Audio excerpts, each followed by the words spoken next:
grand finale of the 2022 My Bike Motorcycle Insurance Australian Superbike Championship presented by Motul.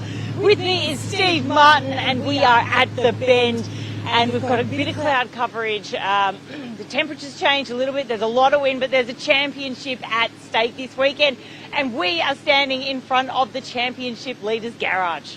Yeah, it's all going on here at the moment, isn't it? We've got Crew Halliday, who was fastest here yesterday, and I mean, he's happy. I saw him at dinner last night. He was really happy about his performance yesterday. He's really coming on strong in the last half of the year. Mike Jones, of course, I think it's 38 points thereabouts over Brian Starry, so a brilliant lead in the championship for him.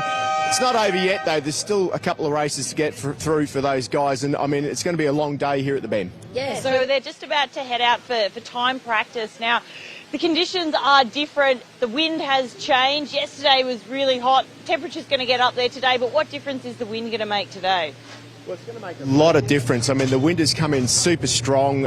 It's a headwind down the straight, so these guys haven't been in those conditions on track. So that's going to change the braking points, the acceleration points, and also the way they lean into some of the corners. So it's going to be really interesting to see how they adapt to that. But remember, it's important in this session to get into that top 9.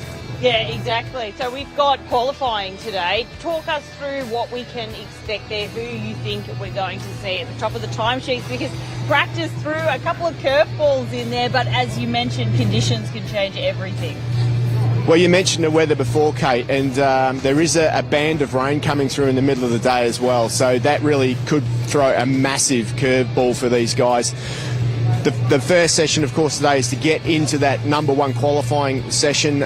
So you only have to qualify once. That way you get 2 tyres for the final qualifying session. If you don't make that top 9, well, then you've got to use a tyre earlier and see how it goes. So basically, it's going to be really interesting to see how they play it. But super, super important. Probably the most important session of the day right now, except for the final qualifying later this afternoon. And that could be wet. Well, the championship is at stake, but we've got a few wildcards and internationals here this weekend. It's really going to be exciting to watch the spanner that they throw in the works. Oh, absolutely. There's that many that I'm going to miss half of them. But I mean, Jack Miller, Josh Hook, Marcel Schrötter, Billy McConnell, Joel Kelso. I mean, it's like, who paid to go to the MotoGP? You could just come here. Yeah, this is where it's all going on this weekend. I can't imagine a better place to be. So, Steve, let's head on up to the commentary box with expert commentator Phil Harlow.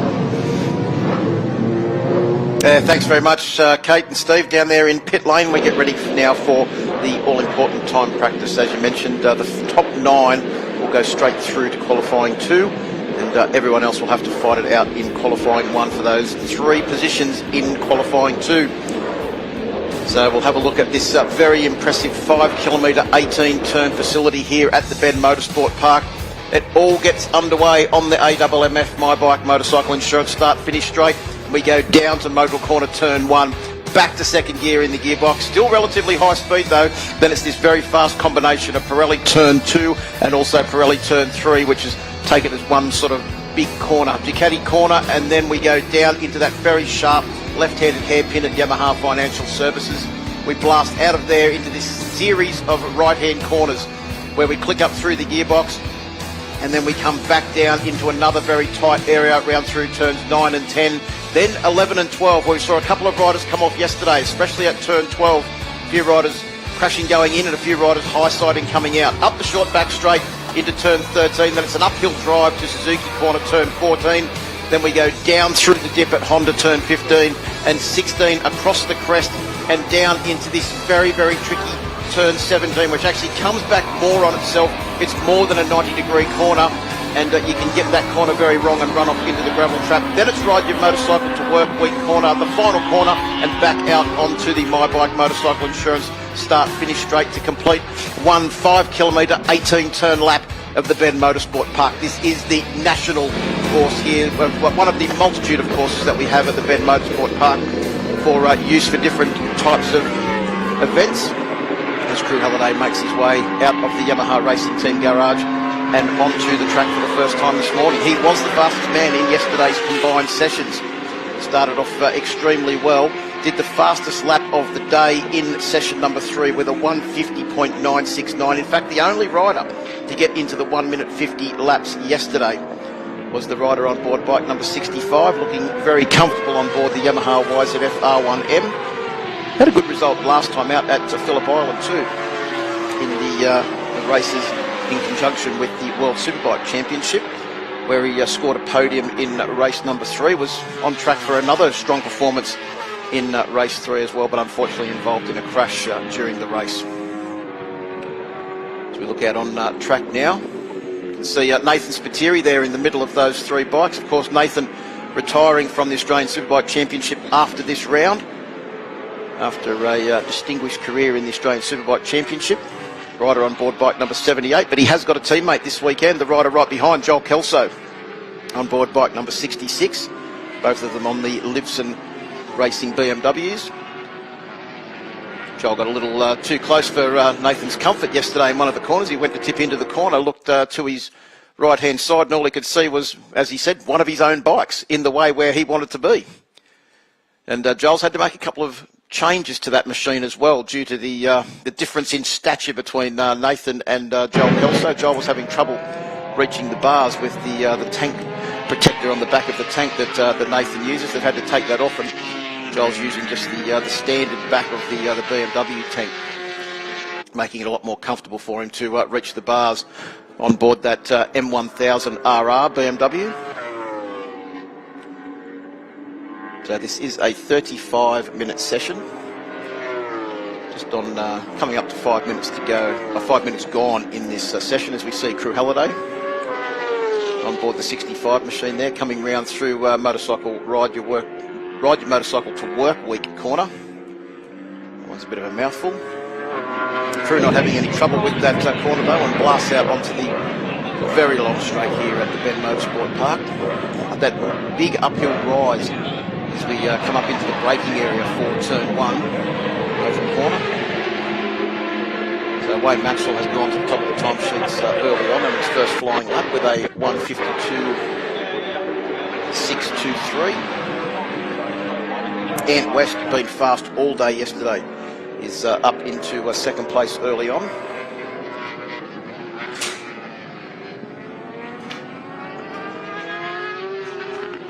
Jed Metra also moving up into the top 4 on board his machine. There he is on board bike number 3.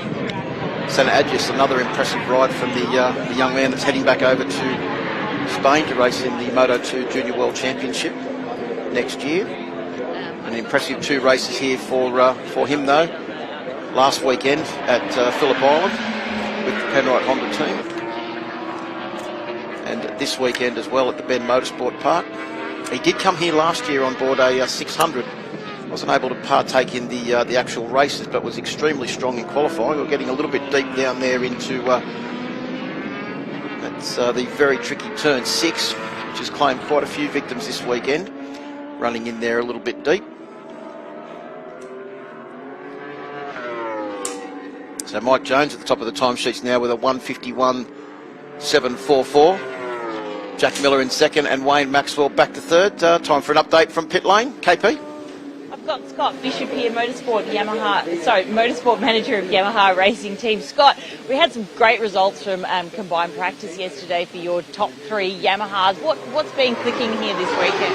Oh, I guess as the whole, in the YRT team, the guys worked together yesterday. The progression from session to session went really well, and we were able to combine that to actually get some good lap times. So both riders did a great job, and then obviously Arthur here on the supported Yamaha did a great job. So 1, 2, 3 yesterday, and hopefully that continues today. Yeah, really good work from Crew as well. It sounds like Phillip Island is his kind of track, and this is his kind of track. Yeah, well, he tells you he doesn't like Phillip Island, but he always rides pretty well there. And I think for Crew, he did a fair bit of work in the middle of the season. That's now starting to come to fruition now. So hopefully he can get that into a good result, and we can keep going forward with him. And how's the mind frame for Mike, considering the championships on the cards? Oh, look, he's a pretty calm kind of guy. It's hard to tell with Mike whether he's in front by 100 points or down by 100 points. So, but at the moment, he's really good. He understands what he's got to do, and he's ready to go racing and get the job done. Thanks, Scott. Thank you. Yeah, thanks, KP. Back to live action now on track, and there's the man that Scott was just talking about. Mad Mike Jones. Oh, I don't think he's going to be too mad at the end of this weekend. Comes into this round with a very handy 38-point lead over Brian Starring on the Desmo Sport Ducati in second place in the championship. And Wayne Maxwell, after those 2 DNFs at the last round, has now slipped to third place, 49 points behind Mike Jones. So it would take Mike Jones to not finish any race this weekend and Wayne Maxwell to win both of them for Maxwell to win the championship.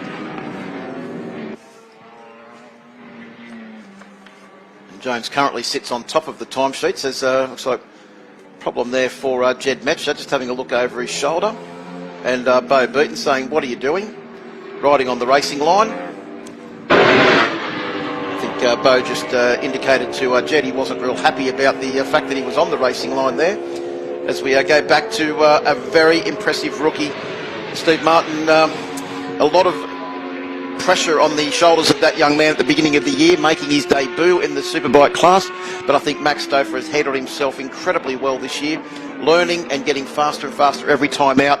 And of course, he's got a pretty good benchmark in the pit garage. His crew chief and dad, Jamie Stouffer, the last man to actually win a championship on board a Yamaha Superbike in 2006 and 2007. I think that's the reason why it's so important for Yamaha here this weekend that Mike Jones wraps up that championship.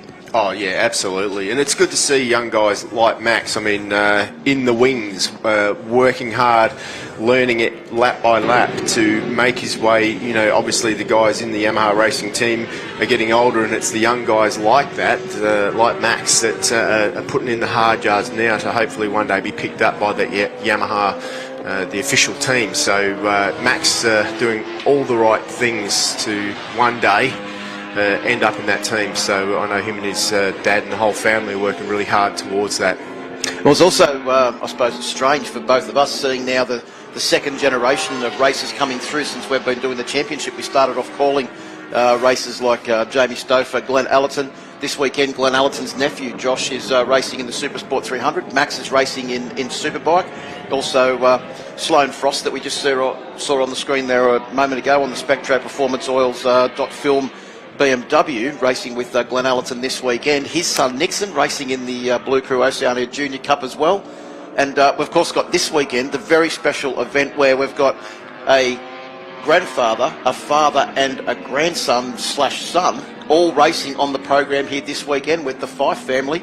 Of course, Laurie, the grandfather, racing in the Superbike Masters along with Matt, his son, and Matt's son, Jed, making his debut as a wild card in the Blue Crew Oceania Junior Cup as well. This guy on the yellow bike's actually going okay too, isn't he? Yes, he is going okay, considering that he has limited time on board that motorcycle and did have a little crash yesterday.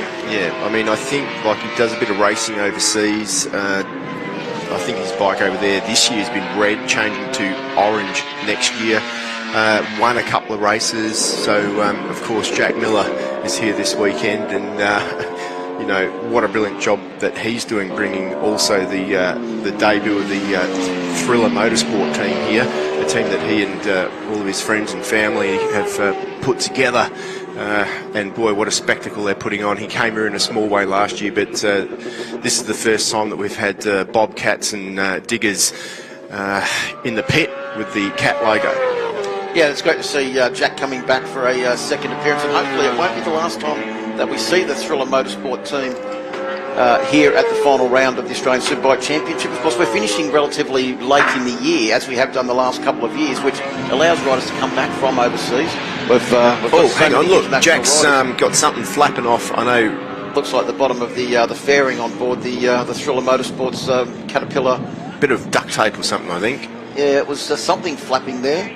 Oh, so I tell you what he was doing there too. He was giving his mate a tow. So he's just given Marcel Schrötter a tow around the track, and that's put Schrötter, that's got to be close to his best lap. Sixth position. Yeah, close to his best lap of the weekend, I'd imagine. It's definitely as far up as he's been, so that's a very impressive job there by Jack. Doesn't probably tow too many people around in his career.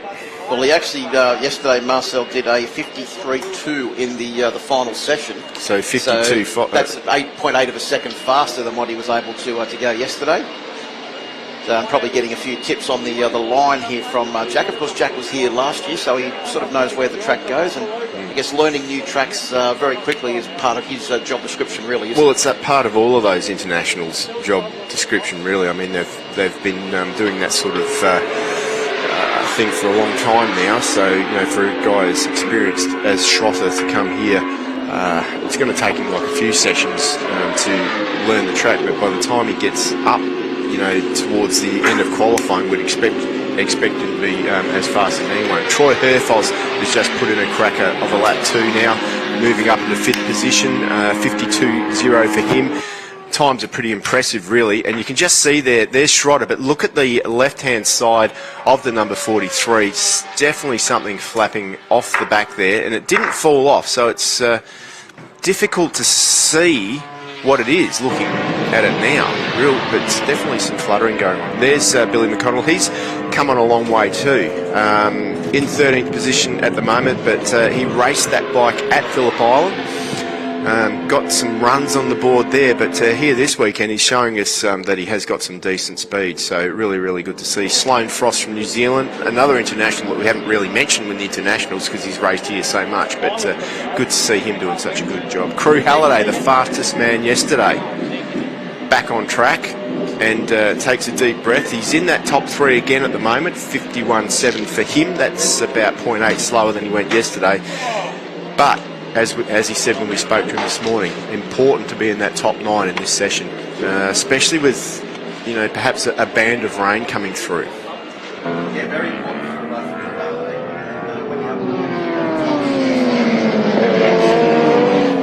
they are in this session, a 51.524 for Mike Jones in this session. It's about 0.6 off what his teammate Crew Halliday did yesterday.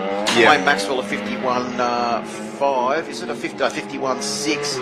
That's probably about 0.4 off what he managed to do yesterday as well. Yeah. And I'm interested to see also where Josh Waters is, because Josh Waters yesterday spent the whole day working with the suspension technician from K-Tech in the UK that is over here for the last round and this round. He noticed that the theory that the Australians use is very different to what the theory that the Australians use. So he was keen to try some alternative settings on Josh Waters' machine. He persisted with that all day yesterday. Now I'm interested to know if in this session where Josh Waters has come out and his first real flying lap has put him up into a 2nd place in the timesheets, if Josh is actually persisting with those settings or whether he's gone back to a more traditional, let's just call it Australian setting, other than the ones that Mick Hancock from K-Tech was suggesting that they probably should try. The other thing that to consider at the moment is a lot of these guys probably don't have new tyres, and they've probably got the tyres from yesterday in at the moment, I'd imagine. Yeah, still early stages in this. This is their real last opportunity to get race distance on those tyres. I know Jack did a 13-lap race run yesterday on a set of tyres. He was pretty happy with them. But, you know, guys like Jeb Metra and that, I mean, they're trying to save as many tyres as they can until they really, really need to get out there. So 51.5 for Jones, pretty much Waters, who's moved up into that 2nd spot now. So that day working with that suspension seems to have paid off, is right up there too. You can see on screen Brock Pearson's bike in the pit there. He hasn't even done a lap yet. He's like... Well, he had that crash yesterday too, so I'd say the team's been working overtime last night to try and fix the bike up. Looks like there's still some issues. Well, you'd think he'd have another bike there that he could ride. Well, there's some problem they're working on there on board the Desmo Sport Ducati bike number 4. Now, we spoke about Mick Hancock from K-Tech Suspension being here. Not the only international person loitering down there in the pits. Great to see Devis from Batubo Suspension back as well, Steve, with the Spectro Performance Oils.film BMW team. They've also got another technician down there from the EAB World Supersport team, and I'll allow you, with your European experience, to try and pronounce Robin's surname. Robin Zuzes from the EAB team, and of course Devis is I don't know anything about Robin, to be honest, but Devis... You lived in Europe, you would know how to pronounce that name, but Well, thanks for throwing me under the big yellow bus there, Phil. But you know Devis Scarbosa too. I know Devis very well. I've worked with him in many different teams in the past, with Sylvain Barrière and the BMW team. Like he's been around suspension his whole life. So, you know, he's definitely the right man to have on the Batubo suspension anywhere in the world that he goes. There's the right man to have at any race meeting where you want to inject a little bit of excitement, really, isn't it? Oh. That's exactly what the Thriller Motorsport team has done here this weekend. There's Josh Hook sitting in the background. Of course, Josh had a big crash yesterday. Interesting, yeah. Well, it is a good sign, but it's not a good sign that he hasn't done a lap yet. So, I mean, you'd think, is his bike there at all or not? Couldn't see his bike in the picture, but he's sitting there in his leathers, which is that's got to be promising. It is promising. Let's hope that he can get out there. He did have on his wrist last night. He had some ice. You can see. Is there something on that wrist there now? Like it was that right wrist. Is that scratches or it's hard to see from here? Some sort of abrasion, whatever it is. Anyway, he was favouring that wrist. I don't know if that was from yesterday or if that's a previous injury, but I don't think he's crashed the whole year, and unfortunately he had a high side here yesterday. Just got on the gas coming out of a corner, and I think it was turn 12, and just lit the rear up. Remembering that the bike he's ridden was absolutely brand new, probably still trying to sort that thing out exactly. A lot different to the bike that he raced overseas and won the World Championship on. There's Jack Miller just having a bit of a chat to the crew. Also, we just saw briefly on screen Arthur Cece's on board bike number 61. No surprise to see Arthur going incredibly well in all of the sessions yesterday. He finished second in free practice 3. He was second in free practice 2. And guess where he was in free practice 1, Steve? 1? Second. He was second in every session yesterday was Arthur, so showing consistent speed throughout the day as different riders went to the top of the timesheets. The one constant was that Arthur was right on their tail, and he's right on the tail of the fastest man in this session too. Championship leader Mike Jones, that you just saw there on bike number 46, coming back into the pits. Jones currently the fastest man with a 1:51.524. This man, Troy Herfoss, was great to see him back at the top of the timesheets in the first session yesterday, where he did a 51.737. And that was one of the fastest lap in the first session, but it was also one of the fastest laps all day. Well, he's on a good lap right now, I can tell you, Phil. He's 0.2 under, like heading for a low 51, if he can hold it together for the last half a sector here at this circuit. So we'll keep our eye on Troy Herfoss as he comes around through, it looked like the final corner there, and we'll come out onto the start-finish straight very soon. I know he's going through one of the other bits of this circuit. That was coming around through the very tight hairpin at turn 13, which drives up the hill there to 14. He's now coming down over that little crest and down in towards turn 17. This track, Steve, you got the opportunity to ride it yesterday. There are so many blind corner entries and crests in this circuit. 18 corners packed into 5 kilometres. Incredibly hard circuit to try and learn and remember. And Herfoss comes out onto the start-finish straight now, and we'll go across the finish line to record the fastest lap of the session, a 51.247. Yeah, that's a pretty impressive lap so early on. Let's go down to KP with an update on Josh Hook. Yeah, just wanted to check in and to let you know that he went out for 2 laps, but that broken scaphoid means that he really can't race. So he had a go, but I think it looks like he is out. Well, not good news at all. The fact that he's managed to break his wrist is disappointing, but the fact too that one of that 3-pronged Thriller Motorsport team won't be out there taking part this weekend. Of course, Josh Cook, the newly crowned World Endurance Champion. Yeah, no, that's really, really unfortunate for him. Chandler Cooper out there on track, just having a look. That's a bit of something strange going on there. He's looking down at the dash. There are a lot of flames coming out of that exhaust as he went through turn 1 on that occasion. Yeah, maybe. I mean, sometimes that can happen when, you know, there's a lack of fuel in the bike. Maybe he's run out of fuel. Maybe they forgot to fuel it up, or perhaps some electrical issue. But fingers crossed they can sort that out. Chandler needs to get a decent result here. We'll head back down to Cape. Yeah, I've got Jack Miller here. Just a quick update on conditions out there. How was your time? Yeah, it was all right. Hard to get a lap together when you just got to go straight out into it, but no, the bike's working all right after the crash yesterday. All the rest is good. I mean, it's a little bit windy out there, a little bit colder than yesterday, but the bike seems to be working pretty good. Great. Okay, we'll check in with you later. Thanks, Jack. Thanks, Kate. Cheers. Yeah, Jack looked like he's having a pretty good time this morning, got a smile on his face. That's what it's all about as far as Jack Miller's concerned here this weekend. There's a shot there, you saw bike number 72, Paris Hardwick, the young New South Welshman, made his debut in the championship last weekend at Phillip Island.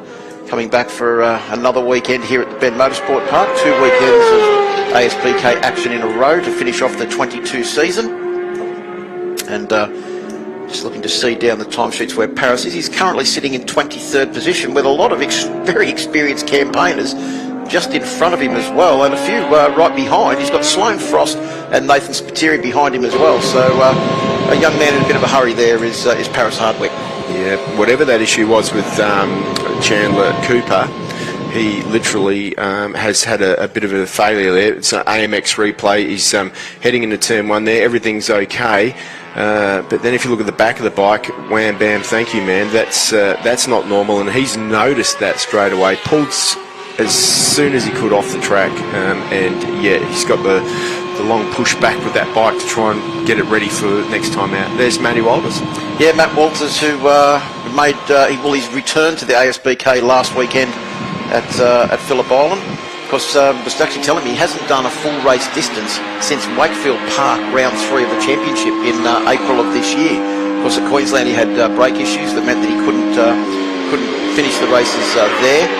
Then we went to Darwin. He wasn't able to make the Darwin round. Had serious arm pump issues at Morgan Park, which resulted in surgery straight after the Morgan Park round, and then resulted in 3 weeks of an arm that was more shades of purple than I've ever seen before. And made his comeback to racing at Phillip Island, but said he just hadn't had time on the bike and had to get used to actually racing again. So good to see him getting the opportunity 2 weekends in a row. And where is Matt sitting on the timesheets at the moment? He's currently sitting in 20th with a 155.492.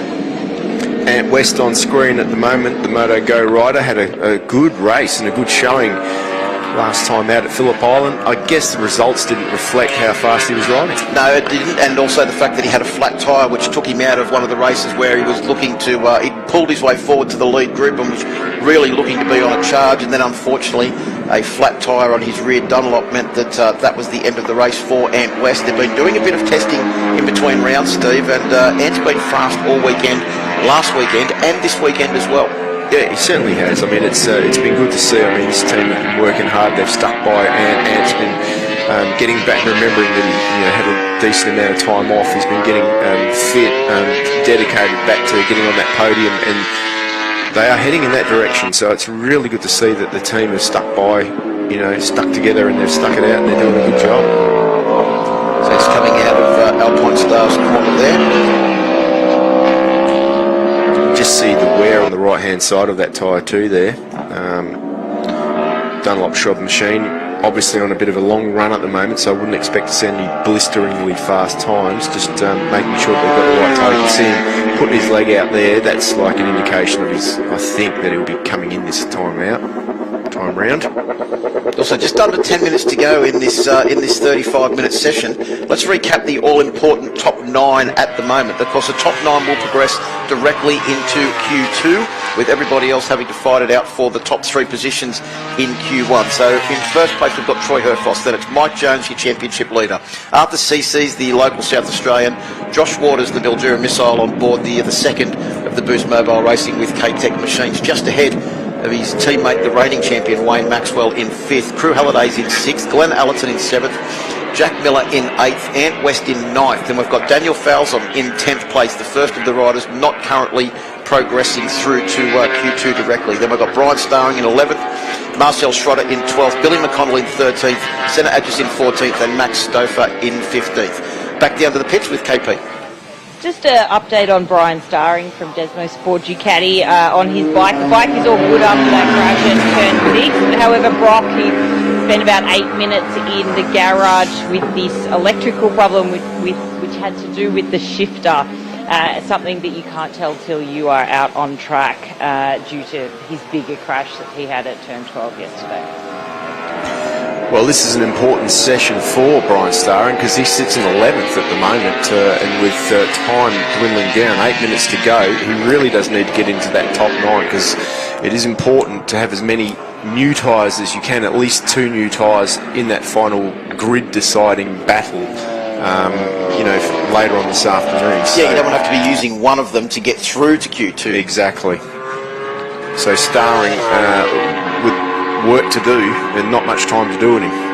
Also, Brock Pearson sitting back in 17th. Probably the same applies for him as well. But so with the quality of the field this weekend, we've got very, very highly credentialed riders like Jed Metcher, Brock Pearson, Joel Kelso, currently sitting in 16th, 17th and 18th position. Then you've got the very experienced Ben Burke in 19th, Matt Walters in 20th, Bo Beaton in 21st, Travis Wyman, one of the ones that we haven't mentioned so far in the session, all the way from the Moto America Championship in 22nd, having his first visit here to the Bend Motorsport Park. Brendan McIntyre in 23rd. And then you've got Paris Hardwick, the man we spoke about earlier on in the session, in 24th. Nathan Spiteri back in 26th position.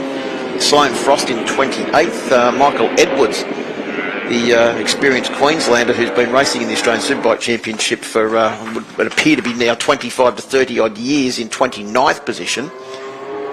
Just saw one rider coming back into the pits and heading straight back out the back. Steve, did you see who that was? No, I missed that. I did miss that, but I did get a shot before of the local rider Michael Kemp going around too. So we've got some local ring-ins this time around as well, which is always good to see. Here's a local ring-in, Daniel Falzon. He knows how to ride around here. He's done a few laps around here for sure. It was looking real good for a decent result last year, but unfortunately it all came unstuck when him and Chandler Cooper came together, and it's been a long road of rehabilitation for Daniel, but he's back where he needs to be now, although he gets that wrong, turn 6. And I think from memory that may have even been the corner where it all went wrong in that race last year. It was around that sort of area of the track, as we see Troy Bayliss there having a look at the current times for two riders. Of course, he's a part owner of the Desmo Sport Ducati team. There's also Byron Draper, the experienced Olin suspension technician, as we watch the AMX Superstores replay of Daniel Falzon, just a little bit too late on the brakes into Yamaha Financial Services turn 6. So very impressed with this young man, the way he's conducted himself in his Superbike debut in 2022, Max Stouffer. Yeah, absolutely. I mean, he's stuck, sticking with it. By no means a high-budget team. It's mum and dad.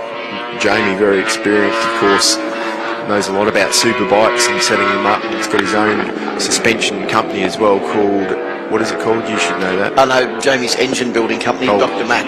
Yeah, well, he does the suspension too on this bike, doesn't he? So. Yeah, he does, but they're using the K-Tech suspension. Jamie's sorting all of that out. Yeah. They're actually using the brand new through-rod technology as well, which seems to be the flavour of the month with the Superbike teams, not only here in Australia but also massive in the British Superbike Championship as well.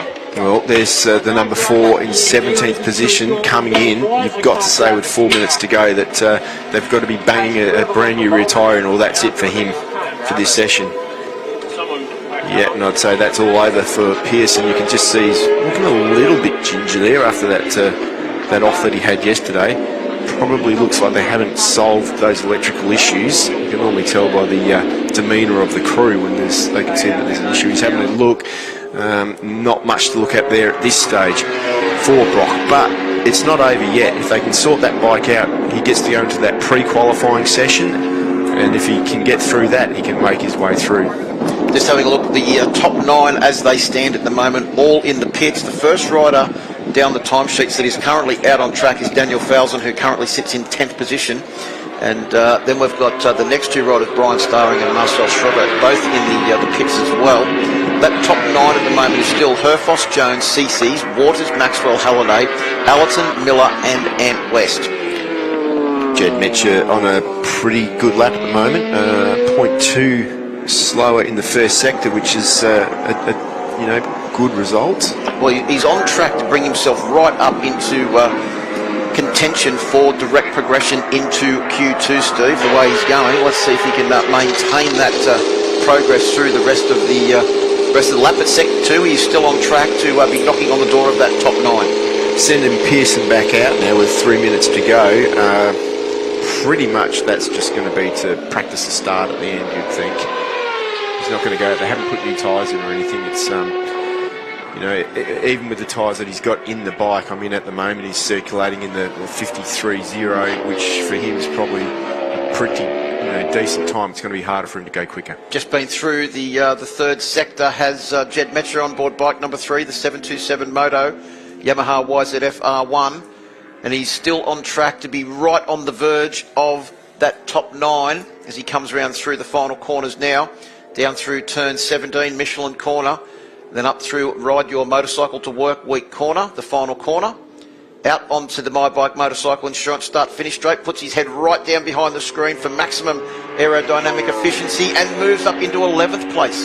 So it lost a fraction in that final sector, did Jed Metcher, but he's disposed Brian Starring back to 12th place, but he's still Ant West that hangs on to that very important 9th position. He's only a couple of thousandths of a second, in fact 8 thousandths of a second, faster than Daniel Fowles on their current lap times. I'm super surprised that Brian Starring is in the pit at the moment. I mean, with 2 minutes and 10 seconds to go. No, he's not going out now. But let's just say it does rain. Do you know what I mean? It's going to, in Q1, or it's a dodgy Q1, it's going to be difficult for him to perhaps progress through. I mean, I would be throwing all my, I'd be having a go right now, putting a new tyre in now if I had to get through to that Q1. Well, Travis Wyman on your screen now on board bike number 10. Has just set his fastest lap of the session, a 1:55.856. 0.2 of a second slower than Bo Beaton directly in front of him, but good to see that the progress continues. Oh, look at that track machine, and that's getting it a little bit too late. Down into, once again, Steve, turn 6, Yamaha Financial Services corner, which has caught so many out in this session. We've seen it so many times. We've watched AMX Supersport replays of people getting in there way too deep. And here's another one just to add to the collection. Travis Wyman, you can see the back end starts to step out there. Too late on the brakes and runs extremely wide. Out onto the outside area of the track there. Where, interesting talking to the Americans yesterday, they said that this track reminds them of the circuit of the Americans where the USGP is held down in Texas. And that part of the circuit has the painted area on the outside of the circuit, just like the circuits of the Americas. Maybe he was going out there just to feel a little bit more at home. Maybe, but Brock Pearson's got some troubles there. Yeah, I mean, that's not good for Brock, unfortunately. Like, he's got the clutch in there as well. You can see there he's pulling the clutch in, something strange going on there. Looking down at the gear lever again, but he's still playing with that clutch. So yeah, I don't know. Maybe it's some sort of sensor attached to the clutch, which is attached to the blipper.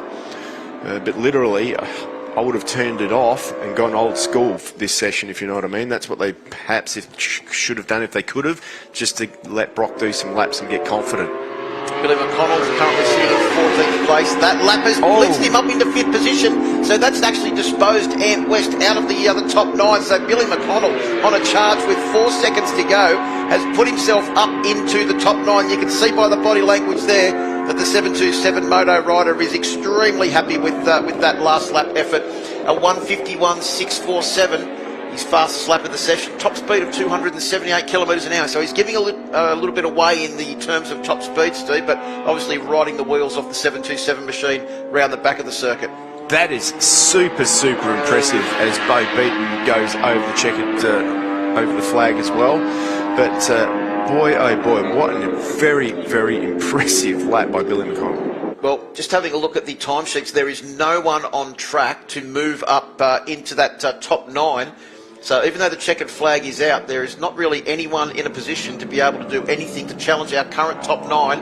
So the top 9 riders going directly through to Q2 will be Troy Herfoss. He'll be extremely happy to top another session here at the final round of the championship for 2022 on board the Penrite Honda. Mike Jones in second, our championship leader. Arthur Cece's in third. Josh Waters in fourth. Billy McConnell, that sensational last lap, getting him up to 5th place. Wayne Maxwell in 6th. Crew Halliday in 7th. Glenn Allerton on the Spectro Performance Oils Film BMW in 8th, and Jack Miller just in by the skin of his teeth into Q2 in 9th place. Then the rest of the field will be all battling it out for 3 positions at Q1 this afternoon, Steve. Yeah, what a result. What a result. Troy Herfoss, you could see how happy he was when he went across the line as well. He was just pumped to the 51.2. Jonesy doing exactly what he needs to do, being in that top 2. Arthur Cece's, well, he hasn't had a podium this year. not so sure he's had a podium since he's been back in this series, and I think he wants one here this weekend. He should have got one last year, but it wasn't to be. He got taken out, no fault of his own. Waters is up there doing exactly what he does. And we'll try and find out too if he's using those revised suspension settings or if he's gone back to the more traditional Australian type settings. Got to be feeling sorry for Ant West though, rounding out that top 10 and just missing out on the Q2 position with Daniel Falzon, Jet Metcher, Brian Starring, some big names. There's only 3 places to go through to Q2, remember. Marcel Schrötter in 14th, Senna Agis in 15th, Max Stover 16th, Brock Pearson 17th, Kelso in 18th, Burke in 19th, Travis Wyman getting up into the top 20, Matt Walters in 21st, Bo Beaton in 22nd, McIntyre in 23rd, Hardwick 24th, Kemp, Spiteri, Chandler Cooper, Sloane Frost, Michael Edwards rounding out the bikes on track, and unfortunately it looks like Josh Hook is out of the equation for the weekend with that broken wrist. So have a look at some highlights, some Honda highlights of the session early on. It was Jack Miller towing his teammate Marcel Schrötter to his fastest lap of the weekend on board the Yamaha. And you can see that Ducati moving around there. Marcel sitting behind him. Jack, what a team manager he is. He's a bloody good rider, but he's a bloody good team manager too, helping everyone out. Come in, he's looking pretty calm. You've got to say he's enjoying what will be his last weekend on a Ducati for the foreseeable future. Herfoss though, he was hot. Really, really hot. Improving lap after lap, and he got it all together. And look at the elation when he put himself at the top of the timesheets on this particular lap. 51.2, quickest lap of the weekend for him. Brian Starring finishes down in not in the 13th position, not where he needs to be. Yeah, unhappy Josh Hook. You can see there the ice still on the wrist of Josh Hook that he injured yesterday in that crash. First lap of practice 2 yesterday. Chandler Cooper also had some dramas on board his Honda with a massive amount of flames coming out the back of the Honda CBR 1000 RRR SP, and it was a long push back to the pits for Chandler. Yeah, Pearson had all sorts of trouble trying to get his gear shifter working throughout the session after the big crash that he had. Ant West, working away in the background there, working on old tyres. You can see the wear on the right-hand side there. A good result for him in the end. Travis Wyman running very wide into turn 6, not the only one to do that. And you can see the body language there from Billy McConnell, that last lap in the Honda highlights, showing that he was very happy with his effort to get up into 5th place and move directly into Q2. Well, plenty more action coming up here from the final round of the 2022 My Bike Motorcycle Insurance Australian Superbike Championships from the Bend Motorsport Park. The Dunlop Supersport 300's up next.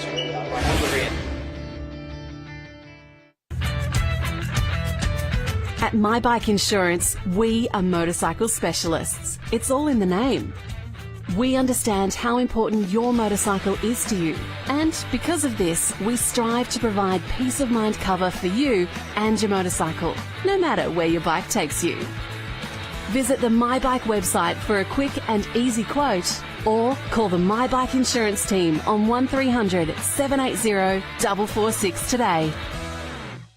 For us, the journey is not about the destination. The journey starts long before we hit the road. The gear we wear, the way it feels, and the safety it brings. Some say the journey never ends, but it has to start. Start your journey with AMX Superstores. Why? Because we ride too. Enjoy the journey with AMX Superstores.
was knocked down, heard the countdown through the haze in the face of defeat. You should know, no, I'm about to explode.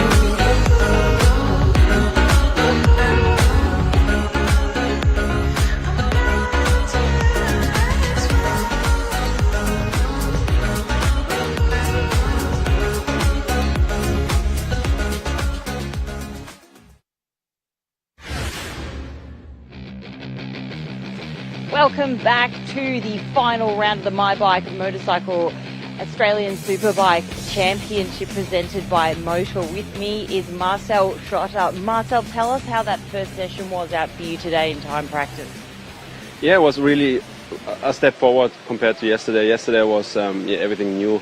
I'm riding a Superbike usually, so took some time to just get used to the bike, and still does take some time.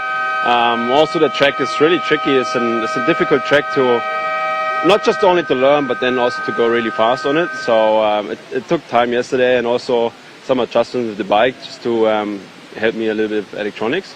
But yeah, this session was a big step forward, and we are getting closer to the top guys. And hopefully, unfortunately, we have to go through Q1, but just an extra session, so it's the positive side. See if we can do another step later on. Yeah, there's still a lot to wrap your head around. I know I did overhear your team saying that there was quite a few changes that you made. Was it electronics but also ergonomics? Yeah, a bit, yeah. Because as the bike is pretty much standard, obviously the boys tried everything they can do to make the bike as race ready as possible. But yeah, like geometry-wise and swing arm-wise, which most of the boys, got long swing arms, and just to get the bike to work a little bit better. So we tried last night to adjust these things as much as we can, just to make this bike work a little bit better. Because also you're quite limited with the electronics, so you want to have a bike that works easy and as good as possible. Well, it's great to have you here. We hope you're enjoying your time out there, as well as being competitive, of course. Yeah. You always want to be as far up as possible, but also we are here for having our race weekend with like I said, with the boys, and enjoy ourselves, and have a beer at night, and just enjoy. But also when we're out there, for sure we give everything we have. So let's see what we can do. Excellent. Good luck with the rest of today. Thank you very much. Thank you. Bye bye. Thanks, Marcel. Well, time to go for a hot lap with Troy Herfoss around this very tricky circuit. You heard Marcel Schrötter just saying about it, Steve. As always, we start off on the main straight, extremely long, but this rise up into turn one just makes it very tricky on the brakes. Yeah, absolutely. On the brakes, hard into turn one here, the Motul corner. Flick it into the right, back down through the gearbox. A short blip on the throttle, quick blip over into Pirelli corner as well. The first U-bend on this circuit. Important to get on the gas nice and early out of here, and you'll short shift up through. See how blind it is here. It's incredibly blind. Flip over to the left using the corner speed here, and you can feel the bike drift through that one. Then you get hard on the brakes down to the Yamaha corner. Doesn't really show the elevation changes there, but there's a lot of different lines. You can see how wide the track is there to try and get your way through. This is the most critical part of the circuit as we head out of Honda into MA through Yamaha corner. You've really got to just thread the eye of the needle through there, then change back over to the left-hand side of the corner, then upright braking into a short straight. Finally, you get a slight bit of rest on this track as you can just take a couple of breaths here. You can just see even the straights are blind here, but then it starts to get busy again. Hard on the brakes into Alpinestars corner, get that right. A little chance to overtake up on the inside here, but if you get it wrong, we saw Jack Miller get taken out there last year. On this edge of the tyre again, you give the edge of the tyre a massive workout through here, into Honda corner again through 15, and then quick flip over to 16 on the edge of the tyre using all the grip down the hill. Last braking opportunity into this tight corner. It comes back on itself here. You have to be really careful not to run off the edge of the track. Keep that mid-corner speed up, because the corner speed through the final corner here in the Ride Your Motorcycle to Week at My Bike straight is real important to get that top speed, which is edging on to 300 kilometres an hour here at the Bend in Adelaide. Yeah, great to have that on-board lap there with Troy Herfoss on board the Penrite Honda. And just watching the Supersport 300 riders heading out on track now. They won't be going quite as fast, but still the circuit just as hard to negotiate for these riders as well. This is their first qualifying session of the day for the final round of the championship, and the championship is really on the line. Cameron Dunker currently leads the championship, but as always in this class, Steve, he's got a horde of riders right on his tail that are desperate to try and take the last 3 wins of the year. Oh, absolutely. It's going to be, when you're leading the championship, you're a marked man, really, aren't you? I mean, everyone will be out there following him, trying to get the slipstream down the straight, especially in this 20-minute qualifying session. He'll be the one that they'll all want to be following. But one thing's for sure, this is quite a long circuit.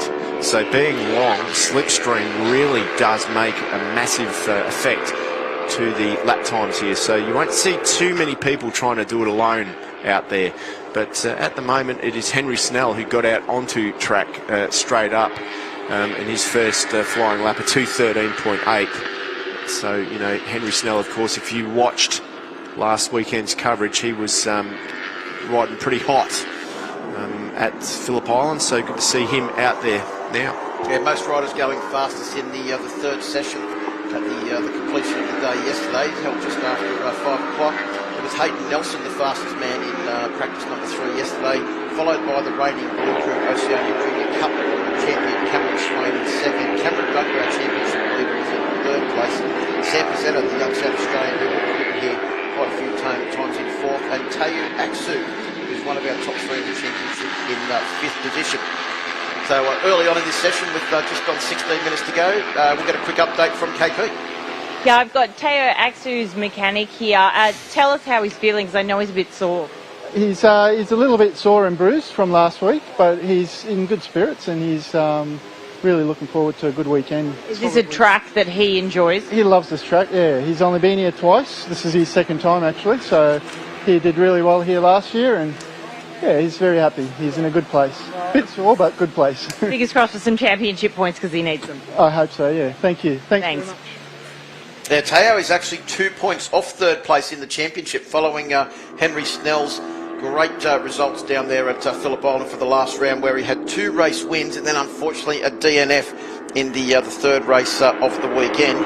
Cameron Dunker, our championship leader, he was consistent all weekend, Steve, because he qualified 4th on the second row of the grid, but in those extremely hectic races he managed to finish second twice and won the last race of the weekend to extend his championship lead out to 59 points. And if he can take pole position and make that a 60-point lead, he is in an extremely strong position to take out the championship, possibly after only the first of 3 races this weekend. Yeah, no, absolutely. And he's the sort of guy that can do that. I mean, we saw him at Phillip Island. He got out in front there and gapped the field. So very, very impressive stuff for him to do. He's a strong young charger. He's a thinker. So really looking forward to seeing, if he can do that. I mean, it's always difficult when you're under pressure at the final round to win a championship. Even when the more points you've got, sometimes it seems even harder to do. But, it's certainly going to test him to see if he can do that. Pizzetta, second on track at the moment, the young South Australian. He's another guy to watch as well. He knows this track probably better than any other track here in Australia, so really good to see. Cameron Swain on the number 26 machine sits in third at the moment, but Jamie Port having a good weekend in fourth at the moment too.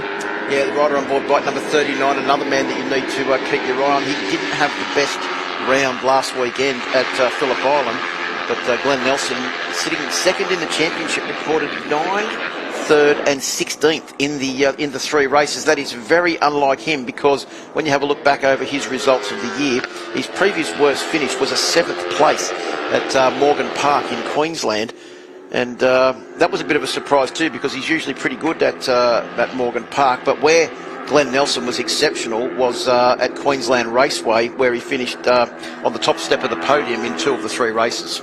Yeah, no, absolutely good to see. Bit of a dice heading on out here in track at the moment. Once again, just getting that slipstream. Yeah, well, it's exactly what you mentioned before, isn't it, Steve? Where they're let's just mention these grid penalties to be implemented from Phillip Island, of course. Yes, there were quite a few. Cameron Swain, bike number 26, will have a 3 grid position penalty, along with bike number 2 as well. Now, that could be for a number of reasons. I'm not 100% sure what those reasons are, but it could be like a technical infringement. Well, Luke Johnson is bike number 2. Yeah.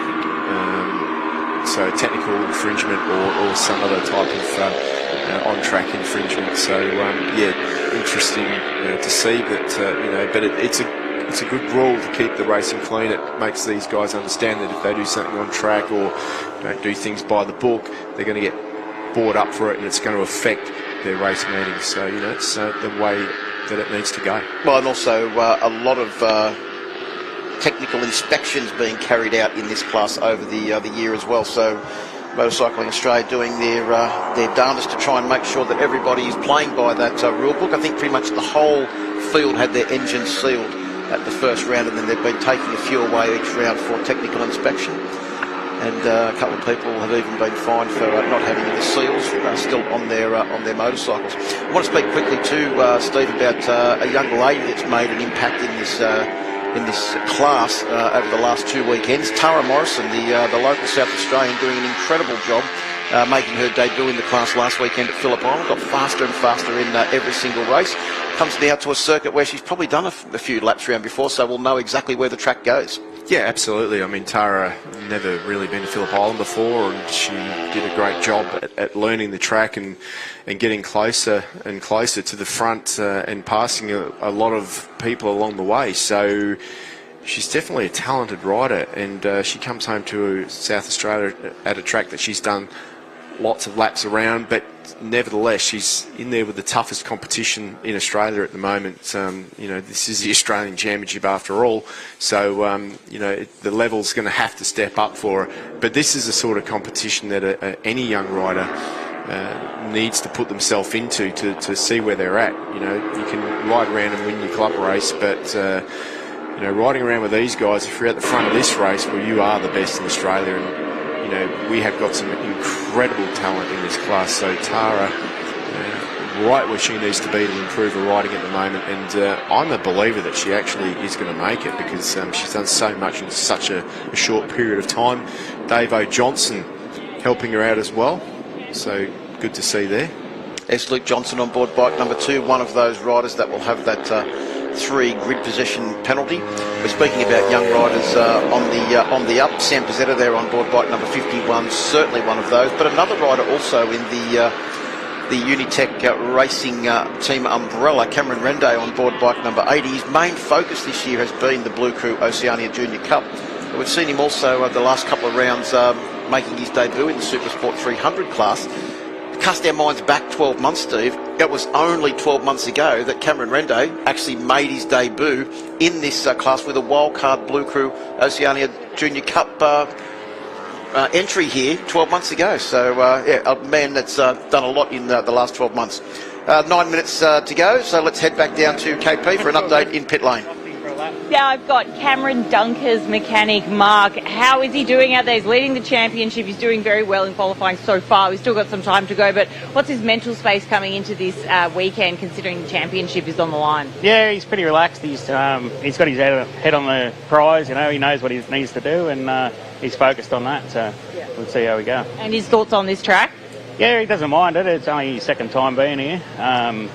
He's taken to it pretty well. Yeah. Good luck out there. Thank you. Cheers. Yeah, I know Cameron Doug has been doing a lot of training with Matt Stouffer. They don't live too far apart up there in the Hunter Valley. And there he is, the young rider on board bike number 3 that leads the championship by 59 points. Decent lead. And also the fact too that there is 1 point on offer for pole position here as well. This is only the first of 2 qualifying sessions for the Dunlop Supersport 300 class this weekend. Their second session will be coming up a little bit later on in the day. Just having a look where that is. That is actually the first event after lunch, Steve. Of course, in the lunch break, you'll be able to get out there and closely inspect what the track conditions are and what the changes are since yesterday, because yesterday, extremely sunny, very hot, a little bit of wind, but today a little bit more cloud cover and a lot more wind. No, absolutely. I can't wait to get out there, jump out of the booth, get on the bike, go do some pillion rides. It would be a nice change. It's always good to experience the track, come back and you really feel what the riders are going through. So, well, you're actually not 100% complying with Ride Your Motorcycle to Work week. You're actually riding your motorcycle at work. That's even better. That is an even better way to do it. So, well, that's the difference between us, is that I ride my motorcycle to work, you ride yours at work. Yeah, and I'm just not going to complain about that. I mean, it's I've got to say that riding, getting a chance to ride around this circuit. I mean, they do have a lot of ride days here, but if I was going to head anywhere for an on-track ride day experience, I'd be loading my bike up, living in Victoria. I mean, I've done a million laps around Phillip Island, one of the best tracks in the world. But the next track I want to hit with my own bike would be this one, I reckon, because it's just such a flowing, beautiful track. It's big, it's wide, it's open. At times, I mean, it doesn't feel, when you're on track with 30 or 40 bikes, it doesn't feel like you're all bunched in together. So there's plenty of space out there, and it's a joy when you get a lap right, even though I haven't got a lap right yet. But it's good fun trying. Now, you just saw a quick glimpse there, just in front of Sam Pizzetta and Cameron Dunker, the orange KTM RC390 of Josh Newman making his debut, and that bike's debut, that is the brand new 2023 model KTM RC390, and Josh Newman making his debut in the class, the nephew of Glenn Allerton. And so we mentioned about the three generations racing here this weekend. Well, three generations sort of happening there, with Josh racing in this class, Glenn racing in Superbike, and the common denominator between both of them, apart from the fact that they're related, is that Glenn's dad George spinning the spanners on both Glenn's Superbike and also Josh's RC390, which is George has actually turned into a race bike over the last few weeks to get it ready for this weekend here. A brand new model, that RC390 as well, 26 kilograms lighter than the previous model. I was told by Laura Allerton, of course, who works high up in KTM there. So really good to see the KTM back. If you think back a few years, we had the KTM on the grid with Seth Klump riding it, winning plenty of races throughout his time on that bike. But it's disappeared off the grid for a little while, but it's back, and I'm sure that once they get that bike dialed in, it's going to be good to see that bike back up on the podium.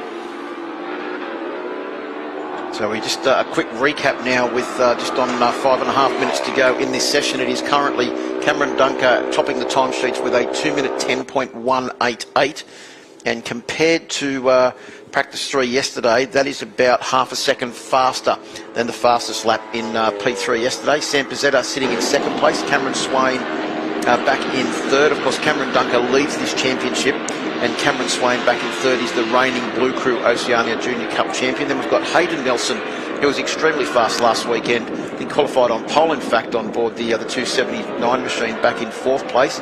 Double race winner from last weekend, Henry Snell in fifth.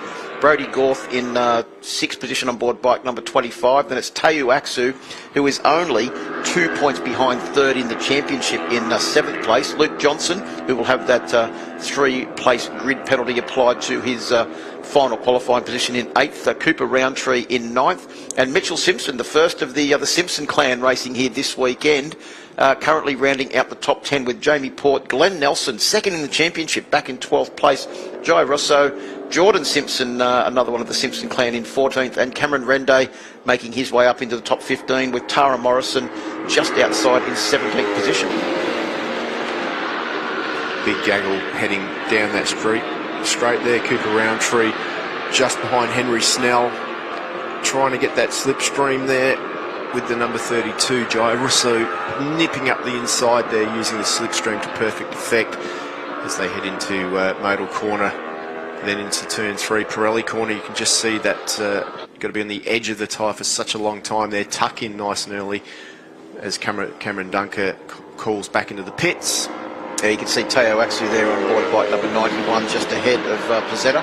Pizzetta probably not close enough to get the slipstream, but Teo having a bit of a look over his shoulder to make sure there's no one getting a toad or fast time in the dying stages of this session. But I'll tell you what, Pizzetta was actually catching up a fair bit on the brakes, while Teo actually was doing the Fabien Ferré and just constantly looking over his shoulder, closing in very quickly with Pizzetta. Keep an eye on Pizzetta, because Pizzetta was on an outlap there. So you've got to think, with 3 minutes to go, he's come in, had a look, seen that he's second, and thought, right, I'm going to have one more crack at this, because I didn't get a perfect lap, and I feel that I can.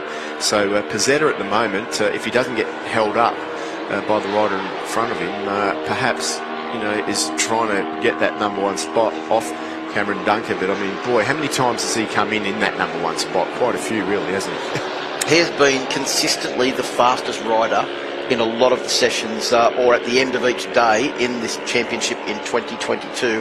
And I think that's a fair indication of why he leads the championship with a 59-point advantage at the moment. The race is the race. I mean, you can get pole here a million times, but end up 10th in the race because it's so close, due to no real fault of your own. Sometimes it's just luck. I mean, these guys have to learn a lot about placement in the last laps of a race to make sure that they're in the right spot on the track to get to the line first. It's a big part of learning, but sometimes it's just pure luck as to whether you get across that line first in these big 300 battles.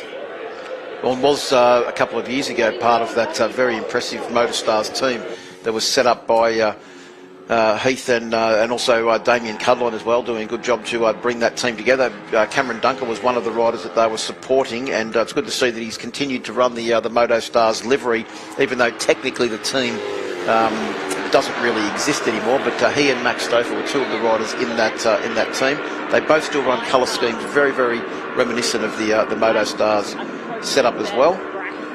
As we see Brody Gorth and also Henry Snell on board bike number 12, who has also been another rider that's been very consistent this year. Started off the year with 2 wins and a third at Phillip Island, then 2 fourths and a third at the second round at Queensland Raceway.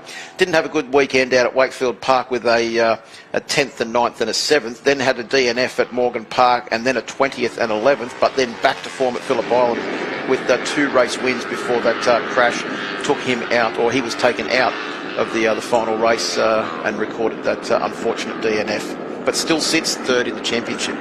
It was good to see the Western Australians coming over as well. Jordan White on his Indy 400, the InView TV Go Moto Store and Track Action Moto Ride Days Wii bike is here this weekend, all the way from WA. So good to see him having a taste. I don't recall his name this year, so to me it's probably his first ride in the championship this year.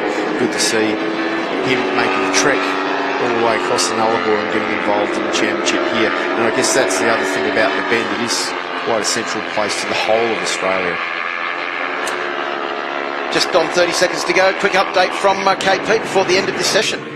Josh Newman's mum, as you were mentioning, it's his first time out. I've got his mum here, Laura Allerton, Glenn Allerton's sister. How is he going out there, do you think? He's kind of moving around the bottom spots, but he's picking up the pace. Yeah, so he's improved by a second just in this session here, so it's all learning. I mean, Josh has grown up around the racing with Glenn, with the Superbikes and everything, so he's out there having a go, and we've all got to start somewhere. Exactly, that's all you can ask. All right, boys, back to you. Yeah, very impressive debut on a brand new motorcycle, have to say, Steve.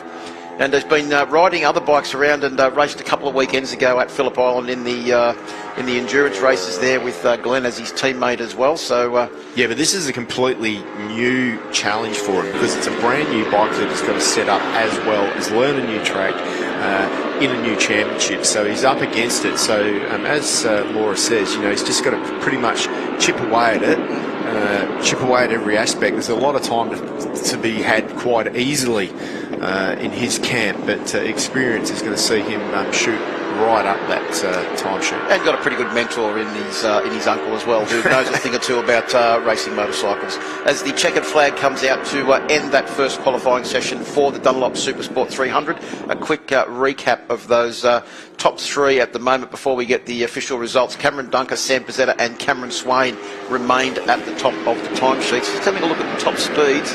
Cameron Dunker, 182. I can't see too many people that were close to that. Luke Johnson had 181, so his bike's obviously going okay. Jamie Port, 184. I think that's probably the highest top speed that we can see on our timing monitor as well there, so that would have been probably the advantage of a little bit of slipstream on the start-finish straight. And JB Port finishing back in 12th position as we see the 279 machine of Hayden Nelson, no relation to Glenn Nelson, come across the line. There's Josh Newman back there on board bike number 17, making his way across the line to round out his first qualifying session as an ASBK rider. I'm pretty sure it's not going to be his last. Oh, absolutely not. It's good to see, and I'm sure we're going to see those times improve all the way throughout this weekend and into the future. Right, confirmation of your results from qualifying 1 for the Dunlop Supersport 300. We have Cameron Dunker, Sam Pizzetta, Cameron Swain, our top 3, Hayden Nelson in 4th, Henry Snell back in 5th place, Teo Aksu in 6th, Brodie Gorth in 7th, Luke Johnson in 8th, Cooper Roundtree in 9th, Mitch Simpson rounds out the top 10 on board bike number 66, then it's Jay Russo in 11th, Jamie Port in 12th, Glenn Nelson back there in 13th position, bit of work to do in Q2 for the rider on board bike number 39, Jordan Simpson in 14th, Cameron Renday in 15th, Ryder Gilbert in 16th, Tara Morrison in 17th, and Josh Newman in 18th on the sole KTM in the field. Plenty more action coming up. Horsell Sidecars up next.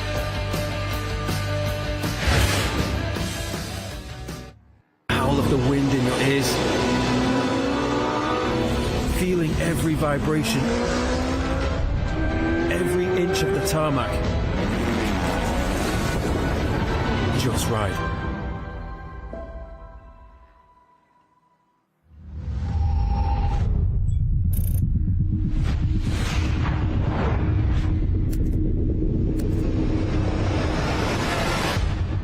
This engine has had a paradigm shift to achieve a totally new mission.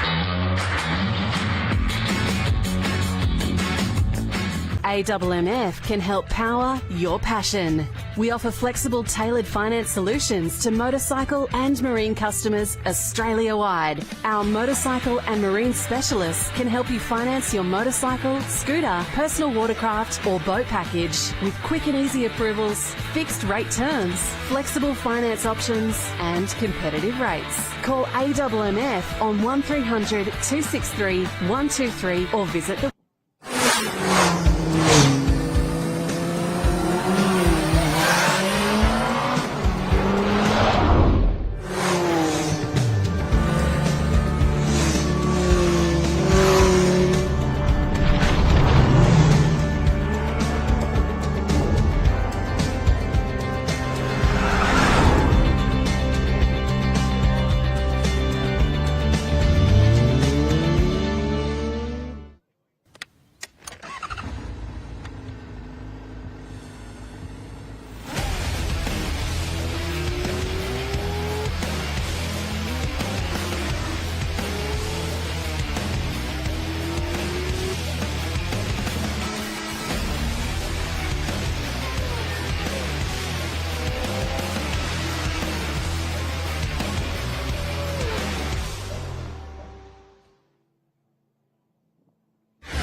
Now, in order to celebrate Yamaha's 60th year of competing in Grand Prix, Yamaha is pleased to announce the all-new YZF R7.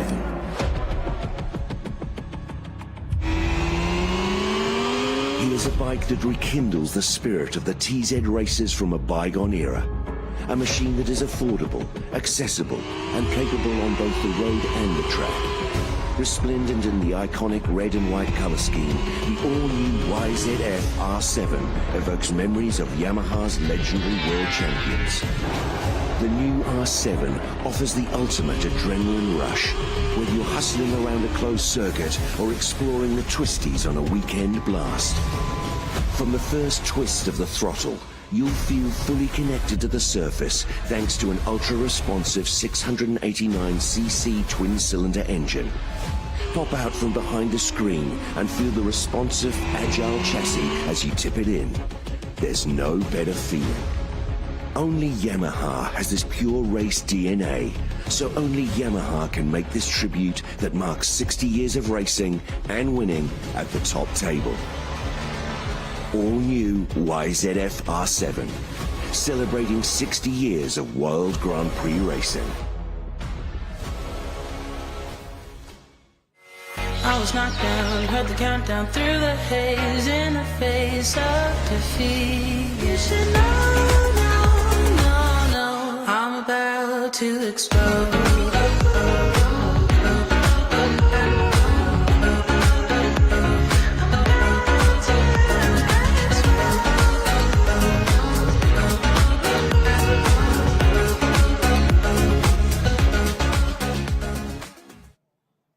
AWMF can help power your passion.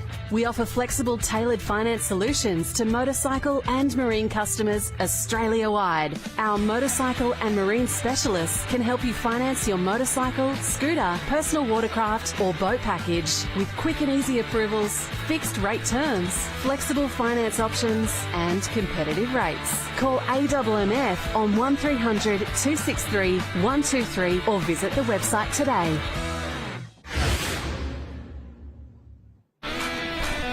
Tinnies are quintessential part of Australian boating. We love them for their versatility, durability and most importantly for producing everlasting memories on the water.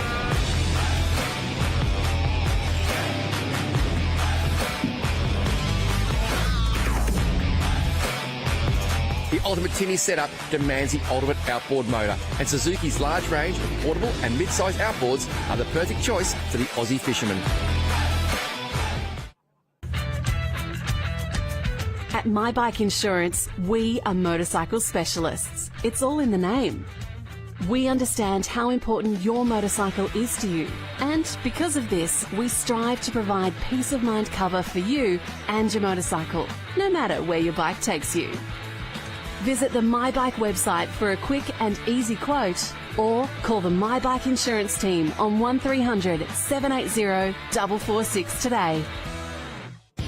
Australia's top motocross racers hit Queensland for back-to-back rounds of the best dirt action in the country with the Penrite Pro MX Championship presented by AMX Superstores. Get along to round 7 at Queensland Motor Park Sunday, August 14. That's followed by the huge weekend finale on the 20th and 21st of August in Coolum. Get your tickets and info at ozpromx.com.au, presented by AMX Superstores.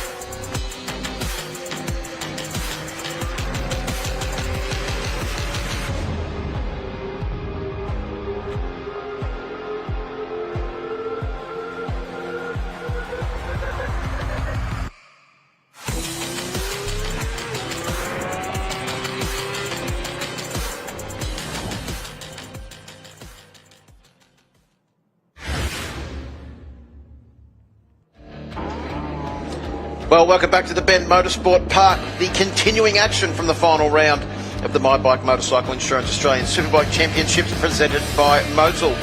I've got the Horsell Australian Sidecar Championship back with us for the final round of 2022.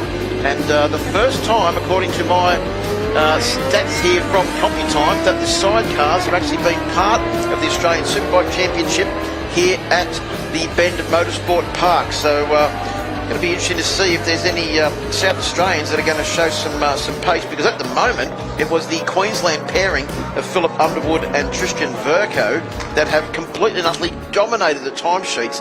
In the third practice session yesterday, Steve Martin, they were 12 seconds, yes, 12 seconds, not 1.2, 12 seconds faster than the second fastest pairing of Des Harvey and Stephen Marshall from Western Australia, with a 2 minute 12.838 lap time. Wow, that's pretty impressive, isn't it? Pretty impressive difference in lap time, 12 seconds. That's monstrous. So, yeah, it's going to be interesting to see. I mean, obviously, like you say, there has been not a lot of sidecar action on this track, and I guess that these guys don't get a lot of practice time, do they? It's not like they can go to like a ride day and go for a ride round. So to actually get a practice day on a sidecar is it's quite difficult. So for many of these guys, it is the first time here, and this track being so tricky in the fact that it's such a one-line track. There's lots of blind corners, and these guys are lower down than a normal bike. That makes it even blinder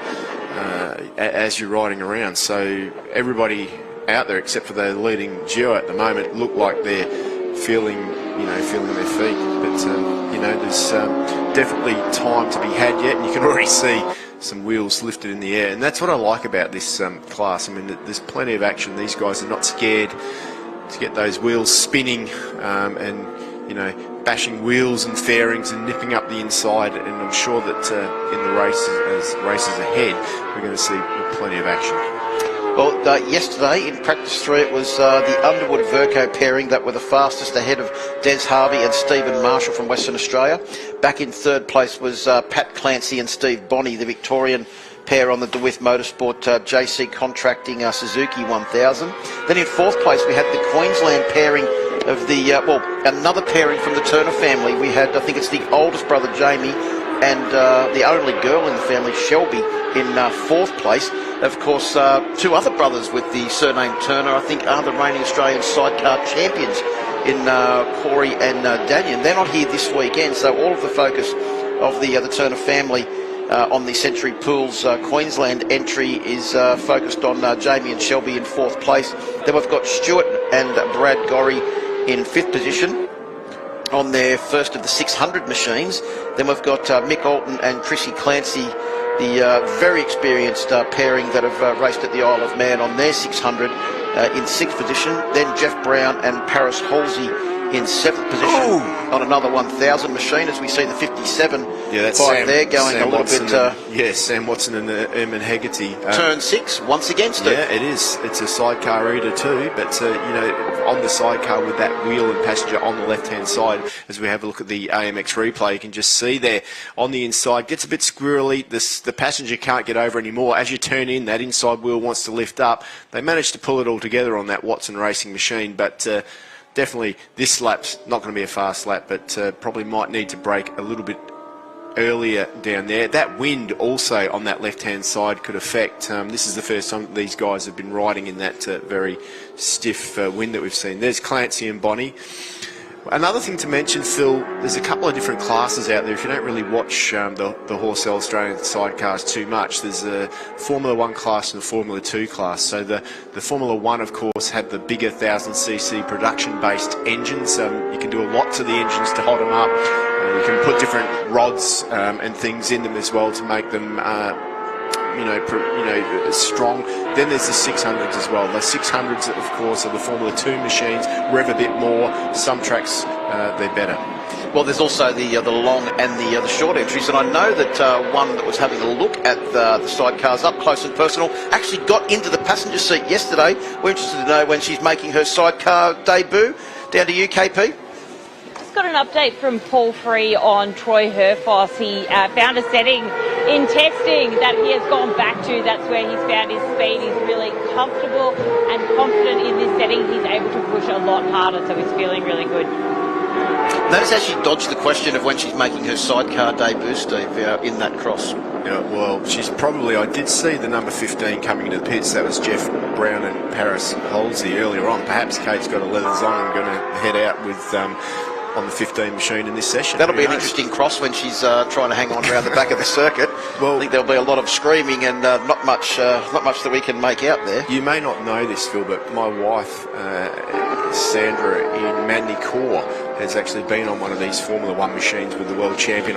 The name escapes me, whoever it was, but she went around Manly Corps quite a few years ago on one of these machines, and she said it was absolutely just nuts. I think she wanted to get a sidecar and start sidecar racing with me, but I soon squashed that idea.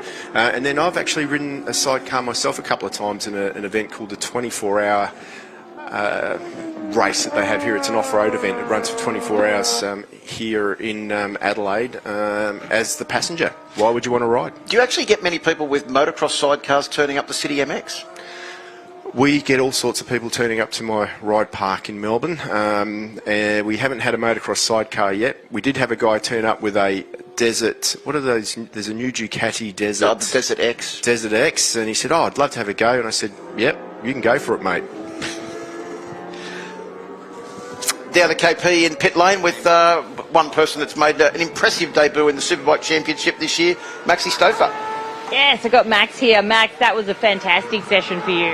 Yeah, it was a lot better. It was a good step in the right direction. I dropped a second on my times yesterday, so I think I set my time. It's the closest I've ever been to the front time. So yeah, I was happy. A few tenths would have got me a lot higher up the field, but I'm happy. That's the thing. I mean, times are so tight. The competition is so tense. What is clicking for you at this racetrack? We're just making good changes and making steps in the right direction. I'm just getting more comfortable on the bike, so I can try different things myself, and it's all just starting to work a bit better. So if we can keep moving in the right direction, I'll be happy. Good luck out there. Thanks, Max. Thank you. Yep, well done, Maxi, on a fantastic year in the his debut in the Alpinestars Superbike category. As we see someone on screen now, Steve, that's far from making his debut in the Horsell sidecars. We speak, of course, of the very experienced Mick Alton and his very experienced passenger too, Chrissy Clancy. And not the only Clancy out here this weekend racing is Chrissy, because her son, Patrick Clancy, yes, I think it's the son, Patrick Clancy, on board bike number 26, is also racing here this weekend as well. And yesterday finished up in third position. And having a look at the timesheets at the moment, Pat Clancy and Steve Bonney are topping the timesheets with a 2-minute 10.6 lap, which is the fastest lap of the weekend so far. Well, that's it didn't take people long to get back down to those, a few more people down to those lap times from yesterday. So 2:10.6, that's pretty impressive. 2:12 they did yesterday, so a few more people finding their feet today. Good to see. The Turners there, 2:15.1, so they're not too far off the pace either. The first Formula 2, is that Alton and Clancy? Yes, it is. I think you'll find it's Mick Alton and Chrissy Clancy. The only other bike that's giving them any competition is Stuart Gorry on board the 105 machine. They're one position behind, but 3.9 seconds behind on the timesheet. So it's only 5th to 6th position, but it's a fair deficit in lap time. We do have one issue for Brown and Halsey. They've just stopped in the pit lane entry. Unfortunately for them, they've dropped a chain off their machine. Not something you hear of that often nowadays, but you've got to remember that there's a lot of fabrication and these bikes you just don't buy. They're not like a Japanese sports bike that you buy off the showroom floor. So there's a lot of tinkering that needs to be had, and unfortunately for that pairing, it's probably over this session for them. Yeah, we also mentioned about the difference in chassis too. Most of the 600s you'll find are in the short chassis, like you can see there with Mick Alton and Chrissy Clancy. But the 1000cc machines, the Formula 1 bikes, are a fair mixture of short and also the long LCR type chassis, which we saw before on screen with bike number 26, Pat Clancy and Steve Bonney, who are at the timesheets, top of the timesheets at the moment. So just looking at Mick Alton making his way around the circuit. Back to the My Bike Motorcycle Insurance start-finish straight now, and we can see the 57 machine making its way down. That's Sam Watson and Eamon Hegarty from Western Australia. Massive sidecar contingent races in the Western Australian Championships as well. Very Suzuki. Oh, you can see there the wheel coming up that you were mentioning before, Steve. Yeah, well, that is one of those shorter chassis, but I mean, like, the disadvantage you have with the shorter chassis is they do move around a lot more, not as stable as the longer Formula 1, like especially Grand Prix machines. On a world-class track like this, probably at a circuit like Winton or Wakefield Park, or maybe even Morgan Park. The shorter chassis would be an advantage. Definitely, but the 57 machine of Watson and Haggerty is definitely set up on the twitchy side.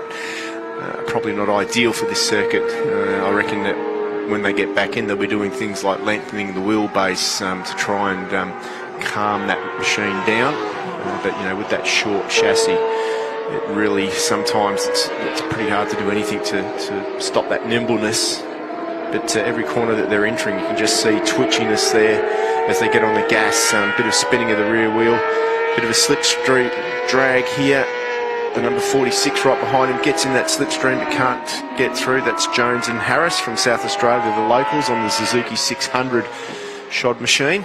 Yeah, doing a great job on board the little 600, which I imagine around this circuit will be spending most of its time in the upper echelons of the rev range. Yeah, absolutely, absolutely.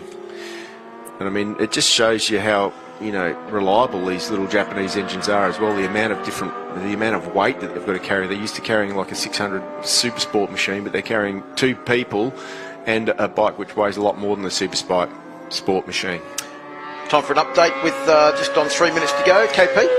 Yeah, I've got 2 of the 300 boys, the Dunlop Supersport 300 boys, Sam Pizzetta and Cameron Rende. Now, what are these very gold plaques that we're holding? Well, this is just an acknowledgement from the MSA back in South Australia of what we did last month and what I did. Went to the Red Bull rookies, a couple months back in Italy. So that's a bit of acknowledgement and Cam will explain the other one. Yeah, Cam. So it's just recognition of, like, from MSA back in SA of that me and Sam both went out, tried out for the ATC, and No, that's fantastic. It's so great to see you overseas and racing. You've both got so much talent, so good luck for this week's racing and congratulations. Thank you. It was, really an honour and hopefully we can back it up with good results here. Agreed. Okay, thanks boys. Yep, well done to Sam and Cameron there. Great reward for their efforts. Because I come from Adelaide, I can translate that.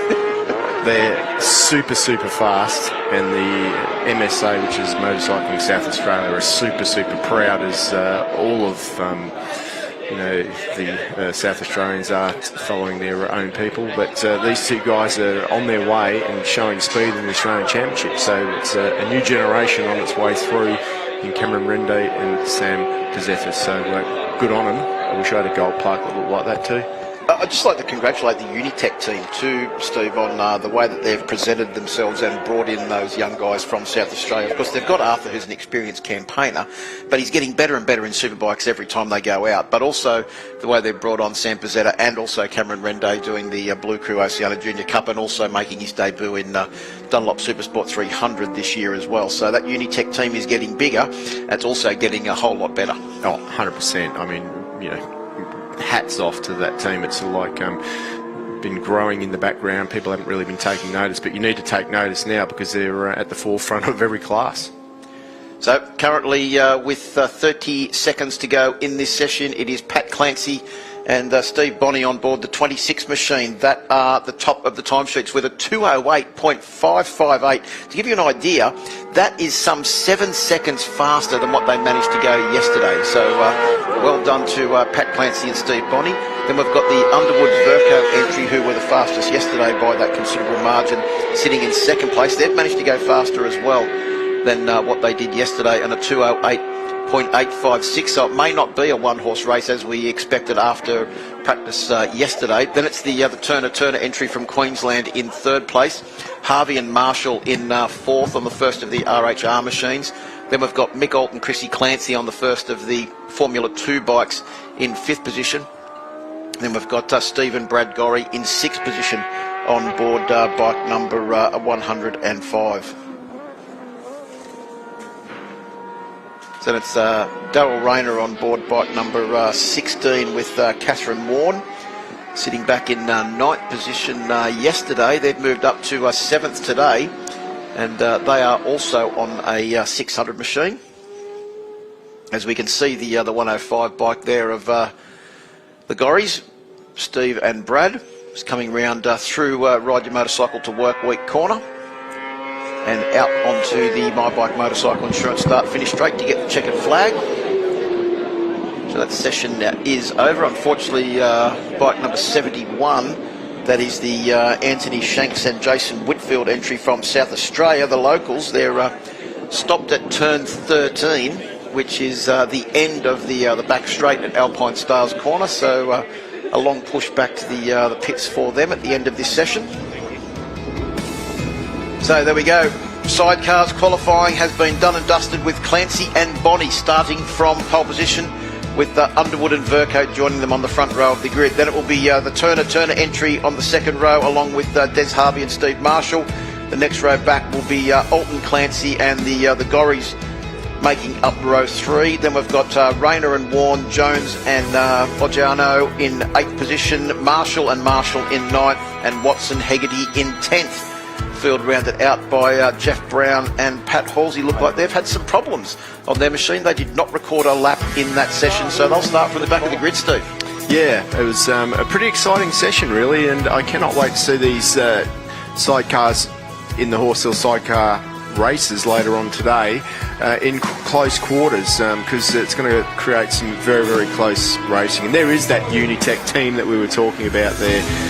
Lots of different bikes. There's Cameron Rende's machine, Sam Pazzetta's 300 over there on the right, a couple of Superbikes up the front, banners everywhere. Very, very professional outfits. Lots of people in there that know what they're doing, including Mal Pittman. Yep, they've got some great staff down there, and best of luck to them for their home event. Plenty more action coming up. We're getting ready for one of our favourite classes, Steve. The Shore Flight Superbike Masters up next after this short break. AMMF can help power your passion.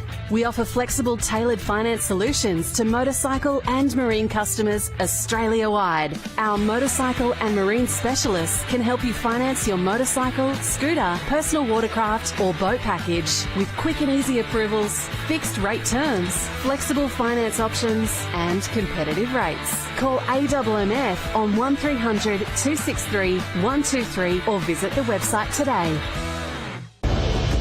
To adapt to the tyres, to be honest, it didn't take a crazy amount of time, for sure with the Superbike the tyres are softer, but in general we were able to adapt and find a great feeling, and to be honest, the difference or the feeling difference is not so much between this and the tyres we would run on a cold weekend. It was a little harder the first laps, but I didn't know the circuit. But immediately, as soon as I was ready to push, the tyres were there and ready to go immediately. Yeah, the performance has been really good overall for the amount of laps we can make. And the consistent performance of the tyres. I've been really surprised with this, to be able to do 40-something laps with the tyres and have no issues. Still doing some of my best times at the end. So the durability is amazing.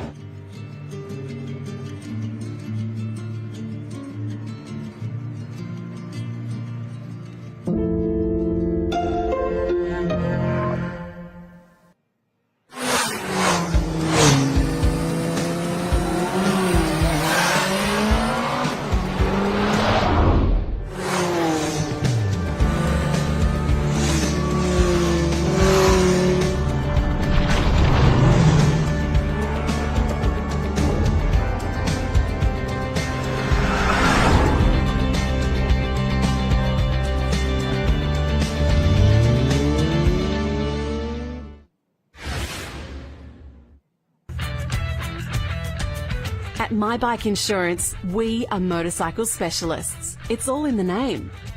We understand how important your motorcycle is to you, and because of this, we strive to provide peace of mind cover for you and your motorcycle, no matter where your bike takes you. Visit the My Bike website for a quick and easy quote, or call the My Bike Insurance team on 1300 780 446 today. For us, the journey is not about the destination. The journey starts long before we hit the road. The gear we wear, the way it feels, and the safety it brings. Some say the journey never ends, but it has to start. Start your journey with AMX Superstores. Why? Because we ride too. Enjoy the journey with AMX Superstores.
beautiful, right?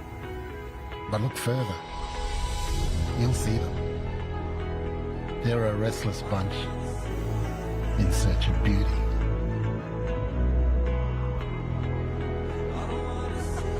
There's the unyielding conquerors that won't take no for an answer. Yep, that's this place. Perfect for those who want a little more.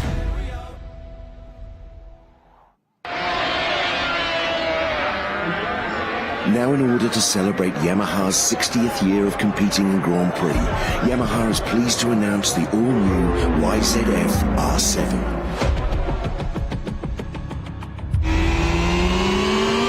Here's a bike that rekindles the spirit of the TZ races from a bygone era.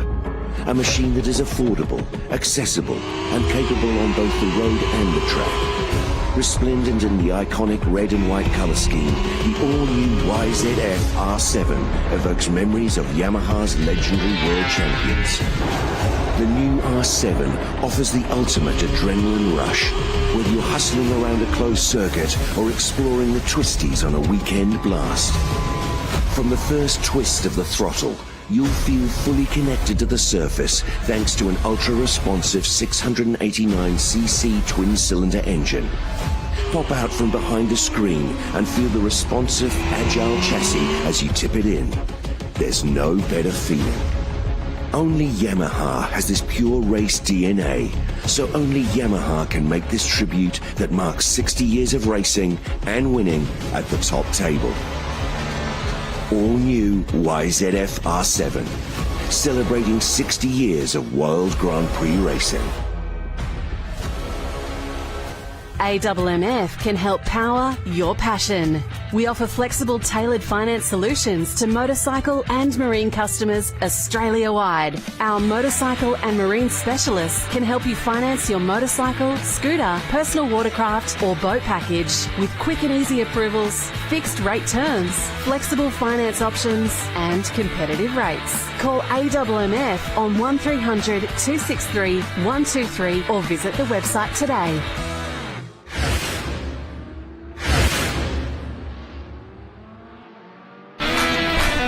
Tinnies, a quintessential part of Australian boating.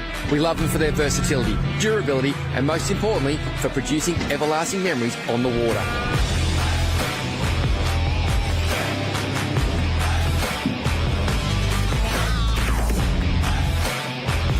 The ultimate tinny setup demands the ultimate outboard motor, and Suzuki's large range, portable and mid-size outboards are the perfect choice for the Aussie fisherman. At My Bike Insurance, we are motorcycle specialists. It's all in the name. We understand how important your motorcycle is to you, and because of this, we strive to provide peace of mind cover for you and your motorcycle, no matter where your bike takes you. Visit the My Bike website for a quick and easy quote, or call the My Bike Insurance team on 1300 780 446 today.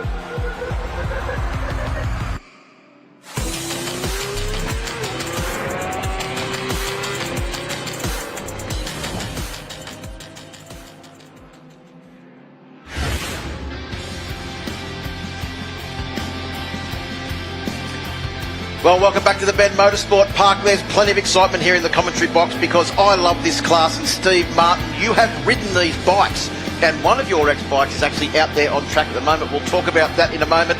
It's time for the Shore Flight Superbike Masters, and great to see them back with the Australian Superbike Championship. We saw them at the first round at Phillip Island, and unfortunately we had to wait till the last round to get them back in the championship with us. And so many bikes out there on field. There's about 30 of the Period 5 and Period 6 bikes spread over a couple of different classes, and they're out on track now for their single qualifying session. Let's talk about some of the riders and some of the bikes. First up yesterday, it was the local man, Willie Struggle, on board the Suzuki bike number 747, one of the smallest motorcycles out there, probably one of the least favoured bikes to run at the front of the field, a standard GSXR 750, not an RR or anything like that. But Willie Struggle, certainly the local man, putting on a great performance. Yeah, absolutely. I mean, Willie, he knows this circuit really well, but he's got to have some stiff competition later on. Remembering there's a couple of different classes out there, like you said, the P6 class. Depends on how far they're breaking it down this weekend as well. There's also like a 750 class. There's lots of different classes within the classes, but if we just look at the different bikes out there on track, I mean, there's a classic 90s battle right there between the GSXR 750 style machine in front and the number 66, an RC30 with Aidan Coote on board, who's second at the moment. Yeah, that's Murray Clark, the very experienced Queenslander, the evergreen Murray Clark. He's been racing in the Australian Superbike Championship since the late 80s. Has Murray Clark on board bike number 36 out there on his GSXR 11. He came from Queensland, Steve, but he had to drive an extremely long way to get here to try and avoid all of the floods. And I think if there was, just like a rally, there was always the longest distance travelled award, Murray Clark would certainly be in contention with that one. Took him a couple of days to make his way to the Bend Motorsport Park and virtually built the bike and then put it into the van to come straight down here. So great to see Murray Clark out here. Now, we mentioned Willie Struggle, who was fastest in practice 1 yesterday. There was another South Australian, Davo Johnson, that was fastest in second practice, and he's riding a bike that you're very familiar with. Of course, the Suzuki Katana, the bike that you raced to some great results at the International Island Classic, including winning the Ken Wooten Trophy in 2019. Yeah, absolutely. There's a myriad of different classes out there as well. And, I mean, the Katana, why did I race a Katana? Because I remember walking, and we can see one there, the number 2 machine of Bradley Phelan, or Brad Phelan there. That's a Katana right there. I just remember seeing one on the side of the road in 1980 when I was a kid, just for the first time. We also had bikes like the number 31 machine there. That's a TZ 750, Craig Gitchburn, all the way from Beaconsfield in Victoria, here racing that. Scott just in front of him as well on his Moto Martin machine, a bike made in France. Dave's on the Harris this weekend. The Actually, Harris, the Moto Martin has been parked back in Victoria. He's riding his good mate TC's Harris. And there's another bike in the TC garage that's been brought out here this weekend. And in this session, the bike is being ridden by none other than Troy Corser, bike number 11. And Corser, never ridden around the track before, straight up into 5th place on that bike on his second lap with a 2:11 effort. And that's getting down to a very respectable time early on for Troy Corser. Well, on his first ever lap around this circuit, it's very, very impressive indeed. So it's going to be good to see what he decides to do. But good on Scotty Webster for realising that Corser was here. Corser was going to do a ride day on the Monday, I believe, and Scott Webster said, hey, why don't you ride my RC30? I mean, Corser hasn't ridden an RC30 since the 90s. A little bit of smoke coming out of that bike there, the number 122 machine of Corey Ford. Yeah, Corey Ford is someone that you would expect to be running towards the front of the class this weekend, so we'll keep our eye on his progress in this solo qualifying session for the Superbike Masters. And as we cast our eyes down to Ride Your Motorcycle to Work Week corner, there's the man that I want to speak about finally, the fastest man in the third practice session. That is actually the bike that you rode, I think, back when you were racing at the Island Classic, Steve, but it's undergone a few modifications since you rode it, and Aaron Morris is starting to really dial it in. The biggest thing you'll note, the lack of the twin rear shock rear end on board bike number 64. Yeah, 202.3 for Morris there. Yeah, I mean, they've the biggest weakness of the Katana when you were racing against the RC30s and the Harrises and all that is the fact that the Katana still had twin shocks on the back. So, we were like super old school in the suspension, but that team have found evidence that there was a monoshock Katana built back in the day, and what they've done is they've literally replicated that bike now, got it passed through the scrutineering, and now they can run the Katana with a monoshock. And what that means is Aaron was super competitive with the twin shocks in any case, but now just on his third lap he's done a 202.3, super competitive. Dave Johnson 202.9 on his twin-shock Katana. The advantage of the Katanas, of course, is that they have big motors, 1300cc motors, and they make a lot of horsepower. They're animals to ride. Yep, that bike there, probably more in the handling stakes than the power stakes. Of course, the RC30 of Aidan Coote, bike number 66. Yeah. So great to see Aidan back in this class, a class that he's had plenty of success in riding different motorcycles over the years as well. Just don't think that this is a bunch of old blokes riding old bikes worth $1,000 around the track either, because like that RC30 as an example is about $100,000 if you want one, and there's quite a few of them out there on track. I think someone counted 8 or 9 of them here this weekend, so that's close to $1 million of machinery just and also in Honda RC30s. Yeah, and then also add in the TZ 750s to that as well, which those motorcycles aren't cheap to buy nor run and maintain at this level either.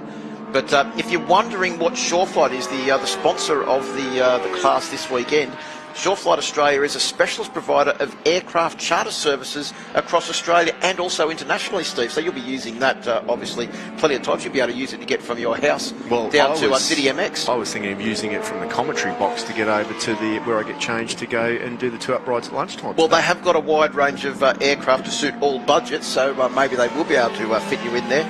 And they can tailor a bespoke air transport solution as well.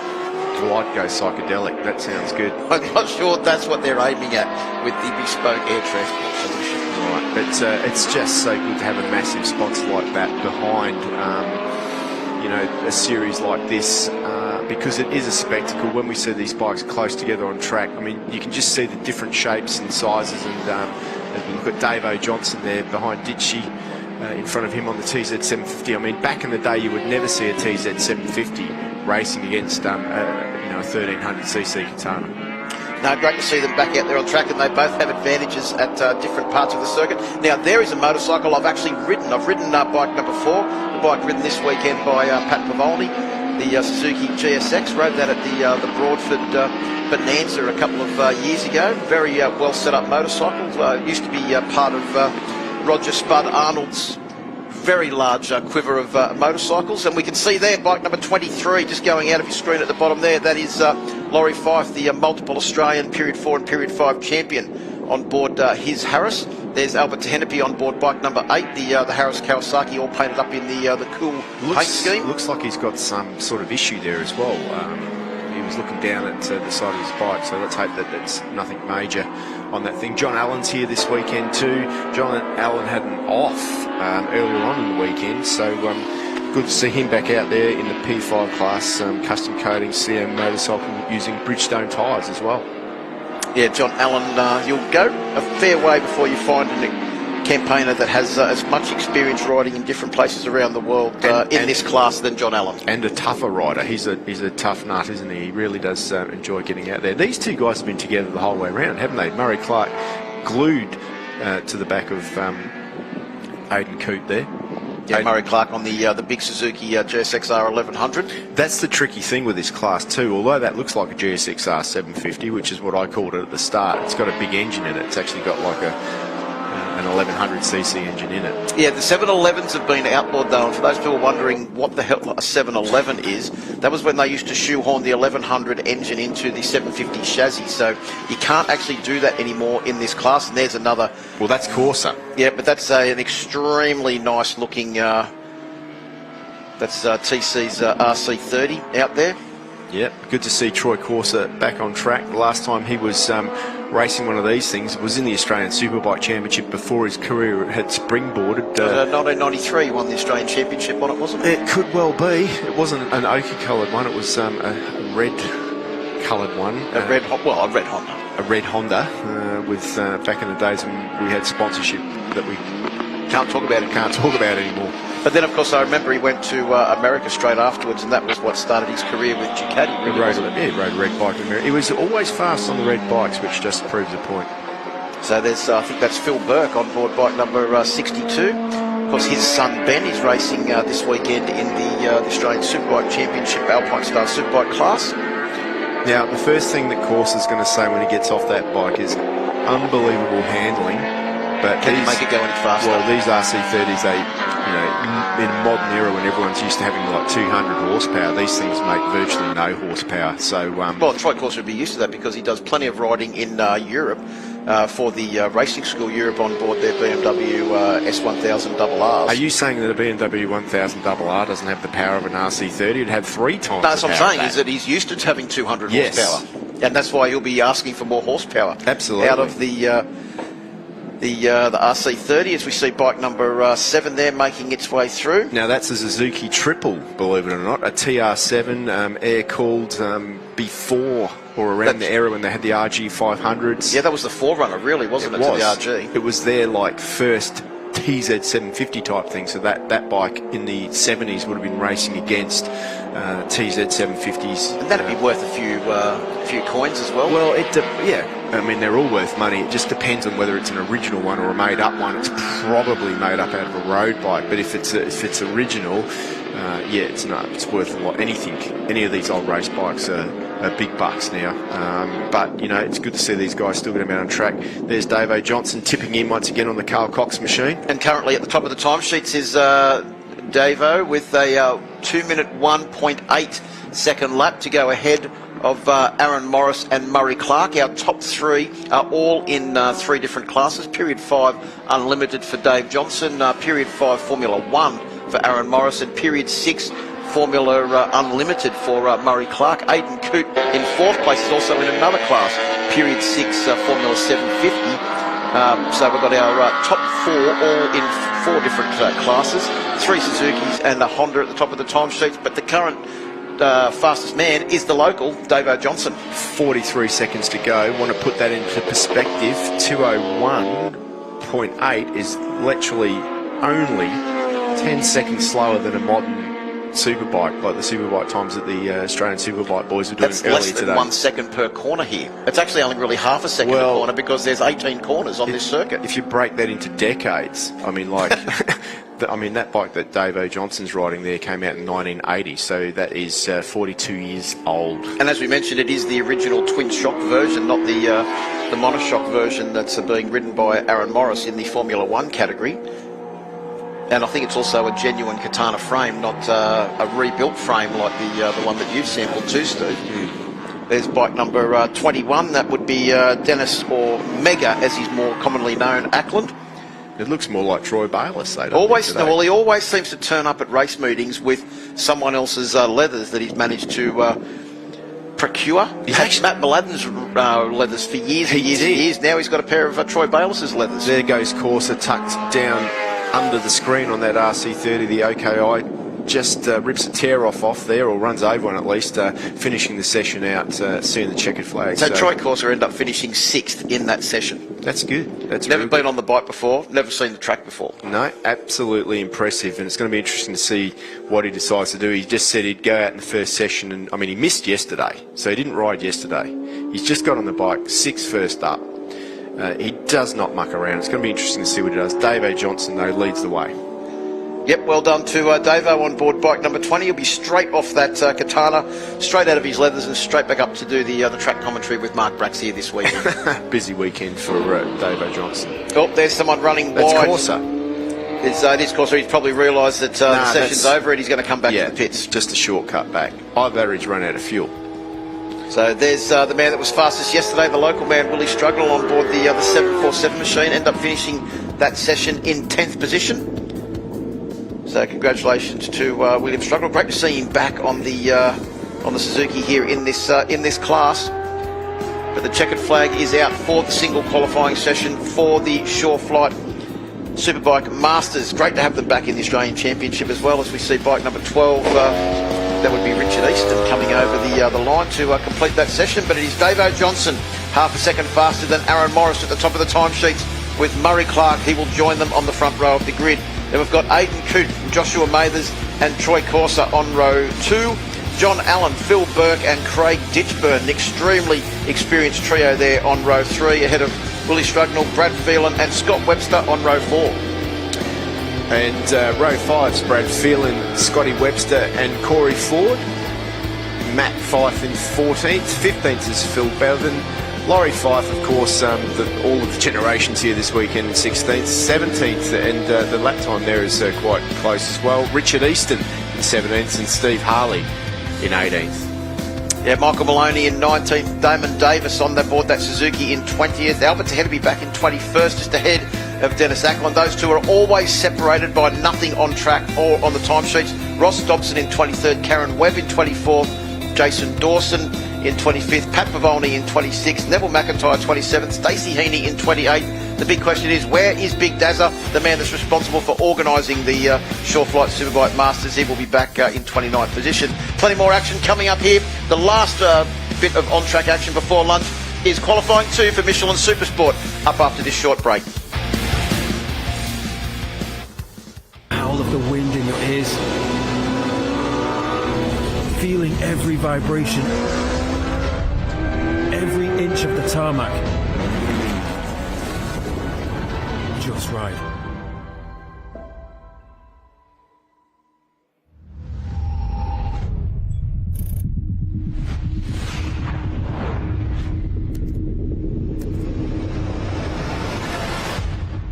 This engine has had a paradigm shift to achieve a totally new mission.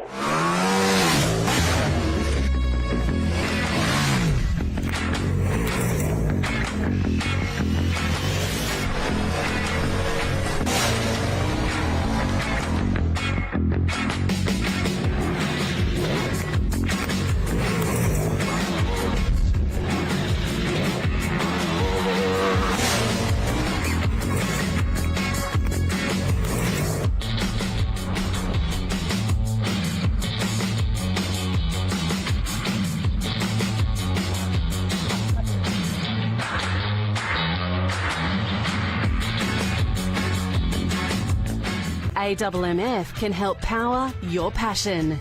We offer flexible, tailored finance solutions to motorcycle and marine customers Australia-wide. Our motorcycle and marine specialists can help you finance your motorcycle, scooter, personal watercraft or boat package with quick and easy approvals, fixed rate terms, flexible finance options and competitive rates. Call AWMF on 1300 263 123 or visit the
Beautiful, right? But look further. You'll see them. They're a restless bunch in search of beauty.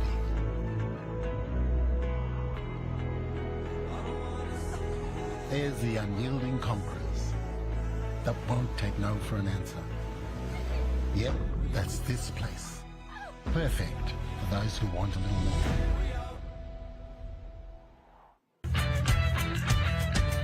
At My Bike Insurance, we are motorcycle specialists. It's all in the name. We understand how important your motorcycle is to you, and because of this, we strive to provide peace of mind cover for you and your motorcycle, no matter where your bike takes you. Visit the MyBike website for a quick and easy quote, or call the MyBike insurance team on 1300 780 446 today. For us, the journey is not about the destination. The journey starts long before we hit the road. The gear we wear, the way it feels, and the safety it brings. Some say the journey never ends, but it has to start. Start your journey with AMX Superstores. Why? Because we ride too. Enjoy the journey with AMX Superstores.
Now, in order to celebrate Yamaha's 60th year of competing in Grand Prix, Yamaha is pleased to announce the all-new YZF R7.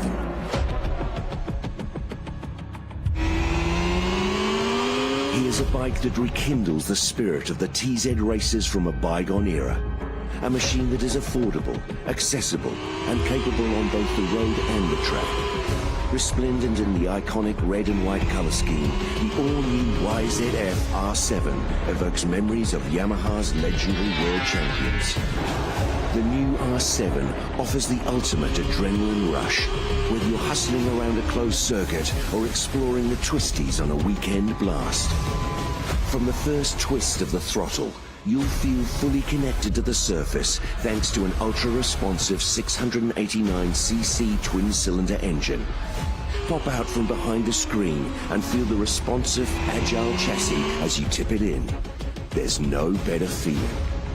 Only Yamaha has this pure race DNA, so only Yamaha can make this tribute that marks 60 years of racing and winning at the top table. All new YZF R7, celebrating 60 years of World Grand Prix racing. AMMF can help power your passion.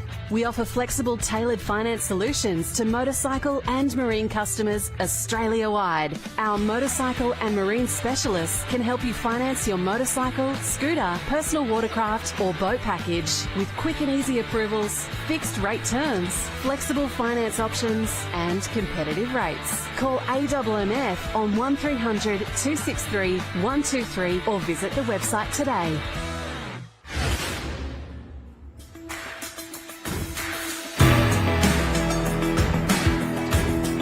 Well, welcome back to the Bend Motorsport Park in South Australia. Just 1 hour's drive up the road from the state capital of Adelaide. Steve Martin, and we're getting ready for the final qualifying session for the Yamaha Finance R3 Cup. 15 minutes this session. The bikes are already on track and you can see them in their groups.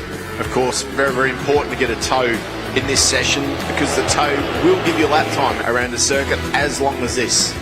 They'll all be after Cameron Dunker, that's for sure, because he's been fast all year long. Sam Pizzetta will be one of the guys chasing him, searching for home glory, of course. In the Unitech Racing team, it'd be good for him to get on the podium and perhaps take a win in the class. But Cameron Dunker's been the man on form all year. Cameron Swain as well. Teo Aksu's out there as well, recovering from the injuries that he received in the crash last weekend at Phillip Island. So for him, it's just a matter of trying to keep it all together get a decent spot on the grid and save his energy for the races. Henry Snell, you can see him there on the red and black machine on the just at the back in the middle of that group there. Some good results for him last time out, but he's here this time too. Glenn Nelson's there as well, the 39 machine.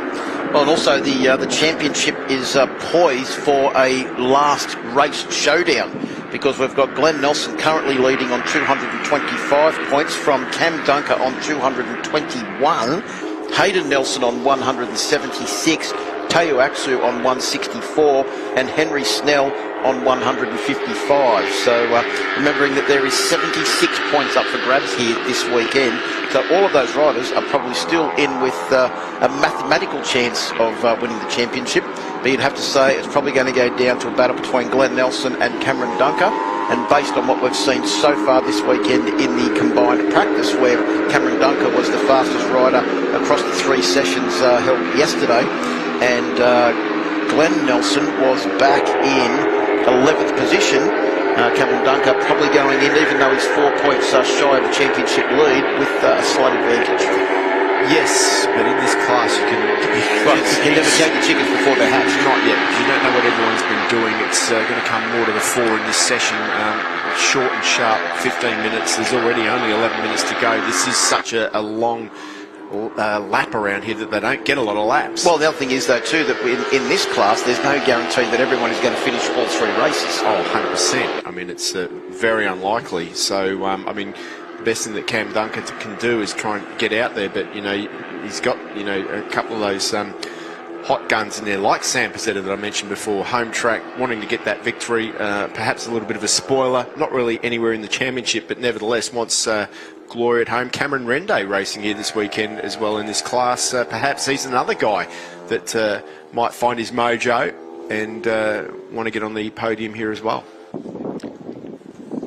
So early on, as the riders just to complete their first laps, still pretty much everyone will be faster in the Q1 session than what they are currently in this session, only having completed a handful of laps. As you mentioned, though, Steve, it is only a 15-minute session, so not a lot of time when you're doing laps of about 2 minutes and 10 seconds per lap. You divide that into 15 minutes, and you probably only get 8, maybe 9 laps, possibly 10 if you're absolutely lucky, completed in this session. Yeah. And it's going to be who can use that slipstream, as you mentioned before, in the Dunlop Supersport 300 class.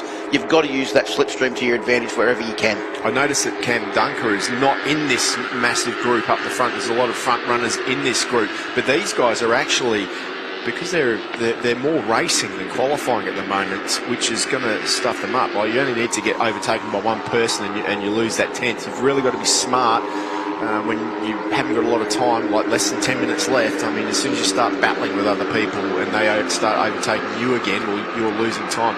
Cam Dunker not getting involved in it. He's in a different group, pretty much all on his own. He's with Sam Pizzetta. Sam Pizzetta's been smart all weekend. Every time I've seen Dunker on the track, Pizzetta's been right behind him, and that's the case now. Not in this group, but in a separate group on the other side of the circuit. Yeah, Dunker has already gone faster than he did in Q1, where he topped the timesheets as well. And Pizzetta also has popped himself up into 3rd position with Marcus Hamod in 2nd at the moment. Yeah, there's Wayne in that 4th. You can see Marcus there in the white leathers and the white bike number 13, the Motor City entry, all the way from Wollongong in New South Wales. But currently we've got Cameron Dunker at 2 minute 10.4, which is 0.7 of a second faster than he went in the Q1 session held earlier this morning. That was where he did a 2:11.119. Marcus Hamod has also gone faster. He's moved up into 2nd place. And give you an idea, Marcus was a fair way down in the session earlier this morning. In fact, just looking down through the timesheets, he was in 6th position with a 2 minute 13 flat. So Marcus Hamod has been able to find about 2.5 seconds. Yeah, there are a couple of seconds off the lap record that was set by Carter Thompson a couple of years ago. But nevertheless, I mean, it's all about, you know, the conditions here on the day and what's happening out on the track.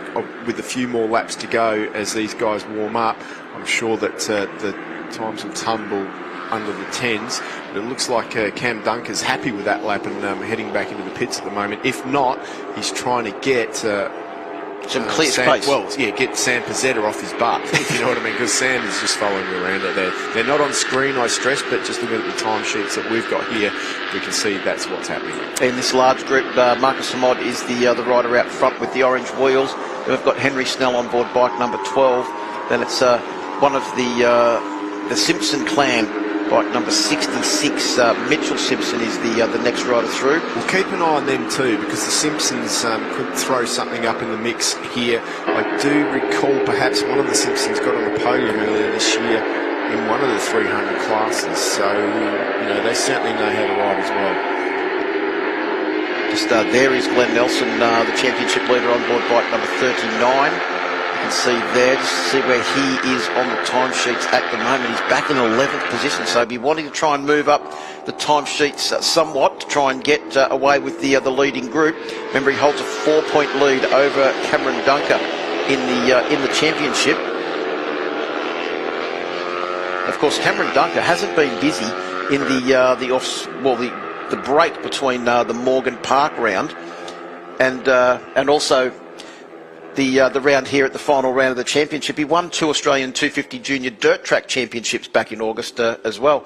So Cameron Dunker's certainly been putting in the work in between rounds. And with just on 6 minutes to go, time to go down to pit lane, an update from KP. Just a bit of an update on the wind. It's really died down. So I was speaking to a few mechanics, and it's a good thing. The riders out there are getting buffeted around a lot less. Well, that's good news for you, Steve, and your pillion rides at lunchtime, because you won't have the headwind. You'll be able to do a greater top speed. Unless it's the lull before the storm that is supposed to be coming here today. Well, that happens at about lunchtime, doesn't it? I mean, it never rains in Tail and Bend, that's for sure, unless there's a bike meeting on. Yeah, so we'll see what happens. But there's meant to be weather coming in, but I mean, it's so good to see like massive crowds turning up in what is proving to be a fantastic weekend with all the internationals here. The buzz of the Australian Championship coming back into town on such a great track. Good viewing here as well. You can park your your vehicles around the circuit as well. Plenty of displays.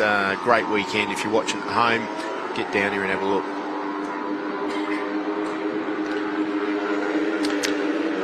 Back down to KP for another update.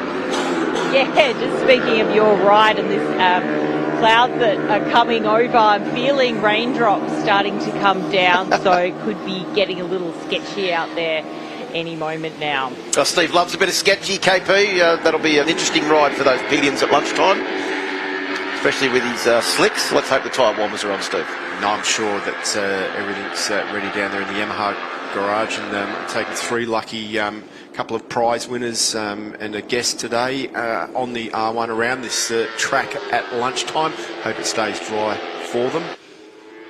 Just a quick word of yesterday's pillion rides. That was thrilling for you as well, and great to take one of the long-serving ASBK staff with you as well. Yeah, Yvonne's been a part of this paddock for such a long time now, working in the office, and was privileged to be able to take her for a ride around the track on the back there, and she rated it okay. She said it was okay. That was good.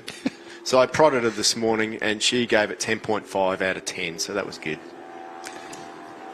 Right, so just an update with under 4 minutes to go now on the timesheets. We have seen Hayden Nelson move to the top of the timesheets with a 2-minute 10.096, almost half a second faster than Cameron Dunker in second, and Brodie Gorth's moved up into a 3rd position. Yeah, well, he's happy with that. I've just seen him pull into the pits, and you can see there. Was that Brodie? Yeah, he's pulled into the pits.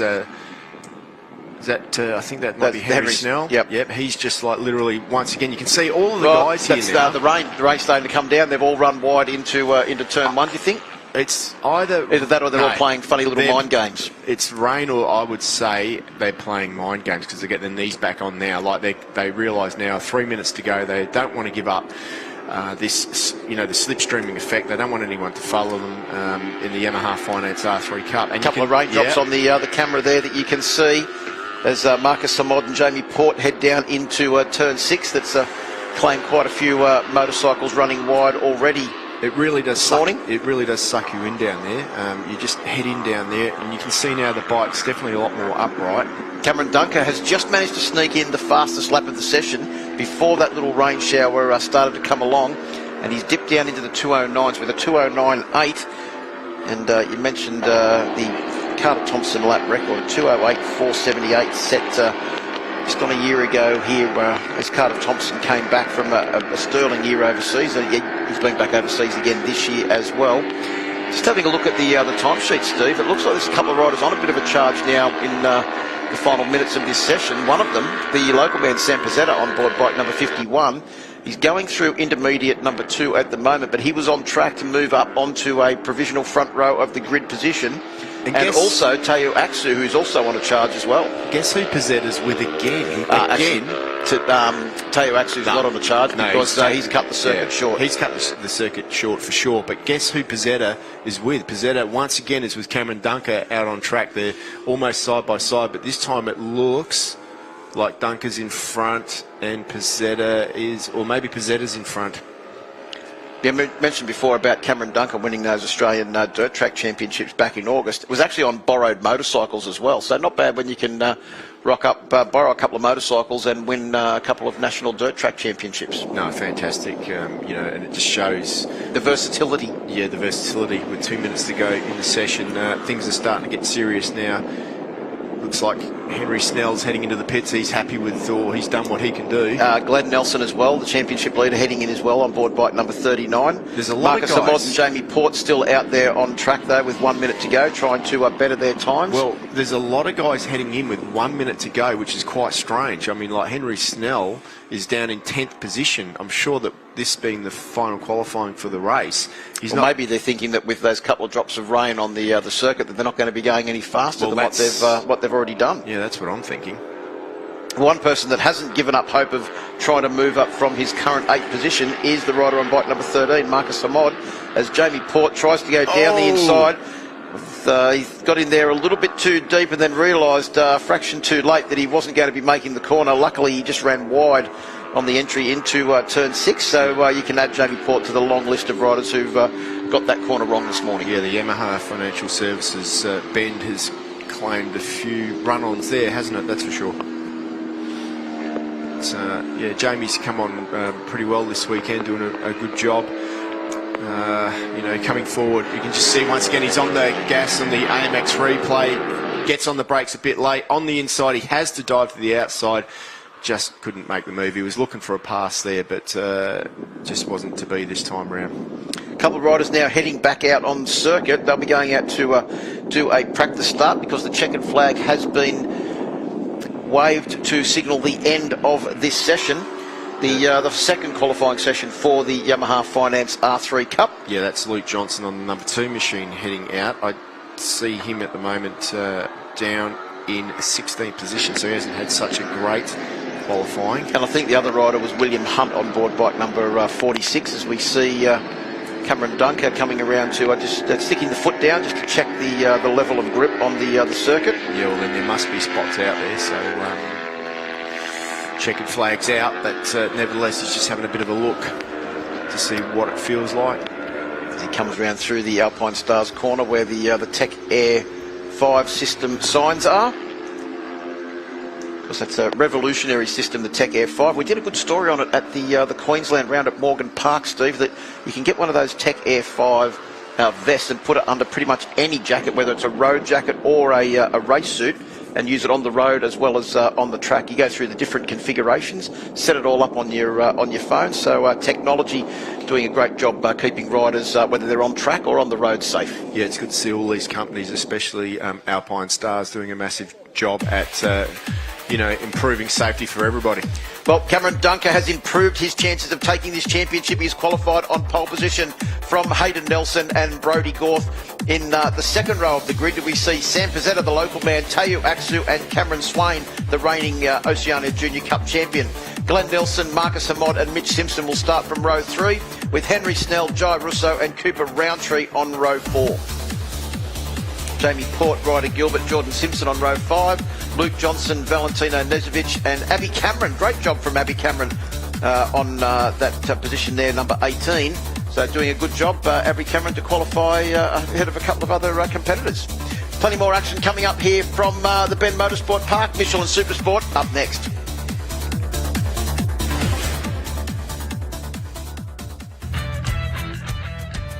At My Bike Insurance, we are motorcycle specialists. It's all in the name. We understand how important your motorcycle is to you, and because of this, we strive to provide peace of mind cover for you and your motorcycle, no matter where your bike takes you. Visit the My Bike website for a quick and easy quote, or call the My Bike Insurance team on 1300 780 446 today. For us, the journey is not about the destination. The journey starts long before we hit the road. The gear we wear, the way it feels, and the safety it brings. Some say the journey never ends, but it has to start. Start your journey with AMX Superstores. Why? Because we ride too. Enjoy the journey with AMX Superstores.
The wind in your ears, feeling every vibration, every inch of the tarmac. Just right.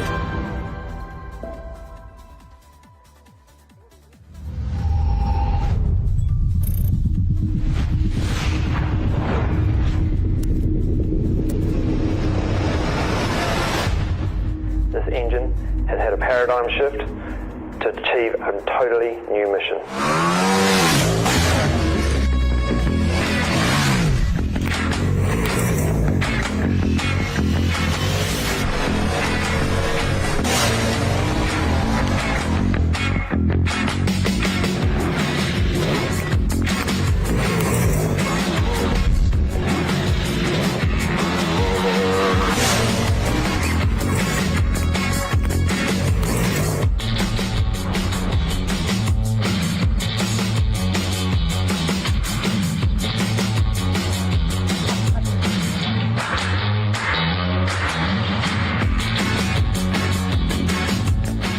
AMMF can help power your passion.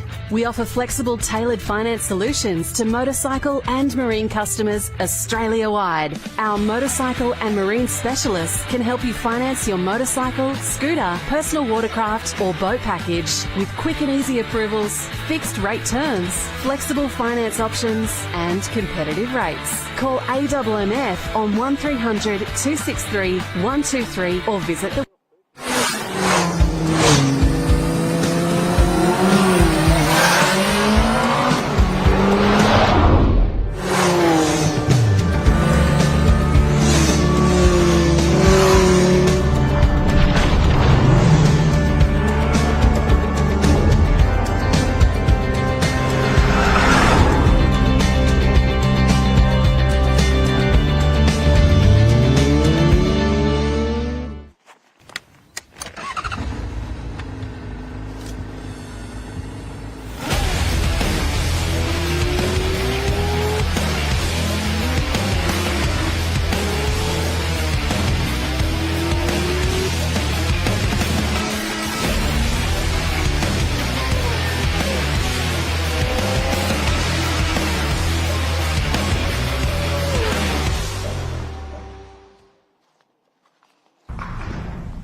But look further. You'll see them. They're a restless bunch in search of beauty.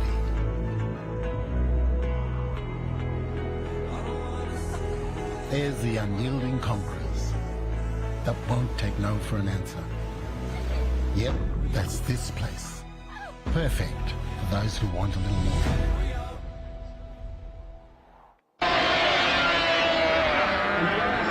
Now, in order to celebrate Yamaha's 60th year of competing in Grand Prix, Yamaha is pleased to announce the all-new YZF R7.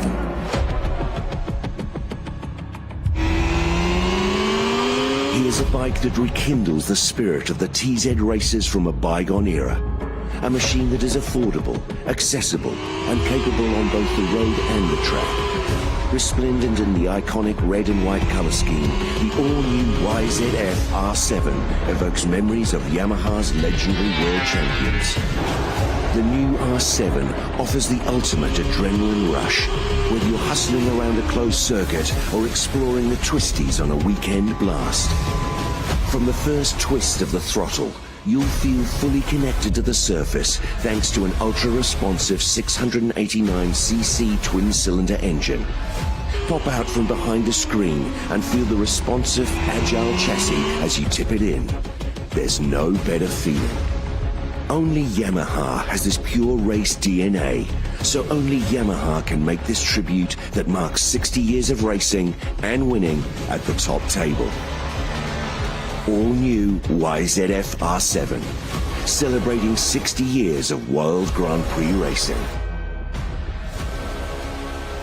AMMF can help power your passion. We offer flexible, tailored finance solutions to motorcycle and marine customers Australia-wide. Our motorcycle and marine specialists can help you finance your motorcycle, scooter, personal watercraft or boat package with quick and easy approvals, fixed rate terms, flexible finance options and competitive rates. Call AMMF on 1300 263 123 or visit the website today.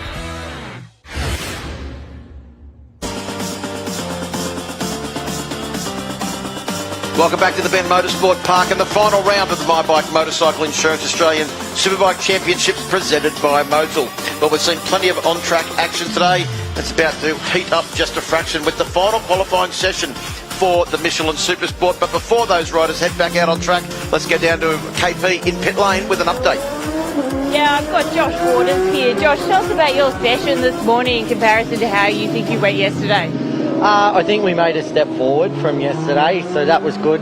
The weather isn't great at the moment, but same for everyone. The big thing in our class is to try and get into Q2, so you have a shot at doing your best time and saving the tyre sticker. Because from yesterday, you know, for today we have tyre stickers. We're only allowed a certain amount of tyres, so yeah, important to get into Q2. And I see Adrian Monti is very busy in there right now. I had to rip you away from him. What's he working on? Are you making some changes? Just trying to improve the bike everywhere. So, yeah, hopefully Adrian can work his magic like the other few times that I've ridden the bike. So I'm sure he will. And this Savo, what can we expect in terms of track position? I don't know. Hopefully go all right. Try my hardest, and that's all I can do. Yeah. All right, good luck out there, Josh. Thank you. Yeah, thanks, KP, and also to Josh Waters. Probably a bit of a nervous time just before the lunch break because the Australian Superbike Championship qualifying is up only, probably about 45 minutes, an hour or so after the lunch break concludes, Steve. So they're getting closer to that qualifying time, and they all realise the importance of trying to get away with that front group here, especially with the huge and international field that we have here this weekend. And on top of that, you cannot see it at the moment, Phil, but I did go out and have a look at the weather, and there is rain falling at the moment as well. So spots of rain, it all plays on the mind, even 45 minutes out. I mean, on the mind of these guys, you know, real tricky conditions. Don't want to throw it away. I mean, obviously Josh is here to support Wayne Maxwell this weekend if at all he can, but if not, I'm sure he's been given the bill to go for a win. He wants to get some great results as well. Fantastic results since he's joined that Boost Mobile teams so far. Well, the man that is coming off 2 impressive wins, his first ever in the Michelin Supersport field last round. Tom Bramage is in pit lane with KP. Exactly, I've got Tom here. Tom, I mean, it's qualifying right now. Why aren't you out there? It's just a few drops of rain at the moment, and yeah, we got a 25-minute session, so we're just going to wait a little bit and see if it hopefully clears. It's going to dry really fast. The wind's warm, so yeah, we'll just have a look later on. How long are you going to wait? What's kind of the cut-off time for you? Yeah, we need to probably go out with about 6 minutes to go to be able to get a out lap and a couple of flying laps, but yeah, if it's spitting rain, there's not much point. Yeah, just explain the conditions right now. What are you seeing? It's just blustery. We just got big drops of rain, and yeah, but it's warm, so it'll dry really quick. Thanks, Tom. Thanks. Well, no need to rush into it either for Tom Bramage, because he's sitting in 3rd place at the moment. That's on the front row of the grid, the provisional front row of the grid. That provisional front row of the grid also contains Harry Voight, the 4th rider in the Thriller Motorsports team. Harry Voight's been doing a great job racing overseas for the last couple of years, and great friend of Jack Miller, so great to see that Jack's not only brought the Superbike guys, himself and Josh Hook and Marcel Schrötter here, but also Harry Voight on board the Yamaha YZF R6, who currently sits on provisional pole position, with Dallas Skier, the local man, in 2nd, Tom Bramage in 3rd, Ty Lynch, another local man that's also challenging for the championship, in 4th, Scott Nicholson, the Victorian, in 5th, and Archie McDonald. Great to see Archie back after competing overseas, and also last weekend at Phillip Island, up there on the provisional 2nd row of the grid. 3rd row of the grid, provisional of course, is Jake Farnsworth, who's been very strong in the second half of the season. Championship leader John Littress in 8th, and Tom Drain, a man that's had a massive year racing in America, where he came home with a whole bag of silverware and #1 plates from the Moto America Championships, rounding out the 3rd row of the grid. Yeah, it's going to be interesting to see Tom Bramage sitting in the pits at the moment. He'll be watching these lap times to see what these guys that are out on track lay down at the moment, to see if they're significantly slower than what they did yesterday because of the spots of rain. And at the moment, as an example, Scott Nicholson's first lap was a 2:05.1. Yesterday it was a 1:57. So there's at least 7 seconds different. And I guess if you look at the wind there and the way that that flag is blowing and everyone's trying to hold the tent together, I'm not sure whether that tent was just being put up or whether it's blown apart. Well, I think it's like a bit of a half and a half situation at the moment. It's halfway being packed up. Ty Lynch is coming back in, so he's not happy with the conditions out there. I mean, it was really blustery. Conditions like that certainly change. All of the cameras you can see have got spots of rain on them, and you can see Ty there. Look at his visor, the rain on the visor there, and that was a shake of the head saying, yeah, not much point going out there. It's just going to be too risky, especially for a man like Ty Lynch, who's still, he's got a theoretical chance in the championship. And he's also coming in with significant injuries. He has. He's got that injured. I saw him walking around the pits yesterday. He was in a moon boot, and also he's got he needs a skin graft as well on his arm. So, a bit of time spent in the off season for him getting repaired. I also have to say that he has one of the best looking custom painted helmets out there. That RX7V Arai doing a great job of really putting forward a big part of the package. Look at that helmet. How good does it look? Of course, Marcus Holt from the Grinning Dingo doing plenty of helmet servicing there for Ty Lynch as well, making sure that his visors are always clear. Notice no tear-off, Steve, with the rain conditions. So you see riders most of the time with the tear-offs on. One thing they don't really want to be running in the rain conditions. And we've got a red flag because someone has gone down at turn 10. I don't know if it's a red flag, but it's... Oh, no, it is a red flag, sorry. Yep, red flag crash at turn 10. So I'm not sure who that is, but the raindrops have caught someone out. Yeah, you just have to be so careful when it's like this. Like Tom says, you add up what it is, but it is dangerous. Back down to KP for an update. We've got Ty Lynch here, as you just saw. Ty came in. Ty, tell us why you're in. Oh, look, it's just, it's spitting. The rain's not torrential or anything, but it's just not worth pushing at the moment. If the rain sort of starts to calm down, the wind's up enough that the track will dry pretty fast. But, just trying to make a smart decision to not go out there at the moment and push too hard. Obviously, there's a red flag at the moment, so hopefully everyone's okay on circuit. But, yeah, it's going to be easy to make a mistake right now. The wind's up. If you touch the paint, it's going to be real slippery. And tell us about your helmet as well. It's looking pretty good, this custom paint job. Yeah. So, Troy Craddock from Nightmare Designs did an awesome job. He actually rushed these to get them done before Phillip Island and the last round after I destroyed my last helmet. So, yeah, he's done a fantastic job. A lot of time and effort goes into it. So, super thankful to have someone like Troy in our corner to paint these helmets and, keep them looking fresh. Yeah, sounds good. Okay, thanks, Ty. Good luck out there. Cheers, thank you. Yeah, thanks KP, and thanks Ty for the update there. What do you reckon, Steve? It is one of the best looking leads out there, isn't it? Oh, absolutely. Really good to see that. As we can see now, we've got an ambulance heading out there to sort the situation out. So this red flag, have to just wait and see how long it goes. But conditions at the moment definitely very, very difficult out there for the riders. So and turn 10, that's the end of those right-hand corners that just keep coming one after the other, isn't it? Yeah, it is. Yamaha revs your heart out. You really have to stay on line through there in windy conditions like this. There you go. There's another indication of he's not in a hurry to get his hat back, is he? Look, well, someone's just handed him his hat and given it back to him, but that's a fair indication of how windy it is down there. It's also, well, we were up there yesterday, Steve, on the upper decks of the impressive pit structure complex here at the Bend Motorsport Park, and there wasn't a lot of wind yesterday. There was still a bit of a breeze up there, though. Oh, absolutely. I mean, it's certainly coming across. I mean, most of the people watching this live in Australia at the moment. They know the drama that we've had wherever we live with weather and flooding, and I've never seen it as green as this at the Bend before. So there is supposedly another heavy rain band coming through today at some point in time, so the wind normally means that it's on its way, and then when you get a lull in the wind, it means it's here. So we've already had spots of rain, and it looks to me like the wind's picking up again, so hopefully that's the end of the rain for the day, because it's just one band coming through. Well, there's 18 minutes and 39 seconds left in this 25-minute session. There's the flags indicating who that group of people are supporting here this weekend. Great to see Jack Miller back for the second year in a row. And when you consider that it's a Saturday morning, there's a good crowd gathering around the place too. I mean, they're going to be in for a treat. The races here last year were sensational. People coming from all over the place, Western Australia, to watch this. It's just going to be a good weekend of motorsport, and the organisers of this event and this area, they've just put so much effort into making this track a destination, a place to come to.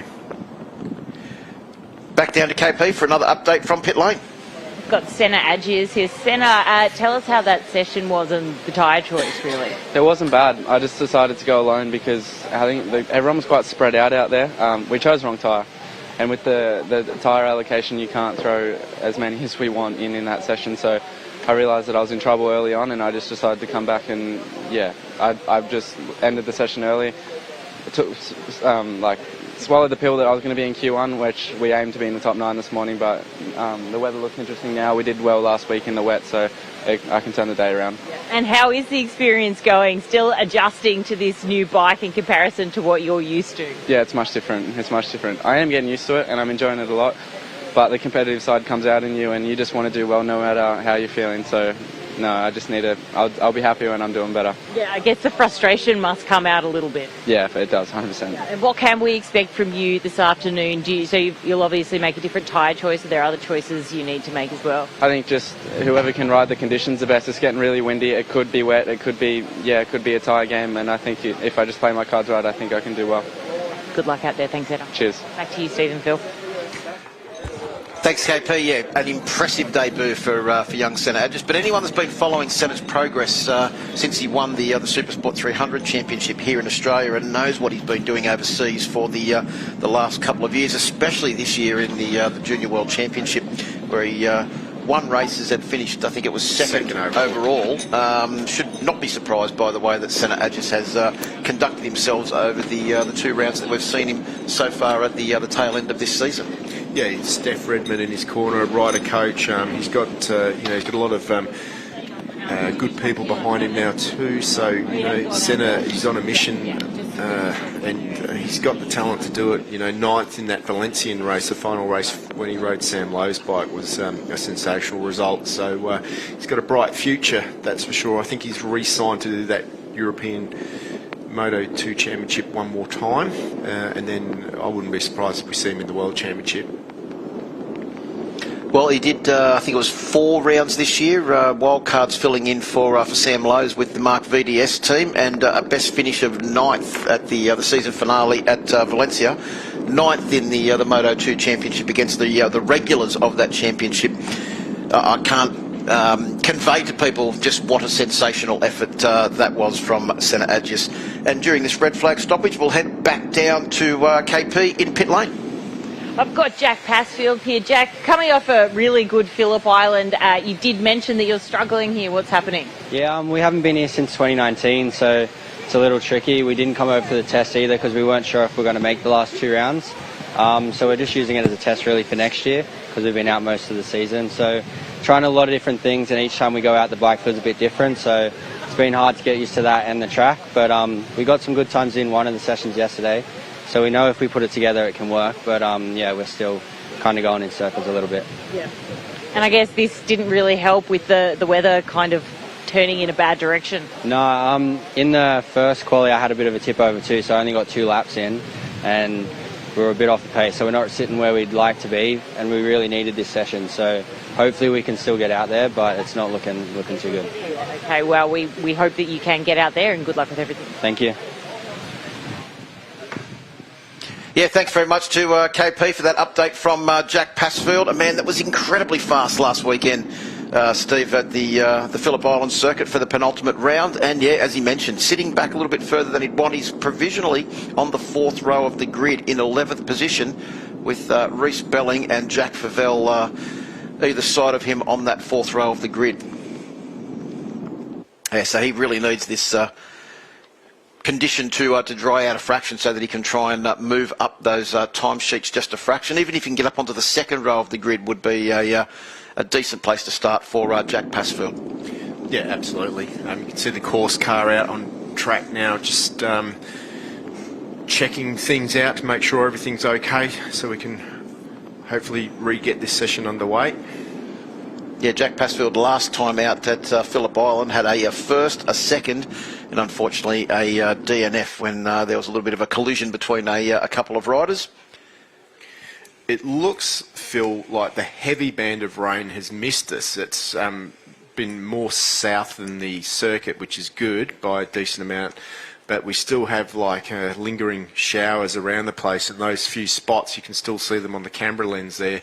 These are sometimes some of the trickiest conditions of the whole lot. But let's head back down to Kate. Got Abby Cameron here from the OJC class. Abby, how's your weekend going? You're one of only 2 girls racing in that class. It's gone pretty well. I've had a couple mishaps and stuff, but learning a new track, so trying to experience what I can.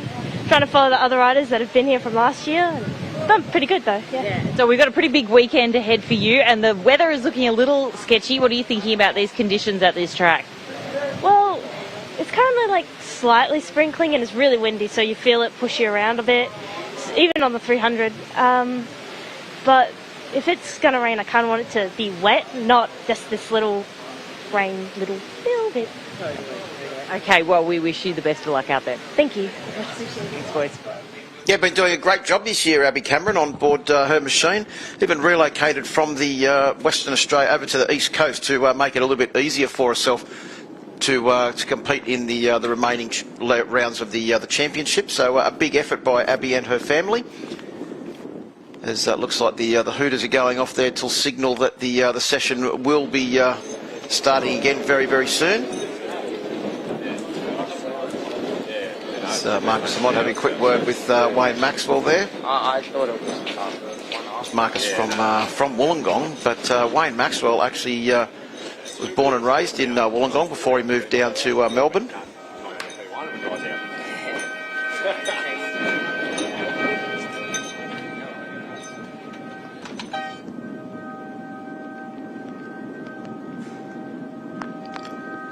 see there the wind still blowing here at the Bend Motorsport Park. Flags certainly flying, showing that the wind is blowing across the main straight at the moment, unlike the full headwind that we saw early on in the session. So the session has restarted, and as you can see, there are a few riders in leathers in pit lane, not making any attempt to get back out on circuit.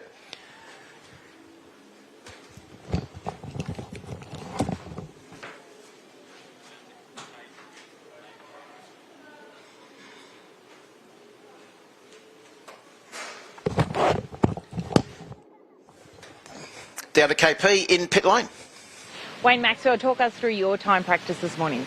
Yeah, we went out to try like the softer tyre option because it's going to be similar conditions tomorrow in the race this morning, cooler. So went out with that. For us, it didn't really work that well this morning, but it's just eliminated another another thing that we've got to get through. So I think we've got a pretty good setup going into this afternoon, and yeah, we'll just work towards the tyre that we prefer, and hopefully we can move forward and try to fight for pole. So with the weather at the moment, though. Yeah, hopefully it blows over. It's only just spitting, but it's not enough for dry, but be pretty hairy on slicks. Yeah, have you checked the radar? Are you considering making some fairly big bike changes if it continues this direction? No, not really. You can't really. You've just got to risk it on the dry tyre and try to go for it and try to get the lap sorted. So it's going to be a funny little afternoon. But I think, look, it should have been raining like before when there was rain on the radar above our head. It wasn't raining, and now it's sort of starting to blow over. It's raining. So I think it's just hanging around a little bit, but there's enough wind. So let's hope it passes and we can see some fast times this afternoon. We know how fast you are around here. It showed from last year. How do you put together the perfect lap? What is key about this track? It's so easy to make a mistake on the corner entry into the stop corners, so it's about being patient in those corners for me and then working through that. So look, that'll be the key to my lap, getting into the turn 6 really good, and then the end of the back straight there, turn 10 I think it is, turn 11, and then the last turn 17, it's like the slowest corner on our calendar pretty much. So come from 4th gear, you got to get back to 1st gear to get in there, so it's a really tough one. All right, thanks Wayne. No worries, thanks so much. Yeah, well, great to hear from Wayne Maxwell there, of course, the defending champion. Great to have another 3-time Australian Superbike champion joining us in the commentary box for the final stages of this Michelin Supersport session, and that is Glenn Allison. Glenn, welcome to the TV commentary box. But tricky conditions out there for all of the guys at the moment. But how was your session this morning? Yeah, thanks, Phil. Our session this morning went really well. The conditions were probably perfect, and overnight we came up with a new setting for the bike, and it went to plan. I just did one flying lap, and that was a 51.7, so that was good enough to get us through to the Q2 top 9, and that'll be when we really have a good go. A big weekend for your family here this weekend, because your nephew Josh has made his ASBK debut on a brand new motorcycle. Yeah, it's been a bit of a rush. I feel sorry for little Josh. He's got his KTM. They got it together like on Wednesday this week, and it's not perfect to give it a shakedown at a race, but he's so keen to go racing that we're actually here. My dad and my sister and Josh have put a lot of effort into getting the bike together, and they made the trip down, and he's having a go. He's learning the track too. Never been here before, so it's all new to him. But he's doing a great job. Yeah, well, I'm not surprised to see him going fast straight away. It must be in the genes. Of course, I've ridden with your dad plenty of times to know that that's where it comes from for you too, I think. Yeah. But tricky conditions here. You can see all the rain coming out there on track this afternoon for this session. So I think we can pretty safely say that the times from Q1 will stand with 15 minutes to go. But the question is, how do you approach this afternoon where you come out in Q2 if it is still a little bit wet? Have you got a wet setup you can go to? Yeah, look, just then when I left the pit box, the boys were putting together a wet setting with softer suspension, so the springs will be softer, the valving will be softer, in case we have to go out in the wet tyres. But and looking at it, it looks like it's going to be wet. But these guys are lucky; they've already laid down a time. Our time's reset for our Q2, so it all starts again. But we do have a fair amount of time on our hands here. It's probably about 3 hours until we're on track. So fingers crossed that this blows over and we can have a dry session. Well, a couple of additions to your team this weekend as well. You've got Robin and Devis from Patubo Suspension been with you for a couple of rounds this year. How big an impact have they made for this team this weekend? Yeah, it's been great. Just going over the data and having two different points of view to look at how the lap time's being achieved and where we can improve and how the suspension's actually set up. You know, Davis is from Bitubo at the factory in Italy, and Robin is from, he works in the same area, like suspension and bike setup, but he works for the EAB World Supersport team. And yeah, it's been great to have that extra, input into the bike. And we came up with a setting that is way out of the ballpark of what we usually run. But this morning the bike felt great. We actually ran a softer rear spring than we normally run, a lot more preload. But we've worked a lot on engine brake control and the power delivery, and the bike felt great this morning. Like, yeah, one flying lap and I was fast enough to go straight in. That was always the goal, if we did a mid to high 51, that we park the bike and save the tyre for this afternoon's first run, and then we'll stick another soft tyre in at the very end and have a go. Cast your mind back 12 months, it was a strong final round of the championship for you last year here at the Bend. So you've come in here with a fair amount of confidence, especially after last weekend as well. Yeah, look, last year it didn't start out great for us. You can see the boys are doing a rain dance. They're probably happy that it's raining. Jake Farnsworth, he's got Crazy Jake written on the back for a good reason. Yeah. But last year we didn't go very good in qualifying, and the whole practice and qualifying was tough for us, and we were in a difficult spot. And then when the lights went out in the race, I just had the pace, so we finished second in both races. So I've actually got more confidence now, being that we're we've got lead pace. We're as fast as any of the other guys out there, and it's only a few little sector splits here and there that I know if I put a lap together, we'll be able to be on the top two rows. And yeah, I know that I'm going to race good, so I'm excited about what's going to come tomorrow. Well, and also I think we spoke earlier this morning about the fact that you're racing, your nephew's racing, and your dad's down there in the pits, actually working on the bike. So you've got the three generations all in the pit garage. Yeah. What about the Fife family? Three generations all racing here this weekend, with Laurie, Matt racing in the Superbike Masters, and young Jed making his debut in the Blue Crew Oceania Junior Cup. Yeah, that's awesome to see. Young Jed, I've watched him ride a few times on the Ovales, and he's a bit of a gun, so it's awesome to see him make his debut on the OJC. And it's great to see the young kids coming through. My nephew's he's a little bit big and a little bit older to do the OJC, so we put him on the 300. But we've done a lot of practice on down at a little track called Marulin, and we've been riding a lot. But it's great to see these young kids coming through. Also, riding around on the tracks during the week. In between last week's race at Phillip Island and coming here, we did an Ovale Tuesday nights with Wayne Maxwell's set up there out at Oakley on the Ovales, and isn't that an awesome little track? Yeah, a lot of fun. Josh had a great time, and even I had to get my skates on to try and keep up with all the boys around there. So it's great fun, and it's good to see that we have a better pathway for the kids to get onto the bikes. I mean, when I came through, there was a Moriwaki 80 scene there for a while, but it sort of it fizzled out, and it's great to see that we have a few different pathways for the kids to get the experience they need to be able to come here and race at the ASPK level. Well, you mentioned the Ovales. I'm glad you did that, because I remember seeing you going pretty well on an Ovale at the, I think it was the second round of the Mini GP's championship at Sydney Motorsport Park earlier on this year. Yeah. So it is a great training tool for even riders that have got 3 ASPK titles under their belt. Yeah, I love the thing. The first time you ride it, you probably think to yourself, this feels a bit odd and it feels a bit weird because it's so small. But when it comes down to it, once you get your head into gear, it's the same. They're all the same skills you need to go fast. The braking, turning the bike in, carrying your corner speed.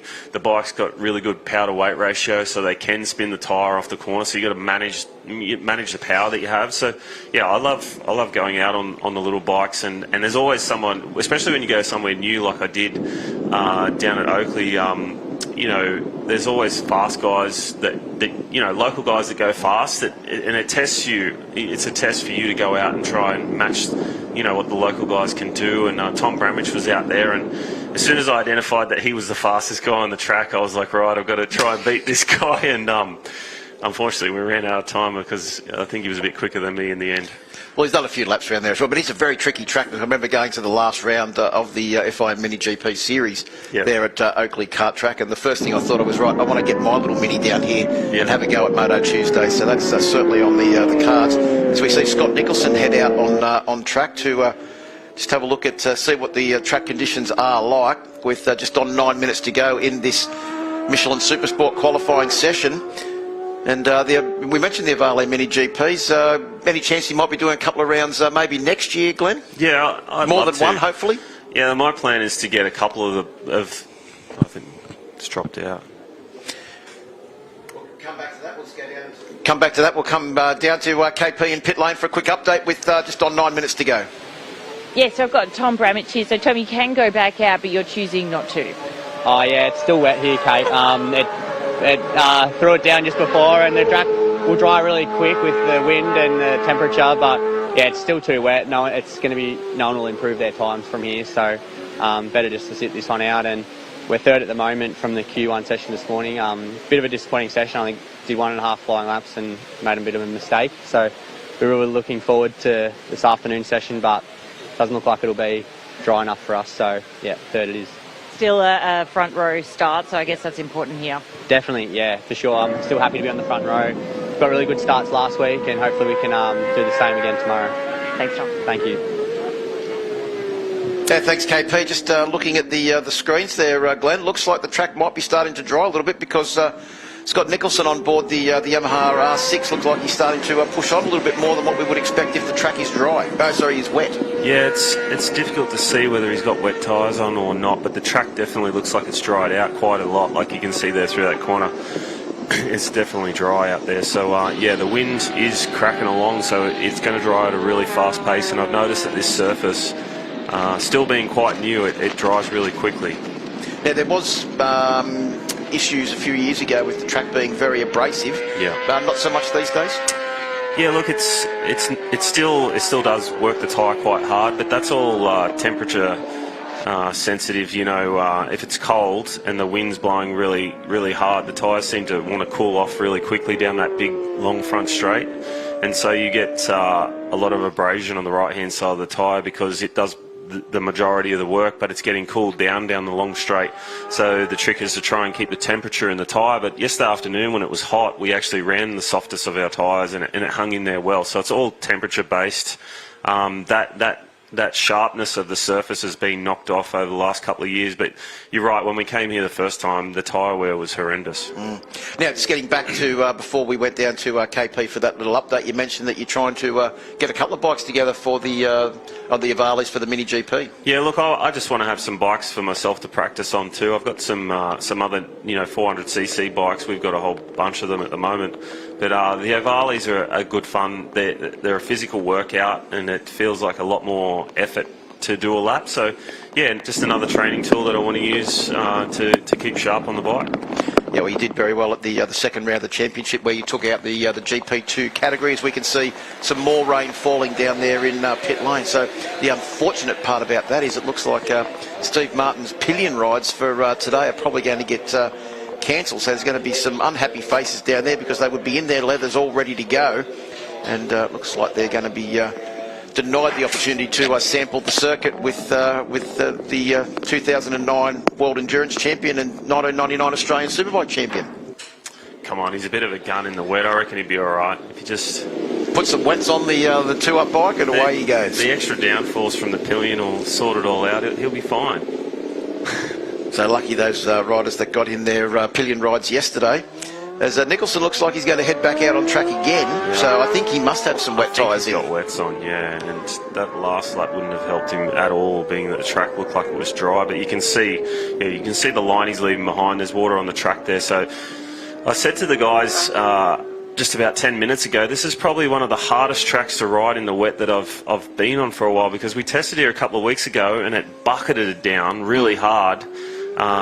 And when the water hits the surface, if there's enough water to cover the whole track, it looks like a mirror. Like for some reason, this surface is so smooth and compressed, it's not absorbing any of the water, so the water sits on top.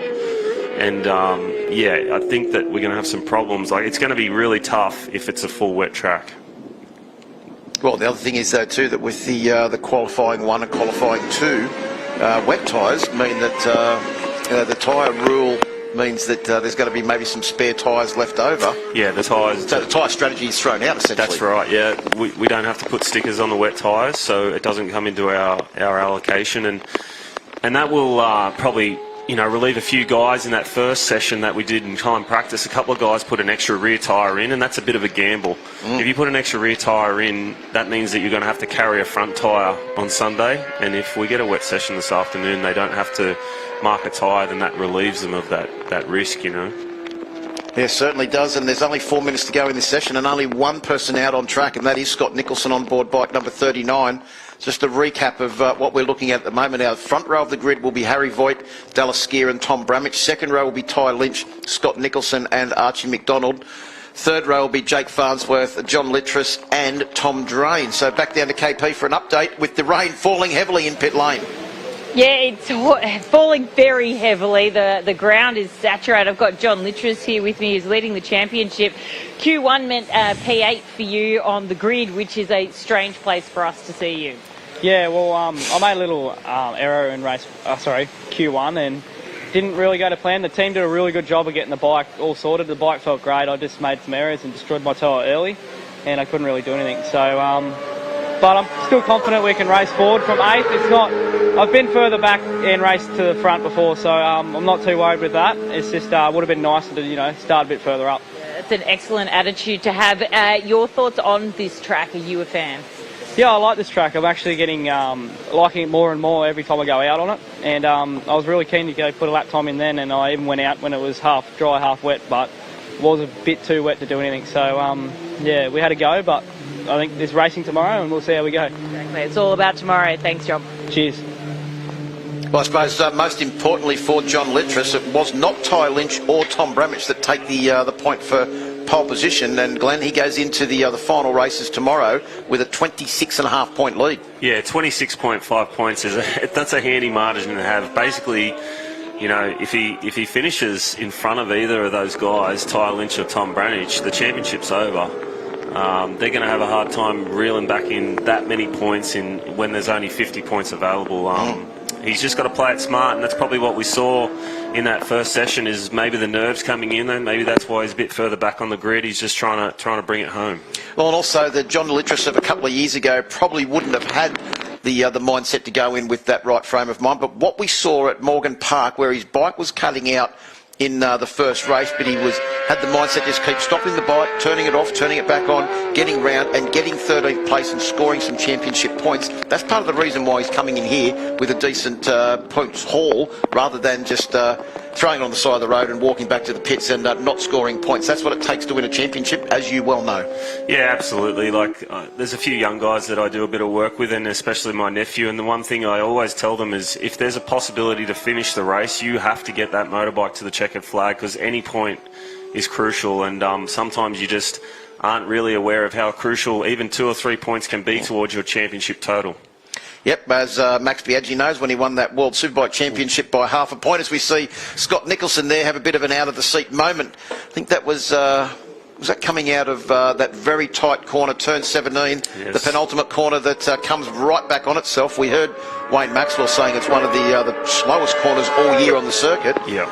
And probably one of the most tricky as well. Oh, absolutely. This circuit's great, and it's nice and wide, and the first time you do a lap and you think, where do I go here? The track's so wide, I've got all this room, and then you get down to turn 17, and for some reason the angle of the corner, your perception is that it's a really tight corner, and then all of a sudden you're like, wow, I've got no room, I can't even turn here. So the track throws up a little bit of everything. I think they've done a great job with the circuit, and now that the circuit's not tearing tyres up the way it used to, it's producing some great racing, especially this first section here where we can see Nicholson now, that flowing left-hander leads you onto this short straight, and then there's heavy braking back to second gear here. This always opens itself up to some good passing opportunities if you get a run on someone that's and we've seen so many people run wide in that corner this morning. It looks like it is very easy to get in there way too hot. Yeah, so the track starts out flat when you grab the brake, and then it starts to drop away and become off camber. So if you get sucked into trying to make a move on the inside of someone, it seems like you've got the job done, but then as the track drops away and goes off camber, you realise I can't keep holding the brake on. At some point you've got to let the brake go and make the bike turn.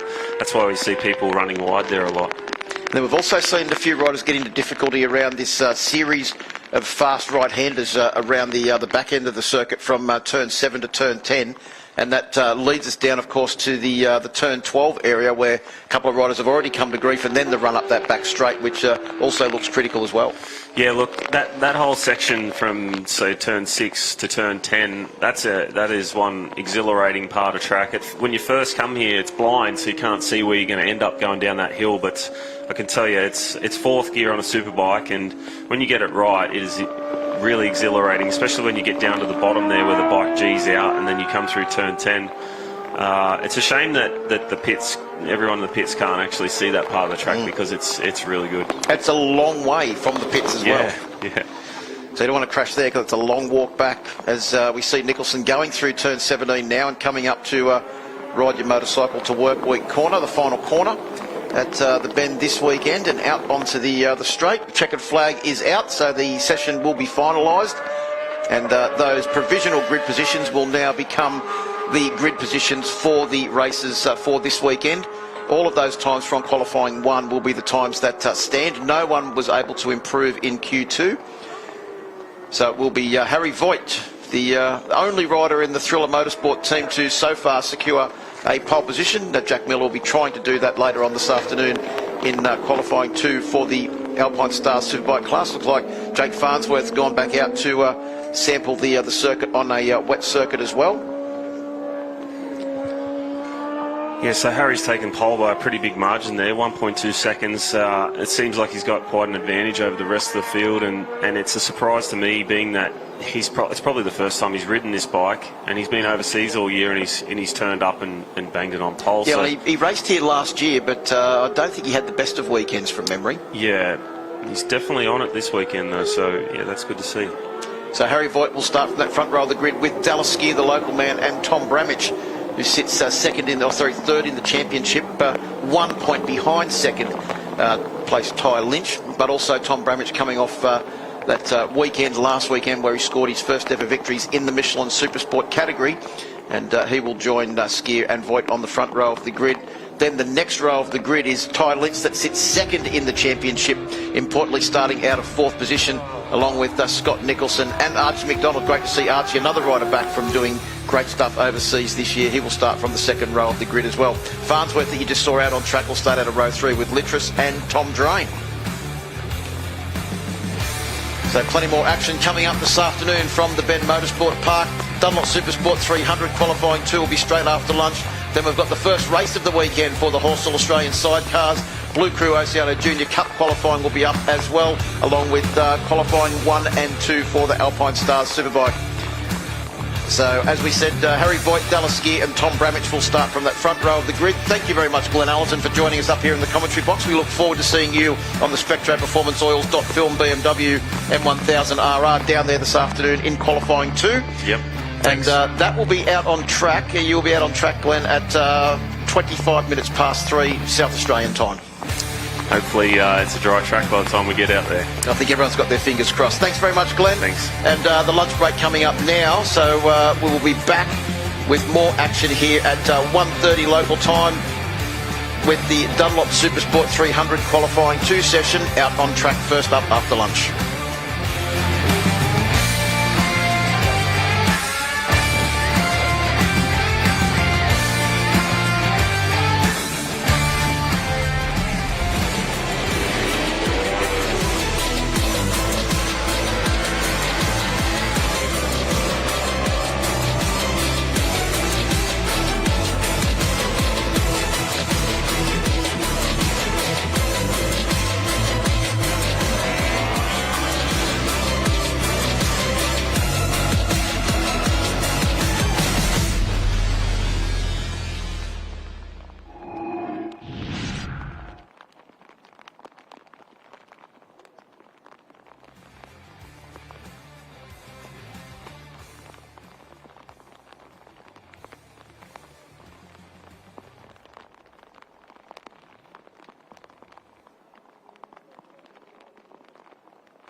2, 3, 4, 5, 6, 7, 8, 9.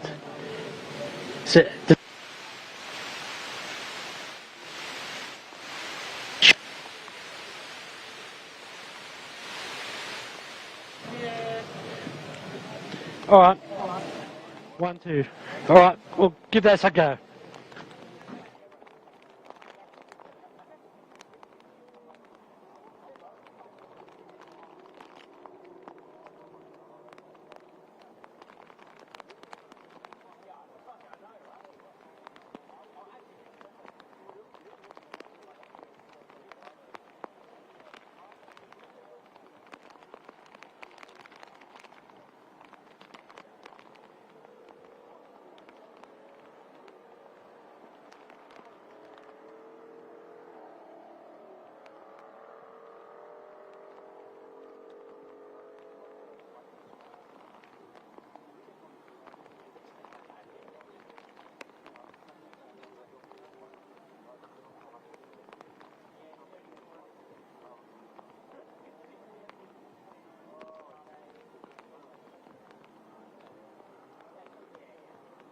Sweet, okay.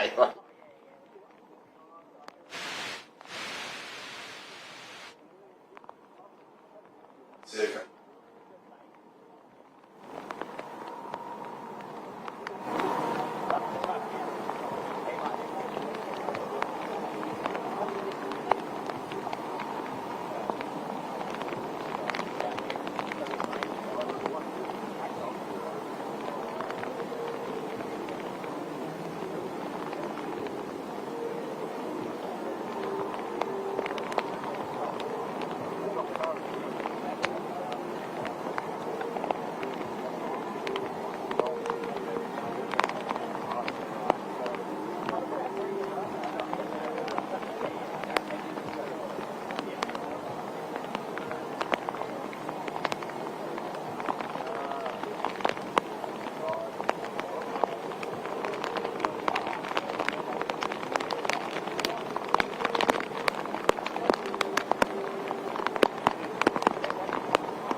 Hello and welcome back to the grand finale of the My Bike Motorcycle Insurance Australian Superbike Championship presented by Motul, and we are kicking into gear for qualifying number 2 for the Dunlop Supersport 300.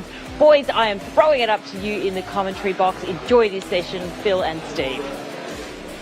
Yeah, thanks, KP, down there in the Thriller Motorsport Garage. And it's been a thriller so far today, Steve Martin, because we've seen plenty of sessions out on track, but just before lunchtime, something happened to change everything up for the afternoon sessions, and that is a very big rain shower has come across. And as you can see, the Bend Motorsport Park is now very, very wet for the afternoon program. Yeah, unlikely we're going to see any times bettered from this morning's qualifying, that's for sure. But, you know, there's a few guys going to head out on track, and what they're going to do is, you know, like learn about what the conditions are like out there. Like Sam Pezzetta's made his way out in case it rains tomorrow. And well, and also for some of the support classes, they all have a race this afternoon. Yeah, that's right. So there is a very good chance that Sam Pezzetta could be riding in rain for the first race this afternoon. Yeah, 100%. So, I mean, he's probably done a lot of laps around this circuit, but probably not many in the rain, because it honestly doesn't rain much out here. But the greenery around at the moment, it looks like there has been a little bit of rain. There's the number 29 Harrison Voight's machine. It looks like the next generation of racers getting ready to make their debut on that machine. Yep. As we watch Sam Pezzetta out on track, this is a 20-minute session. 5 minutes of that session has already gone. There's Henry Snell and Brady Gorth out there on track now as well. It's a decent number of guys out there, to be honest. Like, we've got at least 9 or 10. That's Brady Gorth gone down already. Yeah, It is slippery out there, isn't it? He didn't let it warm up, let the tyres warm up. Although these wets don't need warmers on them, you still need to bed them in. A lot of damage there done to his machine as well. Yeah, looks like the foot peg and everything has gone. Let's see a AMX Superstore's replay of that. You can see that his leg got caught underneath the left-hand side of the bike, but when he picked it up, there's a fair bit of debris left on the ground. One of them certainly looked like a gear lever. And Brody's taking it to the inside of the track, trying to pick up another one gone down. Is that in the same area too, Steve? It looks like that's Sam Pizzetta's gone down. Yep. So he was ahead of those guys. So he's gone somewhere else around the track and gone down. Obviously pretty slippery out there at the moment. Let's just see if we can get a look at Pizzetta as he heads into there. Just not much lean angle at all. Just loses the front there. Well, Glenn Allenton did say that when this track gets wet, you can see how slippery it is there, the amount of distance that his bike slid past where the actual incident happened. Glenn Allenton was actually saying when he was here in the commentary box and we're talking to him during the lunch break that when the track gets wet here, it gets very, very shiny and it's hard to actually see where the water is. Yeah. And that's one of the biggest difficulties about riding around here in the wet. Yeah, absolutely. You can see number 39 there. That's Nelson. Yeah, Nelson. He's having a bit of a go. These guys probably aren't aware that the other two guys have fallen off either yet, so it's just a matter of like trying to keep everything under control until you warm the tyres up and bed yourself into these conditions. And he's coming up to that area where Sam Pizzetta went down. That's the corner where Pizzetta went down right there. Nelson looks like he's managed to negotiate it successfully. Yeah, right, that's just heading onto the back straight through the Yamaha RevShare corner out. I think that's to turn 12 there, I think, as they head onto that little back straight. Yep, then up to the tightening turn 13, and then you go up the hill as well. See how he's just got his knee down there? As soon as you can get your knee on the ground, that gives you a lot of confidence because now you've got something to lean over to. So if you can do that on the left and the right, it makes you feel a lot better out on track. But obviously, the more you lean over, the more difficult it is and the more you risk. So, you know, all to play for at the moment, but in the same place, a lot to lose. Just having a look at the timesheets at the moment. Looks like Cameron Dunker's 2 minute 10.188 from Q1. He's looking pretty safe at the moment. I think we can safely say at the front row of the grid, Cameron Dunker, Sam Pizzetta and Cameron Swain will be hard for those times to be challenged in this session. Oh, yeah, it's not going to dry out now, that's for sure. It's looking pretty wet out there. So Glenn Nelson just getting a few wet laps under his belt, 2.2 seconds quicker than Jamie Port in second place, and Cameron Rende is also out on track. He's 6.8 seconds off the pace at the moment. There is the number 45, Ratbag Racing Jamie Port. He's been in this class for a while now. Had a run off, he ran wide just a little while ago, didn't he, in the qualifying one, but out there getting experience in these wet weather conditions. Well, and also too, he did double duty in the Supersport 300, R3 Cup and Oceania Junior Cup for a little while as well. So getting plenty of track time over the last couple of years, Jamie Pott. I think he's also been doing the Victorian Championships as well. So doing plenty of racing throughout the 2022 championship year. Glenn Nelson's looking pretty good out there, to be honest, at the moment. He might be doing a rain dance. Well, I don't know about that because, I mean, it is very risky out there, and let's remember that he does sit second in the championship. So, you know, if it is wet conditions like this and Cameron Dunker hasn't, you know, experienced these conditions, remembering that we do have a race later on today, this could bode well for the number 39. It's always so tricky like this too. Such a fine line between upright and not upright. Yeah, that's exactly right. Speaking of upright, KP is upright and down in pit lane. Correct. With Cameron Dunker, now you are leading the championship and you put in a pretty good time for Q1. So you are just biding your time right now, waiting for it to dry up a little bit. Yeah, just me and Dad, we had to talk about it. There's no real point going out in the wet. I mean, the forecast says it's meant to be a little bit of rain, but there shouldn't be any rain for tomorrow. And, yeah, like I said, no point going out. Just sit and wait. We done good time in Q1, so hopefully they'll get us there. Have you experienced conditions like this before? Yeah, I've done a little bit of wet riding, a couple of times at Eastern Creek and stuff, but never actually at this track, so I'm not really sure about the conditions, but if it's going to be wet tomorrow, we'll go out and warm up and we'll just feel it out. Thanks, Cameron. Thank you. Yeah, I'm guessing that Cameron Swain's probably not going to be too upset if it is a little bit wet this afternoon, because as we mentioned earlier on, he won 2 Australian Junior Dirt Track Championships on a 250cc motorcycle in August of this year on borrowed motorcycles, Steve. So he's obviously got a pretty good feel for a bit of sliding and the old hand v rear tyre relationship. There is that, but I hope he does realise that there is a race later today, because he was saying tomorrow. So I'm sure he would. But look at that now. Good lean angles there by the number 39. The man who sits second in the championship, Glenn Nelson, fastest in this session by a decent amount as well. Yeah, but Jamie Port and Cameron Rende also up in the top 3 for this session. Then it's Henry Snell, Cooper Roundtree, Sam Pizzetta, Brody Gorth, who crashed early on, Teo Aksu, Jai Russo in that top 9 as well. Supersport 300 obviously, and thankfully sponsored by Dunlop. Always good to have some new sponsors on board. Just gets that knee down again. He's looking good out there to me, so if it is wet this afternoon, watch out. I reckon he's on.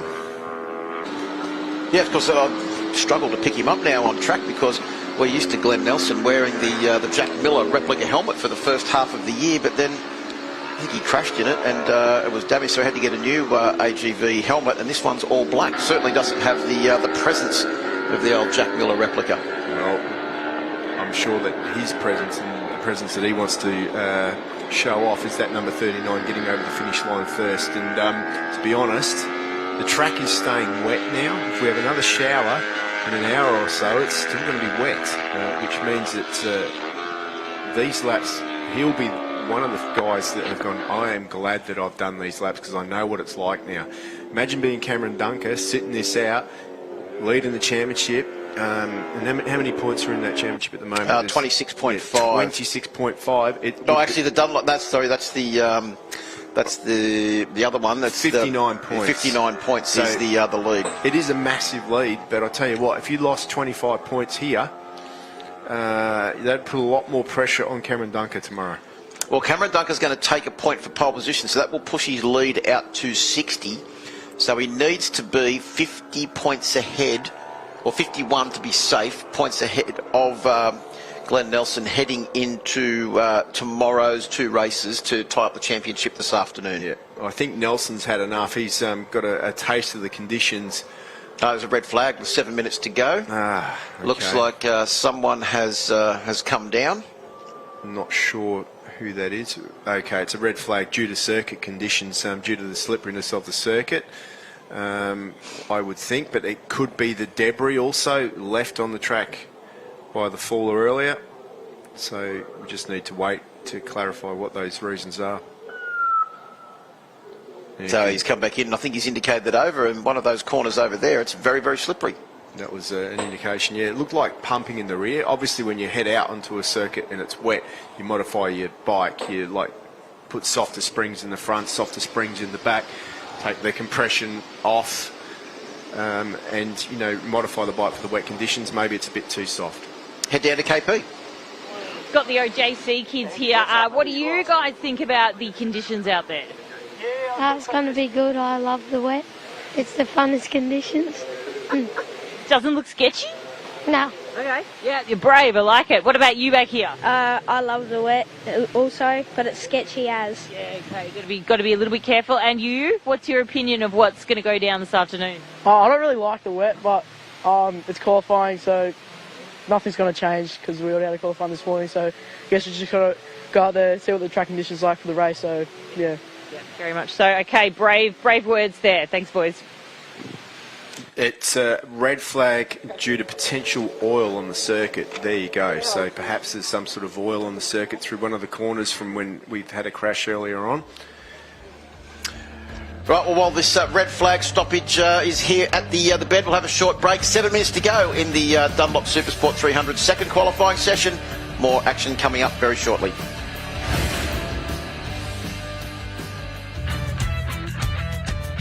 At My Bike Insurance, we are motorcycle specialists. It's all in the name. We understand how important your motorcycle is to you, and because of this, we strive to provide peace of mind cover for you and your motorcycle, no matter where your bike takes you. Visit the My Bike website for a quick and easy quote, or call the My Bike Insurance team on 1300 780 446 today. For us, the journey is not about the destination. The journey starts long before we hit the road. The gear we wear, the way it feels, and the safety it brings.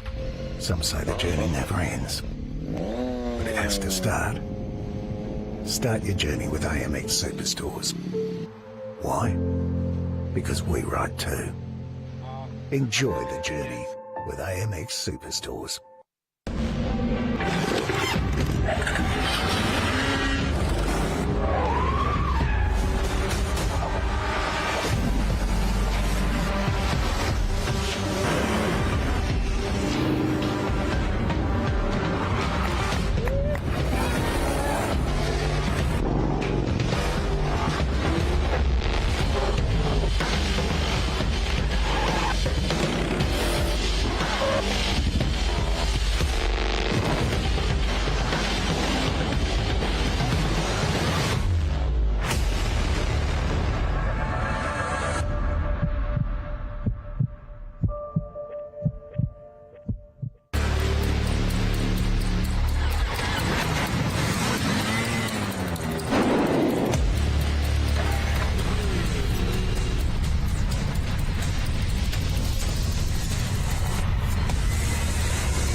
Beautiful, right?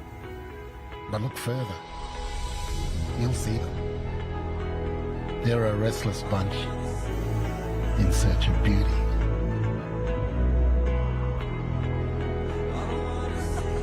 There's the unyielding conquerors that won't take no for an answer. Yep, that's this place. Perfect for those who want a little more.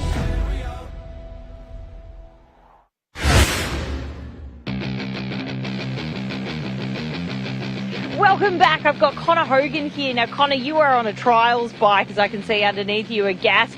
Tell us what you're doing here this weekend. Yeah, the AJS Club are here doing a bit of a trials demonstration showing you what it's all about. We've got all kinds of level of riders, from the youth up to the senior riders, so yeah, great display out there. Yeah, there's quite an interesting display out there. Tell us a little bit about what's happening in that display and what you are jumping over and all the obstacles. Yeah, so we've got a heap of pallets, concrete blocks, metal cages, all kinds of bigger, large obstacles that we're trying to ride over. Yeah, ranging in difficulty, but yeah, all great fun. Great, and you are you headed over to Trials Destinations this year. How did that go? Yeah, really well. As a team, we finished up 5th for the men's team, and the women's finished up 7th, and it was an awesome event. But a massive experience, as always, to head over to Italy and represent the country. Exactly, it's like the Olympics of trials, really. Yeah, that's right. Yeah, always great fun. Fantastic. And are you local? Not quite. I'm up from Port Pirie direction, so in the mid-north. So yeah, still about 4 hours away. So. Okay, wow, that's quite the trip. But are we into Superbikes? Who are we going for this afternoon, tomorrow as well? But who are your bets on? And is it great to see Jack Miller and the other internationals out here? Yeah, I've heard a lot about Jack Miller. I don't follow a lot of the Superbikes, but I will be watching for sure. It's great to watch some different disciplines other than just trials. So. Great. Okay, well, I might have to come out and have a burn. You could teach me a thing or two. I can jump a log or a concrete block or something, yeah? Yeah, I'm sure we'll figure it out. Yeah, no problem.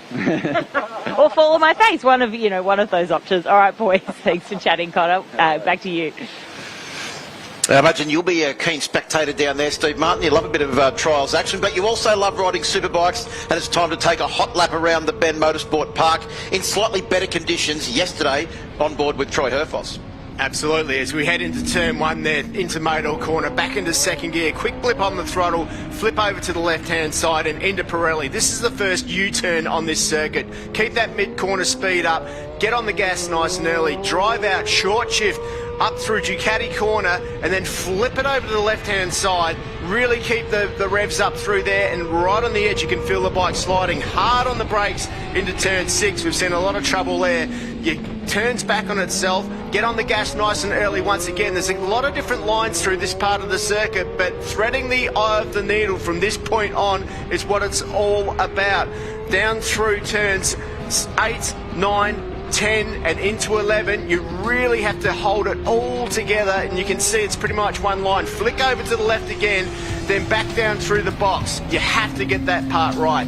A short break on this very short straight. You can just about just shake your hands, but that's about it as you head into the last and final complex here. Braking hard into Alpinestars, uphill.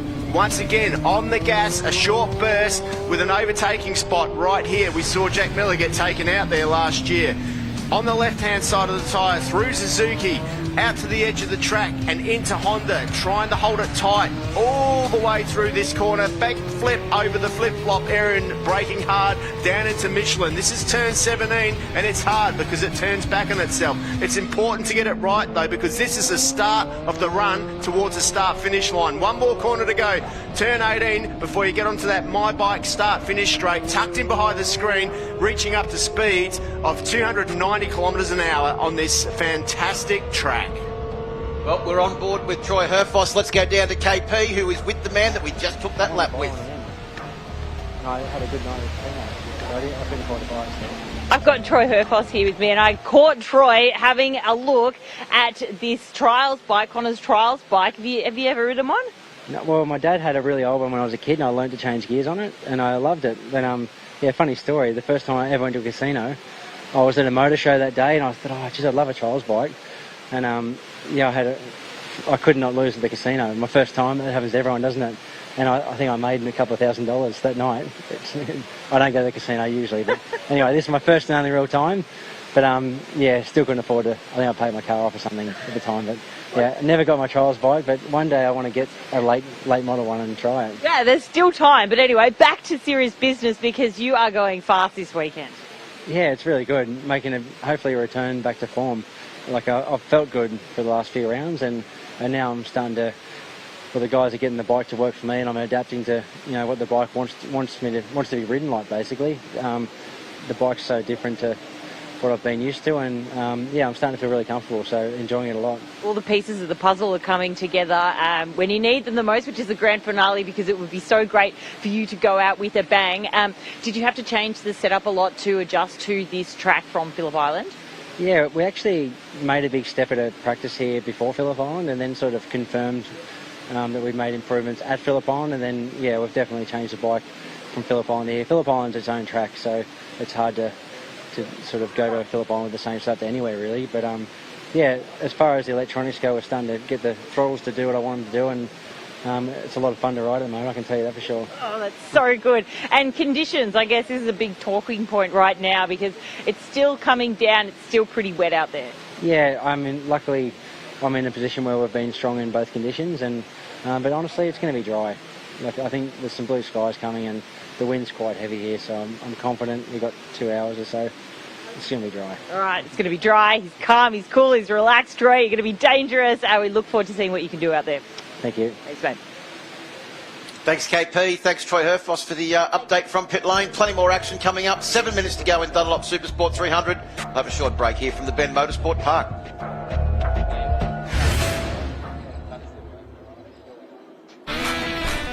Tinnies are quintessential part of Australian boating. We love them for their versatility, durability, and most importantly, for producing everlasting memories on the water.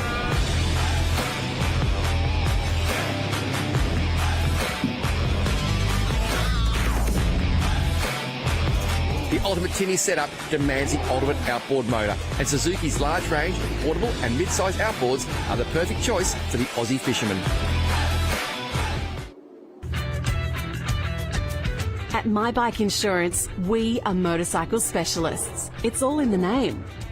We understand how important your motorcycle is to you, and because of this, we strive to provide peace of mind cover for you and your motorcycle, no matter where your bike takes you. Visit the My Bike website for a quick and easy quote, or call the My Bike Insurance team on 1300 780 446 today.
Beautiful, right? But look further. You'll see them. They're a restless bunch in search of beauty.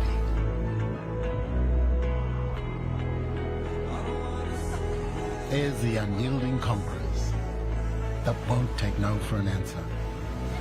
Yep, that's this place. Perfect for those who want a little more.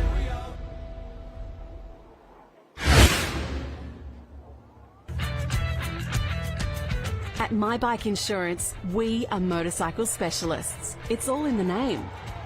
We understand how important your motorcycle is to you, and because of this, we strive to provide peace of mind cover for you and your motorcycle, no matter where your bike takes you. Visit the My Bike website for a quick and easy quote, or call the My Bike Insurance team on 1300 780 446 today. For us, the journey is not about the destination. The journey starts long before we hit the road. The gear we wear, the way it feels, and the safety it brings.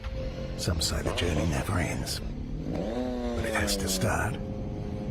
Start your journey with AMX Superstores. Why? Because we ride too. Enjoy the journey with AMX Superstores.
Welcome back. I've got Troy Bayliss from Desmo Sport Ducati, three-time World Superbike champion. Troy, how are the boys going?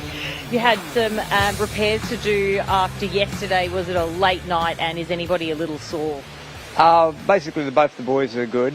Brock had quite a fast crash yesterday, and the bike did look pretty second-hand, but all in all, we had a little bit of a late night. Both the bikes are well, and the boys are keen. It's just that the weather now is throwing a little bit of a spanner in the works, but it looks like for this afternoon it's going to blow over, and it'll be back to pretty much normal, I think. Yeah, so what can we expect from Brock and Brian this afternoon? I know there was a few frustrations this morning in terms of time, and Brock as well putting his bike back together in terms of the shifter too. Yeah, well, actually we've had a little bit of a rough weekend, but I'm hoping and being optimistic that that's past now and the boys are going to have a good afternoon. Honestly think that Brock's had the roughest of times and Brian's just getting his head around everything. He's got a little bit going on this weekend, and he knows where he needs to be. But he's feeling pretty confident, and I'm sure they'll do a nice job this afternoon. Yeah, and tyre choice as well, I think, was a little bit of an issue for Brian. Do you think that you've kind of moved in the right direction there? Yeah, we know what we need to be running for the race, but this afternoon's a little bit of a different story. We need to get the boys through to the major qualifying session, and hopefully they can get a better starting position. That's the main deal we need to do. Yeah, okay. And give us an update on Ollie Bayliss, your son, who is racing in World Supersports. How is he going? We kind of wrapped the season at Phillip Island. Yeah, he's had a pretty good year, really. There's been a lot to learn, and he's really enjoyed himself and loves being in the paddock. Right now he's at home kicking back. I know he was fishing with a couple of mates yesterday afternoon, and he had the opportunity to ride here, but he said, without doing a little bit of a test on the bike and whatever, he said, I might just stay home and have a relax. So not a bad idea, I think. Catch some fish. Yeah. Enjoy the time. Yeah, no, that's a good. I'm sure he's got a huge year ahead of him next year. So we look forward to seeing him whenever it is he is out, probably at Phillip Island in February. I hope so, yeah. We're going to try and keep him, up to speed and do maybe some of the St George races and the ASBK test, and then of course we kick off with the World Championship back at Phillip Island, which is honestly a great situation for Ollie, having the last round here this year and then the first one. He gets a decent break at home, so it's good. So he stays home the whole time? At this moment, yes. Yeah. Yep. Okay, well, thanks for catching up, Troy. Much appreciated. No, lovely to talk to you. We will catch up once again very shortly, I'm sure. Okay, good on you guys. Thanks, Troy. Bye-bye. Thanks, KP. Great to hear from TB. Certainly is. It's always good to see him here supporting his team. It'd be quite easy for him to be at home with Ollie as well, but he's another guy that has put into this championship and really believes in it, and is bringing guys like Brock Pearson through, supporting guys like Brian Starring as well, and what a team that Desmo Sport Ducati has been over the years. Yeah, I could see behind Troy when he was talking to Kate there, the electronics guys still busy on the computer trying to come up with a solution for the woes that they've got, because these days, Steve, as you well know, the electronics is a massive part of the equation. Exactly what we were just talking to Glenn Alton about in that lunch break. Oh, absolutely. I mean, electronics.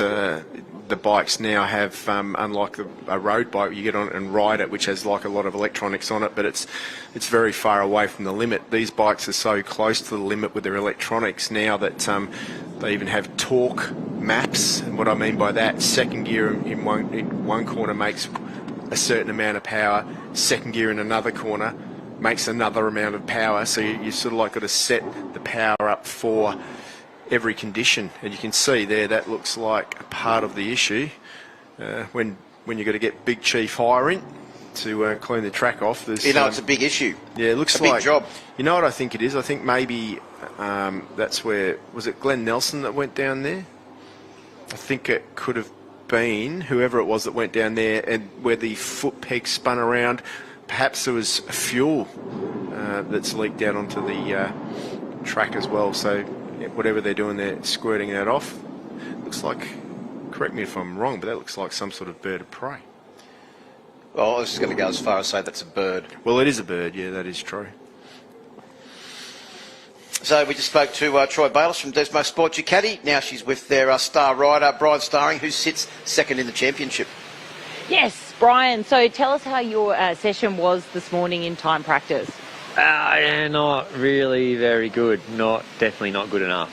I finished time practice in 13th, which is bad. All bad means I got to go through Q1, and then that makes it just a little bit harder with the tyre not tyre selection, but tyre allocation for the weekend and how ASBK runs. First time this year I've had to go through Q1, but anyway, such mixed conditions here at the moment.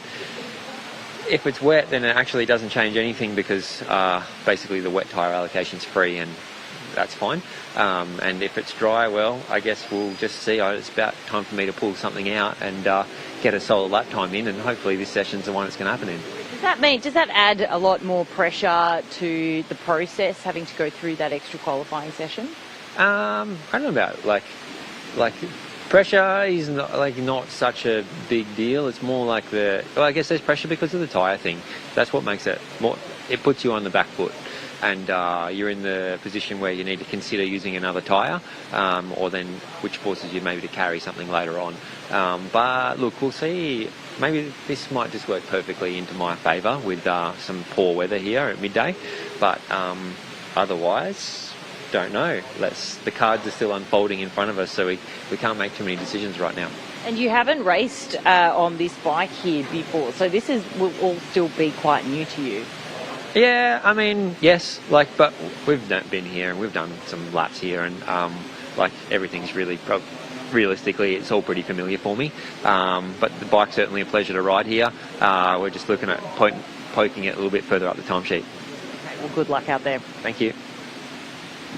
Well, thanks, KP. Great to hear from Brian Starring down there in the Desmo Sport Ducati pits. Plenty more action coming up here from the Bend Motorsport Park. Back shortly.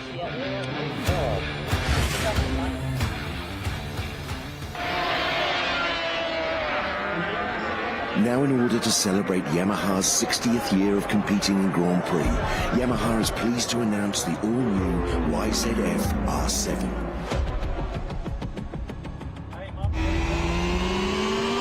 Here's a bike that rekindles the spirit of the TZ racers from a bygone era. A machine that is affordable, accessible, and capable on both the road and the track. Resplendent in the iconic red and white colour scheme, the all-new YZF R7 evokes memories of Yamaha's legendary world champions. The new R7 offers the ultimate adrenaline rush, whether you're hustling around a closed circuit or exploring the twisties on a weekend blast. From the first twist of the throttle, you'll feel fully connected to the surface thanks to an ultra-responsive 689cc twin-cylinder engine. Pop out from behind the screen and feel the responsive, agile chassis as you tip it in. There's no better feeling. Only Yamaha has this pure race DNA, so only Yamaha can make this tribute that marks 60 years of racing and winning at the top table. All new YZF R7, celebrating 60 years of World Grand Prix racing. AMMF can help power your passion. We offer flexible, tailored finance solutions to motorcycle and marine customers Australia-wide. Our motorcycle and marine specialists can help you finance your motorcycle, scooter, personal watercraft or boat package with quick and easy approvals, fixed rate terms, flexible finance options and competitive rates. Call AMMF on 1300 263 123 or visit the website today.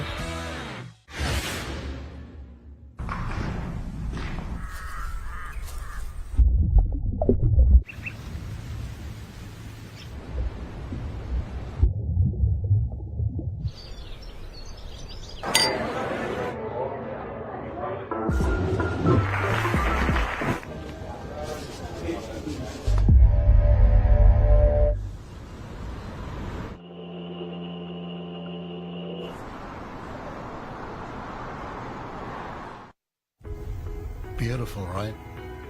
But look further. You'll see them. They're a restless bunch in search of beauty.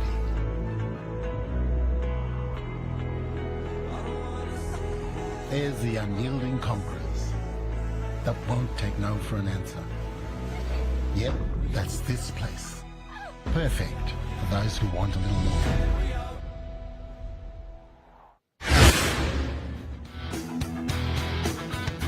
Welcome back to the Bend Motorsport Park. Continuing action from the final round of the My Bike Motorcycle Insurance Australian Superbike Championships presented by Motul. Well, the news is that Supersport 300 qualifying 2 session has been declared, so we're getting ready for our first race of the day, the Horsell Sidecars. But before we do that, head down to Steve Martin in pit lane with an update. Thanks, Phil. One thing I've noticed this weekend is every time I go to the Yamaha garage, there's Yamahas in there. I go to the Honda garage, there's Hondas in there. But when you come to the Thriller Motorsport garage, they've made it a little bit difficult for themselves. Just follow me in, I want to show you why. We have a look here, and what we can see is, to start off with, a Honda Superbike. Great. Now, I mean, that's Josh Hook's bike. He's been riding and racing Hondas all this year, won the championship. So you would think that the whole team would stick with Hondas. This bike's fairly new, a couple of years this new model's out, but Hookie knows exactly how to pedal it. Unfortunately, he has had an injury to his wrist, so it's stuck here for the rest of the weekend. You'd think you'd be able to take the wheels out of the Honda and move them into the second bike, but that's not the case, because the team manager, Jack, has decided that Marcel Schrötter, rider number 2, needed to ride a Yamaha. So here we are with a Yamaha that they've built up, and basically a real good bike for a privateer to build. They're actually quite affordable. The electronics on this bike probably not as advanced as the Honda. The Honda's got a better electronic package. This bike is sort of like, I guess, the privateer's choice. It's got a big bang engine. The frame on this thing's slightly softer. They're easier to pick up. In fact, a lot of the parts for this bike came from Austria, from my old team, believe it or not, from Mandy Kynes and the Yacht factory in Austria. Next, we have a bike that Jack's used to. He's ridden it before. He doesn't want Yamaha, he doesn't want Honda, he wants to ride this bike, the Ducati. It's completely different to the others. It's a V4. He didn't buy the spare wheels for this one. He bought them all back in his hand luggage from the practice bikes and things he's got overseas there. This bike, though, is a little bit different to the Desmo Sport Ducatis and also the other Ducatis, the Boost Mobile Ducatis, because the electronic package on this one is still just straight off the road bike. In fact, this bike has still got the ABS unit on. Maybe if it's wet this afternoon, he might hook that up, who knows. But one thing's for sure, Thriller Motorsport have come here in a big way, and they haven't made them easy for themselves. They've got one truck just full of different wheels for different bikes. So well done to the team for coming here. And I don't know, maybe there'll be a mini bike for me next year. Back to you, Phil. Yeah, thanks very much, Steve. You can see the track clean-up still very much in progress out there at the Bend Motorsport Park. And yes, the Thriller Motorsport team. There is one other bike in the garage there, and it is another Yamaha for Harry Voight, but it's a 600 Supersport machine. And Harry Voight will be racing in the Michelin Supersport category this weekend, where he's qualified on pole position. So a bit of a helmet presentation going on there for Josh Hook. Of course, the recently crowned World Endurance Champion for the second time. Steve Martin knows all about doing that, because he did win the championship in 2009. So good to have a couple of former World Endurance Champions and the current one down there in the pit garage. Speaking of World Endurance Champions, let's head down to the recently crowned World Endurance Champion, Josh Hook. He's with KP. He is indeed. Now, Josh, talk us through this jazzy-looking helmet. It's got a very nice number 1 on there. Yeah, that's right. The boys from KYT just come and surprised me with this. This is our World Championship helmet from EWC this year. So, yeah, as you can see, it's pretty nice looking. It'll look good hanging up in the man cave. Yeah, well, not your first. No, it's not my first, but and I hope it won't be my last. But we'll have to see about that. But yeah, no, looks unreal. Very happy with it. Pretty stylish. Yeah, very much like you. Very stylish. Yeah, exactly. Got me Crocs and socks. Yeah, the Crocs and socks. The Crocs and socks. This is a style thing. That is stylish. You see, all these kids, they'll be start wearing all this sort of get up here shortly. Yeah. Trendsetter. This is Styling 101 with Hookie. Yeah, that's right. Now, give us a little update on your scaphoid. How is your arm? Yeah, look, not the ideal weekend here so far. Like, as you know, the bike hadn't turned a lap before this weekend, and we went out. The chassis felt really good. Had some problems with electronics, but in the second session, we got that sorted okay.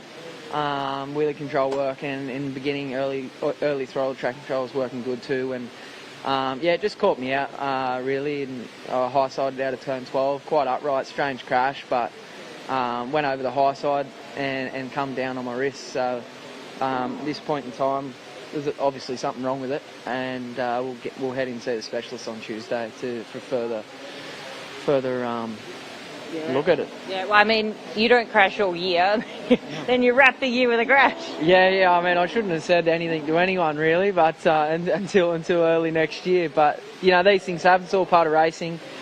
Unfortunately, I won't be taking part in this weekend. I tried to go out there this morning in FP3, and it was just no good. So better off just to be on the sideline and cheer on the boys here at Thriller Motorsports for the race.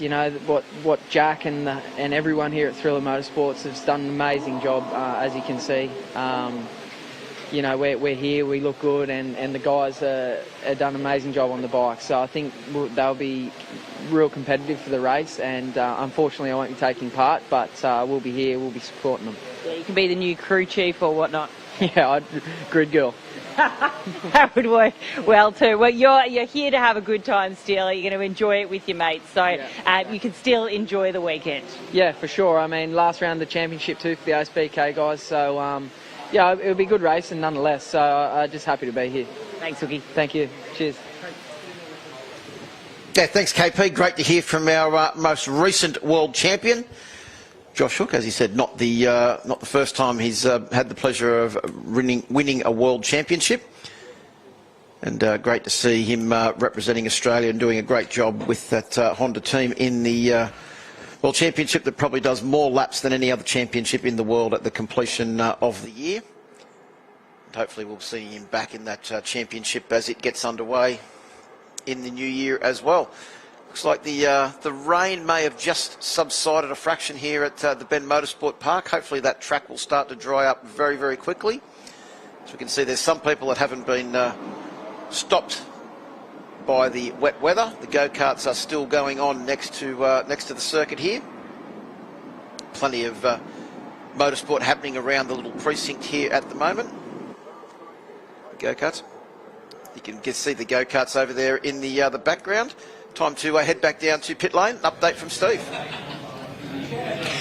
Hey, how you going there? We are with Glenn Richards, Dallas Skier Racing. We've been talking a lot about superbikes, but I'm talking about 600s now, Glenn. And what I want to know from you is you're a guy that's got experience working with the superbikes and ASBK and also the 600s. So I just want to get a feeling from you what the differences are to set these 600s up and, working on the superbike to these sort of bikes. Well, that's a good question, but yeah, look, the superbike just there's a fair bit more involved, I suppose, certainly electronically, and the 600, we pretty much just concentrate a little bit of suspension work, bit of tyre work. We've got a few different compounds here, and we work on the rider riding the bike, and the R6 has been around a long time. The chassis sort of setup is not set in stone, but there's not a lot to be gained from it, so it's more really from the rider. So that's what we work on. Superbike's a bit different. You're working continuously with electronics, and generally you have a lot more data to look at, and more often than not, a few more tyres to choose from. So, yeah. Pretty tricky conditions when you look out at the circuit now. I mean, it's wet, it's dry. If you were heading out now, what sort of changes would you do to the bike? Would you leave everyone talks about dry suspension, wet suspension. What do you actually do if it's heading into a wet track? Well, with these conditions can be quite tricky if you've only got one bike. If you've got two bikes, you can set your wet bike up. And the wet bike, generally different shock, different fork springs, maybe slightly different electronics, potentially different gearing, and obviously different wheels. So it takes quite a while to set that up. If you've only got one bike, then you have to make your decision early. So the beauty, if you've got two, you set one up for the wet, one up for the dry, and you can make your decision, of what the track looks like 5 minutes before you go out. All right, thank you very much. Right, let's head over to Kate. She's in the pit lane too. Yes, I've got Brock Pearson here with me at Desmo Sport Ducati. Brock, we had a bit of a high side yesterday. Did you pull up sore? How did you feel after that? Yeah, yesterday's crash definitely caught me off guard for sure. It's pretty much the first crash I've had on the Ducati testing the limits. So, put in a new tyre yesterday to go for a flyer, and I think I would have been well inside the top 10, which is good. But obviously did crash before I got around to the flag. So this morning we rolled out, but unfortunately due to my crash yesterday, we had a few issues that we didn't pick up on until I rolled out, and then the session was kind of like rolling out, finding something else, and coming back in, finding, and unfortunately the whole session was, finding another problem. But that's okay. It's my fault I crashed the bike. So looking forward to this qualifying. Hopefully it's dry and then can get back to where I should be. Yeah, what can we expect from you for this qualifier, this session? What do you think about this track? How have you found it so far on the Ducati, even though the conditions haven't been exactly ideal? Oh, look, I love the track. I think it's just one of those tracks that there's so many corners and so many different parts of the track that are so different that the bike really needs to be set up right. And you find, these sort of tracks on the Superbike, you just got to have things right. And when you're a rookie, sometimes it's hard to know which direction to go. So my plan this afternoon is definitely to go straight into Q2. I definitely think I'm capable of that. So if we roll out and the bike's good, I think that's where I'll go. Yeah. And in terms of advice, what about Troy? Has Troy Bayliss managed to give you any good words of advice as to how to approach this track? Yeah, I think he's more as such standing alongside me as well with a bit of support with even the bike and guidance with what we're doing, with just obviously his past and, he's obviously got a lot of knowledge in that department and he sees his conditions all the time. So, a lot of bike setup. He's obviously rode the bike as well. So pretty much an overall thing, he's support in every area. Very important, very knowledgeable. Thanks for that, Brock. That's all right, thank you. All right, let's head over to Steve Martin. Hey, how you going? I'm here with Byron Draper from Olin's, and he works with the Desmo Sport Ducati team. Now, we saw Brian in the wet at Phillip Island. He was on point. Conditions here could head that way. What are the sort of things that, you would do to the bike? I mean, obviously this weekend has been a little tricky for you guys in the dry, but these conditions, perhaps? Yeah, look, normally for the wet, we make the bike a little softer, spring-wise, front and rear, and then from there on, it's usually down to the rider's preference. Whether some riders will prefer to run a little bit more rebound damping. So we know the bike's going to slide in the wet, so they'll prefer it to be a predictable slide. Other riders want to get as much grip as they can out of it, and we'll open it up damping wise. What about the thing that I can't get my head around is, like, you win at Phillip Island, right? You put your bike in the truck, you get here at Tail and Bend, you pull it out. You should just be on the pace. What's the story? I mean, how much different is the setup from Phillip Island to a track like this? Is it majorly different, or is it like you got to chase a lot of different stuff? Maybe it was because I wasn't at Phillip Island that they went so well. I was stuck over in the Asian Championship for the last round, but honestly, the bike isn't a lot different in terms of setup. I think that there's a couple of things that we maybe went wrong with trying to make the bike even better for the first part of this weekend, and we've had to work on that a little bit. The other thing is that there's a bit of pressure on, so the rider side of things comes into it a lot more. He's trying hard. He really wants to do well. Sometimes, as you know, the harder you try, the slower you go.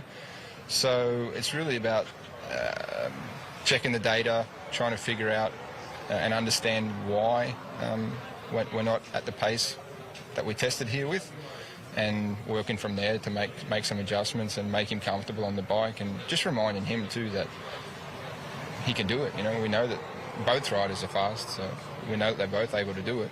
Yeah, I mean, it's definitely a confidence game, isn't it? I mean, you're not only a suspension guy, you've also got to be building the confidence of the riders up all the time.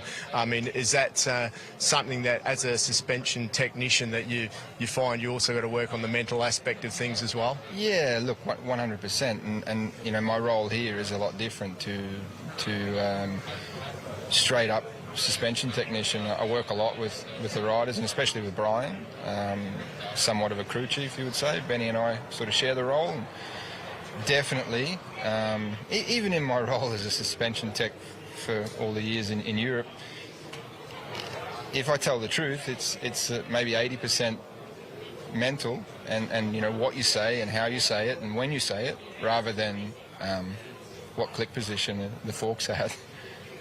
All right, Byron. Well, thank you very much. We'll let you get back to your mental preparation here in the pit box, and hopefully we can get those two bikes up near the front of the grid.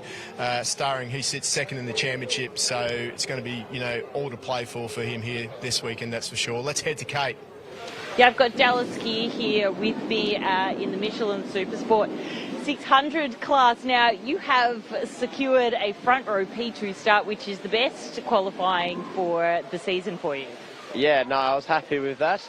We went out in the first qualifying, it was dry, made the most of it, put in 10 or so laps, and last lap was able to get a 57.2, and there's a few of us doing that, but that got me second. First front row start, home track, can't ask for much more. Exactly, it is your home track. Have you got friends and family coming this weekend? Yeah, I do have a few friends and that out there, so shout out to them if they're there, and hopefully I can put on a show for them and get up the front where we need to be. So. Fantastic. So you've moved from a Suzuki to a Yamaha this year, but it's been a bit of a hard slog, hasn't it? Yeah, definitely. Probably one of my hardest years that we've had. Round one went not too bad, first race, finished 6th, but then did a clutch in the second race, went to Queensland round 2, had a crash, only had the one bike, so I couldn't keep going, built another bike, and at round 3 we just had non-stop bike troubles, so we thought we'd sit Morgan Park out and come back at Phillip Island, and showed our pace at the front, in the front group. Unfortunately had 2 DNFs though, and finished one race in 5th, so hopefully, finish the season on a high, and it'll be good. It's a bit of a redemption story, this weekend, which is fantastic because it's your home race. You get to close it out here and you're on the front row. What is possible here in terms of, this track so well, you probably have a fair idea of what you're capable of? Yeah, I haven't actually ridden here that much, probably no more than anyone else. I've been here twice this year, that's it, and one day was pretty wet, so I didn't make the most of the track time. We did make most of the track time that we could, but I reckon, we should be able to fight for the win. Hopefully Harry's, he's got a second on us in qualifying, but come race day, that could change. Exactly. All right, I can see the fire in your belly and the fire in your eyes. Thanks for chatting, Dallas. Nah, no worries. Thanks, Kate. Phil, back to you. Yeah, thanks very much, Kate, and thank you too to Dallas for having a quick chat there as we get ready to go racing for the first of our Horsell sidecar races for this weekend. But before then, a short break. Howl of the wind in your ears, feeling every vibration,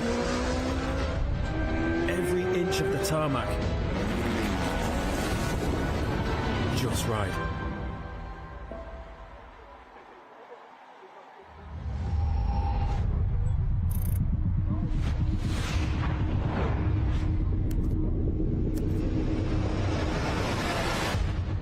This engine has had a paradigm shift to achieve a totally new mission.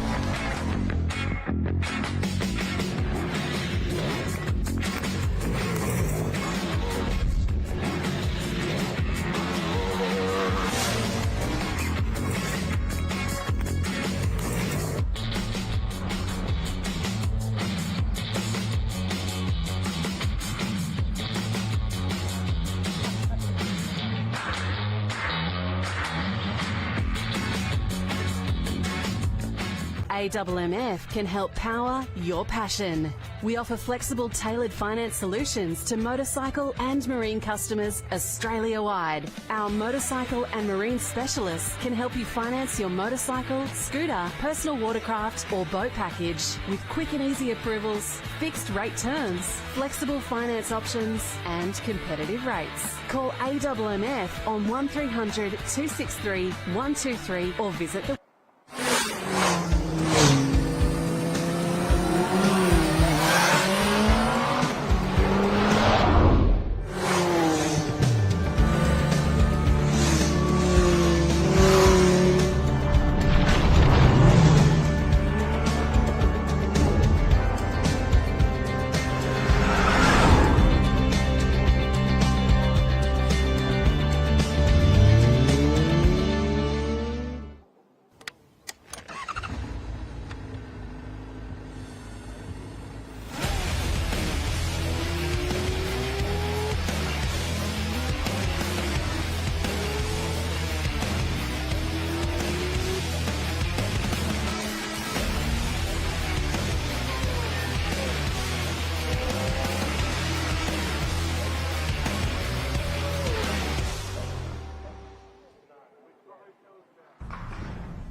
beautiful, right? But look further. You'll see them. They're a restless bunch in search of beauty.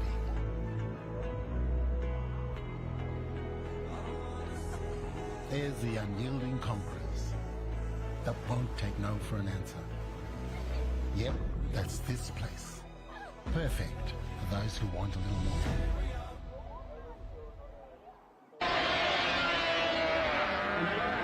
Now, in order to celebrate Yamaha's 60th year of competing in Grand Prix, Yamaha is pleased to announce the all-new YZF R7.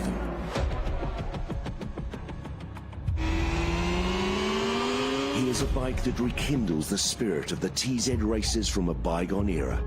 A machine that is affordable, accessible, and capable on both the road and the track. Resplendent in the iconic red and white colour scheme, the all-new YZF R7 evokes memories of Yamaha's legendary world champions. The new R7 offers the ultimate adrenaline rush, whether you're hustling around a closed circuit or exploring the twisties on a weekend blast. From the first twist of the throttle, you'll feel fully connected to the surface thanks to an ultra-responsive 689cc twin-cylinder engine. Pop out from behind the screen and feel the responsive, agile chassis as you tip it in. There's no better feeling. Only Yamaha has this pure race DNA, so only Yamaha can make this tribute that marks 60 years of racing and winning at the top table. All new YZF R7, celebrating 60 years of World Grand Prix racing. AMMF can help power your passion. We offer flexible, tailored finance solutions to motorcycle and marine customers Australia-wide. Our motorcycle and marine specialists can help you finance your motorcycle, scooter, personal watercraft or boat package with quick and easy approvals, fixed rate terms, flexible finance options and competitive rates. Call AMMF on 1300 263 123 or visit the website today.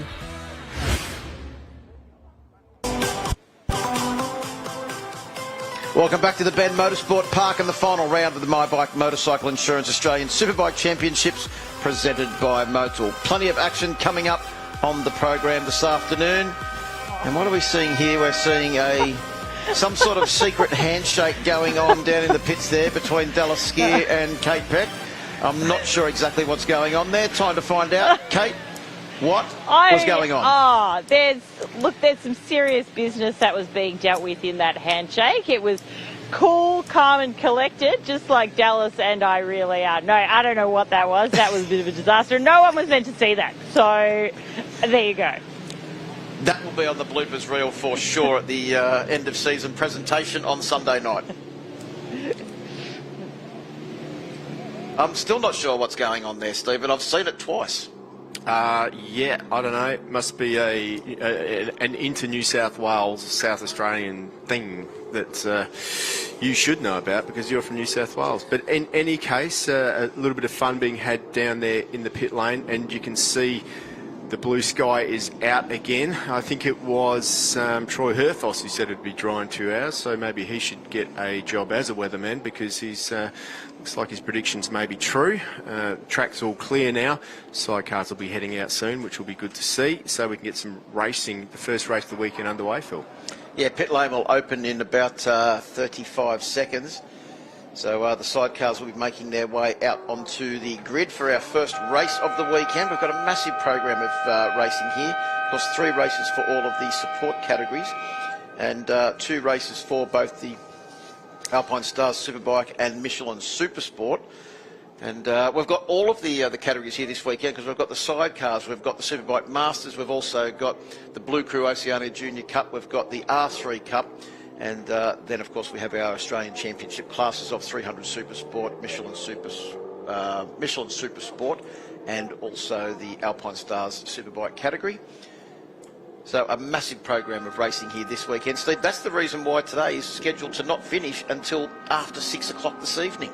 Yeah, I mean, thank goodness for daylight saving. Yeah, absolutely. It's going to be a massive, massive day, and it all starts to get serious now. Look how much that track has dried up, even in the last few minutes. That wind is still reasonably strong out there. That's going to aid in that, and also the sidecars are going to really help in drying the track as well, because they've got a lot more rubber than the bikes, so that dry line will appear.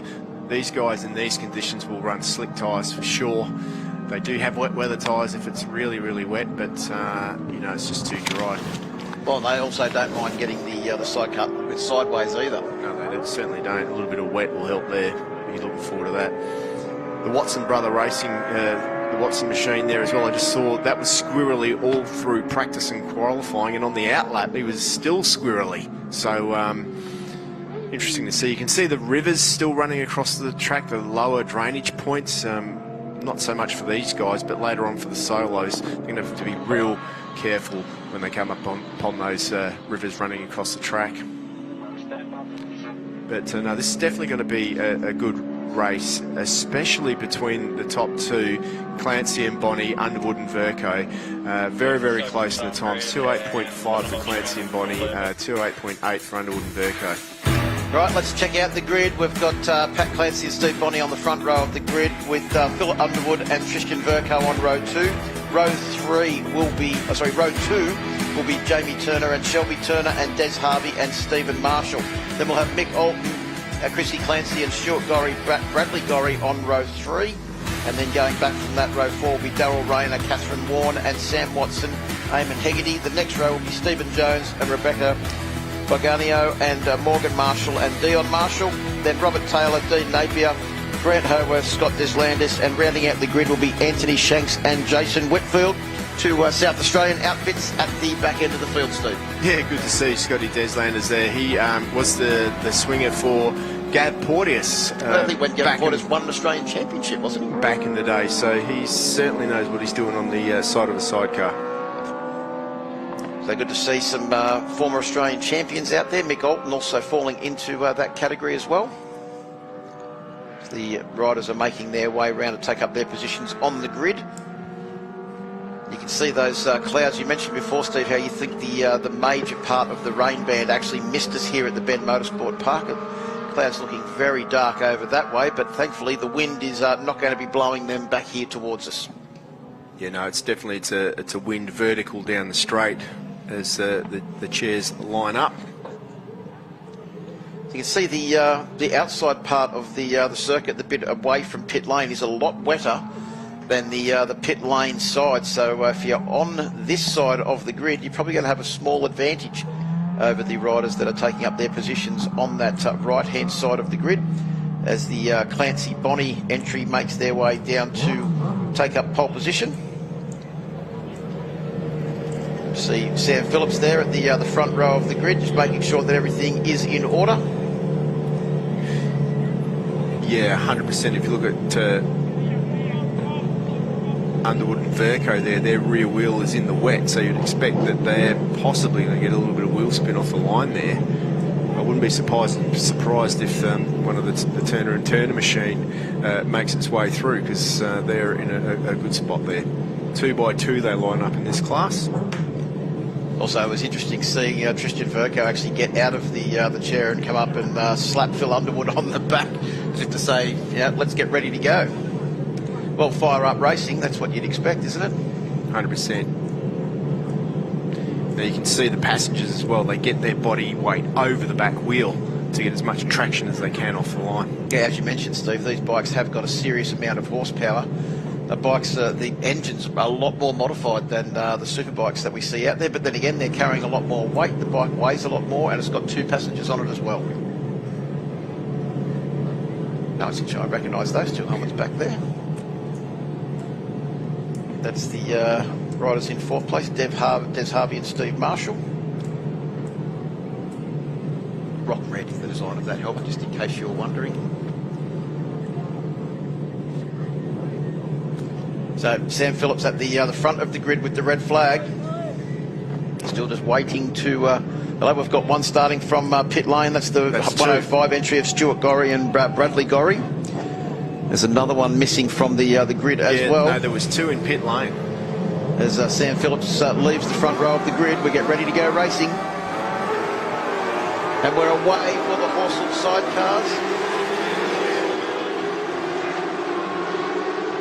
Making their way down towards turn 1 as the riders get the signal they can leave pit lane.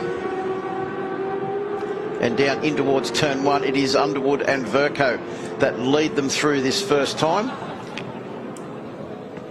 A couple of riders there looking like they're a little bit tentative down into turn 1 for the first time. Well, absolutely, because you still need to get a little bit of warmth into these tyres. So, you know, you just don't want to go absolutely bananas in the first 1-2 corners and hit one of those wet patches and spin it out. That's the last thing you want to do. You can see the river there just drying up, and as I said, these sidecar walls are big. Whoa, there's a big off.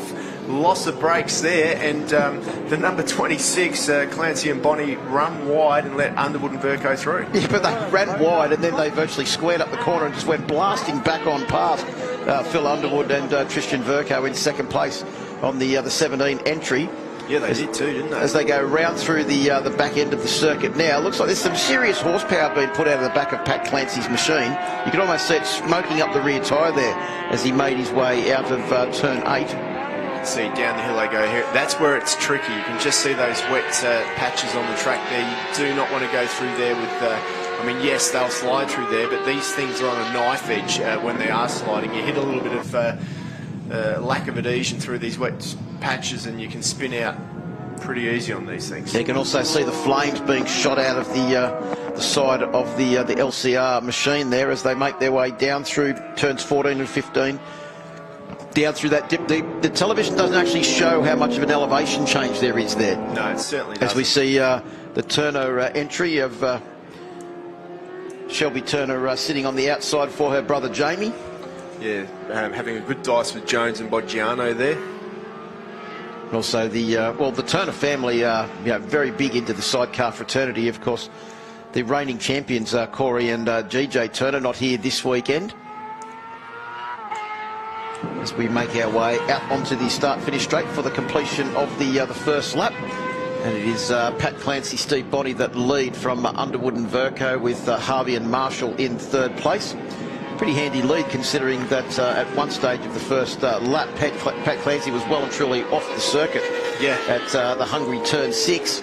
Yeah, definitely. And geez, you can just see from a standing start to 18.0, to put that into perspective, their qualifying time was around a 2:10, I think. So, you know, a pretty decent lap time with the water on the track under these conditions from a standing start. So I think I counted at least 4 rivers running across the circuit on that first lap as the riders made their way through. It's only going to dry up from this point on, and especially as these guys warm up, get a bit of warmth in their tyres, start pushing through those rivers. It's going to be good as they head through Ducati.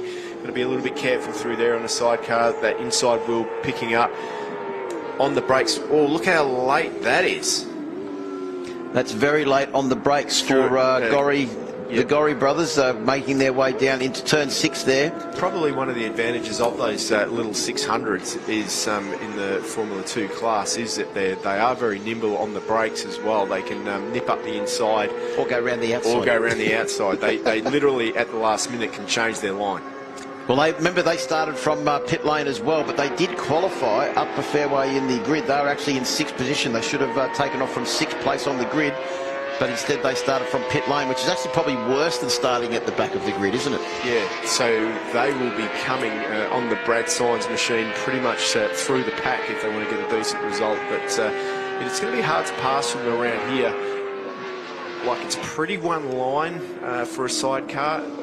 And then when they get to the straight, the fact that they're on that 600, the Formula 2 machine, they don't have the grunt of some of the bigger thousands as the thousands wind up on the straight. That's probably the weakest point of the 600. Yeah, back to our race leader.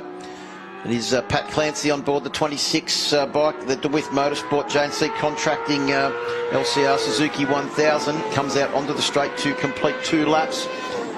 So we're on the third lap for our race leader.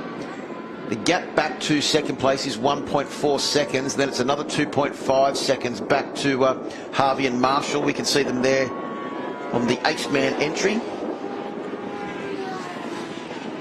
And that's, I mean, that looks like a little bit of a, that doesn't look like one of the long LCRs. Look at that. How was that slide, Steve? Yeah, he's pushing hard, isn't he? I mean, you look at it on the TV and you think, oh, I don't know. But once again, the sidecar wheel dug into the tarmac, which just let the grip go from the rear. Bit of a slide there from the Aceman machine, having a real good look. Let's have a look at the AMX replay on that. You can just see there, back wheel sliding there. Bike stays composed. And he holds it all together. Well, imagine the forearm pressure that's going into Stephen Marshall's arms there, trying to hang on to that bike as it's sliding through that corner. As we see Clancy do exactly the same, with Steve Bonney doing a great job of just trying to hang on there. Yeah. The G-forces and the stress on the passenger, unbelievable. Yeah, Clancy's looking very, very smooth out there, isn't he? Oh, we've got a problem with the number 52. That's the Turners. Yeah, that's unfortunate for them. Not sure what that is, but let's hope that it's somewhere near the pits so they can get that machine back to the pits, no problem at all. Yeah, an early exit for Jamie and Shelby Turner. I know that Shelby's been working extremely hard in the gym too, between races to get fit, make sure that she's as strong as possible to try and hang on to the sidecar. That is definitely a good thing to bring up, Phil. The amount of strength that the passenger needs to have to hang on to these things is incredible. You really do. If you in the wrong spot and the G-forces at the wrong time, you have to know when to move and you have to know the right spot to move to. It's not just a matter of sitting in one spot in that sidecar. You've got to match the G-force, change the direction with your body movement. Otherwise, you're going to wear yourself out really quickly.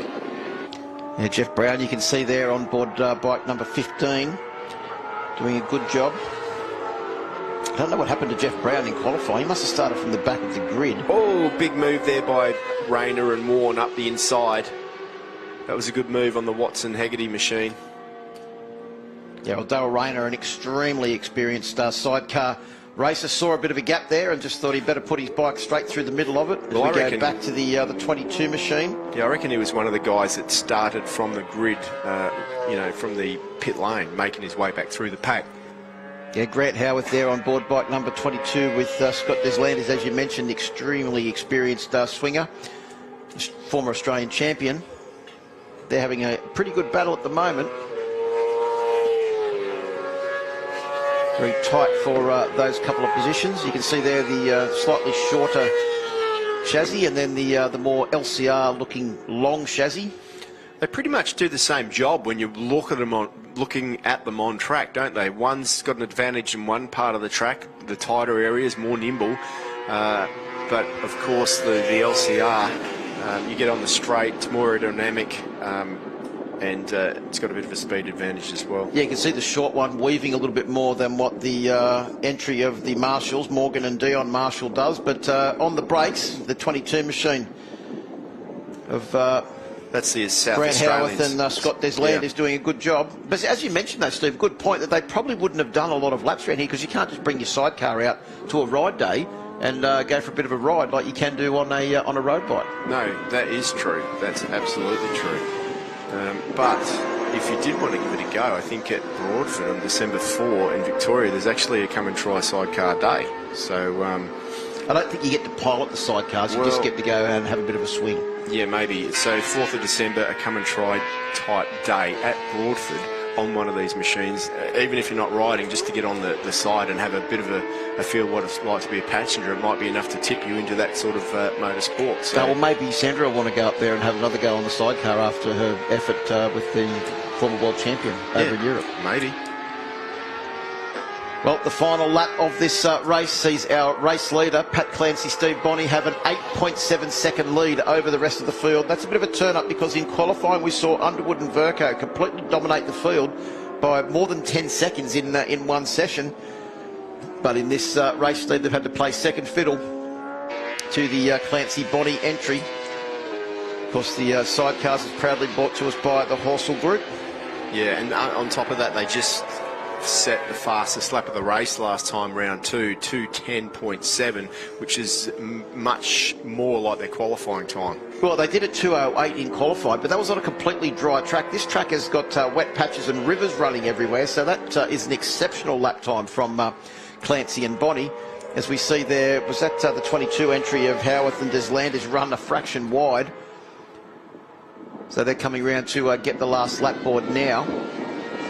Oh, the Turners are going again. You can see them back there making their way through the field. Oh, no, that's Underwood and Verco. They've spun off. Was that turn 6 again? Yeah, it looks like it. That was definitely a spin from those guys. And there's the number 16, of course, Rayner and Kathy Warnes, just at the back of that pack, with Brown and Halsey and the Gorries, who started from pit lane up into 5th position at the moment. You're having a good little battle there as we go back further in the field. I couldn't quite pick up the number of what that machine was there, but it looked like it was touring round. As we go back to our race leader, through the final corners now for Pat Clancy and Steve Bonney. Yeah, big lead now over the Harvey Marshall pairing in second, 12.2 seconds now, so they've pretty much got this one in hand, Phil. And what a way to finish here. Sidecars, have they raced here before? No, there's no previous record for sidecars in ASBK. If there was a meeting, it would have been a local South Australian one. So the fastest lap of this race will set the new lap record. And that is currently our race winner, Pat Clancy and Steve Bonney, as they come across the line to take the win. A 2:09.661 on the final lap. That will be the new lap record. So they take a new lap record and the race win. Over in second place now will be the number 6 entry of Harvey and Marshall. So Harvey and Marshall, who qualified 4th, are up to second place on the road, courtesy of the spin for Underwood and Verco on that final lap. Underwood and Verco come across the line in 3rd position. Next one through should be Mick Alton and Chrissy Clancy. That is that Mick Alton coming around through the final corner now on board bike number 54 to come across the line and take 4th position. So 2 Clancy's in the top 4.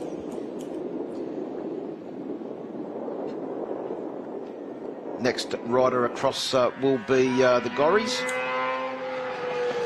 on board their machine, Stewart and Bradley. And they will actually be the second of the 600s behind Mick Alton, who was won the 600 category, the Formula 2 category, by finishing in 4th position.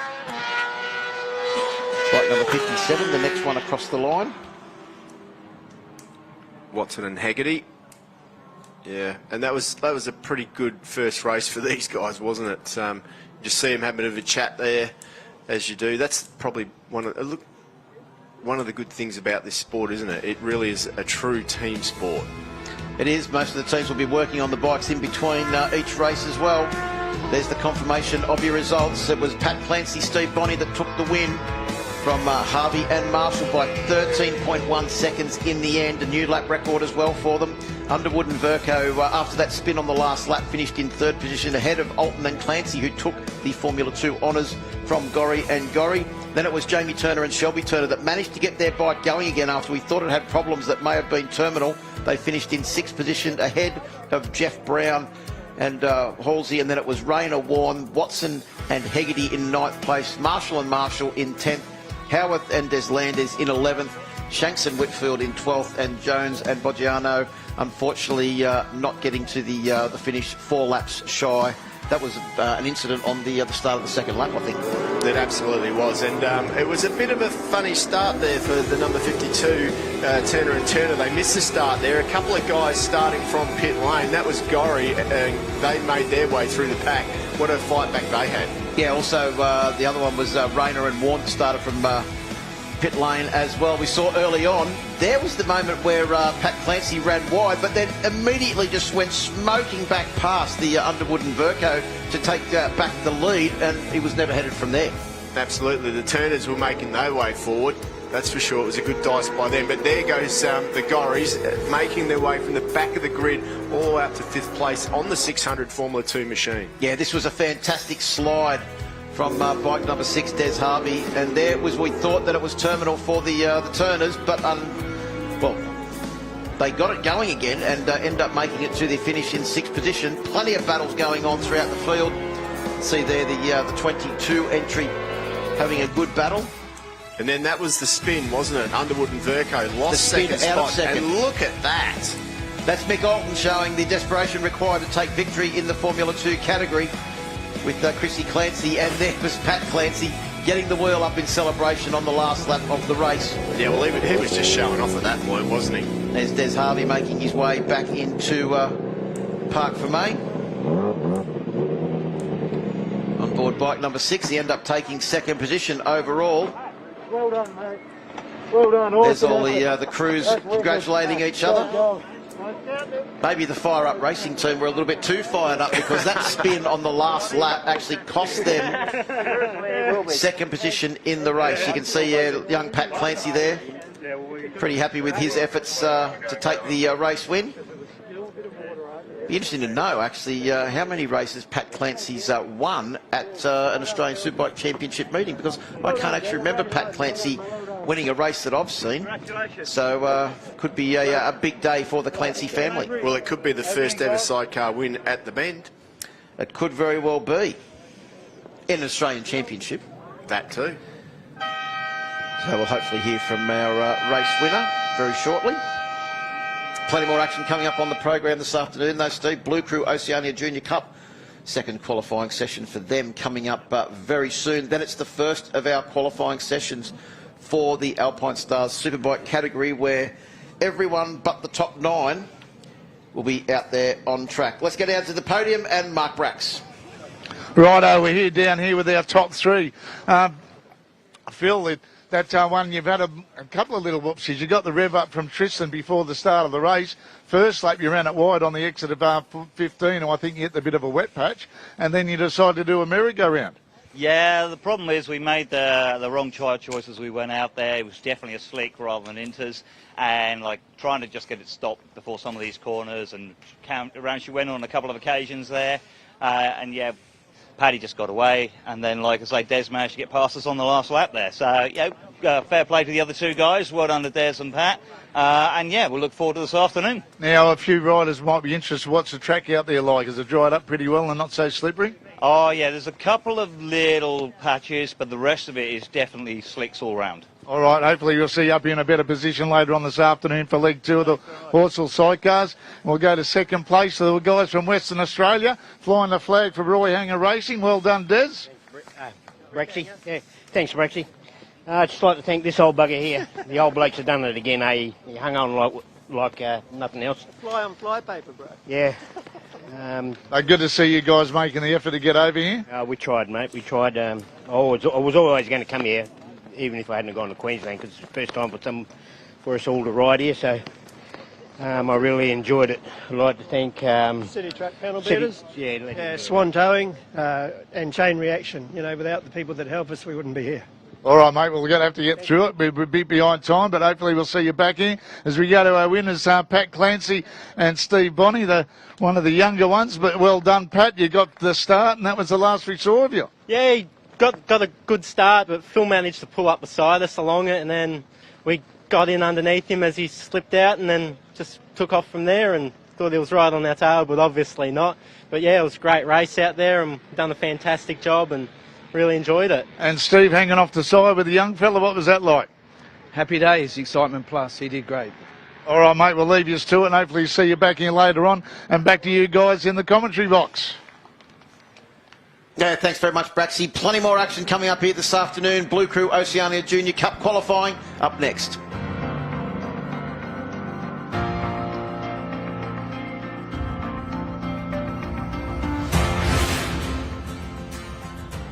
Howl of the wind in your ears.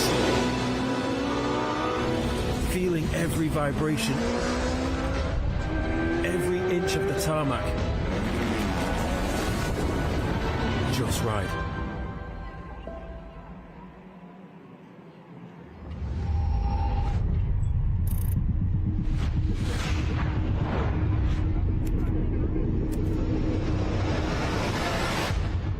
This engine has had a paradigm shift to achieve a totally new mission.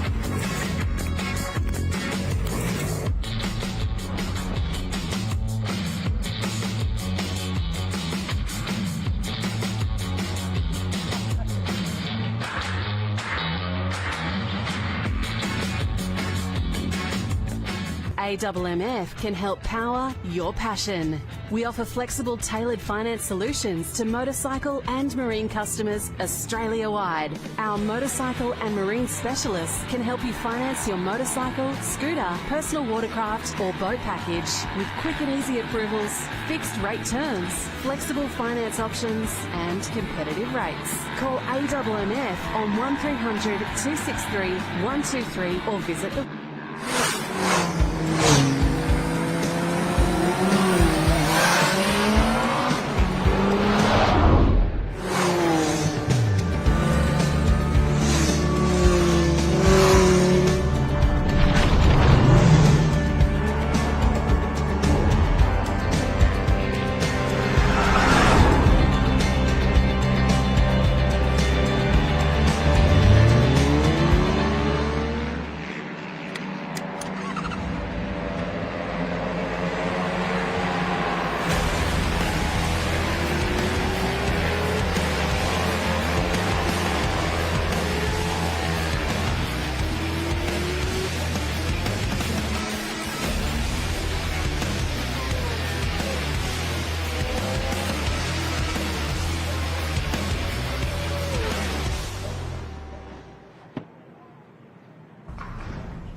Beautiful, right? But look further. You'll see them.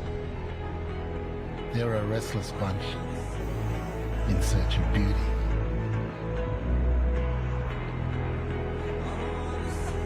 There's the unyielding conquerors that won't take no for an answer.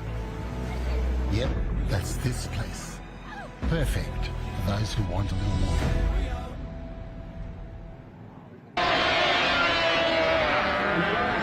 Now, in order to celebrate Yamaha's 60th year of competing in Grand Prix, Yamaha is pleased to announce the all-new YZF R7.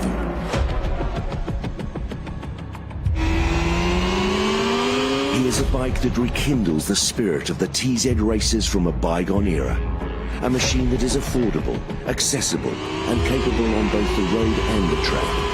Resplendent in the iconic red and white colour scheme, the all-new YZF R7 evokes memories of Yamaha's legendary world champions. The new R7 offers the ultimate adrenaline rush, whether you're hustling around a closed circuit or exploring the twisties on a weekend blast. From the first twist of the throttle, you'll feel fully connected to the surface thanks to an ultra-responsive 689cc twin-cylinder engine. Pop out from behind the screen and feel the responsive, agile chassis as you tip it in. There's no better feeling. Only Yamaha has this pure race DNA, so only Yamaha can make this tribute that marks 60 years of racing and winning at the top table. All-new YZF R7, celebrating 60 years of World Grand Prix racing. AMMF can help power your passion.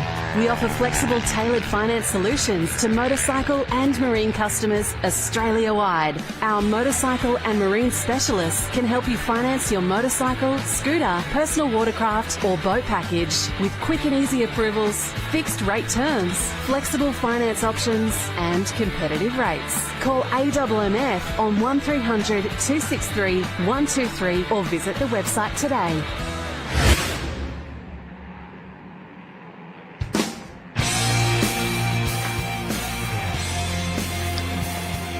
Well, we're back at the Bend Motorsport Park. The qualifying session, the second qualifying session for the Blue Crew Oceania Junior Cup is underway.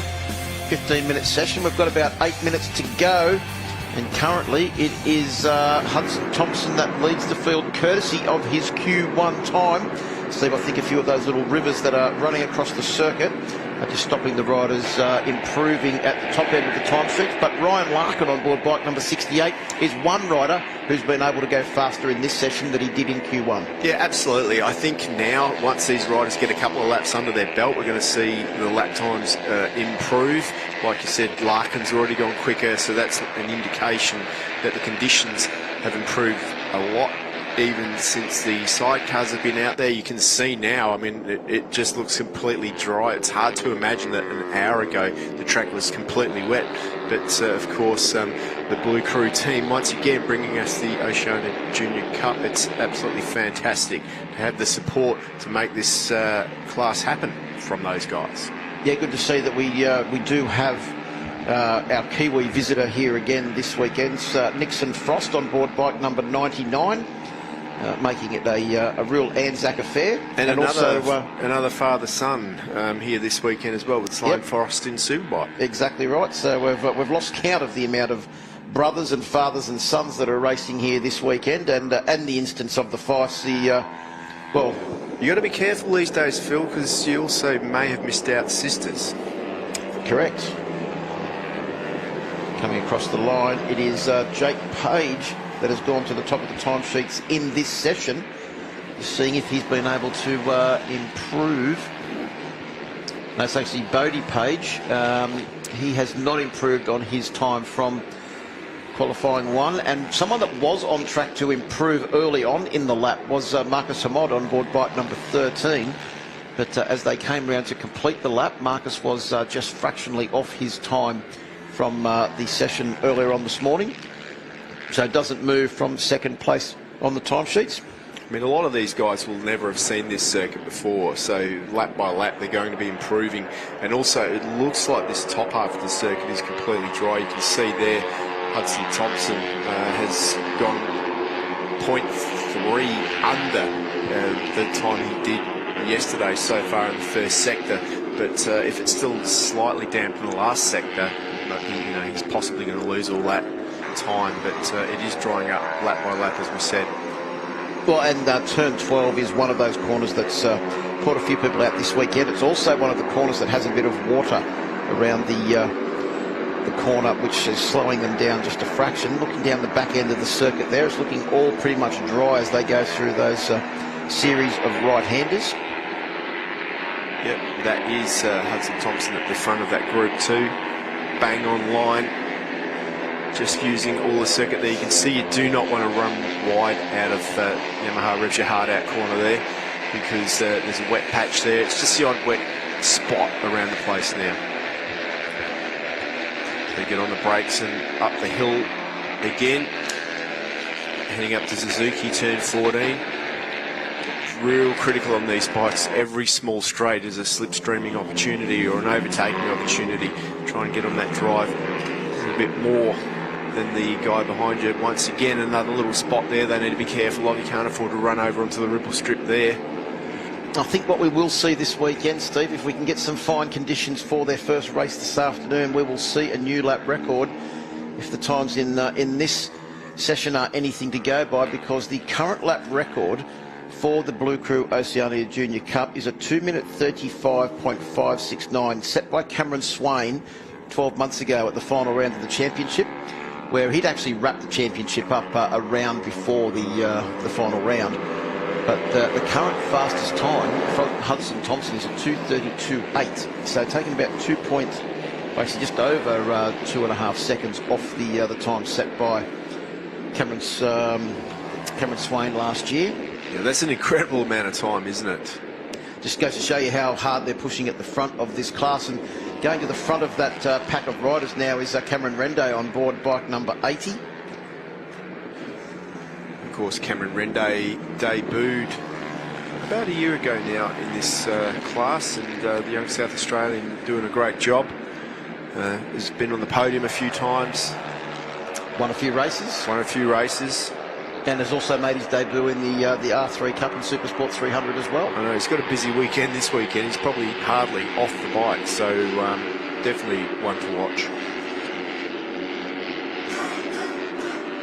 So a few riders now looking to be on track to improve, but as we just said, the first half of the circuit is pretty much all dry. It's the second half where there are some water patches running across the track. Or someone there looked like they may have just been impeded slightly by other riders getting in their way when they tried to tip into the corner. Just couldn't quite see who that was. One of the riders sitting a little bit further back in that pack. Looks like Ryan Larkin is the fastest man out there on track under the conditions that we're seeing at the moment. And he's actually moved up into 8th position. Yeah, pretty impressive. But that just goes to show you the track is not perfect yet. Tyrrell Fleming, another one that's just moved up into a position where he has improved from this morning. Of course, Tyrrell Fleming, along with Harry Watts, they're both sitting 12th and 13th in the championship. They were the first two riders in the FIM Mini GP series this year and got to go to Spain and race in the World Grand Finale of that championship. So another riders that have been doing multiple duty, and as we spoke to Glenn Elton about before, now there's multiple pathways for the young riders coming through. Of course, the Blue Crew Oceania Junior Cup is one, and also the Avale FIM Mini GP. Good to see riders taking advantage of both of those series. Yeah, absolutely, because that's what these guys need. They don't need the most expensive bike to ride. What they need is seat time. So if you can get them on as many different seats as possible and as cheap as possible, it makes it more affordable for the, in this class's case, mostly parents, to be able to afford to get their kids out on track, gain the experience. Well, Ryan Larkin has just gone to the top of the timesheets and followed by Bodie Page on board bike number 74. So two riders that have set their fastest laps in this session are now 1, 2. And Tyrrell Fleming has also moved up into a 7th position. Levi Rosso's moved up into 12th. Levi Rosso, another rider that was racing in the FIM Mini GP series as well. Yeah, it's going to be a massive race later on today, isn't it? In this class, I can just see one big line of riders. Another rider that's just improved too is bike number 61, Ella McCausland. So good to see the girls doing very good in this class. Abby Cameron sitting back in 20th position. All the way from Western Australia, isn't she? Yep, relocated over to the East Coast for the majority of the year so that she could partake in all of the championship classes. A few wide lines through 6 there. Yamaha revs your heart out corner. All jostling for position there at the moment. You can see, I think it's still Cameron Rende that's out the front of that group. Yeah, it is. He's doing the donkey work out the front, isn't he? But he's not really using the slipstream to the effect that he should be and improving his lap time. I mean, guys back in the pack like Larkin and Page have managed to jump their way through and used everything in their power to get a good lap time, which has worked for them so far. Probably these guys are going to be on their last lap too. Just looking to see where Bodie Page is, because the checkered flag will come out now. So when the riders finish this lap, that will be the end of the session. Bodie Page, if he can continue his current progress, is he in that group? Yes, there he is there on the inside, on the right-hand side of the circuit. The 4th rider in that group is bike number 74, Bodie Page. He is currently on track to go to the top of the timesheets, but then again, so is Ryan Larkin. In fact, Larkin is fractionally faster, 0.2 of a second faster than what Bodie Page is as well, as they come down through the final corners now. Final grid positions are on the line here in the second qualifying session for the Blue Crew Oceania Junior Cup. Through turn 17 we go. That's the Michelin corner. They'll now come up to Ride Your Motorcycle to Work Week corner, the final corner, and out onto the My Bike Motorcycle Insurance start finish straight. As they head to the line, it looks like, just looking to see who that is, that's Cameron Rende. He's caught up behind Ryan Larkin. He's used a little bit of slipstream. Can he move forward from his 6th position? No, he won't. Ryan Larkin looks like he will stay at the top of the timesheets. Bodie Page will stay in 2nd. And Larkin just did an amazing last lap, 2:32.1. So that was a super lap by Larkin on the last lap. And, yeah, so he improved his gap at the front. Page also did his fastest lap on the last lap at 2:32.6. None of the others from 3rd down to 12th position managed to improve that time through. So the checkered flag is out, and according to our timing monitor, there is no one in danger at the moment of taking pole position away from Ryan Larkin on board bike number 68. So it will be Larkin, Page and Hudson Thompson that will start from the front row of the grid, with Hamad Pelgrave and Cameron Rende from row 2. Fleming, Nezovic and Hunter Corney on row 3 with Ricky Henry, Alexander Cody and Levi Russo will make up row 4. So we'll confirm those for you in just a moment. But yes, looks like a good finish there for Ryan Larkin and Bodie Page, who made the most of that session to move forward from Q1 leader Hudson Thompson. Anyway, plenty more action coming up. Superbike's coming up next here at the Bend Motorsport Park. Howl of the wind in your ears. Feeling every vibration. Every inch of the tarmac. Just right.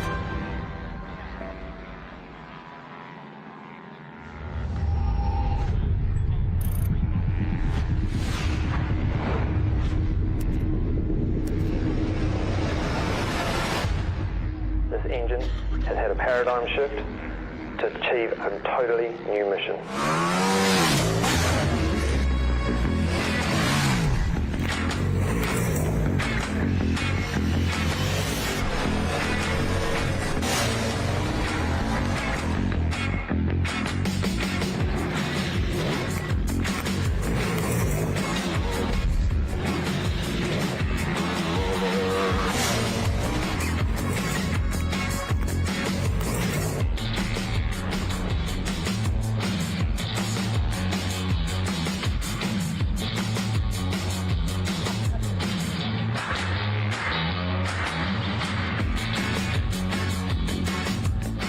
AMMF can help power your passion.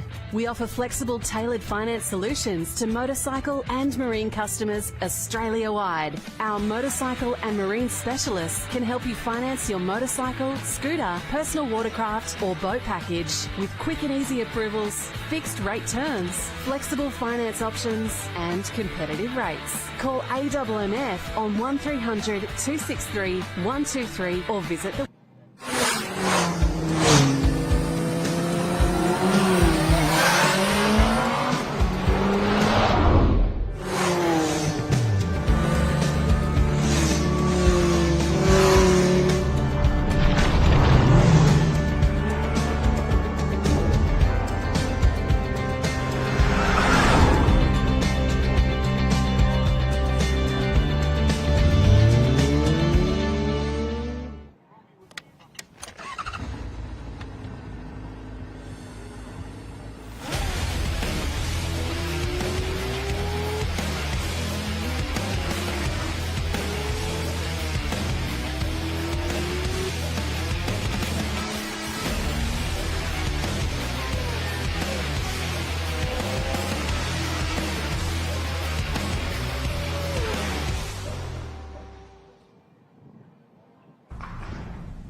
Beautiful, right?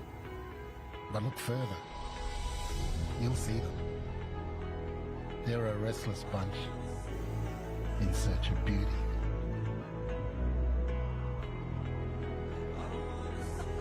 There's the unyielding conquerors that won't take no for an answer.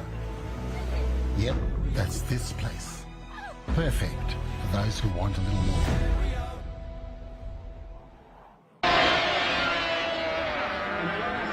Now, in order to celebrate Yamaha's 60th year of competing in Grand Prix, Yamaha is pleased to announce the all-new YZF R7.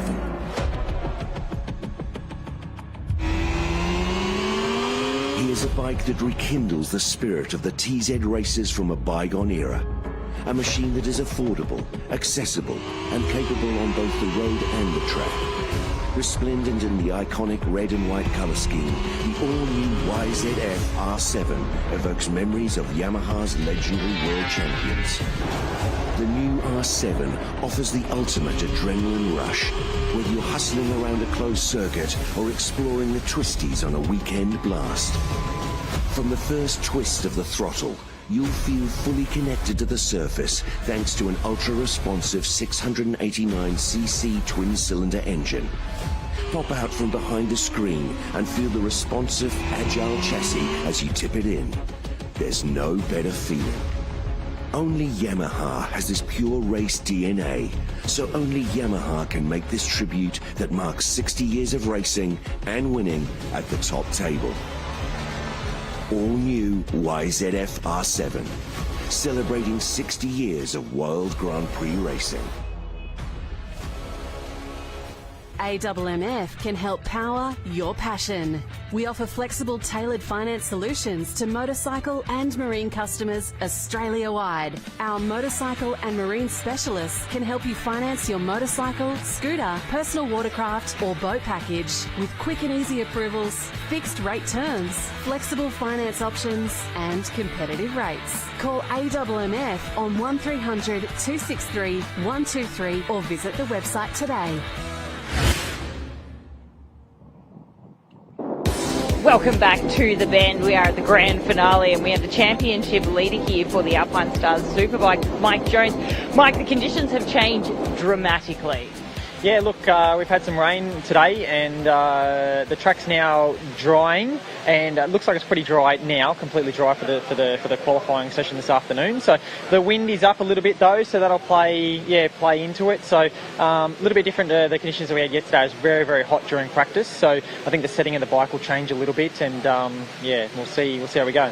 Yeah, we've kind of seen everything. It's like Phillip Island once again: rain, hail, shine, cold, wet. How do you set your bike up for the perfect lap around here? What do you need to take into consideration? Oh, look, I mean, honestly, that's not my job. I just ride the bike and tell my crew chief Dylan, let him sort it out and work it out. But I mean, just basically my feedback tells him what he needs to do to the bike, and then he always seems to be able to give me a fantastic motorcycle. And going 300 kilometres down the straight on the R1 with these kind of winds, what does that feel like?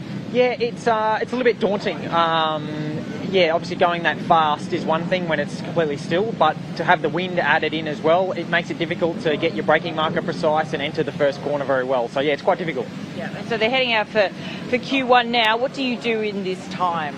So at the moment I'm going to go and start warming up and getting ready and get my lay in, get my brain switched on and ready to go for our qualifying session, because we really only get one shot at it. You get 1 or 2 laps to do your best performance, so you need to be switched on and ready to go. What does that warm up look like? I like to do a little bit of stretching, a little bit of running, and then I have Daryl who helps me. He's from Coda Nutrition. We chuck the ball together, so I'd sort of just get a little bit of hand-eye coordination happening, get your eyes working and your brain turned on. Yeah, reaction times quick. Okay, thanks for chatting, Mike. We'll see you out there. No worries. Thank you very much. Thanks. Yeah, thanks, KP. Great to hear from our championship leader, Mad Mike Jones. Have you seen him doing that ball warm-up, Steve? It's pretty intense. It is. Yeah, he's into it. He's one of the modern age races coming up. Not all of the riders do that, but I mean, it's working for Mike this year, and I mean, who can say that it doesn't work? If he wins this championship, he'll join an elite amount of people that have won 3 championships. Yeah, he's also been doing a lot of work with Coda Nutrition for many, many years now as well, and they've been one of his great supporters for a long time as well. Actually, they support quite a few riders in the Alpinestars Superbike category. But as we heard from him, you can just see there, the wind has been inconsistent all day long. It's been super hard. I mean, at the moment, from the top of the roof there, it's actually doesn't look as bad as it could be. Well, we've spoken to Mike Jones on one side of the Yamaha Racing Team garage. His teammate Crew Halliday's also been very fast this weekend. He's with KP. Yes, he is with me. Crew, apparently you were doing a little dance behind Mike and I just then. Could you just reenact what you were doing? No, I'm not going. I can't dance to save my life. I need a couple of beers under me to get that done. But, we've got qualifying coming up now, and just need to try and loosen up. And, I think if I just sit there in the corner and just think about it, I'd probably ride worse if I just act myself and just, have a bit of a laugh with the team. So just trying to relax. Yeah. Keep it light-hearted, keep it loose, keep it flexible. So how was time practice for you this morning? You finished in P7. Yeah, we ended up P7. To be honest, there was a goal just to stay in the top 9. There's no need, in my view, to push and do something ridiculously stupid. We got a good setup, so we did a good time on Friday. So I know I can get back there now. It's just the wind conditions are picking up, so it is changing a little bit here and there. But we're definitely going to go faster in qualifying, and I just want to do it just to stay safe and get through time practice, and we achieve that. Yeah, exactly. Okay, we will see you out there in Q1. Back to you, boys. Q2. Thanks, KP. I'm hoping Crew's hoping that he doesn't have to go out in Q1 because those riders are actually out on track already. And that is everybody except the top 9. And this weekend, Steve Martin, that's a lot of riders. We've got 15 riders all out there in this session. And what that's going to mean is that it's going to be pretty hard to try and find some clear track in front of you with so many riders on track, although this is the longest track we go to all year. But not only that, we've got some big names in this session that need to make their way through. Brian Starring, second in the championship, is probably the biggest of the bunch, still in with a shot of winning the championship tomorrow if it all fell apart for our number 1 man in the championship. But Brock Pearson is there too. Joel Kelso, he's improving every time he gets on a bike in this class. Brendan McIntyre is up near the top at the moment, but Maxi Stauffer's another one that could go through. Bo Beaton, who knows what he can do on a good day. Then you've got Senna Agis as well. And Daniel Falzon as well. Yeah, so there's at least 5 or 6 guys in this class that could go through from this, so it's definitely not going to be a walk in the park for Starring or Pearson to get through. It's whoever gets through this one's going to have to earn it. Yeah, essentially there will be 20 riders out there on track right now because our top 9 have gone through. We've got 30 entries for this weekend. Unfortunately, Josh Hook is out, so the top 3 will progress. So it's all on now for the top 3 grid positions in this session to go through to Q2. To see the Desmo Sport Ducati boys there, I'm not sure if they're working as a team or if Brock Pearson's just played his cards perfectly and he's now right on the back of his more experienced teammate Brian Starring as they make their way round through Ducati corner on their Ducati Panigale V4Rs. Well, I would say that he's both in there way too hot. Brian Starring in there way too hot, and he's run out off the extended asphalt piece and onto the gravel trap. I'll tell you, with 12 minutes to go, that's probably going to put a bit of a halt on Brian Starring's charge. You can just see, as you mentioned before, it's very easy to get in there way too hot. Glenn Allerton explained it as well. Brian Starring's rear wheel is off the ground as he gets on the brakes, and you can't turn the motorcycle and get it stopped like that. I mean, what I saw there, he's just pulled that brake lever on way too hard. The front has dove super quick down. Perhaps they've softened the front to try and get a little bit more steering. Sacrificed it in the braking area, but he pulled that front brake lever on real hard.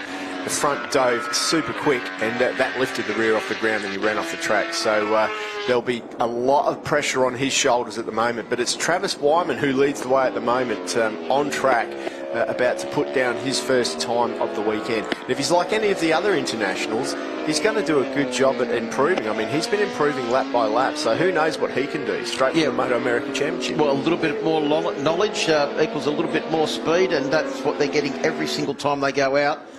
As we see him coming down towards the bottom end of the circuit now to complete his first flying lap. 11 minutes to go in this session. Remember, it is only a 15-minute session. You don't get a lot of flying laps, especially if you want to come in, go for a bit of a run, then come in and try and put another tyre in to try and secure that place in Q2. And with the track dry, it means that those riders that have got a tyre strategy will have to be using it because, as we heard from Glenn Allerton, the wet tyres mean that there's a bit of a change. But let's go down to KP right now for a quick update from pit lane. Yeah, I've got Cody Wyman here, Travis's brother. We're just taking a look at the time sheets. He's actually doing quite well out there. What was his strategy going into this session? Yeah, he's coming around, definitely getting used to this R1. Last week was his first time riding it, and I flew out to support him kind of last minute. And I ended up getting on a bike this weekend too, which is super cool. But yeah, Travis is chipping away. It's a tough field, a ton of talent out here, and just this track even is a huge challenge. This honestly might be one of the most challenging racetracks that I've ever had to learn. Why? What makes it so challenging? Yeah, just since there's so many corners, so many different types of corners, a lot of blind stuff, and there's a lot of grip. You know, this morning we were cold tearing some tires, and this is it's definitely a test for everyone here. And conditions as well have kind of been throwing everything at all the riders. Yeah, we missed. We put in Q1, put in a time that I was pretty happy with.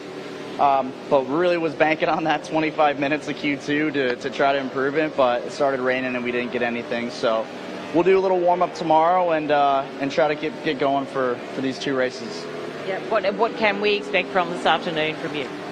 Well, we're done for today for Supersport, so just kind of resting up, getting the body ready for 2 long races tomorrow, and my goal is to try to be in a fight for a top 10. I'd be really happy with that if I could break 2 minutes and maybe get a tow from some of these boys who are sending it. A ton of talent out here. Okay, great. We look forward to seeing you perform out there tomorrow. Great. Thanks so much. Cody, thanks, boys. Thanks, KP. Great to hear from Cody Wyman there as we look at the AMX Superstores replay of Senna Adjus getting into turn 17, just way too deep. We've spoken about it plenty of times, and it won't be the last person this weekend, Steve, to run wide in Michelin corner. No, absolutely not. Good to see Chandler Cooper out there. Got that bike going again. He had that issue earlier on. Yeah, Cody Wyman back in the pits. Travis Wyman back in the pits. Cody, we were just talking to. Now, the reason Cody's actually riding this weekend is because Jacob Hatch, who was riding that bike at Phillip Island last weekend, actually crashed and broke his collarbone, and obviously can't ride here this weekend. That's the reason why Cody, who was already here helping Travis out, is got the opportunity to jump on that motorcycle. And what was bad luck for young Jacob Hatch, who's had a great year in the BSB Championship this year, has been very fortuitous for Cody Wyman as we look at the timesheets and we see that man there on board the William Adams Cat Yamaha, Daniel Falzon, the paramedic from Adelaide in South Australia, just an hour down the road, is at the top of the timesheets with a 52.375 ahead of Brian Starring and Brock Pearson. Maxi Stouffer up into 4th position. Great effort there from Max, just ahead of Marcel Schrötter. Jed Metzger in 6th, Senna Adjus in 7th, Travis Wyman in 8th, Matt Walters in 9th, Bo Beaton in 10th place. Looking back down to see where Ben Burke and Joel Kelso in 17th and 18th position, and Ant West doesn't look like he's actually recorded a lap yet in this session with 7 minutes to go. Yeah, I mean, there's definitely something there that's not right for Ant West. Let's hope they can get that sorted and he can get out on track. Same with Kelso. I mean, Kelso's better than that. He hasn't put in a decent lap yet, but Senna Adjus just moved himself up with a 52.4 into 2nd spot on the grid at the moment, 0.1 behind Falzon. That's a pretty good lap time by Adjus, but he probably should have done that in the lap before. Westie's out on track now. Good to see. Yep, so good to see Ant West on board bike number 13 on track. We'll keep our eye on Ant and see how he goes. There's Ben Burke on the BC Performance Kawasaki ZX-10RR. Looks like he's just pulled up behind someone there. I couldn't quite see who that was. That was Daniel Falzon. So Brock Pearson is out of the next session at the moment. He's in 4th place. That is not where you want to be. Brian Starring in front of him. So it's going to be interesting to see how they play this. Brock has got one more new tyre that he could use in the 2nd session this afternoon. Will he use it now, or will he be happy with 4th on the grid, which is it's not 4th on the grid, it's 13th. It will be 13th. As we can see Ant West there, not happy that Senna Adjus was on his racing line as he was coming through. And Ant West looks to me like the body language indicates that he is on a real charge, and Senna Adjus has latched onto the back of him as well. Right behind them is Max Stouffer, and right behind him is Brock Pearson on board bike number 4. This is going to be very interesting because we see that rider number 64, the local man Michael Kemp, has crashed at turn 6. So that is behind these guys. So there will be no yellow flags that will be stopping these guys on the second part of their lap as they come down through this bowl section that turns 14 and 15 at Honda. Then up over the little crest at turn 16. Westie's putting in a good lap this time out. He's definitely pulling ground on the 2 guys behind him. So this is going to be a good one for Anthony for his first flying lap. It should move him from 19th at least up into that top 6 or 7. But he's going to need to do better than that if he wants to move up into the second qualifying session. Right, so that second qualifying session will be taking place in 15 minutes' time after the completion of this session. And our current top three is Daniel Falzon, Senna Agis and Brian Starring. Down the KP for an update from pit lane.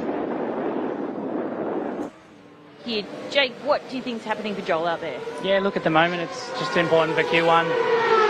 We're on essentially the race tyre. He wants to try and do some laps, but also get a good position on track and get a good reference to be able to try and pass through to Q2. Okay, thanks, Jake. No problems. Got right on cue. Joel Kelso has moved up into fourth position, knocking on the door of a top three. We've got a lot of riders on a charge now. Senna Agis is actually on a charge as he goes through intermediate number 2, on track to go to the top of the timesheets. That position currently being held by Daniel Falzon, so it's Falzon, Agis and Starring, our top three. Joel Kelso, Brock Pearson, Max Stouffer and Ant West all knocking on the door of that top three with their last laps. Time is running out though, Steve Martin. We've only got 4 minutes to go as we watch Joel Kelso. He's safely negotiated turn 6, the area of the track that's claimed so many people this weekend, is getting in there way too hot as Senna Agis comes round through the third intermediate now, and he's dropped off the pace just a fraction, but looks like he's still pushing on very hard as he goes up through Alpinestars corner and heads towards Suzuki and then Honda and across that last section. Starring is on the cusp at the moment in that third position. It's a tricky time for him. It's too late to go in and put a new tyre on, so there's a big risk of him being knocked out if someone like Ant West puts in a good lap. It is possible that he could get knocked out. Westy's last time through was a 53.2. It wasn't a clear lap, so if he does get a clear lap, it's going to be interesting. But it looks like Senna Agis now looking for a bit of a run. And there, Daniel Falzon sitting with his new tyres in, waiting just in case. But he's about to run out. If he's got to go soon. Yeah, the tyre warmers are on. I think Daniel Falzon's now just mentally preparing himself for the final 15-minute session in Q2. He's at the top of the timesheets. Well, a lot of riders are going to have to try and find he's time. Made his decision. There you go. He's gone out to the back of the pits now, and that bike is ready for Q2. I can't see anyone on the timesheets that looks like they're going to actually threaten the time from Daniel Falzon, nor Senna Agis, nor Brian Starring, because we've only got 2.5 minutes to go. Well, it's Joel Kelso in fourth position. Jeff Metcher has just moved up to ninth. Yeah, Metcher's like only 0.1 off. He's in sixth, theoretically if he finishes his lap, but it's only 0.1. If he puts it all together, it could work out all right for him. Bo Beaton is a guy that could take a risk and use 2 tyres in this session. Yeah, Bo Beaton on board that North Coast V Twins with K-Tech machine. Doing a good job there on the V4A. Last weekend he was working on the bike himself, changing the clutch himself, putting chains on the bike himself. He's got his long-time mechanic Doc with him here this weekend, so it's situation normal for Bo this weekend. More of what he's used to and what he's been used to over many years of racing on Ducati machinery. There's Matt Walters on the Rover Coaches Kawasaki Connection ZX-10R. Looks like he's struggling a little. He hasn't... he's been struggling all weekend with the handling of that bike, but he's still down in the 1 minute 57, so I don't think they've found what they've been looking for. Kelso's back into the pits. He goes out here. He's not going to get another lap. Has he got a new tyre on, though? Well, it doesn't matter because he's not going to get another lap. He's not going to make it round to complete this lap in 1 minute 30, and that's all he's left in this session. Yeah, that could be a bit of a mistake for these guys to send him out there now because that's just a waste of a tyre if he's got a new tyre on. I didn't actually hopefully it's a worn tyre and he's going out for a practice start because he knows he'll be starting from 13th place on the grid as Matt Walters completes a lap and improves, but not enough to move up the timesheet. Look at Schrötter. Schrotter's on a hot one.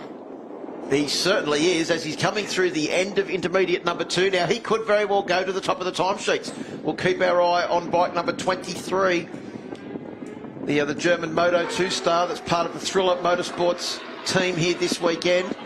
At the end of intermediate number 2, he's dropped back 0.3 of a second, so he's on track to move up into the top 7, but Max Stouffer's also on a bit of a move as well, just ahead of him on track. There's Schrötter on board bike number 23. Bit of the hippie shakes there as he comes out of that corner and heads up towards turn 13. He's certainly having a hot go, isn't he, Schrötter, as he enters Suzuki corner, hard on the brakes, tips it in.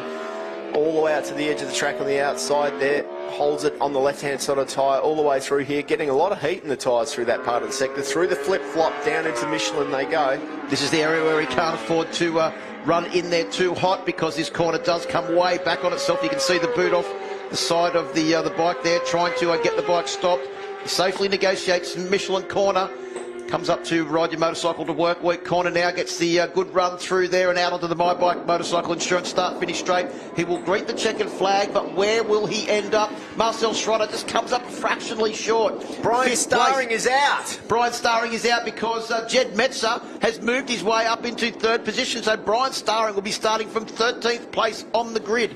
On board bike number 67, second in the championship, and he will be starting from 13th place on the grid. Daniel Falzon, Senna Adjus, Jed Metzer look like they are going to be the three that will go through. Here comes Jed Metzer on the 727 Moto machine across the line. That will be two 727 Moto machines in the top 12, because his teammate Billy McConnell qualified directly into Q2 as well. Just having a look, Ant West ended up getting up to 9th place with a 53.214, just ahead of Ben Burke, who rounded out the top 10 in that session. Overall times, considering it was a qualifying session, slower after that rain as well. So perhaps the grip level is not quite as good as it was before it rained. Nathan Spiteri on board the Libson Racing Machine, bike number 78, having his ASBK swan song this weekend. After, I think it's over 50 ASBK races for Nathan Spiteri. Yeah, impressive career. And next year we'll be running a team. They don't know who the rider will be next year, but Nathan's pretty keen to come back and still participate in ASBK. He's had such a great time over the last couple of years. Yeah, it's good to see him and Livson putting back into the sport as well, to hopefully bring on another younger rider on a good bike. His bike's definitely top level. He does everything at such a high level, so that will be good to see. Right, so just a confirmation there with the checkered flag out for the Q1 session. Big news for the Alpinestars Superbike category. Our second place rider in the championship, who comes into this round 38 points behind championship leader Mike Jones, will be starting from position 13 on the grid. That is the 5th row of the grid, Steve, for Brian Starring on the Desmo Sport Ducati. His teammate Brock Pearson another row behind, because Daniel Falzon, Senna Adjus and Jed Metzer will be the three riders that progress to Q2 in 15 minutes time. Then it's Starring, Schrötter and Joel Kelso will be rounding out the next row of the grid. Pearson, Stouffer and Ant West. What a talented field when we've got riders like Ant West starting back on the 6th row of the grid. Ben Burke, Bo Beaton and Matt Walters will be on the next row of the grid. Then Travis Wyman all the way from the Moto America Championship. Brendan McIntyre, who as we mentioned has picked up sponsorship from Holden Dealer Team Special Vehicles, and Michael Kemp, the local South Australian, on the next row. Then it's Paris Hardwick, Nathan Spiteri and Sloane Frost back on the next row of the grid. But weren't there some highlights from that session, Steve? And in the dying stages, it was Jed Metzer that threw a cat among the pigeons when he went up into the top 3. But they got away pretty early, and it was Senna Adjus that was going very quickly early on. Yeah, he was looking like he was going to set a good lap, but then this happened to Brian Starring. He got on the picks and ran off at turn 6 there into the kitty litter, and that wouldn't do too much for your confidence for the rest of the session. And probably cost him at least one lap as well in that session. As Travis Wyman came in, he was at the top of the timesheets very early on and doing a good job getting faster every time he goes out. Yeah, but Penrite Honda's new signing, Senna Adjus, was doing everything that he could to nip up the inside of Chandler Cooper there and set some incredible times. 52.4 for him would have to be close to one of his best times of the weekend to put him into Q2, and that's where he wanted to put himself. He's a thinker, and he managed to pull it off. He did make a couple of mistakes though, so he'll learn from those. The Addicted to Track team was doing a good job to get Travis Wyman up to pace, while Ant West wasn't happy with Senna Adjus being on the racing line while Ant was on a hot lap. Absolutely. It looked like Ant West there had a bit of a moment too, so that was probably a bit of both going on. But Desmo Sport Ducati were doing the best they could. At that point, it was Brian Starring in 3rd position, and he was sitting pretty and safe. But then this man, Jed Metzer, said, well, you know what? I can't not be in this next group because one of my team boys are there. Billy McConnell was there, so he put in a hot lap.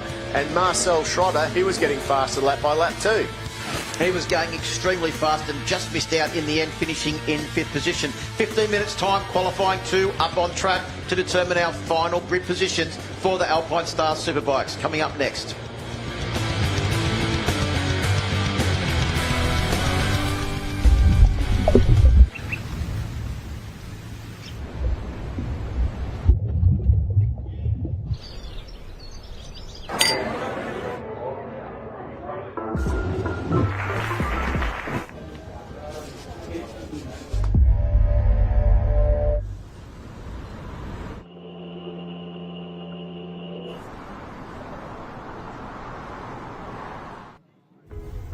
Beautiful, right?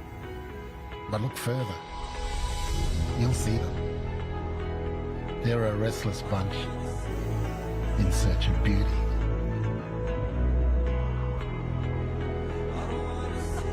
There's the unyielding conquerors that won't take no for an answer. Yep, that's this place. Perfect for those who want a little more.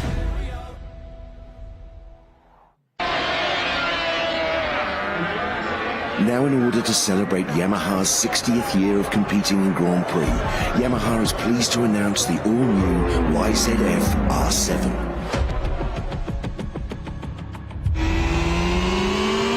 Here's a bike that rekindles the spirit of the TZ races from a bygone era. A machine that is affordable, accessible, and capable on both the road and the track. Resplendent in the iconic red and white colour scheme, the all-new YZF R7 evokes memories of Yamaha's legendary world champions. The new R7 offers the ultimate adrenaline rush, whether you're hustling around a closed circuit or exploring the twisties on a weekend blast. From the first twist of the throttle, you'll feel fully connected to the surface thanks to an ultra-responsive 689cc twin-cylinder engine. Pop out from behind a screen and feel the responsive, agile chassis as you tip it in. There's no better feel. Only Yamaha has this pure race DNA, so only Yamaha can make this tribute that marks 60 years of racing and winning at the top table. All new YZF R7, celebrating 60 years of World Grand Prix racing. AMMF can help power your passion. We offer flexible, tailored finance solutions to motorcycle and marine customers Australia-wide. Our motorcycle and marine specialists can help you finance your motorcycle, scooter, personal watercraft or boat package with quick and easy approvals, fixed rate terms, flexible finance options and competitive rates. Call AMMF on 1300 263 123 or visit the website today.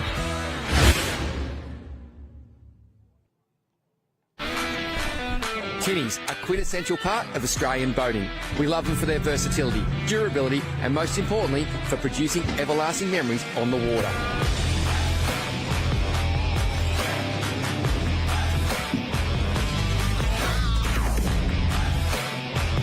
The ultimate tinny setup demands the ultimate outboard motor, and Suzuki's large range of portable and mid-size outboards are the perfect choice for the Aussie fisherman. At My Bike Insurance, we are motorcycle specialists. It's all in the name. We understand how important your motorcycle is to you, and because of this, we strive to provide peace of mind cover for you and your motorcycle, no matter where your bike takes you. Visit the My Bike website for a quick and easy quote, or call the My Bike Insurance team on 1300 780 446 today.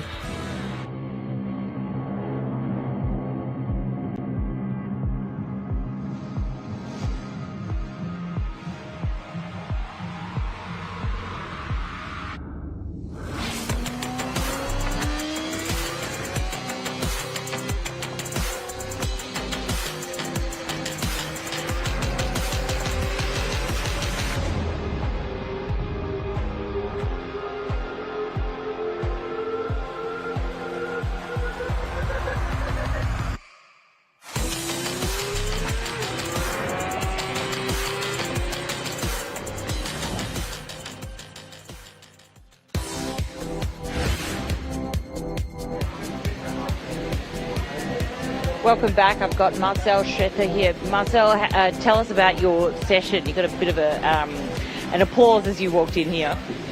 Yeah, I mean, that's what we're here for, to cheer each other on, and like I said before, just also the main thing is to have fun. Obviously, I'm a little bit disappointed. Of course, you want to go through to Q2, but I did struggle more than expected this session. I did a good step forward this morning, and either the track condition or the wind, I really struggled just to keep the bike under control. So I didn't really ride well, let's say.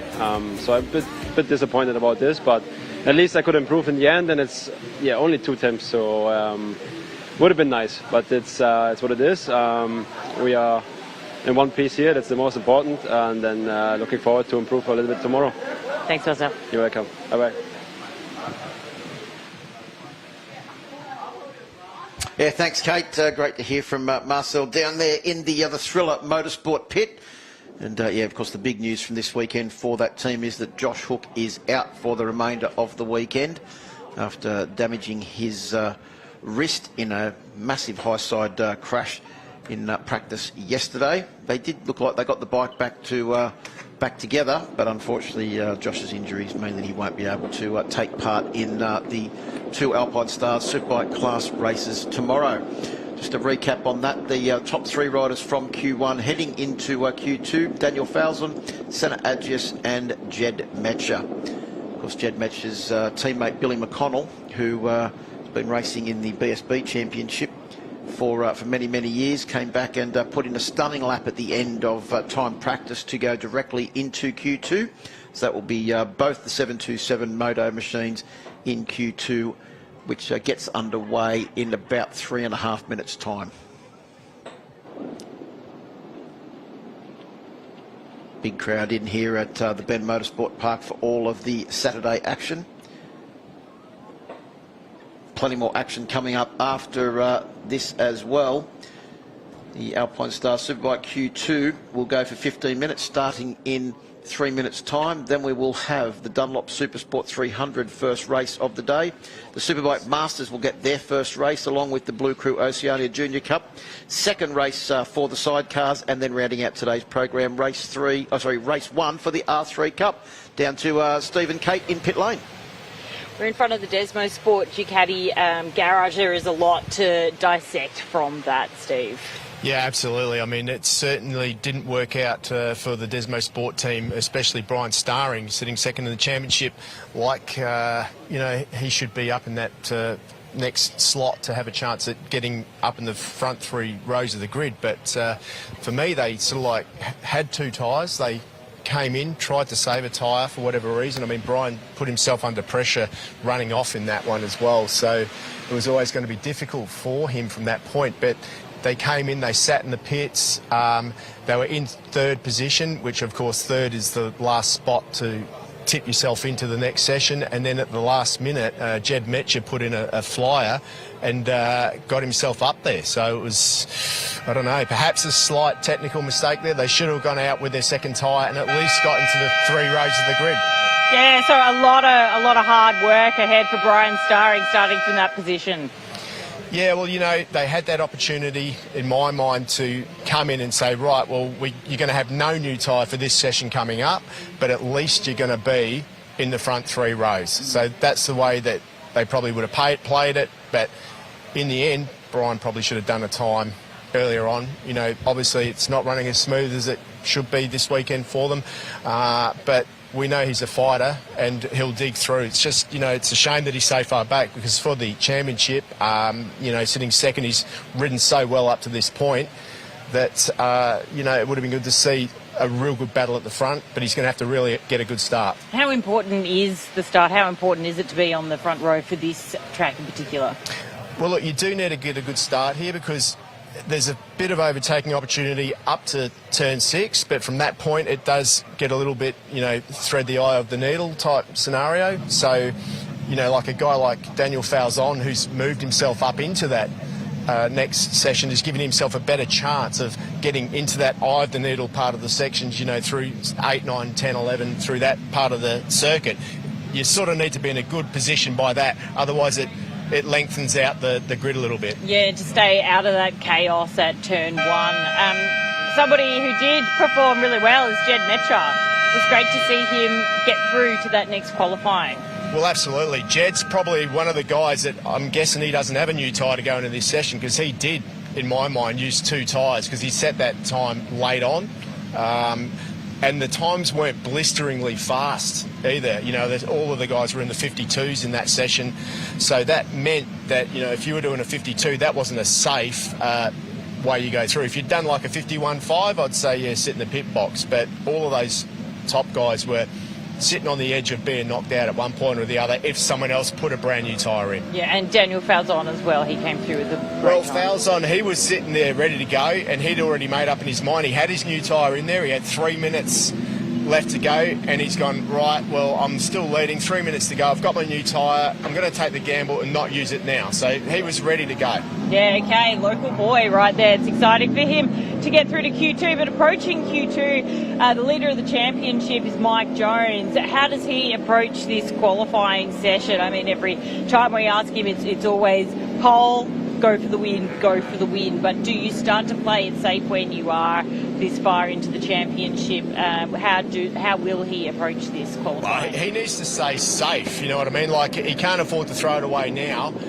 He's got a decent points lead, but it's always a catch-22 situation. If you ride softly, then you fall back into the grasp of other guys, and, you know, you can get caught up in a mid-pack battle. So he's going to ride how he feels out there, but I don't think he's going to push for that absolute lap record pace to get on pole. If he can be on the second row of the grid, I think he'll be fine, but it all depends on how he's feeling right now as he heads out on track. Yeah, well, they are out on track. Q2 has started, so Phil, back to you. Yeah, thanks, Kate. Thanks, Steve. Down there in pit lane, we're looking at Jack Miller now. This session has been on for just on 1.5 minutes, and Jack Miller out on track to try and get the best possible grid position. He has qualified well here before. He's also raced at the front of this field, so he knows what is required here at the Bend Motorsport Park, and seen an improved performance from his teammate Marcel Schrötter as well. So Jack will be looking to get the same level of improvement in his performance in this session. Arthur CC's has also been at the top of the timesheets in pretty much every single session that we have seen so far, finishing second in all 3 practice sessions yesterday. This man here has also been fast this weekend. Josh Waters was also fast last weekend at Phillip Island, and he was also fast in his debut on that bike at the MotoGP support races, where he took 3 wins from 3 starts. A very impressive debut for the Boost Mobile Racing with K-Tech team. So 10 riders out on track now. A couple of riders not getting out on track early on in this session. One of them is the rider that just made his way through from Q1. And that is Jed Metra on board bike number 3, the 727 Moto YRD Supersport entry. His teammate Billy McConnell is already out there, coming round to complete his first lap. Wayne Maxwell also out on track on board bike number 1. And he has run on very well. Actually, no, he's just gone straight through at turn 6 and making his way back round to start another lap, looks right. I'm not sure what Wayne Maxwell was doing there. But there is our championship leader, Mike Jones, on board the Yamaha Racing Team R1, bike number 46. Looked pretty calm when we spoke to him before Q1 went out. He knows he's got a job to do this weekend. He's focused on nothing more than what he has to do this weekend. Not worrying about what anything else is happening with other riders as he gets in pretty deep into turn 6. It's the bike stopped and turned. So still waiting for riders to actually complete their first flying laps of this circuit. This is, of course, the longest circuit and also the most amount of corners in any circuit that we come to at any stage on the calendar this year, and also the longest lap time, up around the 1 minute 50 sort of mark. which means in the 15-minute session, Steve, there's not a lot of laps to be had, so you've really got to play your cards right. You do, and it's easy to make a mistake around here too, because it's just so point to point, lean angle to lean angle, that you only get it wrong a little bit and you run wide, you run off, you've wasted virtually 4 minutes of your session. So, and not only that, because it is so long, the grip of that rear tyre degradates lap by lap a lot more. 18 corners. I mean, a normal track's probably got 10 or 12 corners. Phillip Island, 12 corners. Here, 18. So that's almost 1.5 laps for every lap, if that makes sense, of corners. Yeah, and also the fact too that the track is half a kilometre longer than Phillip Island as well. But the first man to record a time was Arthur CC's. He went to position number 1, but the position has just been taken from him by that man there, Mike Jones, on board bike number 46. He has moved into P1 with Arthur CC's in second, Jack Miller in third, Santa Agius in fourth, Allerton fifth, Waters sixth, and Crew Halliday seventh after the completion of their first flying laps. Still waiting for Billy McConnell, Wayne Maxwell, Troy Herfoss to complete their laps, and still waiting for 2 other riders to make their way out onto the grid. Well, Kate asked me before, as I was down there, Phil, she said, how's Mike Jones going to go? And I said, he's going to go how he feels when he gets on that bike, because obviously every time a rider gets on a bike under different conditions than that, the bike and the rider feel differently together. Well, right now, unfortunately for the rest of the field, I think Mike Jones is feeling pretty good, because he's just done a 51.1 on his first flying lap through, which is pretty impressive, isn't it? And he's equaling that this time round. Well, it just shows you what a risk having to go through Q1 actually makes, because Ant West finished the time practice session in 10th position, just on the cusp of making it through, but he wasn't one of the 3 riders that actually makes his way into this session to determine those top 4 rows of the grid. And we'll start a fair way back on the grid for tomorrow's 2 Alpinestars Superbike races. As we can see Jack Miller there, back into the bike, all over the show as he comes down into turn 17, coming round to complete his second flying lap. His current best is a 151.642, and he's looking to move up the timesheets fractionally as he comes out onto the My Bike Motorcycle Insurance start-finish straight on that Caterpillar Yamaha and moves up into second position, only 3 1/1000ths of a second shy of Mike Jones' current benchmark. Yeah, that's a pretty impressive lap time by Jack, below 51. I think he's happy with that.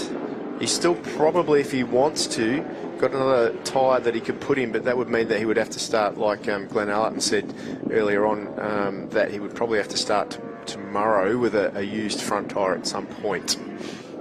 So Jack Miller will be making his way around. It'll be interesting to see if he heads back into the pits. They put another tyre in, and he fires the Caterpillar Caterpillar V4R back out there for another stint at the end of this run. Just having a look back on the timesheets to see if there's anyone else out there on track that is currently putting in a fast lap, and the answer to that is no. Well, yes, but there's still Herfoss and Maxwell who are waiting to see what the time is they got to beat. Remember, last year here, I think Maxwell in qualifying did a 50.2, was it? A 50.5. 50.52. So Maxwell's sitting in the pit box going, well, last year I know that I did a 50.5, so but he hasn't been anywhere near that time so far this weekend. Well, not yet, but I mean at different conditions there's probably less grip than last year as well, but he's headed out on track at the moment after seeing what lap time everybody's laid down, and he knows that if he does a 50.9, that's going to put him on the front row at the moment. Here goes Herfoss. Herfoss has had pace all weekend. Great to see Troy Herfoss on that Penrite Honda back up towards the top end of the timesheets after what's been a difficult year recovering from injury. Of course, he tried to ride here at the Bend last year, didn't he, when he coming back from those big injuries sustained in Darwin. And in the end, he said, no, it just wasn't safe for anybody for him to be out there on track, and sat out the second and final race of the season. Been working hard on the fitness. He's back to cycling 120, 130 kilometres in a day from his base up on the Gold Coast in Queensland. Looking back to being very fit, but they've struggled with the bike setup. He said it's going better now. Paul Free's been working extremely hard on the setup of that Penrite Honda CBR 1000 RRR SP, and Herfoss back on the pace. He was the fastest man in yesterday's first practice session, and was near the timesheets in all of the top of the timesheets in all of the sessions. He finished time practice this morning with a 151.247. and a 151.247 would, at the moment, qualify him in third place on the front row of the grid, just ahead of Arthur Cece's on board the Unitec Yamaha R1. And look at Senna Hadges. He's just put in a brilliant time. 51.7 for him, moves him up to fourth place. If he was to finish there, that would be his best qualifying on a Superbike. Well, and also that's one benchmark that Troy Herfoss wants to make sure that he gets the better of. Doesn't want to have to play second fiddle to his young teammate, as this will be a very important lap for Troy Herfoss as he comes round to go across the start-finish line. Billy McConnell has moved up into 8th position. Right, so we'll keep our eye on Herfoss's times as he makes his way through the sectors of this lap. On board bike number 17. There's Arthur Cece's on board bike number 61, doing the right thing and getting out of the way of a hard-charging Troy Herfoss. Yeah, he's on his hot lap now, so he's spent half a lap building into it, but he's got to make this one count. We'll keep an eye on that first split. Maxwell's not putting in a good split first time up. I reckon that he's made a mistake because he's backed off. I think this might be his outlap from when he came back in too. And also Jed Metzer and Daniel Falzon back out on track now as well. Yeah, so Metzer, all 12 riders are... yeah, Metzer pulled on right behind Billy McConnell, believe it or not. So getting a bit of a tow. There they are there. Billy, what an impressive run of form that he's had at the moment. So those two guys are working well together in the 727 Motorsport team. And it's, you know, two fast guys dragging each other along. That was Glenn Allison just touring around looking for some clear track space. Allison's currently sitting in 5th position. That would mean a second row of the grid start for the 3-time Australian Superbike champion.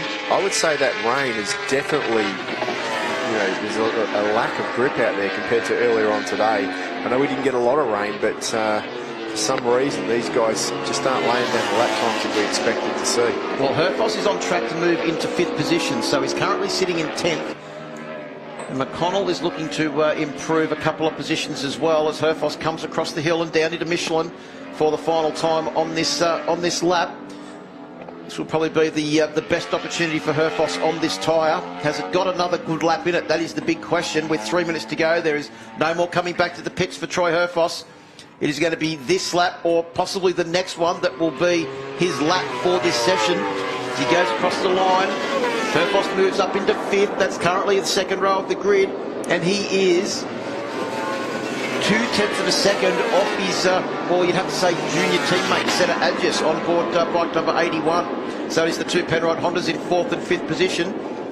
Where is Josh Waters on the timesheets? He's currently sitting in 8th. There's Crew Halliday. He's back in 10th position. So our current grid looks like Mike Jones, Jack Miller, Arthur Cece's on the front row of the grid. Hadges, Herfoss and Billy McConnell on the second row of the grid. Great performance from Billy. Glenn Allison, Josh Waters, Jet Metzer on row 3. Halliday, Maxwell and Falzon on row 4. Keep an eye on Halliday though. He's on a hot one this time round. If he can hold it together, he is on for first place. Crew was first in qualifying 1, I think, or so that was a good result for him. But he's I saw him last night at dinner. He was like hot to trot, staying relaxed, but he's looking good at the moment. And has not had a pole position this year. Crew Halliday has got a few pole positions under his belt in his career, but this weekend could be the first pole position for the year for Crew Halliday as he comes to the line. He goes to the top of the timesheets. It's a Yamaha Racing Team 1-2 with Halliday in first, Jones in second. So great performance there from Crew Halliday. Miller's not finished yet either. He's having another crack at this. There goes Maxwell over the line. Crew Halliday is actually qualified on pole position here in the Supersport class. Something's not working for Maxwell. Something's not working for Maxwell. That lap of 153.3, that's not right. He's going to run out of time. He's got 1 minute 40 to go. Maxwell's going to start down in 10th position. Yeah, it looked like there was some problem with the bike there for Maxwell, because Wayne Maxwell would have been on a solid run before now. Waters has got issues too. Yep, he's back in 5th position. There goes Waters across the line. He's going to have one more crack for Josh Waters. He goes up into second. Okay. So we've got Halliday, Waters, Jones on the front row of the grid now. Jack Miller's been pushed back to the second row of the grid with Arthur Cece's and Senna Hadges, but that also pushes Troy Herfoss back to row 3 with Billy McConnell and Glenn Allison. Hey. So a good run there from Josh Waters, a 51.183. Interesting, I saw Maxwell take the shortcut back If he which takes is what he did exactly before. So if he takes that shortcut back, possibly he has enough time to do one more lap. 45 seconds to get across that start-finish line if Wayne Maxwell is going to do another lap. Jack Miller goes to pole position at 150.805 for the leader of the Thriller Motorsports team. There you go. Well done, Jack. What a brilliant lap by Jack Miller.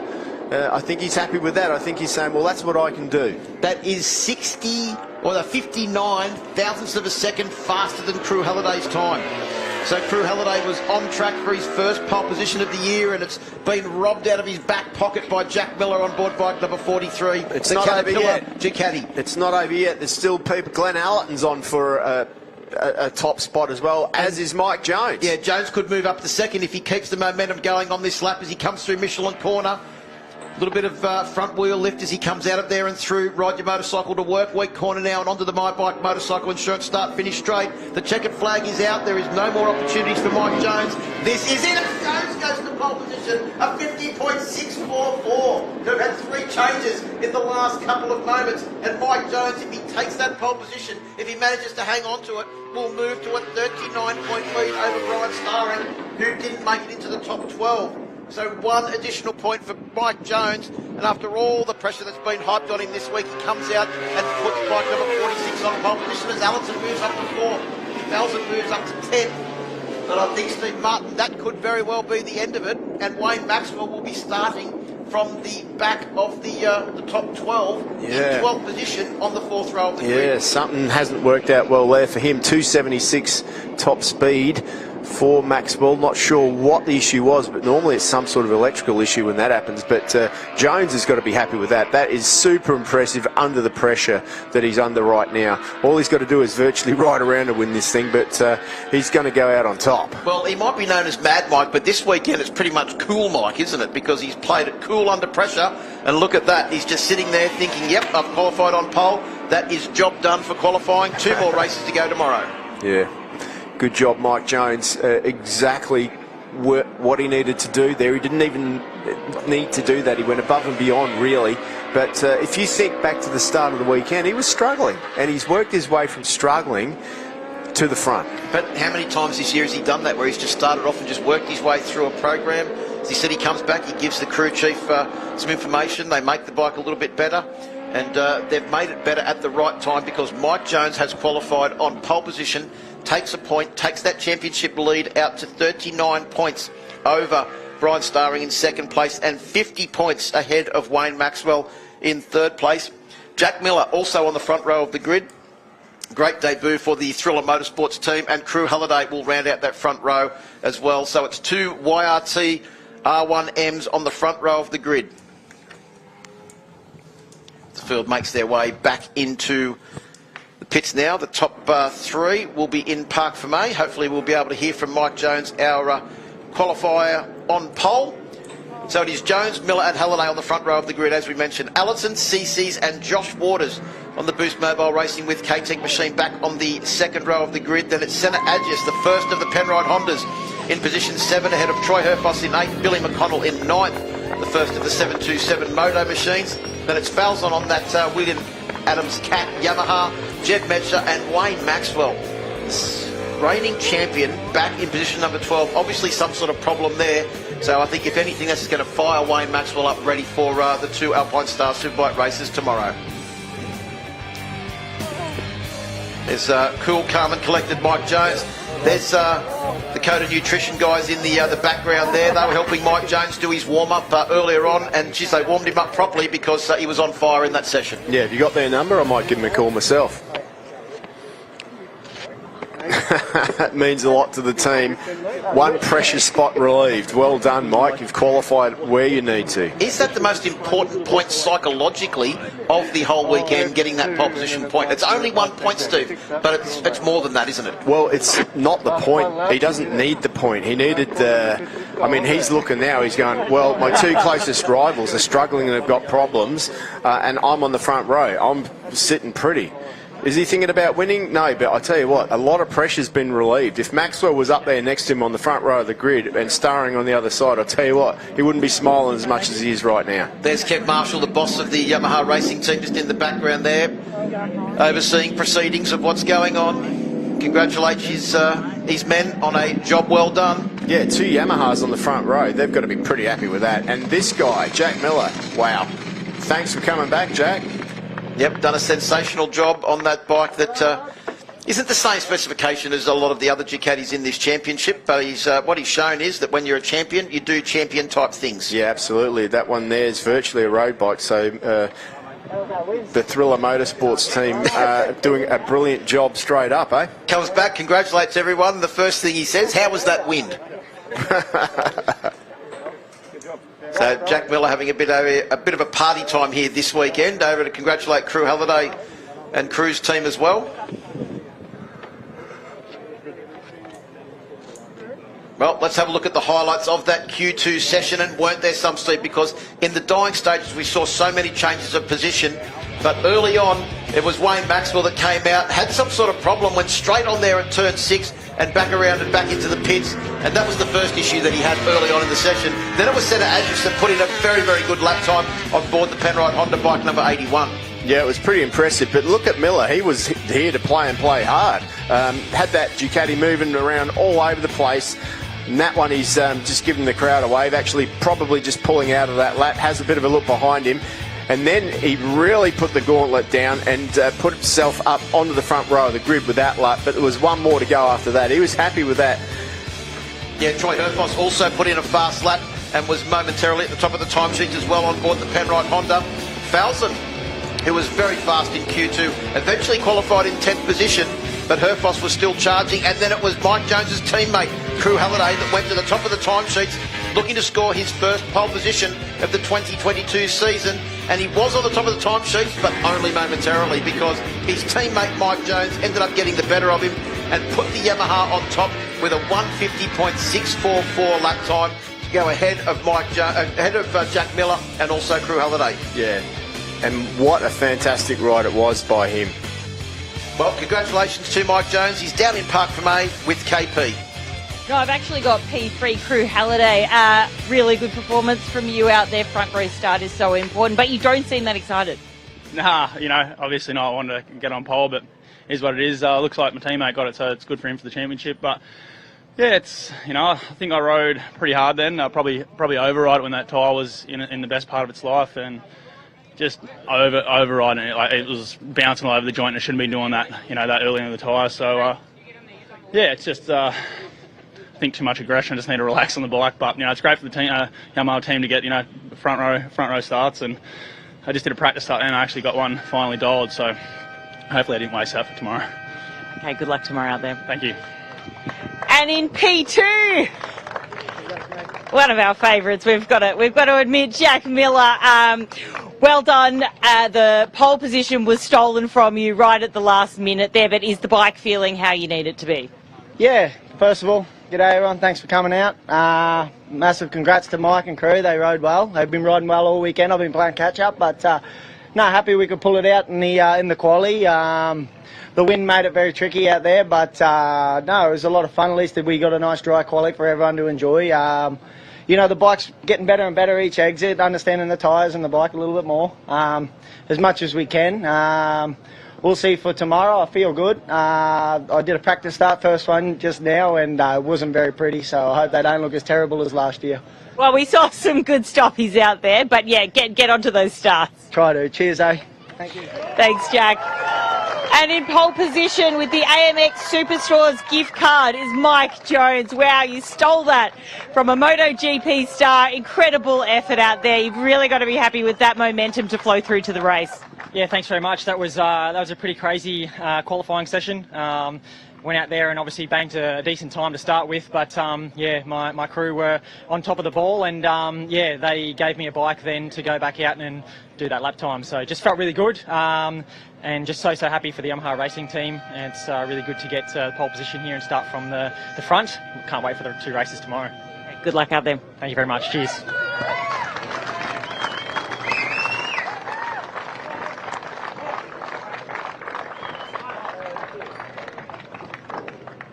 Thanks, KP, and congratulations to Mike Jones. Great to see him down there on the AMX podium.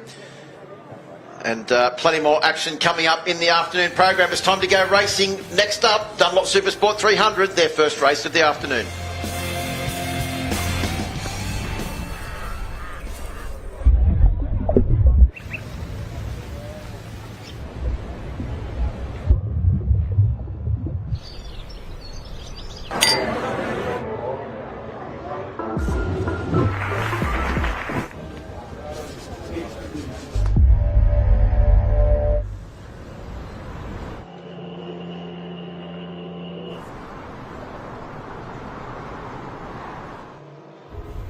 Beautiful, right?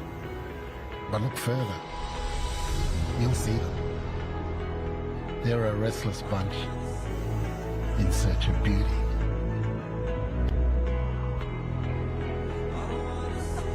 There's the unyielding conquerors that won't take no for an answer. Yep, that's this place. Perfect for those who want a little more.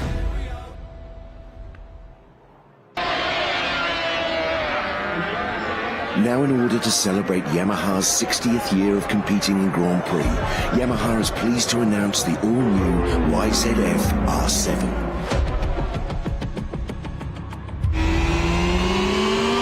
Here's a bike that rekindles the spirit of the TZ races from a bygone era. A machine that is affordable, accessible, and capable on both the road and the track. Resplendent in the iconic red and white colour scheme, the all-new YZF R7 evokes memories of Yamaha's legendary world champions. The new R7 offers the ultimate adrenaline rush, whether you're hustling around a closed circuit or exploring the twisties on a weekend blast. From the first twist of the throttle, you'll feel fully connected to the surface thanks to an ultra-responsive 689cc twin-cylinder engine. Pop out from behind the screen and feel the responsive, agile chassis as you tip it in. There's no better feeling. Only Yamaha has this pure race DNA, so only Yamaha can make this tribute that marks 60 years of racing and winning at the top table. All new YZF R7, celebrating 60 years of World Grand Prix racing. AMMF can help power your passion. We offer flexible, tailored finance solutions to motorcycle and marine customers Australia-wide. Our motorcycle and marine specialists can help you finance your motorcycle, scooter, personal watercraft or boat package with quick and easy approvals, fixed rate terms, flexible finance options and competitive rates. Call AMMF on 1300 263 123 or visit the website today. Welcome back to the Bend Motorsport Park, the first day of racing here at the final round of the 2022 My Bike Motorcycle Insurance Australian Superbike Championships presented by Motul. We're getting ready to go racing now for the Dunlop Supersport 300 category. They have been out and done their sighting lap, and you can hear in the background, Steve Martin, there is still a fair bit of wind out there on the circuit. It was referenced by Jack Miller as we heard them in Park for May. And also, that is not the first time that Mike Jones has qualified on pole here at the Bend Motorsport Park. He did exactly the same in 2019, but that was on a Panigale final edition 1299. He's now done it on a Yamaha R1M as well. Well, yeah, pretty impressive stuff by him as these guys in the Dunlop Supersport 300s head off on their warm-up lap. This is going to be an exciting race, Phil. It certainly will, because we've seen all throughout this year that there is nothing between the top group of riders. We've seen massive packs making their way around the circuit. We've got a couple of very rapid South Australians in this field as well that will be wanting nothing more than to sign off with a home victory in front of their adoring South Australian fans here at the final round. And that first opportunity is coming up right now. 3 races, of course, for Dunlop Supersport 300 this weekend. Well, they're going to have to beat Cameron Duncan to do it, because he starts from pole position and he's been hot to trot all weekend. So going to be very, very interesting to see. And if all the cards fell his way, he could potentially win the championship in this race. Yeah, he comes into this race with a very handy 60-point lead, courtesy of the pole position point that he took. He came in with a 59-point lead, a point for pole position, and that takes his lead to 60 points. So he needs to finish 15 points ahead of Glenn Nelson, and Glenn Nelson will be starting back a fair way in the field on the 5th row in position number 13. Yeah, and then it would come down to wins as well if they were equal, if it was 50 points, and in that case Cameron Dunker would win. So important for Dunker to win, but also important to not fall off. He will start from pole position, and he'll be joined on that front row of the grid by the local heroes Sam Pizzetta and also Hayden Nelson on board the 279 machine, who currently sits 5th in the championship. Henry Snell, Teo Atsu and Cameron Swain on row 2. Brody Gorth, Cooper Roundtree and Mitch Simpson on row 3. Row 4 is Jai Russo, Luke Johnston and Jamie Port. Row 5, Glenn Nelson, Jordan Simpson and Cameron Render, of course the young South Australian. Row 6 is Ryder Gilbert, Tara Morrison having a good ride here too, and Josh Newman, the young New South Welshman, and on the new KTM as well. Yeah, making his ASBK debut here this weekend, the nephew of 3-time Australian Superbike champion Glenn Allerton as well. So certainly some good pedigree in that family. Yep, Glenn Allerton just set a blistering time in the Superbike qualifying just before as well, so I'm sure he's all G'd up. So ready to go racing for our first Australian Championship race of the weekend. Dunlop Supersport 300, the breeding ground for our future Superbike, Supersport and Superbike riders. And the big news is that the man that is second in the championship, Glenn Nelson, is starting back on the 5th row of the grid as the championship leader, Cameron Dunker, starts from pole position. So it's Dunker, Pizzetta and Nelson on that front row of the grid. Snell, Apsu and Swain on the second row. But I think you'll find that the lead group will probably be 10 or 11 riders early on in this race as we get ready to go racing. Sam Phillips there at the front row of the grid. You can see him there, the red flag. Now leaves the front row of the grid. Will go into the starter's hands.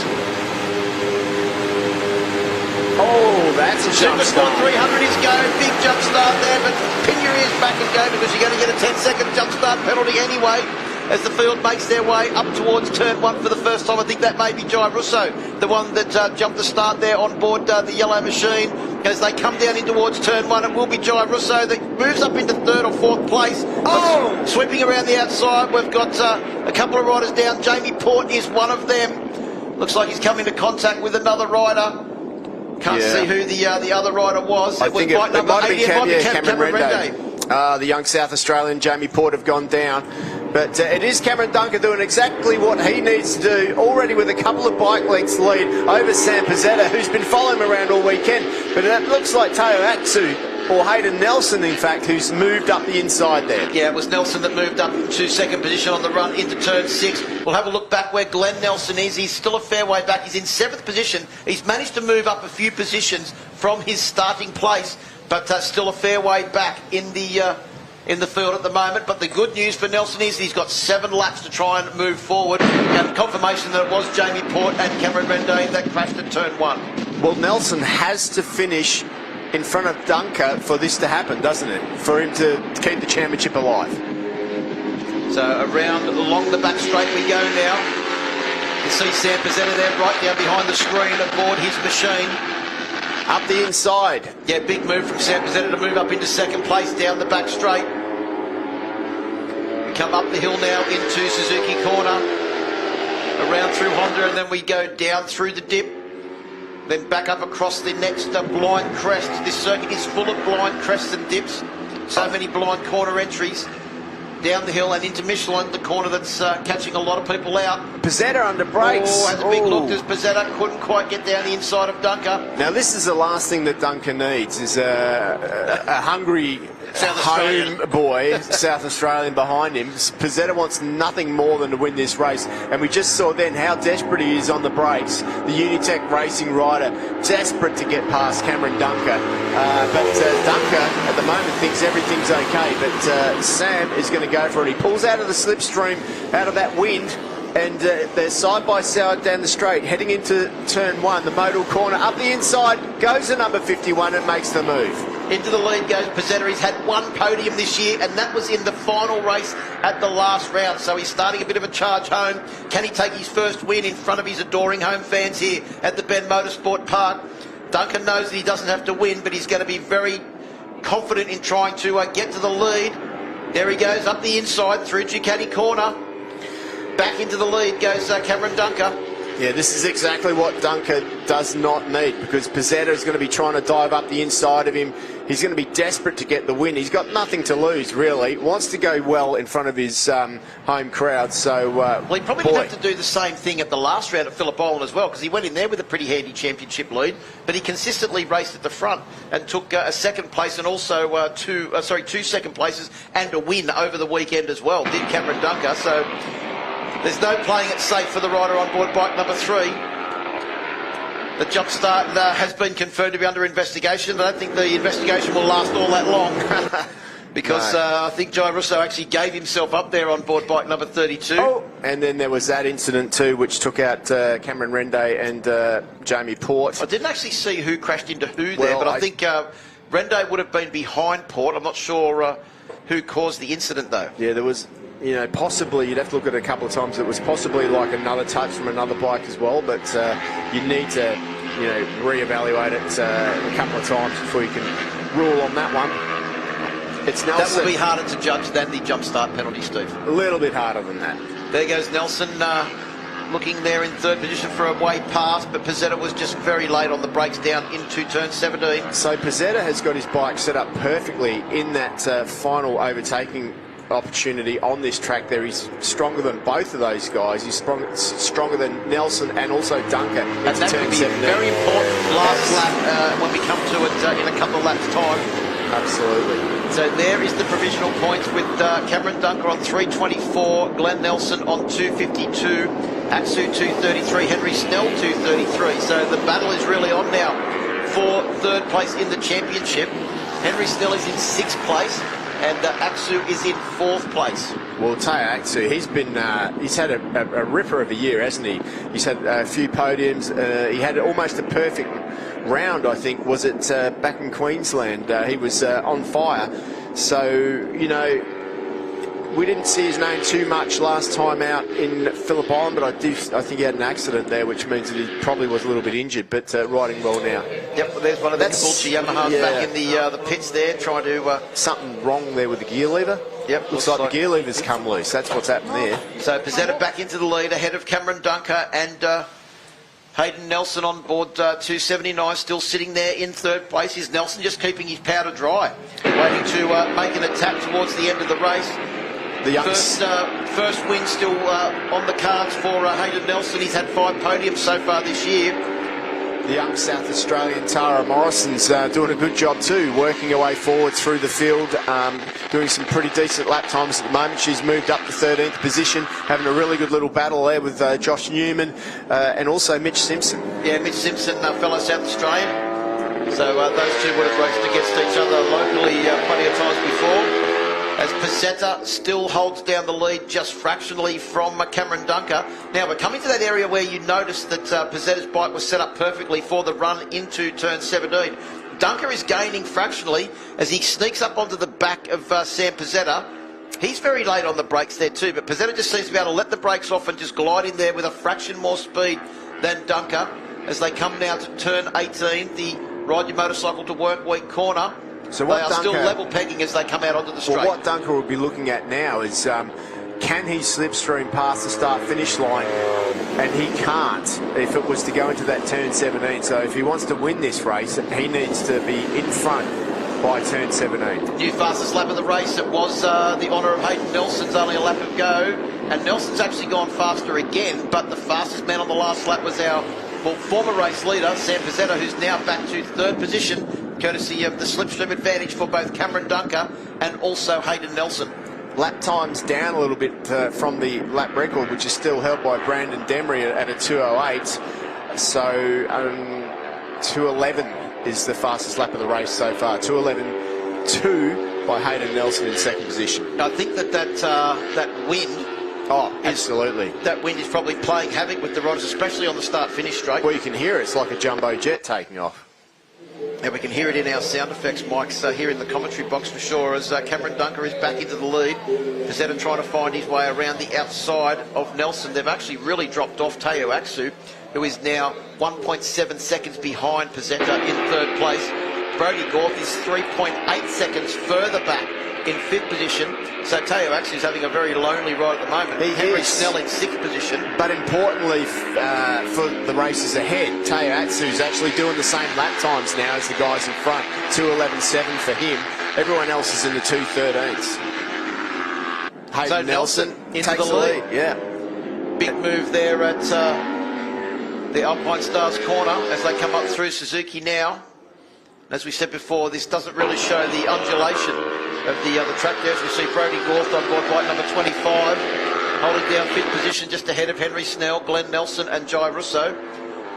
Jai Russo, I'm pretty sure will be getting a jump start penalty, so he will move further back in the field. But what he's got to do now is just try and get as far forward as he can. Hey, I'll tell you what, keep an eye on Teo Aksu. He's on a bit of a mission here. He's catching up to that group in front. He's already pulled half a second back on them this lap. That group of three is almost a group of four. There they go across the line now to complete lap 4. And it is the fastest man on track on that lap was Teo Aksu. 2:11.316. 1.5 now, the gap. The leader's doing 2:11.4s. So that was Dunker and Nelson, but a 2:11.9, so half a second slower for the man that is now gone back to the race lead on that lap, Sam Pezzetta, on board bike number 51. Great showing from the Unitech rider. Yeah, I mean, that group is travelling at 2:11.7 as an average, isn't it? So if Teo Aksu can keep doing those 2:11.3s with a couple of laps to go, he's just going to get there slightly too late. Dunker back into the lead at turn 6. Corner that's caught many people out at Yamaha Financial Services. Then we go round through this big run of right-hand corners that take us to the furthest point away from the pit building here at the Bend Motorsport Park. 3 jump starts there, 32, 39 and 23. And so Glenn Nelson got a jump start. So Glenn Nelson will be going back further from his 7th position. This could be the championship for Cameron Dunker. Yeah. Because that will put Nelson back into about 11th position at the moment. But that will change as the race goes on, and also bike number 23 as well. That is Jordan Simpson. Well, Dunker only needs to have 51 points after this race, and he had 60 going in. That's it, and he's at the front of the field. So this pretty much will be the championship for Cameron Dunker at the end of this race, if he can maintain that position and make sure he gets to the finish line. Absolutely. And he's doing a good job now. Everything seems a little bit less desperate, so I guess the crew down there with Cameron Dunker are breathing a sigh of relief. Things seem to be settling. Pezzetta is where he wants to be. Dunker's just in the slipstream there. It just doesn't need to do anything silly with Hayden Nelson behind them. And then once again, Teo Aksu, 1.6 the gap, 2:11. Let's have a look and see what the lap time is for him. 2:11.1 for Sam Pezzetta that time round, 2:11.2 for Teo Aksu. So maybe just a little bit too much work for the number 91 in 4th place. And also the new fastest lap of the race for Sam Pezzetta. There's Aksu, the red wheels standing out, easy to pick out on the Recondi sponsored machine. So it is Sam Pezzetta leading from Dunker and Nelson.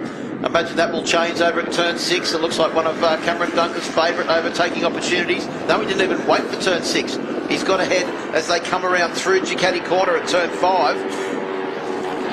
Here goes Nelson up the inside of Pezzetta as well. So Nelson gets the bike in there, but also more importantly, Steve, gets it stopped and turned. We've seen plenty of people go up the inside there, then they haven't been able to get the bike stopped and turned. No, but he made it to negotiate turn 6. He did it nice and smooth, you know what I mean? He took his time to do it and nipped up the inside there. He didn't try and rush it and like do a desperate dab of the brakes. So that's what worked for him there. He took his time, did it over a period of maybe 50 or 60 metres and made a smooth pass. A good pass there. You could see the wind over the back there, and it looked like it was playing havoc with the riders, picking them up as they came out of that corner. They're through Yamaha Financial Services corner, down the back of the circuit at turn 10, heading down towards turn 12 now, and then they'll set off up the back straight This is where Pezzetta's been very good on the brakes, and Teo Axu, if anything, has really closed in on this race. We could have a 4-bike battle on the final lap of this race because they will get the last lap board at the end of this race. Axu is there now, Steve. Yep. He's right onto the back. We've got a 4-bike battle. Pezzetta is in the perfect position at the moment to get the slipstream and lead heading into Motul turn 1. That incident at turn 1 involving Jamie Port and also Cameron Rende, no further action by race control has been confirmed. That would be a group of 4, wouldn't it? And look at Teo Axu up the inside into 3rd position on heading into the final lap. And how smooth was that? He just literally rode past. And now, Sam Pezzetta. but now you watch this. He's in the perfect position to get the double slipstream to be leading the race by the time they get to the first corner. How was the corner exit speed of Teo Axu there? And he's just blasted past all of them into the lead. Exactly. And turned what was a 2 or 3 second deficit. Nearly. Pezzetta goes through. Well, we said it could all change very easily at the front in Supersport 300, and that's exactly what's happened, because Dunker, who led them onto the My Bike Motorcycle Insurance Start Finish Straight, is now back into 4th position, but still on track to be crowned Dunlop Supersport 300 champion for 2022 with a good points haul in this race. And his main adversary, Glenn Nelson, is back in 7th and will also cop a jump start penalty as well. Pezzetta up the inside and holds that tight line. Good move by him. Dunker sitting back there. If he's smart, he'll just sit where he is. But it's all to play for these front 3 guys now. Nelson there looking for a way past, but it's Teo Axu around the outside. You can't do that there. Well, down through these extremely fast right-handers, it is currently Sam Pezzetta on track. He's had 1 podium this year. Can he make his 2nd podium a win in one of the most hotly contested classes in the 2022 Australian Superbike Championship calendar? There's opportunities. Hayden Nelson gets the slipstream, goes past Teo Axu as well up the inside, but it's Pezzetta who still leads. No, it's Axu that leads. Pezzetta's gone back to 3rd, and Nelson is up to 3rd. Up the inside, he can't quite do it.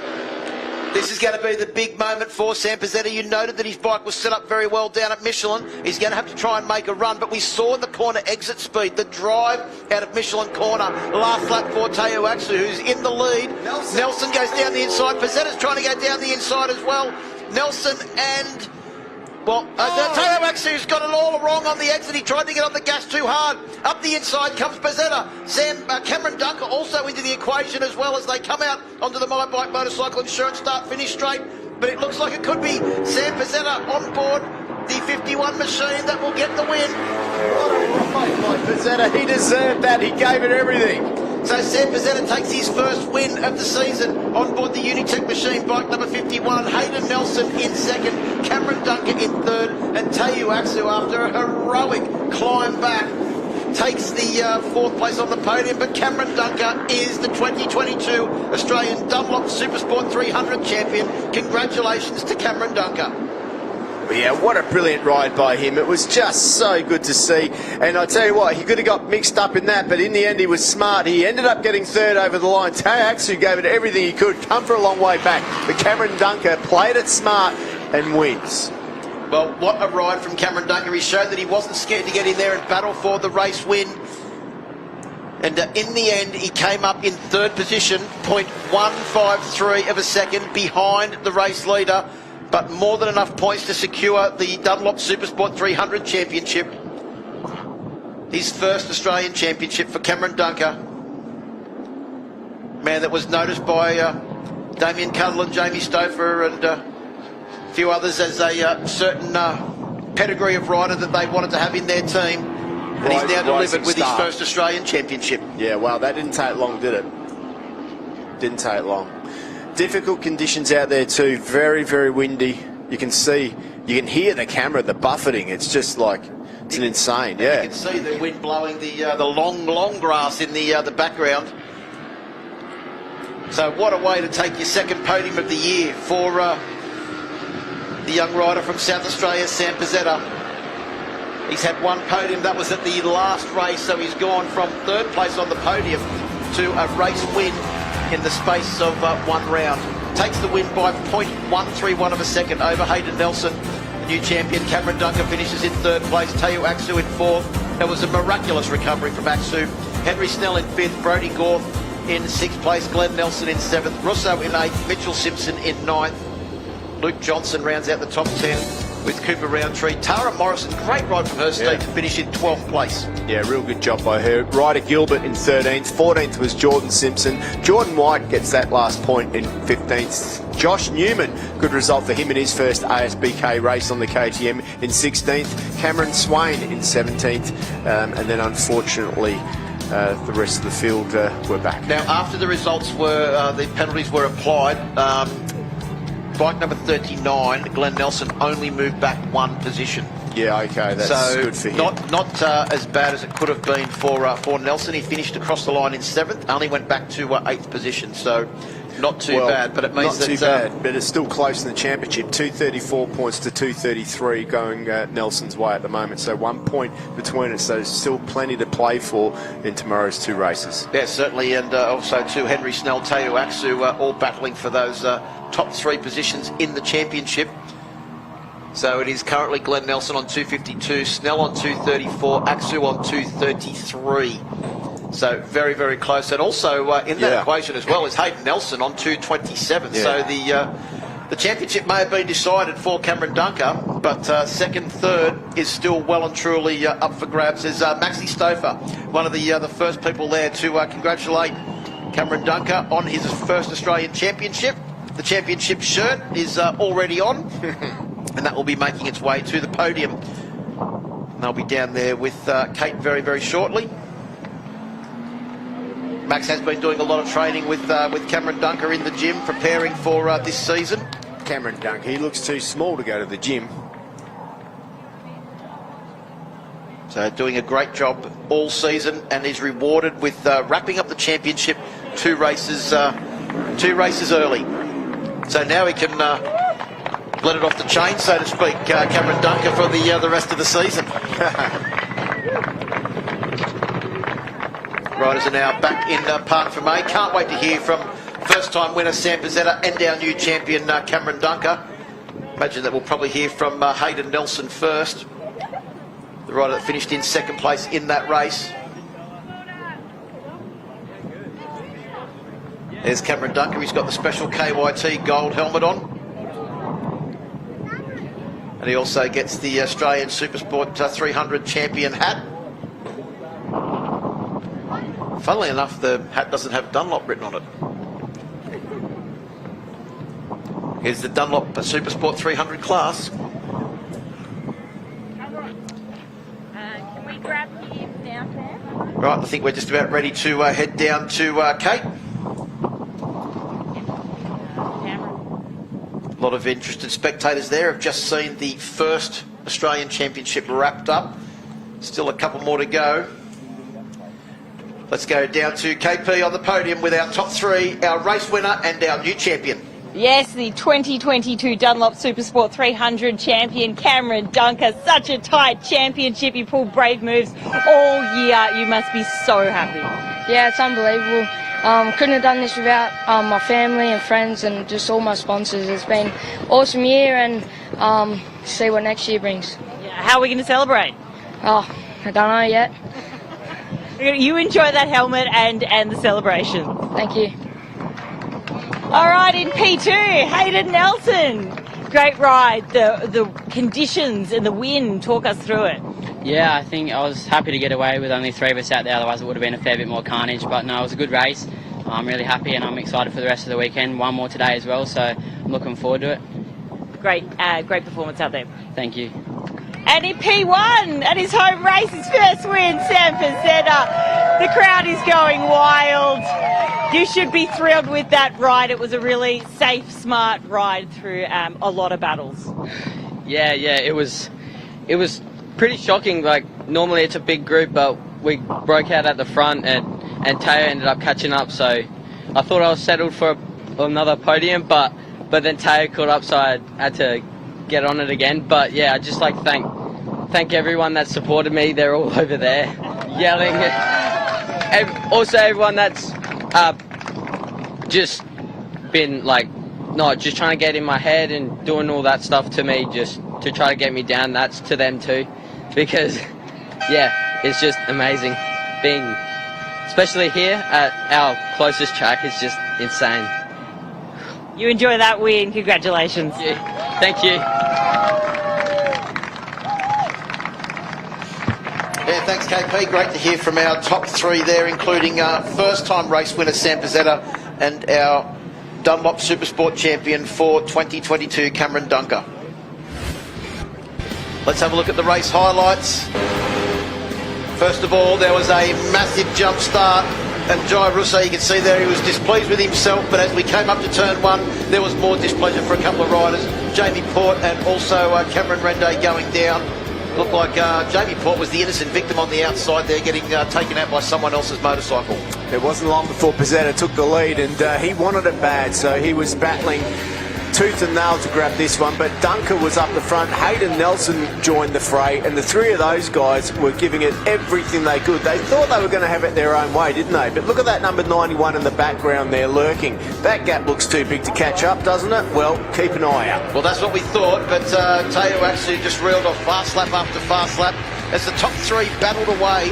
They weren't doing slow lap times, but what they were doing was just allowing Atsu to get closer and closer and closer. Hayden Nelson was very good on the brakes down the inside of Sam Pizzetta into turn 6, but Cameron Dunker, as he always seems to do, was in the lead or very close to it until Atsu caught up with only a lap to go.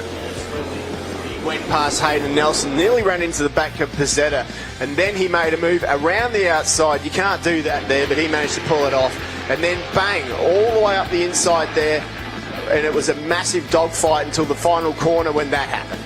Yeah, Atsu ran wide, and Dunker, who'd been sitting in 4th place, was still on track to win the Australian Supersport 300 Championship, but in the end he managed to cross the line and take the championship and also be on the podium as Atsu, who punches the tank after a great recovery but couldn't quite get there onto the podium in that first race of the final round of the championship.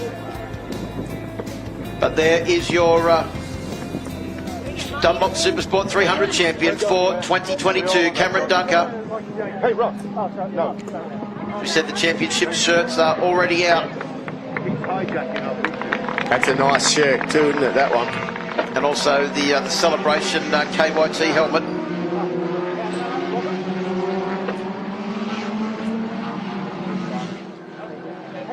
A lot of effort and dedication gone into this one for that young man. I think Cameron Dunker's even cracked a little bit of a smile there. He's always got a very stern face. He has. He's dedicated. He's dedicated to winning.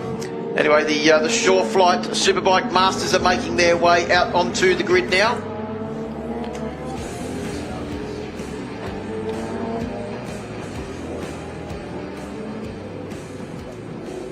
Riders are making their way down to the grid. And speaking of the grid, let's have a look at it. This is the local man, David Johnson, on board the Carl Cox Motorsport Katana that will take up pole position, with Aaron Morris on board another Katana in second, and Murray Clark, the fire-breathing JSXR 1100, on the front row of the grid with them. Aidan Coote, Josh Mathers and Troy Corser on the second row of the grid. John Allen, Philip Burke and Craig Ditchburn on the third row, with Willie Strugnell, Brad Phelan and Scott Webster rounding out row 4. Then it's Corey Ford, Matt Fife and Phil Bevan on row 5. Laurie Fife, Richard Easton and Steve Harley on row 6. Row 7 is Michael Maloney, Damien Davis and Albert Tenepe. Dennis Ackland, Ross Dobson and Karen Webber, row 8. Row 9 is Jason Dawson, Patrick Pavoloni and Neville McIntyre, and Stacey Heaney in 28th position. No mention of Darren Lark. Hopefully Big Daz has made it out onto the grid on board bike number 816. But there's the Corrish Motorcycles machine, Steve, ready for a race start. Okay, here we go. Into the starter's hands. Shore Flight Superbike Masters, first race of the weekend. Oh! This... Having a bit of a look at that. Yeah. As you can see, the riders make their way down towards turn 1 for the first time. Looks like Murray Clark has got a cracking start on board his JSXR 1100, but it is Aaron Morris that will lead them through turn 1 for the first time. And look at Willie Strugnell coming up the inside on board bike number 747. Yeah, well, Will Strugnell, he's a real good rider. He knows how to ride these old bikes, and he's been around this track a little bit too, so most of these guys wouldn't have been in this field for quite a while. So really, really good to see him up there. But what a race it is at the moment. Aaron Morris, I expected to see him up there, leads the way at the moment on that special Katana. And I'll tell you what, if we get a minute, we'll tell you all about it, because it's a monoshock Katana. But how can that be? Well, I've got all the information to share later. But Aidan Coote, good job by him as well on the RC30, which shouldn't be that far up in such a field at the moment. But he's managed to put himself in third place at the moment. And Josh Mathers as well got a good run.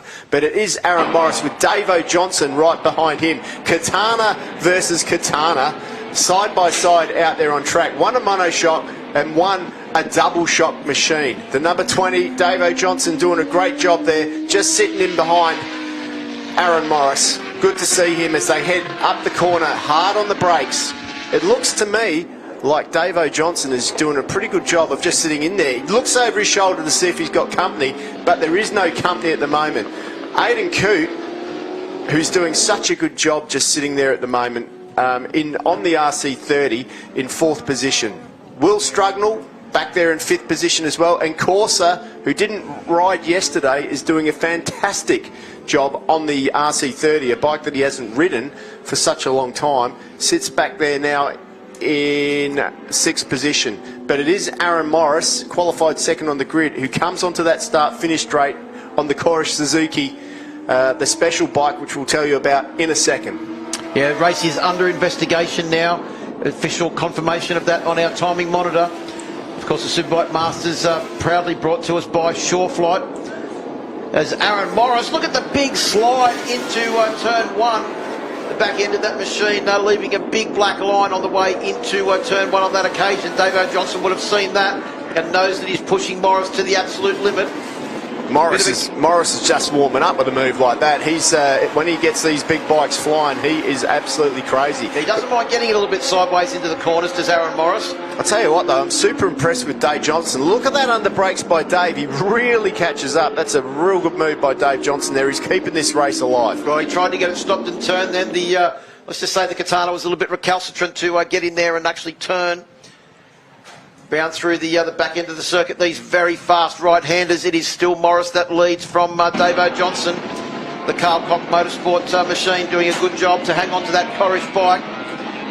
And back in 3rd place now is Willie Strugnall on board bike number 747, the bike owned by the South Australian John Chiotti, doing a good job up into 3rd place ahead of Aidan Coote on board the RC30. You've got Troy Corsa, a similar bike to the one that he won the 1993 Australian Superbike Championship on, an RC30, before he headed off to America to race in the AMA Championship.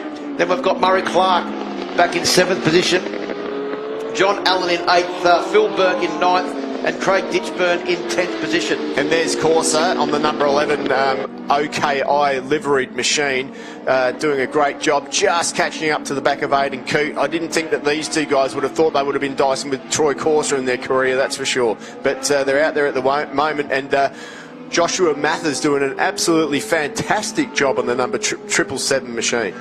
Well, Troy Corsa jumped on that machine for the first time this morning, said, I'll go out in the first practice session, I probably won't go for a race. And it was predicted there and then that he would be out there and racing and be wanting to be as far up the grid as he possibly could, and doing a great job. Of course, that Oki livery was very synonymous with the bikes that were racing in the Japanese domestic championship of that time, which was and still is a very strong Superbike championship. Good job there from bike number 777, Josh Mathers on board his GSXR, doing an excellent job to hang on to the back of Troy Corsa as well. Yeah, well, Mathers, I think he just ran wide there. He had that all locked up into the modal corner there, and not so sure he made it through because there was a bit of a gap. So we'll have to keep an eye on that gap and see if this 777 machine lost ground or not. How fast is Laurie Fives Harris down the start-finish straight there? He come onto that straight behind Richard Easton and also Michael Maloney and just blasted on. Oh, no, Morris has got an issue. Morris has stopped on the exit of, I think that's about turn 7 or 8 there, and out onto the grass for Aaron Morris. So that is the end of the Korish Katana, and Dave Johnson has now taken up the running at the front. I don't think it's anything big. I mean, perhaps it possibly keeps on looking down the left-hand side of the bike. There's no oil or smoke coming out the pipe. So No, and the it's chain's still on. I think it's possibly something to do with the gear lever or the gearbox. Like, it's still running. I thought I saw him give it a bit of a rev. Anyway, we'll find out more about that later on. So the current lead now is Davo Johnson on board bike number 20, the Carl Cox Motorsport machine. That means Willie Strucknell is up into second position, Aidan Coote up into third, and Troy Corser could possibly on the podium here if he gets the better of bike number 66, Aidan Coote. Well, he's only done about 5 laps around this circuit as Troy Corser, so I mean, you've got to think that by the time he gets another few laps under his belt, he's going to get it dialed, and Aidan's going to find himself under a little bit of pressure. Sitting right behind Troy Corser too is Josh Mathers on board the 777 machine. Yeah. And then a little bit further back from that, you've also got the very experienced Murray Clark on board bike number 36. Yeah, Josh Mathers all the way from Western Australia on his Yamaha, doing a fantastic job here.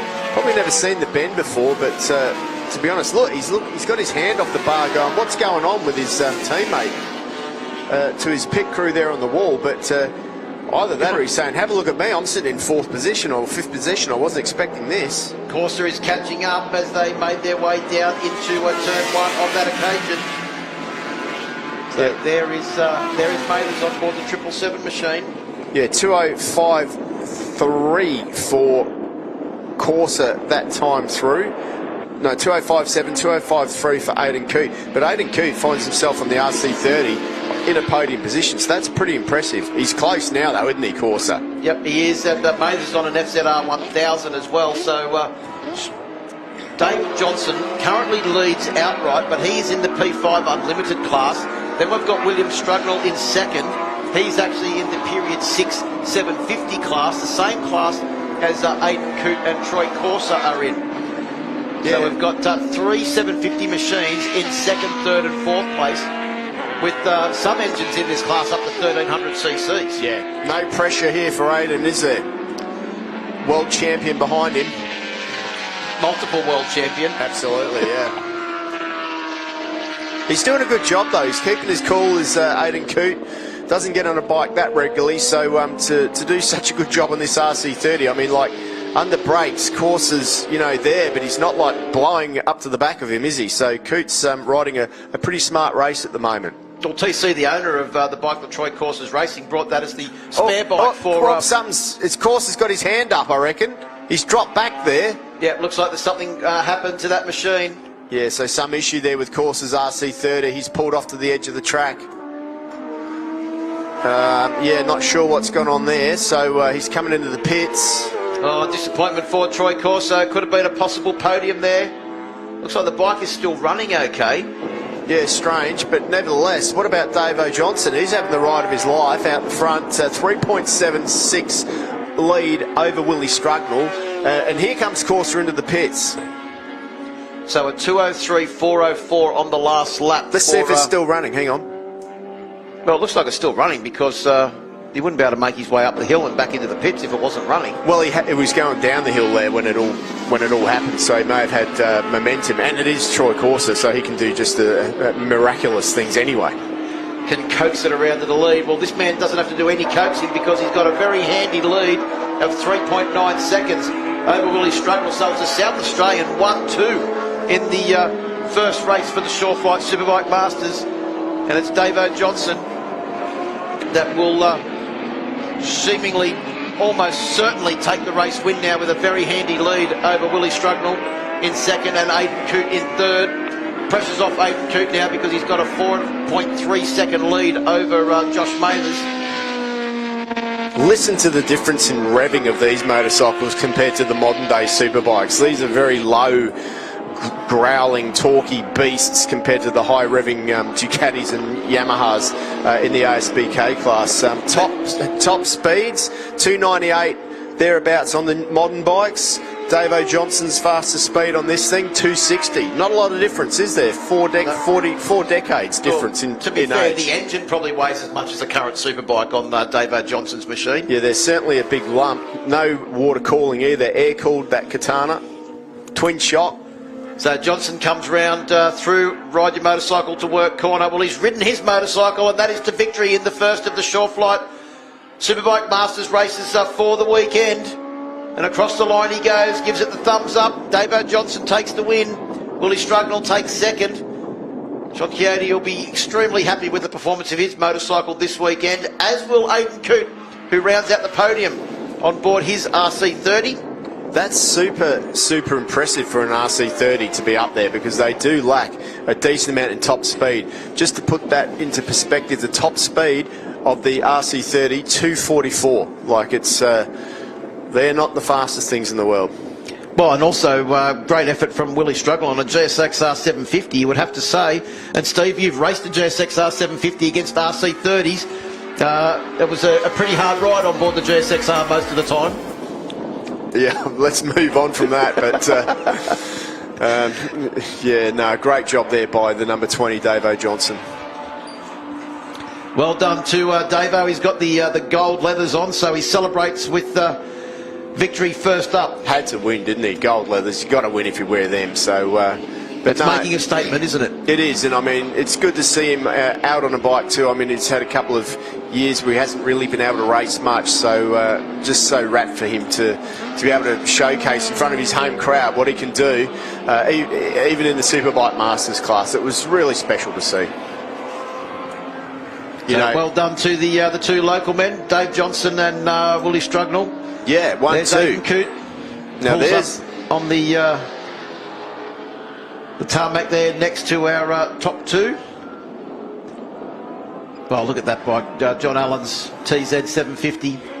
Yeah, he got a good result. Top 6 for him. Craig Ditchman just behind him too. Coming across the line there is Pat Pavoni on board bike number 4. He will finish in 18th position. Confirmation of your results, a 2-second victory for Davo Johnson over Willie Strugnell. Aidan Coote in 3rd, Murray Clark in 4th, Mathers in 5th, John Allen in 6th, Ditchburn 7th, Phil Burke up to 8th, Brad Phelan in 9th, and Scotty Webster rounds out the top 10 on board his Harris Suzuki. Laurie Fife in 11th, Richard Easton in 12th, Philip Bevan 13th, 14th was Stephen Harley, Dennis Ackland 15th, Albert Tenape on his Kawasaki in 16th, Damien Davis in 17th, and Patrick Povoloni in 18th. Karen Webb in 19th, Stacey Heaney in 20th, Ross Dobson 21st, Jason Dawson in 22nd. Unfortunately, Troy Corser didn't make the finish, nor did Corey Ford, Aaron Morris, Michael Maloney. Looked like he had some problems when he was coming down the straight with a couple of laps to go. Neville McIntyre as well, and I also can't see Matt Fife in the results as well, so it looks like his machine hasn't made it to the finish line either. Well, you can see there, it starts a little bit ugly. A couple of riders possibly could have got picked for a jump start. But it was all business down into turn 1 with Davo Johnson and Aaron Morris at the front. Morris led early on board the Corish Katana. Down into turn 4 they go, and it was a good jump out of there, and Davo Johnson looking like his bike was just a little bit hard to get turned. Meanwhile, back in the pack, the boys were battling it up. There was battles to be had everywhere, and then this happened. Unfortunately, something strange happened to Aaron Morris's bike. He had to look down on the left-hand side. Perhaps it was a gear lever. Then Corsa DNF'd as well. Not what we wanted to see. He was in with a shot for a podium. Let's hope that he can get back out on track again tomorrow. But Davo Johnson, well, he just didn't back off. He had that 3.9 second lead. He was pinching himself. That's exactly where he wanted to be today. Yep, in the end, he took victory by 2 seconds over Willie Strugnell as he came to the line. You can see Strugnell there just coming onto the straight behind him. So it was the big Katana and the other Suzuki, the 750, that took the top 2 highlights, and 2 South Australians at the top step of the podium for the Superbike Masters. The locals will be very happy with that result. Well, it was Sam Pizzetta who won in the 300s, another couple of South Australians here. It's going to be a big weekend for the South Aussies by the look of it so far. So the boys there pretty happy. Carl Cox will be probably watching to see how his rider goes this weekend. Great to see Carl Cox continually getting involved in Australian motorsport. He's also been a big supporter of Tom Bramich over the years as well. 100%. And I guess the thing that I like about Carl Cox and his sponsorship, it's not just like the elite levels that he helps out. He helps out everyone and anyone that takes his fancy. So I think that is such a good thing for all types of different motorsport. Now let's go down to the podium. Mark Brax is with our top 3. Righto, well, here we are at the podium for the Short Flight Superbike Masters in third position. Aidan Coote on that immaculate RC30, leading a 2-time world champion. Did you have to pinch yourself? Look, I'm going to take it while I can because Troy's still warming up and I know he's coming to play. But honestly, the bike that Gary McIntyre has given me to ride for this weekend could not be better. It's just up for me to try and go chase the guys at the front to really show that bike what it can do. And they're so good to ride those old ones. You don't realise how good they were. Mate, it's incredible. For a 30-year-old bike, you wouldn't believe what that thing can do. It's just fantastic. It's a testament to Gary's preparation. All right, hopefully see you up here tomorrow, Aidan Coote, as we go into second position on an old 750. Willie Strugnell, you've still got it, mate. Well done. Thanks, mate. Thanks, everyone. Talk us through your race. I was a little bit average grid position because we had a problem in qualifying, and I just sort of got lucky with a couple of stabs on the first lap and a half, and started chasing the fellas out in front, and we're second. Well done, mate. Hopefully see you up here tomorrow. Thanks, John Chiodi, Nine Light Engineering. Well done, man. And our winner, plenty of life in the old dog yet, my co-commentator Dave Johnson. Well done on the Carl Cox Motorsport Suzuki Katana. Thank you very much. It was, it's hard work on those old riggers. The throttle was so stiff on it. But, no, it was good fun. I enjoyed that. And spewing that, Aaron blew up, I think, because I had oil all over my visor, so I assume he blew up. But, yeah, I was looking forward to a little dice with him at the end. I was sort of working out where he was faster, and, yeah, but wasn't to be, unfortunate for him. But, yeah, good fair play to the other boys, and got another 2 to do tomorrow. Got to thank my sponsors, which didn't get much attention this year because I was spanning myself into BSB just before the TT, but Head Sox, legend, and all my other crew. Thank you for that. Cheers, guys. Well done, Dave Johnson, and we'll see you up here a couple of times tomorrow, hopefully. Thank you. Cheers, guys. No worries there. And back to you guys up in the box. Thanks very much, Braxy. Great to hear from our top three. Plenty more action coming up here at the final round of the My Bike Motorcycle Insurance Australian Superbike Championship. First race for the Blue Crew Oceania Junior Cup up next.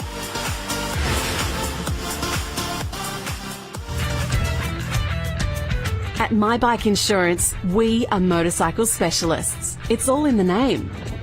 We understand how important your motorcycle is to you, and because of this, we strive to provide peace of mind cover for you and your motorcycle, no matter where your bike takes you.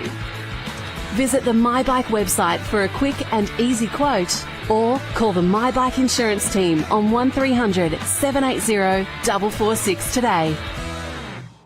For us, the journey is not about the destination.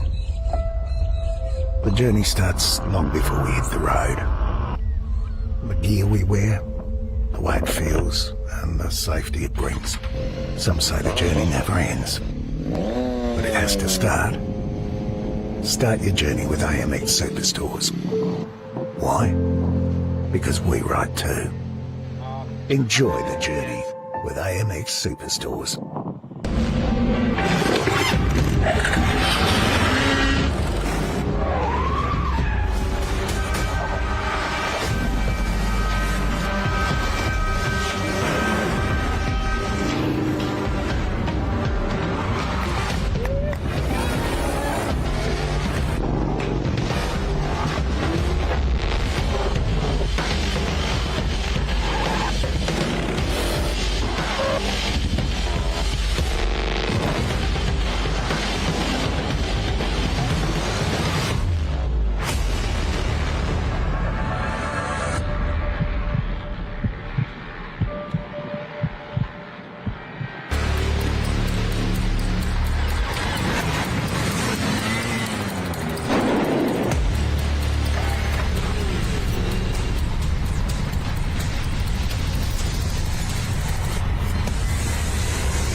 Beautiful, right?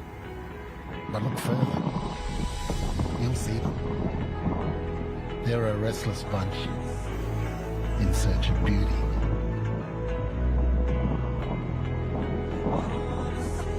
There's the unyielding conquerors that won't take no for an answer. Yep, that's this place. Perfect for those who want a little more.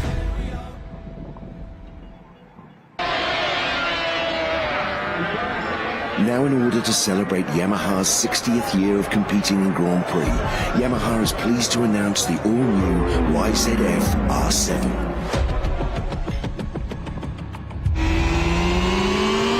Here's a bike that rekindles the spirit of the TZ races from a bygone era. A machine that is affordable, accessible, and capable on both the road and the track. Resplendent in the iconic red and white colour scheme, the all-new YZF R7 evokes memories of Yamaha's legendary world champions. The new R7 offers the ultimate adrenaline rush, whether you're hustling around a closed circuit or exploring the twisties on a weekend blast. From the first twist of the throttle, you'll feel fully connected to the surface thanks to an ultra-responsive 689cc twin-cylinder engine. Pop out from behind the screen and feel the responsive, agile chassis as you tip it in. There's no better feeling. Only Yamaha has this pure race DNA, so only Yamaha can make this tribute that marks 60 years of racing and winning at the top table. All new YZF R7, celebrating 60 years of World Grand Prix racing. AMMF can help power your passion. We offer flexible, tailored finance solutions to motorcycle and marine customers Australia-wide. Our motorcycle and marine specialists can help you finance your motorcycle, scooter, personal watercraft or boat package with quick and easy approvals, fixed rate terms, flexible finance options and competitive rates. Call AMMF on 1300 263 123 or visit the website today. Well, ready to go racing for the Blue Crew Oceania Junior Cup. Getting ready for their first race of the weekend. The riders are on the grid. They've had their warm-up and sighting laps. We're ready to go racing as the red flag will leave the grid very shortly. It's looking like the whole grid is ready to go. Not sure what the delay is. So it's Bodie Page, Hudson Thompson and Marcus Amott on the front row of the grid. There goes the red flag.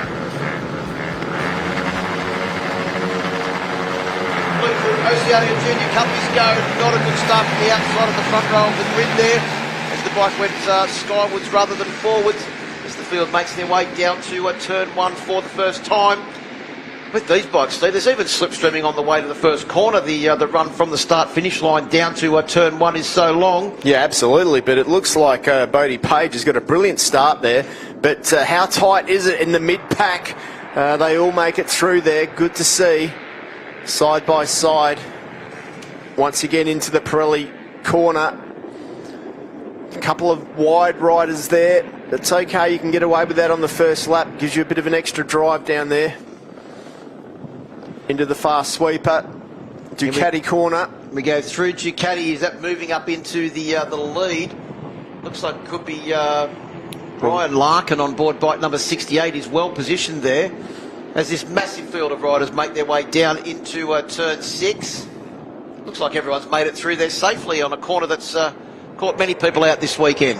Yeah, absolutely. It's good to see. It's all about placement with these bikes. I guess they arrive at the corners at a little bit of a slower speed. Cameron Rende, who had that off earlier on the Supersport classes, up there as well. He's moved himself up into the top 4. I'm sure he's going to be wanting to try and make amends in this one, that's for sure. Yeah, it is Ryan Larkin on board bike number 68 that is in the lead at the moment, just ahead of Hudson Thompson. Bodie Page has gone back to a third place. Tyrrell Fleming has got a great start on board bike number 34. You can see him there with the black shark helmet right behind Bodie Page. In fact, both of them utilising the slipstream there to go past Hudson Thompson as they make the run up towards turn 12. But at the front, Ryan Larkin has just made a break in something that's very uncharacteristic in the Blue Crew Oceania Junior Cup. Yeah, he's actually, the only way you can do that is by keeping incredible corner speed. You definitely don't do it on the straights because all of these bikes are the same. So Ryan Larkin has absolutely pulled the pin on the opening lap and left the others for dead at the moment. He's got a 1.4 second lead in 3/4 of a lap. That's an incredible ride by Ryan Larkin. And the more that these riders battle for second place, Marcus Amott and Cameron Rende all up there now as well. Tight. Who was that? Just got it all wrong on the way into turn 17, the Michelin corner. I think that may have been Marcus Amott or even Cameron Rende that got caught up in that. You can see the lead there that Ryan Larkin has as he makes his way to the start-finish line. In second place now will be Bodie Page. Then it's Cameron Rende in third place. So back through the field, it is Marcus Amott in fourth, Hudson Thompson in fifth, John Pelgrave in sixth. There was Tyrrell Fleming. Stevie's dropped all the way back to a seventh position. Also on a charge there is Ricky Henry on board bike number 36. Another South Australian looking for a good performance here this weekend. That's lead now, 1.9 seconds in one lap by Ryan Larkin. Super impressive. That's putting it on the limit on the first lap, and that's how you win these races. You just make the big chunks. It's a lot easier to make a chunk, but he can't believe it. He's looking behind him, which every time he does that, he pulls his head out of the slipstream. That's going to slow him down 1 or 2 kilometres a lap, so he just needs to concentrate on what's ahead at the moment. Well, there were two big movers on the first lap, both moving forward 6 positions at the end of the first lap from where they started. One of them, our race leader, Ryan Larkin. The other one, Ella McCausland, who's now moved up into 9th position. No jump starts has been confirmed by race control, so we're often racing with everyone getting a good, clean start. Yeah, Ella McCausland up into 9th place, doing a great job just ahead of Valentino Dezovic and also Hunter Corney in 11th. Alexander Cody back there in 12th place and Sam Drain in 13th. Yeah, it's good to see Tyrrell Fleming after getting shuffled back through the pack on that first lap after such a good start. He's starting to make his way forward. He's passed a couple in that group there. Marcus Amott on the number 13, right at the back there, gets a slipstream, looks for a way through. He's going to pass 3 in one go. And I'd say Marcus will be one of the bigger, heavier riders, so that was excellent use of the slipstream there to get to the head of that pack and then sweep around the outside as he went down through Alpinestars corner. Then takes that little run up the hill. There's nothing better than a group of 3 bikes to slipstream that are all spread out, because it gives you a massive pocket of air. It gives you at least 2 or 3 kilometres an hour. And at the speeds these guys are going, which is about 150, just under 150 k's an hour. And bad news for Ella McCausland. Yeah. She's dropping back down through the order, so she must have crashed over at the back end of the circuit. Yeah, she was riding so well as well. Anyway, all over her. But yeah, 150 kilometres an hour these little R15s do down this start finish straight with a little bit of a slipstream, so they're not hanging around. So now it's Abby Cameron that's upholding the honour for the girls out there. She's in 19th position on board bike number 88, just ahead of Elijah Andrew on board bike number 18. That gap now from Ryan Larkin is 3.2 seconds. What is he doing? That is incredible. Well, at the moment, he's lapping half a second faster than anyone else on track. A 2:34.0 for Ryan Larkin, a 2:34.6 for Marcus Amott in second place, a 2:35.2 for Cameron Rende, a 2:34.8 for Hudson Thompson in fourth. Yeah, that's I just can't get over that. I mean, like, normally you would think that the guys behind slipstreaming, Rende, Amott, Thompson and Bodie Page, that group there of, 7 riders, the slipstream that they create should give them, enough speed to catch him up, but he's just riding brilliantly out front. As you said, it's all about corner speed in this class and keeping it smooth. Well, it's corner speed, but it's also, with a group like that, once they hit a straight, they actually drag their top speeds up. Yeah, exactly, and because we saw in qualifying that a slipstream on the start-finish straight here can nab you the best part of a second as the field makes their way down through these right-handers, the series of right-handers one after the other. This group now are thinking to themselves, right, first place is out of reach now. It's going to be impossible to get to him. So it's literally going to be second and third. They've got to be in the first 2 spots in this group if they want to get on the podium. But by about now, with just a couple of laps of this race to go after this lap, these guys will have probably given up on the idea of trying to catch Larkin. So it's definitely Larkin's race to lose, but it's on for the podium. A massive, massive charge through by some of these guys for sure, and it's Rende that leads the way at the moment. Yeah, confirmation that Ellen McCausland did crash at turn 14. That is the Suzuki corner, where these riders have just gone past now. But the good news is that she is up and she'll be ready to go in the races for the rest of the weekend. As our group battling over second, there's Ella's bike number 61. That's a decent way off the track as well, isn't it? So there she is, just sitting there. That's she's not injured. That's called disconsolate. But you've got to say that was pretty impressive to be in that top 10. She was given a red-hot crack. Well, she only knows one way to go, and that is full send, and that's by her own admission. Yeah. As we look at the gap at the completion of lap 3, it is out to 3.8 seconds. So our race leader on that lap was, 0.6 of a second faster than the next fastest rider, Cameron Rende.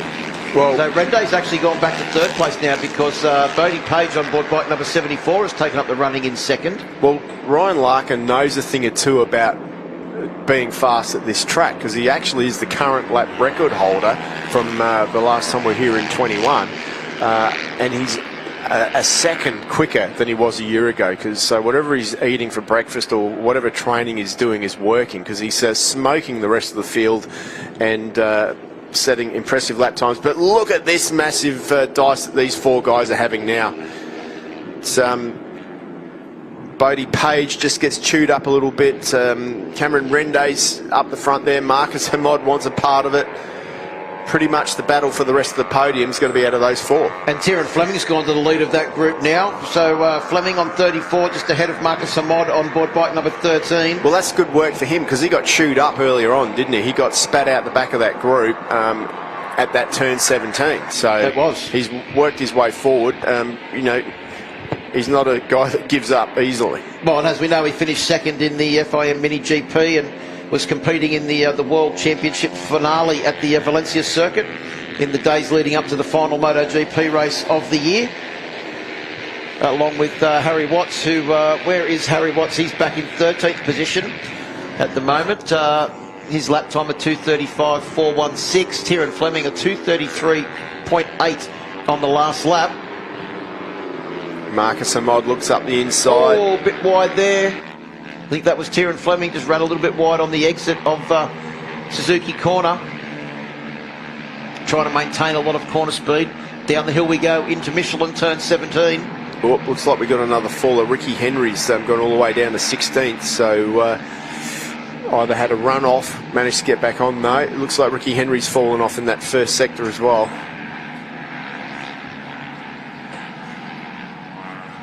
So waiting for our lead group to come back across the line and complete their 4th lap. They'll get the last lap board. 5 laps the duration for the Blue Crew Oceania Junior Cup races. They come across the line. It is Tyrrell Fleming has made his way up into 2nd position. Hamod in 3rd. Rende back to 4th. Bodie Page in 5th. And it's Hudson Thompson in 6th position, and then the last rider in that group is John Pelgrave on board bike number 43. Ryan Larkin's knocked 1.6 seconds off of his lap record. He's obviously pretty good around here. He's been a second a lap quicker than the rest of the field. And hasn't looked like he's pushing it or out of control, just looking very smooth out front. Well, he's looking over his shoulder going, this shouldn't be this easy. So Ryan Larkin, there he is, head down, behind the screen of his Yamaha R15. Of course, all of these bikes prepared by the OJC technical crew as Marcus Hamod goes up the inside and around the outside. Bodie Page on board bike number 74. Now that's a move, Steve. Yeah, it certainly is. I mean, these guys have been doing this all race long, and it's going to come down to that final run onto the straight between these guys, I reckon, because they're just changing positions corner by corner, round the outside, up the inside, into the braking zones. And you can see Hamod there back at the back of that group now in 5th position. Well, Cameron Rende back into 2nd position now at the lead of this pursuing pack. So bike number 80 takes up the running in second position. Then it is Tyrrell Fleming, the next rider through, in third. Marcus Amod in fourth. Bodie Page back to fifth position. This is the final lap. Our race leader Ryan Larkin has a lead of over 5 seconds as this pack of riders disputing second position comes out of Alpinestars and heads up towards Suzuki for the final time. Hamod up the inside, around the outside goes Tyrrell Fleming.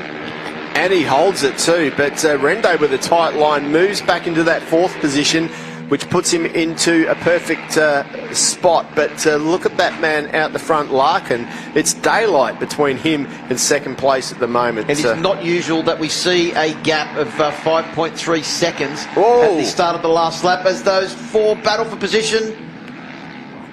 I'm not sure who came out of that lead or that pursuing pack in second position, Steve, but there's no disputing the leader. That is Ryan Larkin. He's onto the start-finish straight, and he comes across the line to take a very impressive win on board bike number 68. And I think it may be Hamad, is it, that's got up into Tyrrell Fleming ahead of Bodie Page, Marcus Amod in fourth, and Cameron Rende in fifth. And there's another massive battle for 7th, 8th, 9th, 10th, 11th, 12th as well, and that's just all over the place. Harrison Watts moved up to 10th that time. Ricky Henry, somehow, perhaps there was a timing glitch, is back up into 8th position. Yeah, great ride from young Ricky Henry. Looks like he was the leader of that next group through. Valentino Nezovic, Harry Watts, Levi Russo and Hunter Corney right behind him. Sam Drain in 13th position. Of course, Sam Drain, the younger brother of Tom Drain that we see racing in the Michelin Supersport category. Both of those young riders had a very successful mid-season trip to race in the AMA Championship where they both won multiple titles. No, absolutely. Good ride by those guys and definitely in the blood there. But Ryan Larkin, that was something special. You don't see that every day, that's for sure. So an impressive ride by him. Well, as you said, not only did he take victory by 5.3 seconds, he also lowered his own lap record. So Ryan Larkin on fire in the first Blue Crew Oceania Junior Cup race of the day, taking the win ahead of Tyrrell Fleming and Bodie Page. Marcus Amod in fourth, Cameron Rende in fifth, Hudson Thompson in sixth, Pelgrave in seventh, Ricky Henry in eighth, Valentino Nezovic in ninth, Harry Watts in 10th, Levi Russo in 11th, and Hunter Corney rounded out the top 12. Yeah, it was good to see Sam Drain there in 13th. 14th was William Hunt, Alexander Cody in 15th, James Weaver took 16th, Nixon Frost from New Zealand was 17th, Toby James 18th. I think that would be one of Nixon Frost's best finishes. Yeah, actually. I think so. Unfortunately, Abby Cameron finished in 19th position, just ahead of Jed Fife, making his debut here this weekend in the Blue Crew Oceania Junior Cup. Elijah Andrew in 21st, and unfortunately Ella McCausland, who was on fire and up into the top 7 or 8 places early on, crashed out and didn't greet the checkered flag. See that there on the outside of the grid, the rider going a little bit skywards rather than forwards on the Honda highlights of the first Blue Crew Oceania Junior Cup race of the day, but it was Bodie Page that led them through turn 1 for the first time. Yeah, and it looked like it was going to be a real tight battle between Cameron Rende, Marcus Amod and Bodie Page, but then Ryan Larkin took to the front. The group at that point weren't worried too much. They thought, that'll be sweet, we'll keep him in tow, but Ryan Larkin was on a planet of his own. Yeah, by this stage, Ryan Larkin had cleared out to a very handy lead. You can see as this group makes their way through, Ryan Larkin was already a couple of seconds ahead. The group started to thin a little bit, but they all took a turn racing at the front. Marcus Amod was in there. Tyrrell Fleming was also starting to make his way through the pack as well. Cameron Rende also in the battle on board bike number 80. Yeah, Bodie Page didn't mind going around the outside, but Ella McCausland was just... she'd had enough at that point. Probably the ride of her life to that point in this class. So good to see her, but a bit of off-track action to be had as well. This was the battle in the next group behind with Levi Russo on board bike number 72. He was battling with Hunter Corney.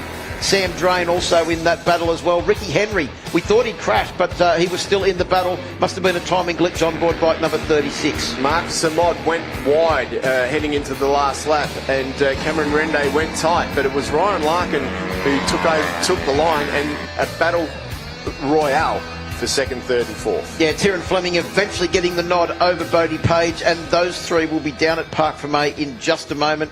Marcus Hamod in 4th. I thought he was going to get up onto the podium there, Marcus, on board bike number 13. And Cameron Rende looking to put on another strong performance from the local South Australians, eventually finished in 5th. A couple of seconds ahead of Hudson Thompson. Let's go down to KP, who's with our top 3, Ryan Larkin, Tyrrell Fleming and Bodie Page. Bodie Page in P3. That was a pretty crazy battle for 3rd. Yeah, it was a hectic race. I didn't really know where to position myself in the end because it was chops and changes every corner, so it was pretty hard to stay where I was to get the run to the finish. But congratulations to the boys, they rode really well. We'll have a go at it tomorrow. Well done, we'll see you tomorrow. Thank you. And in P2, Tyrrell Fleming, tell us about your ride, Tyrrell. Yeah, it was a good one. I had to work hard for it because I've lost quite a bit of position, so and I had to work hard to get back up to the front of the pack, so yeah. Well done, Tyrrell. Thank you. And in P1 with a dominant performance, Ryan Larkin. Hello. Well done, you larrikin. Well done. I mean, 5 seconds. Wow, what a lead. Yeah, I just went around the outside of them all. Yep, just served up the big bowl of special fried rice. And how were the conditions out there? They were tricky. Like this morning we had a big downpour, so the track wasn't up to speed, but you just go through it there. Anyway, we'll see you tomorrow. Yep, thank you. For some reason, Steve Martin, I have a hankering for Chinese for tea tonight after a big bowl of fried rice served up to those competitors by Ryan Larkin. Plenty more action coming up here from the Bend Motorsport Park. Horseshoe sidecars up next.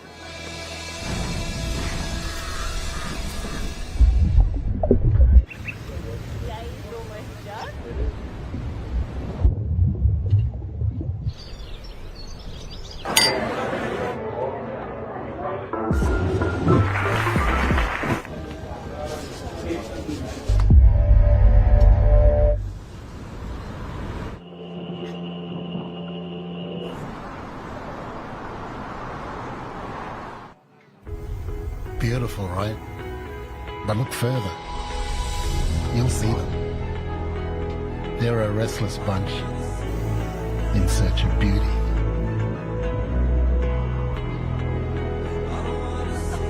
There's the unyielding conquerors that won't take no for an answer. Yep, that's this place. Perfect for those who want a little more.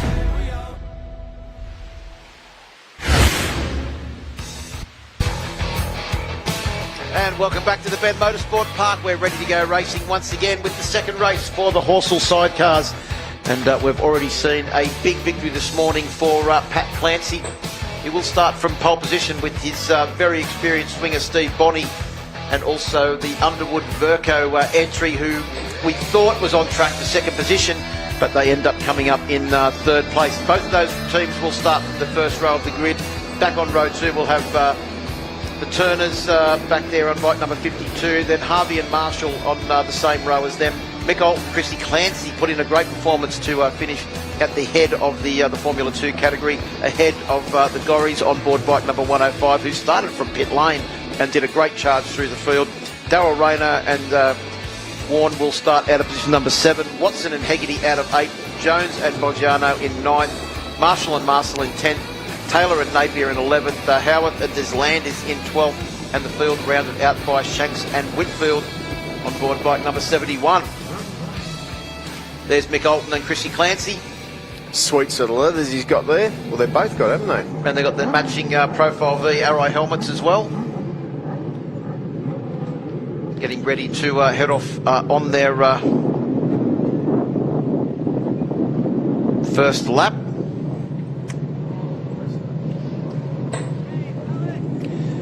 Field taking up their positions on the grid. There is the Firefox Fire Up Racing entry of Underwood and Verco. Well, they fired up a little bit too much in the last one, Steve, as we get ready to go racing. Horseshoe sidecars. Sidecars are go. Great start from Clancy and Bonney. Bike number 26, the all-grey machine, as they charge down towards turn 1 for the first time. Another sidecar having to start from pit lane in this one as well.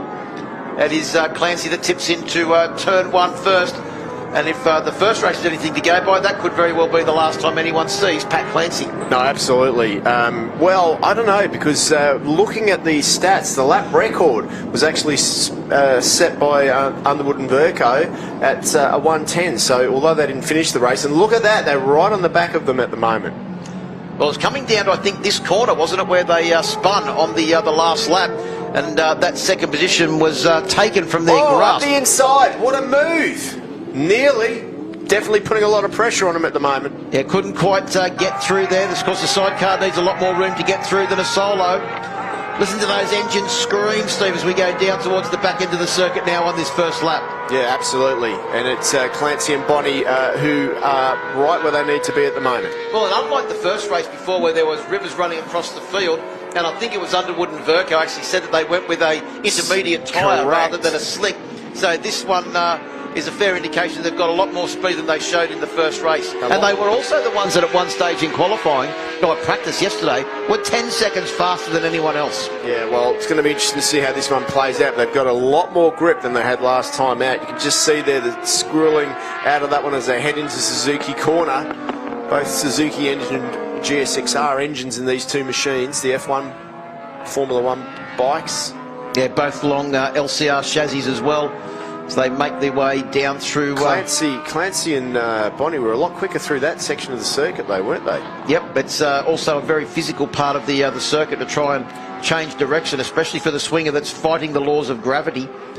It almost seems to like the first two-thirds of this track, Underwood and Verco were all over the back. Something seems to have gone awry there, but it looks like they're back together now. Perhaps they had a problem with the passengers hanging on or something, unsure what that was, but he's all systems go again right now.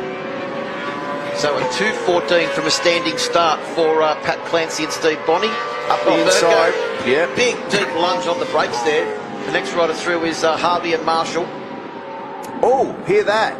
That was either a spin or a very big lock-up of the brakes. Yeah, absolutely. But looks like everyone's made it through at that point. Gorry got a much better start. If you remember, they started from pit lane last time out. Had to get into that 5th position from the pit lane. But starting on the grid this time round. But some issue there. Machine of Phil Underwood and Tristan Verco that has taken the lead. Oh, they're too deep into turn 6. That was the scene of the crime. Remember, it was the first lap there that we saw Pat Clancy do the same thing, and then he rocketed back past them on the way out. Now he's trying to go up the inside. Yeah, these guys are ding-dong. They're going for it. You can hear those engines screaming. It sounds like Formula 1 cars round through the back end of the circuit. Look at the grip, searching for grip there, Underwood and Verco. That thing is just sliding, gripping, letting go. We have got one car that stopped, number 57. Unfortunately, Watson and Haggerty have stopped. But let's have another look at that in there. He's run really wide, but we've seen them get away with that before. Just opens gas full bore, and meanwhile it's the number, Clancy and Bonnie in second position. And there's a decent gap back now to Harvey and Marshall in third. Yeah, the camera angles are somewhat deceiving sometimes because it looks like they're right there, but then it goes to another angle where it's side on, and you can see there is a gap. But as you pointed out last time, Steve, through that area there, from Suzuki turn 14, around through turn 17, that is definitely one place on the track where Pat Clancy is a lot faster. And Steve Bonnie doing a good job to keep the bike level through that very tricky part of the circuit. We come onto the straight now. Who's going to have the better top speed? Whoa. Oh, lots of sliding there from Phil Underwood as they put the power down from the big Suzuki and head out onto the straight. So what have they been able to do? A 2:08.690 on their first flying lap. Yeah, that's pretty much down near their qualifying times as well, isn't it? So that's a massive improvement on the lap record. Right on the rear wheel now, though, is Clancy and Bonnie. Just being on the rear wheel's one thing. It's a matter of finding a way past, though, isn't it? Well, and then this run out of here is very important because we saw this was where Verco got, Underwood got a very good lead, and Verco working hard to try and keep the inside wheel down through Ducati corner. And then down here is where he got very deep on the brakes, had smoke coming off the side tyre, a lot cleaner on that lap. And Pat Clancy, I think he's just lost touch with him now. But the second half of the circuit seems to be where Pat Clancy has the upper hand. Yeah, absolutely. As they head through that beautifully sweeping turn 7, 8, 9 and 10 through the MA corner. Down the hill they go. Very tricky to get right on a solo machine, let alone a sidecar.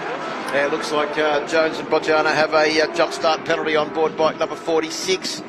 The Formula 2 machine, the local South Australians, they were a little bit too keen to keep the run of the Crow Eaters going here at the Bend. Scotty Deslanders is Howarth and Deslanders having a better race this time too. They're getting their mojo back and up into 9th position.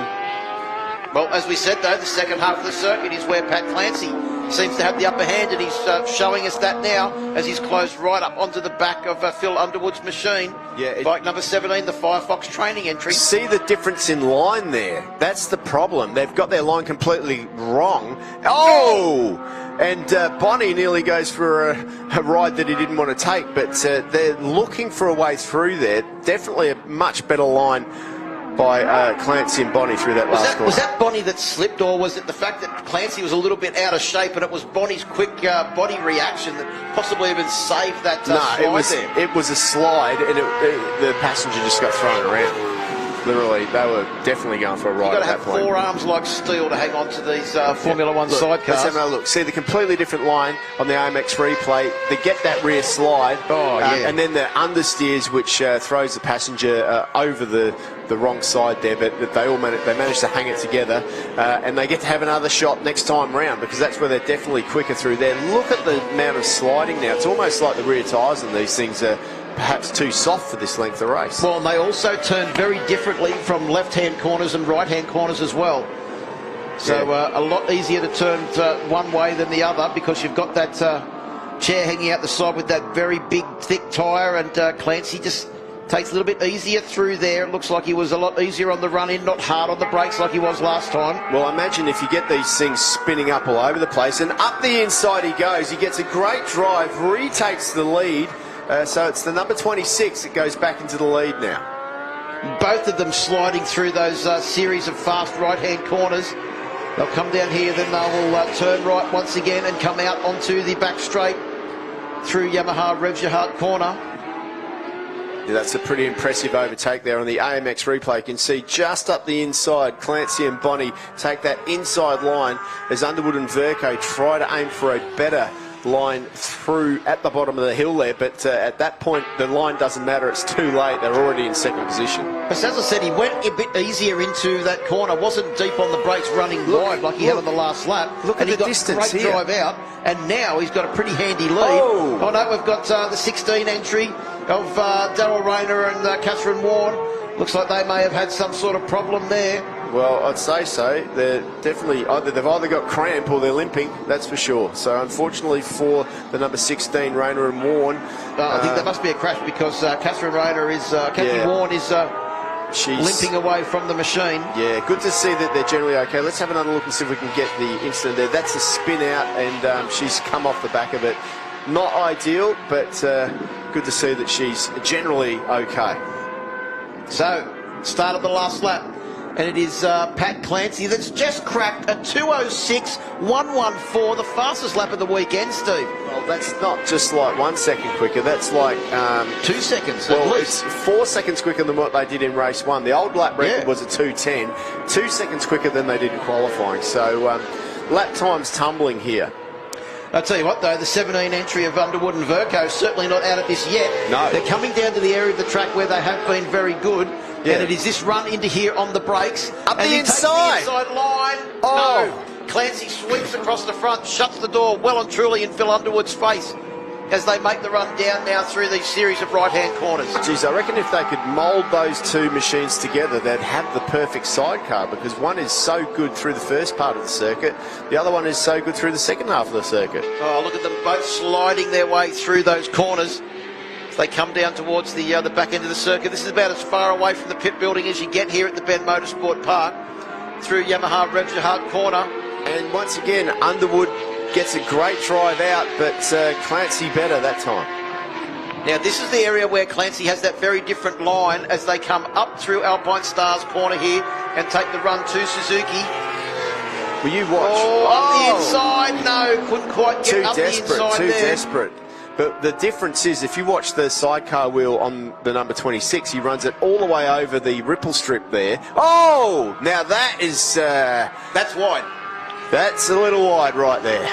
That's very wide on the exit of Honda Corner, turn 15, onto the grass, and that is the end of the challenge from Phil Underwood and Tristan Verco, because Clancy has only got to safely navigate, ride your motorcycle to work corner, and he is riding his motorcycle to victory in the second race of the Horsell sidecars as they come round across the start-finish line. Pat Clancy. Oh, and can you believe that? He blows up just as they go across the line. And I don't think he realises either. There is smoke everywhere coming out of the 26 machine. Right. No. He needs to pull off the track is so what he needs to be doing. He's just made it to the start-finish line. Yeah. And, I mean, wow. Unfortunately for him, it doesn't have, it's, better timing, but unfortunately, no one wants to see that. And then he gets engulfed in the smoke. Yeah. Wow. Of what is possibly an engine failure there for... Well, let's just hope that all the catch tanks have done their job and kept the oil off the track. So fingers crossed. But what a brilliant ride by him. Des Harvey, Steve Marshall take out third position, 27 seconds behind our race leader. The eventual winning margin for Pat Clancy, Steve Bonney was 2 seconds over Phil Underwood and Tristan Verco. Mick Alt and Chrissy Clancy take honours in the Formula 2 category with a fourth place finish. There is the confirmation of your results. Pat Clancy, Steve Bonney, 2 seconds ahead of Phil Underwood and Tristan Verco. Harvey and Marshall take out third position on board bike number 6. That's the Reese Hanger Racing, the Western Australian entry, so the same top three as in our first race. Mick Alt and Chrissy Clancy take honours in F2 in fourth place ahead of Jeff Brown and Halsey. Then we've got Gorry in 6th place, Jones and Boggiano in 7th, Marshall and Marshall in 8th, Howarth and Des Landers in 9th. The Turner's a little bit further back than we would have expected in 10th position. Then it's Shanks and Whitfield in 11th. Unfortunately, Darryl Rayner and Kathy Warren didn't make it to the finish. A crash a couple of laps from the finish, and Watson and Hegarty also did not greet the checkered flag in 13th position. Well, let's have a look at the Honda highlights, Steve, as they got off the line. It was Pat Clancy that got a great run down towards turn 1. Yeah, it was an absolute cracker of a start, but Underwood and Verco were right there this time and putting the pressure on early on. A big gaggle and a big dice underway for that 3rd, 4th, 5th positions with Marshall, Elton and Clancy, Brown and Halsey was ensuing as well behind. But it was the number 26 machine who lost the lead to Underwood and Verco. They ran wide and Clancy and Bonney tried to dive up the inside. They couldn't make it. These things were sliding all over the place. Yeah, big slide there for Phil Underwood, which brought Pat Clancy back into the equation. And it wasn't long until Pat Clancy was having a big moment himself, trying to find a way past down into Michelin corner. But then Underwood ran wide and Pat Clancy said thank you very much. He saw a line up the inside and took the running back at the front, and he was very fast through that back end of the circuit. That was where, unfortunately, Darryl Rayner and Kathy Warren's race ended in the gravel trap. And it was frenetic at the front, though, with Clancy, Bonney, Underwood and Verco giving it all until Underwood and Verco ran off on the final lap. And Clancy and Bonney come over the line celebrating, but unfortunately, something wrong with their engine there. The top three will be down in Park May in just a moment. Before then, a short break here from the Bend Motorsport Park.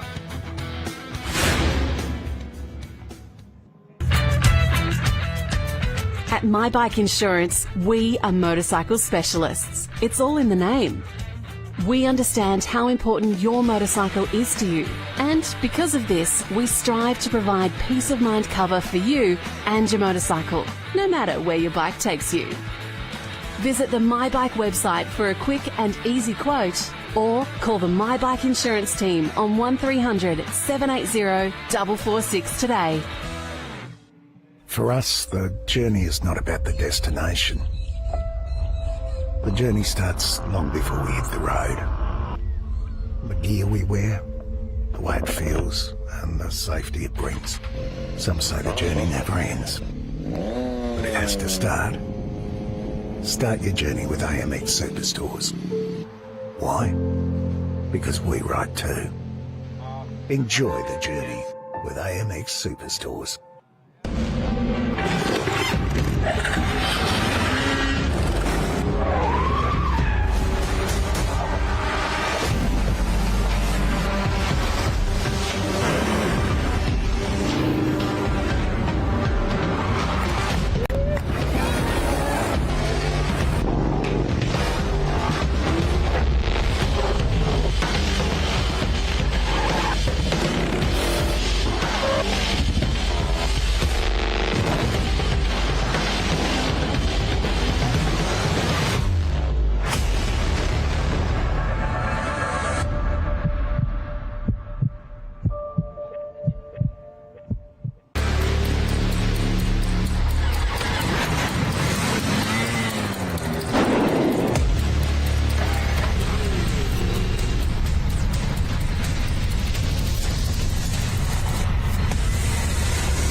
Beautiful, right? But look further. You'll see them. They're a restless bunch in search of beauty.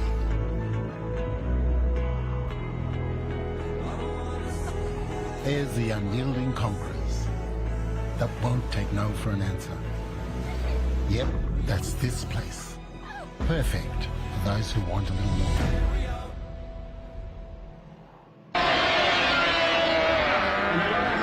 Now, in order to celebrate Yamaha's 60th year of competing in Grand Prix, Yamaha is pleased to announce the all-new YZF R7.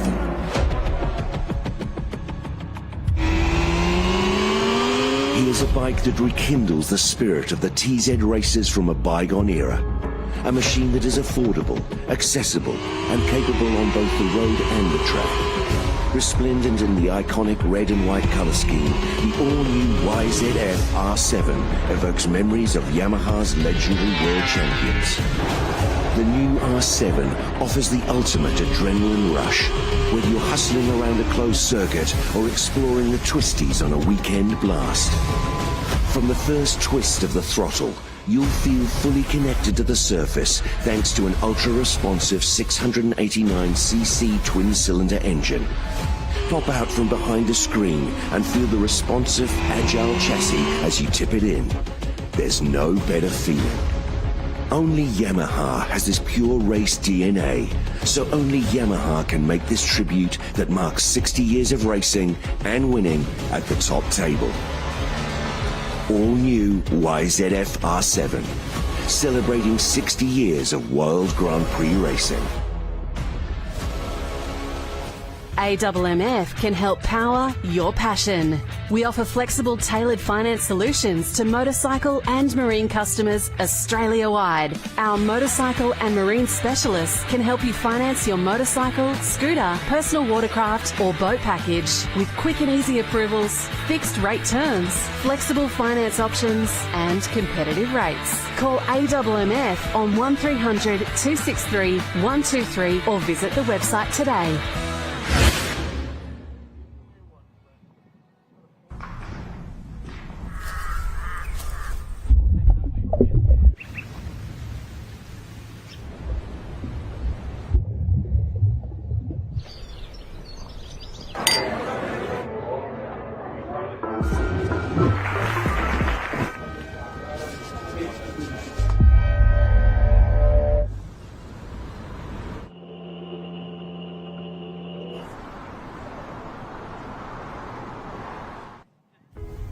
Beautiful, right?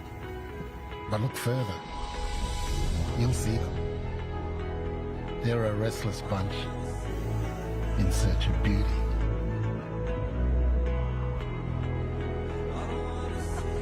There's the unyielding conquerors that won't take no for an answer.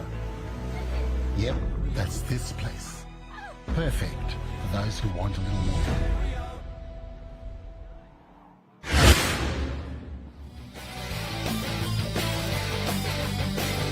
Welcome back to the Bend Motorsport Park, and one more race left on today's packed program here at the final round of the 2022 My Bike Motorcycle Insurance Australian Superbike Championships presented by Motul, and that is the Yamaha Finance R3 Cup, and a class where Cameron Dunker, if cards fall his way, could very well take out a second championship this weekend. Coming into this round, Cameron Dunker was well and truly placed 4 points behind Glenn Nelson, and as we've seen this weekend, Glenn Nelson is struggling for a bit of pace in the Supersport 300 class. R3 Cup on the same motorcycles means that it's probably going to be the same equation, and that 4 point deficit could very well disappear very early on in the weekend. Yeah, Glenn Nelson's picked probably a bad weekend to have a bad weekend. So unfortunately for him, he's going to have to dig deep. He's still got an opportunity to go well here this time out, but he's got a lot of tough competition out there this time, with Teo Aksu riding well this weekend, Sam Pizzetta on fire, Hayden Nelson's hot to trot, and Brodie Gorth as well. Well, and also another one that you can't discount, he's already shown a fair bit of pace, is Marcus Hamod on board bike number 13, and also Mitch Simpson on board bike number 66. Because the Simpsons are very, very fast around here. We've also got Jordan Simpson back in the pack as well on board bike number 23. Yeah, there's a swathe of South Australians that could throw a spanner in the works. Cooper Roundtree, Mitch Simpson, as you said, Ryder Gilbert, Jordan Simpson, Sam Pizzetta, who we know is going to be up there. So, it could be any one of those guys. Brock Quinlan, another one who, has spent time at this track. It's just really a matter of, doing the best he can do. But Cam Dunker is the man in form at the moment. He's smooth, he's calculating, he's won a championship already, so you've got to think that he's hot to trot. And someone has won their first race of the weekend in the first Supersport 300 race. The local man, Sam Pizzetta, on board bike number 51. He'd love to make it 2 victories in the day. Well, he's working his way up. He won the last race, third at the last race of Phillip Island, won the first race here. Why not win this one too? So field making their way round to take up their positions on the grid. They will then have one warm-up lap. You can see Cameron Dunker there. He's gone back to the all-white helmet because it's still a fair bit of work to do in the Yamaha R3 Cup class. He doesn't enjoy a 60-point buffer like he did in the Supersport 300 class. No, he's going to actually, he did ride well last time, but he's going to have to really earn this one. And also the battle for third place in the championship is well and truly on, because 21 points cover Hayden Nelson, Teo Aksu, and also Henry Snell, who've all shown a fair bit of pace this weekend. There's Henry Snell on board bike number 12, 5th in this championship. Hayden Nelson in 3rd, Teo Aksu in 4th.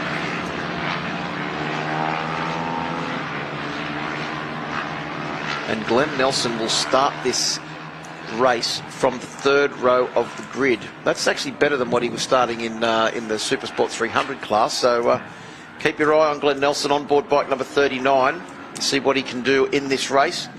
Just repeating, he comes into this final round with a 4-point championship lead over Cameron Dunker, who just wrapped up the Supersport 300 championship. Dunker will start from pole, Nelson from 7th on the 3rd row of the grid. You can see Nelson's machine there, the blue and pinky coloured machine. Yeah, just the 1 point in it between the two guys up the front. Cameron Dunker's got the point for pole position. Pretty impressive. Must have been the points that I was looking at. There must have been some penalties applied for that was from the last round. As we get ready to go racing, so Sam Phillip points to the red lights. Yep. Oh no, must been that was a flag start, so the warm-up lap. The way Sam pointed to the thing there, I thought he was pointing towards the lights, but no, it is, as we suspected, the start of the warm-up lap.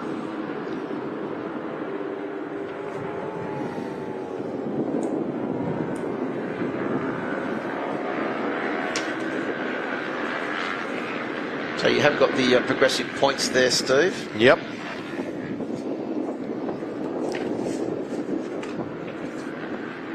And that wouldn't be including the point for pole position. So it would be Cameron Dunker in the lead by 1 point over Glenn Nelson. Obviously the last time that those guys raced together, so perhaps the points that I've got here are directly after Morgan Park Raceway. That's where I wrote those points down from, so I don't know why the change, but there was a lot of changes because of people being disqualified from the last round. Right. And that's why the changes have probably occurred. Okay, so these points are not correct. Who knows what points are correct? We'll wait and see. Well, who but cares? what we know is that it is very, very tight at the top end of the R3 Cup. Who cares about points when we can about to watch a fantastic race? Well, that's exactly it, and we know that this will be a fantastic race because in the first race there was nothing separating our top four, and I imagine this race will be exactly the same. One person that hopes they get a better start though is Teo Aksu, who spent the whole race in the R3 Cup. In the 300 trying to catch up the lead that he lost in the first couple of laps. He definitely burned a lot of energy trying to make his way up to that group of three. When he got there, he went through them. So our grid is Cameron Dunker will start from pole position. He scored a point for that. Hayden Nelson in second, Brodie Gorth in third. Then it's Sam Pizzetta, victor in the first Supersport 300 race of the day, ahead of Teo Aksu and Cameron Swain on the second row of the grid, with Glenn Nelson, Marcus Amod and Mitch Simpson on row 3. Henry Snell starts row 4 with Jai Russo just next to him, and Cooper Roundtree from South Australia in 12th. Jamie Port, Ryder Gilbert and Jordan Simpson, another South Australian, a couple of South Australians there, round out row 5. Row 6 is Luke Johnson, who's definitely won before in this class. Valentino Nezovic is there as well, so really looking forward to see these guys out on track as they line up for this one. It's going to be an absolute cracker with the championship still to win.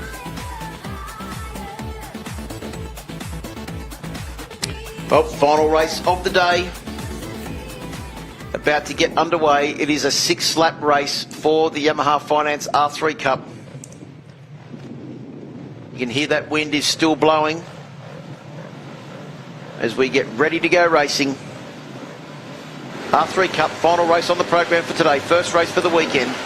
And we're away. R3 Cup is go. Looked like a pretty good start there for Dunker. Nelson, Aksu and Pizzetta all try and get immediately into his slipstream.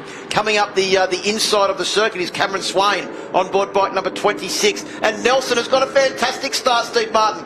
He's up into, third, fourth position as they go through turn 1 for the first time. He realises the pressure is on now and he's risen to the occasion. He's up into third early on in this race. Yeah, what a brilliant start there by Nelson. He's got it all to play for, and he's pulled it off. He's given himself the best shot at getting a victory at the moment, remembering that the man in front, Cameron Dunker, probably under less pressure than Nelson at the moment, even though Nelson leads the way in this R3 Cup. Well, and just having a look, it is also a great start for Teo Aksu, who's up there into second place. Hasn't got to do that hard work that he did in the early part of the Supersport 300 race. He's right with our race leaders as they make their way around through the Motorcycling Australia corner for the first time. Yeah. And down into this dip, it is Dunker that leads from Aksu. Aksu's definitely one of the bravest riders out there, and once he gets a good start, you can be sure that he's going to have a dig, especially at Cameron Dunker up front, because although Dunker has won the championship in the 300 class, it's still a mental game out there. Yeah, Pizzetta up into third place as well on board the Unitec racing machine. Aksu's already utilised the slipstream on the back straight to dive up into the lead through Alpinestars corner. Now, he's got to know, he's got in front there, he's got to know that he's going to be passed at any moment. Like, you just don't get in front. He's run wide there, and a couple have gone through. Pizzetta and Dunker have gone through. And also Brodie Gorth got the better of Glenn Nelson on board bike number 39 as well. Cameron Swain's gone backwards as well. Cameron Swain's back down to ninth. Yeah, so he's had a bit of a rough first lap there. I think he may have got shuffled out in the throwing up of the cards at the entry into turn 1. Is that Brodie Gorth, who's moved up into third place now? It is that momentarily taken back by Sam Pizzetta. But around the outside goes Gorth, but also he'll get the slipstream as they come onto the straight. Glenn Looks Nelson. like a bit of contact there between Gorth and Nelson. Now the two Nelsons are going to have a bit of a battle. It's a full Nelson as we go down the straight for the first time. Pulling out of the slipstream is Marcus Amott and Cameron Swain. You can see them there going up the inside of the circuit, trying to get the run on Henry Snell as they come down into turn 1. Pizzetta's gone wide into turn 1. Then again, he's not Robinson Crusoe. They've all gone wide into turn 1. Yeah, well, Cameron Dunker started that off. He ran wide, got locked up the rear. They were all obviously braking as late as they can there, but it was Cameron Dunker who kept it all together. But Sam Pizzetta was the big loser, down to 6th position there. Work to do. Fair bit of work to do. Well, so here he comes back through. He's got them all. He's going to take 3 riders in one fell swoop. Is he? No. It is Hayden Nelson on bike number 279 that stops the right and goes into that corner just ahead of Sam Pizzetta, who was on a massive charge there. So it is Axu back into second place. Then it's Hayden Nelson, Sam Pizzetta, then Henry Snell, then Marcus Amott. Meanwhile, out front, Cameron Dunker really riding with no pressure on him. Look at the lead that he's pulled out on the group. This is pretty impressive by Cam. Yes, he's set sail at the front, has Cameron Dunker. It will be interesting to see what sort of lap time he's done. And the more this group fight amongst themselves, the more that Cameron Dunker will get an advantage at the front. Up the inside, we see Teo Aksu get relegated 1 position. No, 2 positions, as Pizzetta came up the inside as well as Nelson. Marcus Amott on the Motor City entry, also in there as well. Bike number 13, obviously a big fan of Ant West. Yeah, absolutely.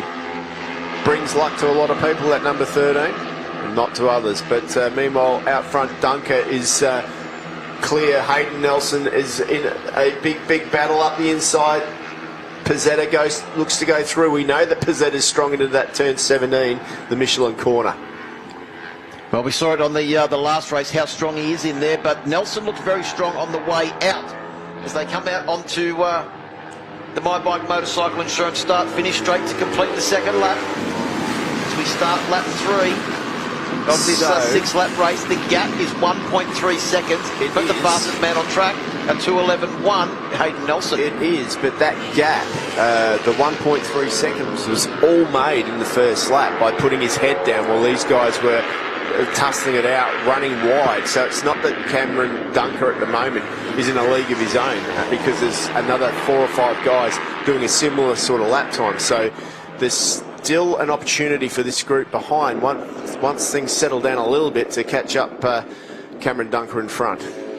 Hamod, the big mover there as they came through that corner and down into turn 6. Doesn't look like a lot of settling down happening here at the moment, though. They're side by side all over that big move by Teo Aksu there. You can just see him saying, hey guys, I'm faster than you, follow me through. The problem is that Hayden Nelson behind him saying, why isn't that guy following me? I'm faster than you. So they're fighting amongst themselves at the moment. Well, the amount of time we've seen Teo Aksu do the gesticulation to follow him while they try and get to the front, and the rest of the field, Hayden Nelson, Sam Pizzetta, Marcus Amott, etc., have taken absolutely no notice whatsoever and immediately passed him back, which is exactly what Nelson's going to do now as they come down on the entry into Alpinestars corner. Pizzetta used every bit of the track on the exit there, ran a little bit wide, and that allowed Marcus Amott to go past him too. So Cameron Swain back into the mix as well. Steve there on board bike number 26. Yeah. Right up onto the back of the Unitec racing machine of Pizzetta. He's bringing Henry Snell and also Brodie Gorth with him as well. And there's a bit there of a goes Amott down the inside. Yeah, he hasn't quite got it under brakes, but Hayden Nelson. Well, earlier in this lap, Marcus Amott made up 3 positions in one corner and immediately lost them at the next corner. Well, that's the nature of the Yamaha Finance R3 Cup, isn't it, really? So there's 4 bikes very tightly packed as we come onto the straight. Aksu and Nelson. Amott makes a good advantage there of the double slipstream. Sam Pizzetta also does the same. In fact, he's got probably the triple slipstream because he's utilised Hamod slipstream as well. Then they go 5 abreast, including Cameron Swain, down into turn 1, but it is Pizzetta that comes out in the lead. I think you'll find that is Nelson that's gone up into third place behind Pizzetta, but it's still a 1.7 second lead for Cameron Dunker, who did a 2:11 flat. It was a 2:11 flat for Teo Aksu as well, but Teo Aksu has actually gone back from second position back to 5th in the space of 2 corners. Well, the fastest guy on track's Cameron Swain at 2:10.9. So this group, they're doing the lap times, but they're just fouling each other up. As soon as one guy gets in front and tries to make a move, there's a mad dive up the inside or around the outside by 1, 2 or 3, and it just gives Cameron Dunker just another 10th here, another 10th there, and he's having a pretty safe race out the front at the moment. Well, Teo actually just gesticulated once again to Marcus Amod to stay behind him while he drags them forward. And I'm just waiting for how many corners it's going to take for Marcus to totally not take any notice of that signal. As we see Pizzetta go up the inside of Nelson. One name we haven't mentioned for a while, important to the championship, Glenn Nelson. He's down in 9th position, 5 seconds off of this group now. So he's, whatever his woes are this weekend. And also, look, he's not even in the shot there, so he's a fair way behind. In fact, he's 5.9 seconds behind our race leader. There he is there, just coming through Suzuki corner as the rest of the field is making their way through Honda. So he's quite a distance behind his Glenn Nelson. Definitely got a little bit of work to do tomorrow for his championship aspirations in this R3 class, that's for sure. He probably won't sleep that well tonight, but there's time to change something, do something, hopefully wake up in a different mental mindset. Maybe it's the wind that's affecting him, the weather, who knows, but hopefully tomorrow he can reset. Right, as they come across the line to complete 4 laps of this 6-lap race. Fastest man on track, Sam Pizzetta, with a 2:10.541, the fastest lap of the race. A 2:11.1 for our race leader, Cameron Dunker. So they've pulled back 0.6 of a second on that 1 lap alone on our race leader. We've also got Hayden Nelson in second, setting his personal best lap. We've got Marcus Amod in 5th, also setting his personal best lap. And also Henry Snell in 7th, a 2:11.004 for Henry. Well, all it will take is just, like 3 or 4 corners to settle it out. And I'm sure that the whole group will be quicker. But once again, up the inside, Teo Aksu goes, and around the outside goes Nelson. So basically, again, we're in this cat and mouse game where Cameron Dunker gets a little bit of a break because these boys are playing up between themselves again. Up the inside comes Pizzetta, trying to get that position back on Nelson on board 279. But it's Aksu that leads the pursuing pack now. Sitting back there in a very good position as they come out onto the back straight, though, is Marcus Amod. He'll be looking to try and get the slipstream advantage as they come up from here up to Alpinestars corner. Out of the Yamaha corner we go. Big look over the shoulder there for Sam Pizzetta. He looked over the wrong shoulder because Marcus Amod went up the other side. If it finished this way, Cameron Dunker would have a 264 points compared to Glenn Nelson 251. So he would be going into the rounds tomorrow with a 13-point lead over the man that was pretty much level pegging with him in points for this championship. Yeah, so definitely not a good day for that man. So he does need that reset, but there's a gaggle of riders that are super, super fast here. Teo Aksu, the number 91 machine, in that group as well. And you can never count out the number 51. Well, and from what we've seen, though, too, there's no guarantee that all of these riders are actually going to make it to the finish because we're starting the last lap now. 5 laps down. Last lap board has been issued to our race leader, Cameron Dunker, who enjoys a 2-second lead over the rest of the field. In fact, Cameron Dunker just did his best lap of the race, a 2-minute 10.911.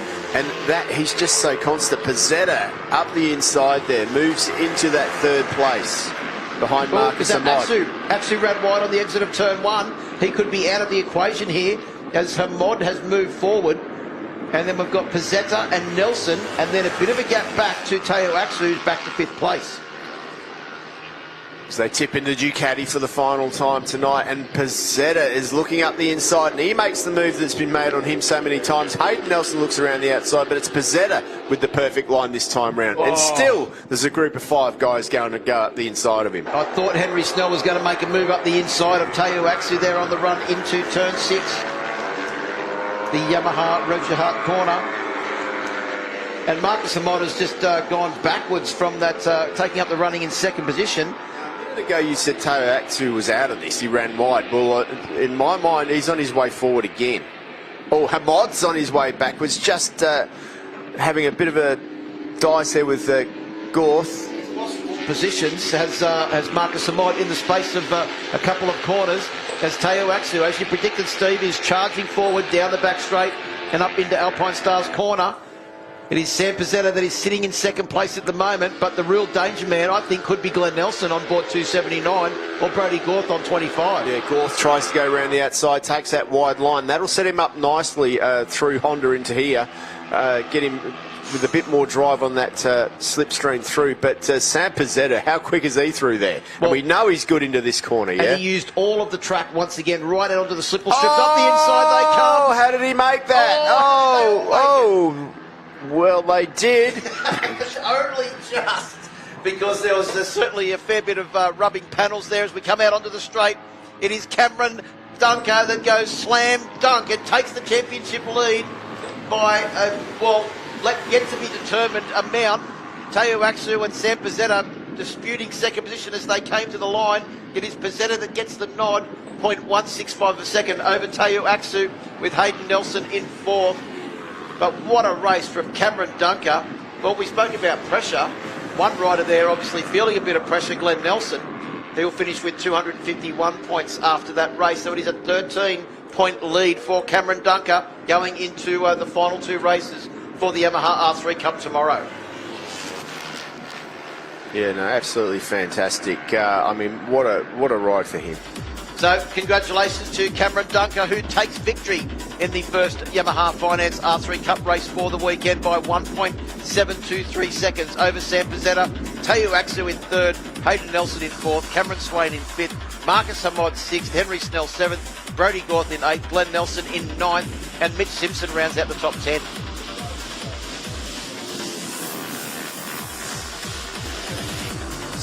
In 13th. 14th is Jamie Port, Ryder Gilbert 15th, Valentino Nizovic 16th, 17th Abby Cameron, and 18th William Hunt, but he stopped at turn 3 as well, so unfortunately for him, no points and a DNF. Well, it's time to have a look at the Honda highlights now as we go back to the start of this extremely hectic 6-lap race. It was a great start from Cameron Dunker, who jumped off the line and led them down the straight for the first time into turn 1. But it was a great start also for Glenn Nelson on board bike number 39. Remember, the championship, there was nothing in it at the start of this race, and he was up into 3rd place and well and truly fighting for the championship. Yeah. Early on, Sam Pezzetta put a big move on him though and moved up into 3rd. Yeah, at this time we thought it was okay for Nelson, but he did keep on slowly drifting back. Whatever the woes are, he didn't fix them this time out. He was able to stay in that group there, battling with Gorth and Hayden Nelson. Then Sam Pezzetta ran wide and had a lot of work to do to bring his way back. While all this was happening, and there was lots of overtaking, Cameron Dunker was just out front, taking a 10th here and a 10th there. But what a massive group that was, a bunch of 10 guys dicing over that second position. And they all had a chance at leading that group. Marcus Amott on 13. Then it was Pezzetta back again. Nelson on 279, well and truly in there as well. Teo Aksu, and that was a big move from Henry Snell there. I thought he was going up the inside into turn 6, but the door got well and truly shut in his face. And then on the final corner, it all got a little bit close, didn't it? There were bikes everywhere, but Cameron Dunker come over the line to claim that victory. Sam Pezzetta was second, and Teo Aksu took 3rd place. Yeah, congratulations to Cameron Dunker, Sam Pezzetta and Teo Aksu. They will be down in Park for May in just a moment. And what a way to finish off a massive Saturday program of racing here at the Bend Motorsport Park, and the final round of the My Bike Motorcycle Insurance Australian Superbike Championships presented by Motul.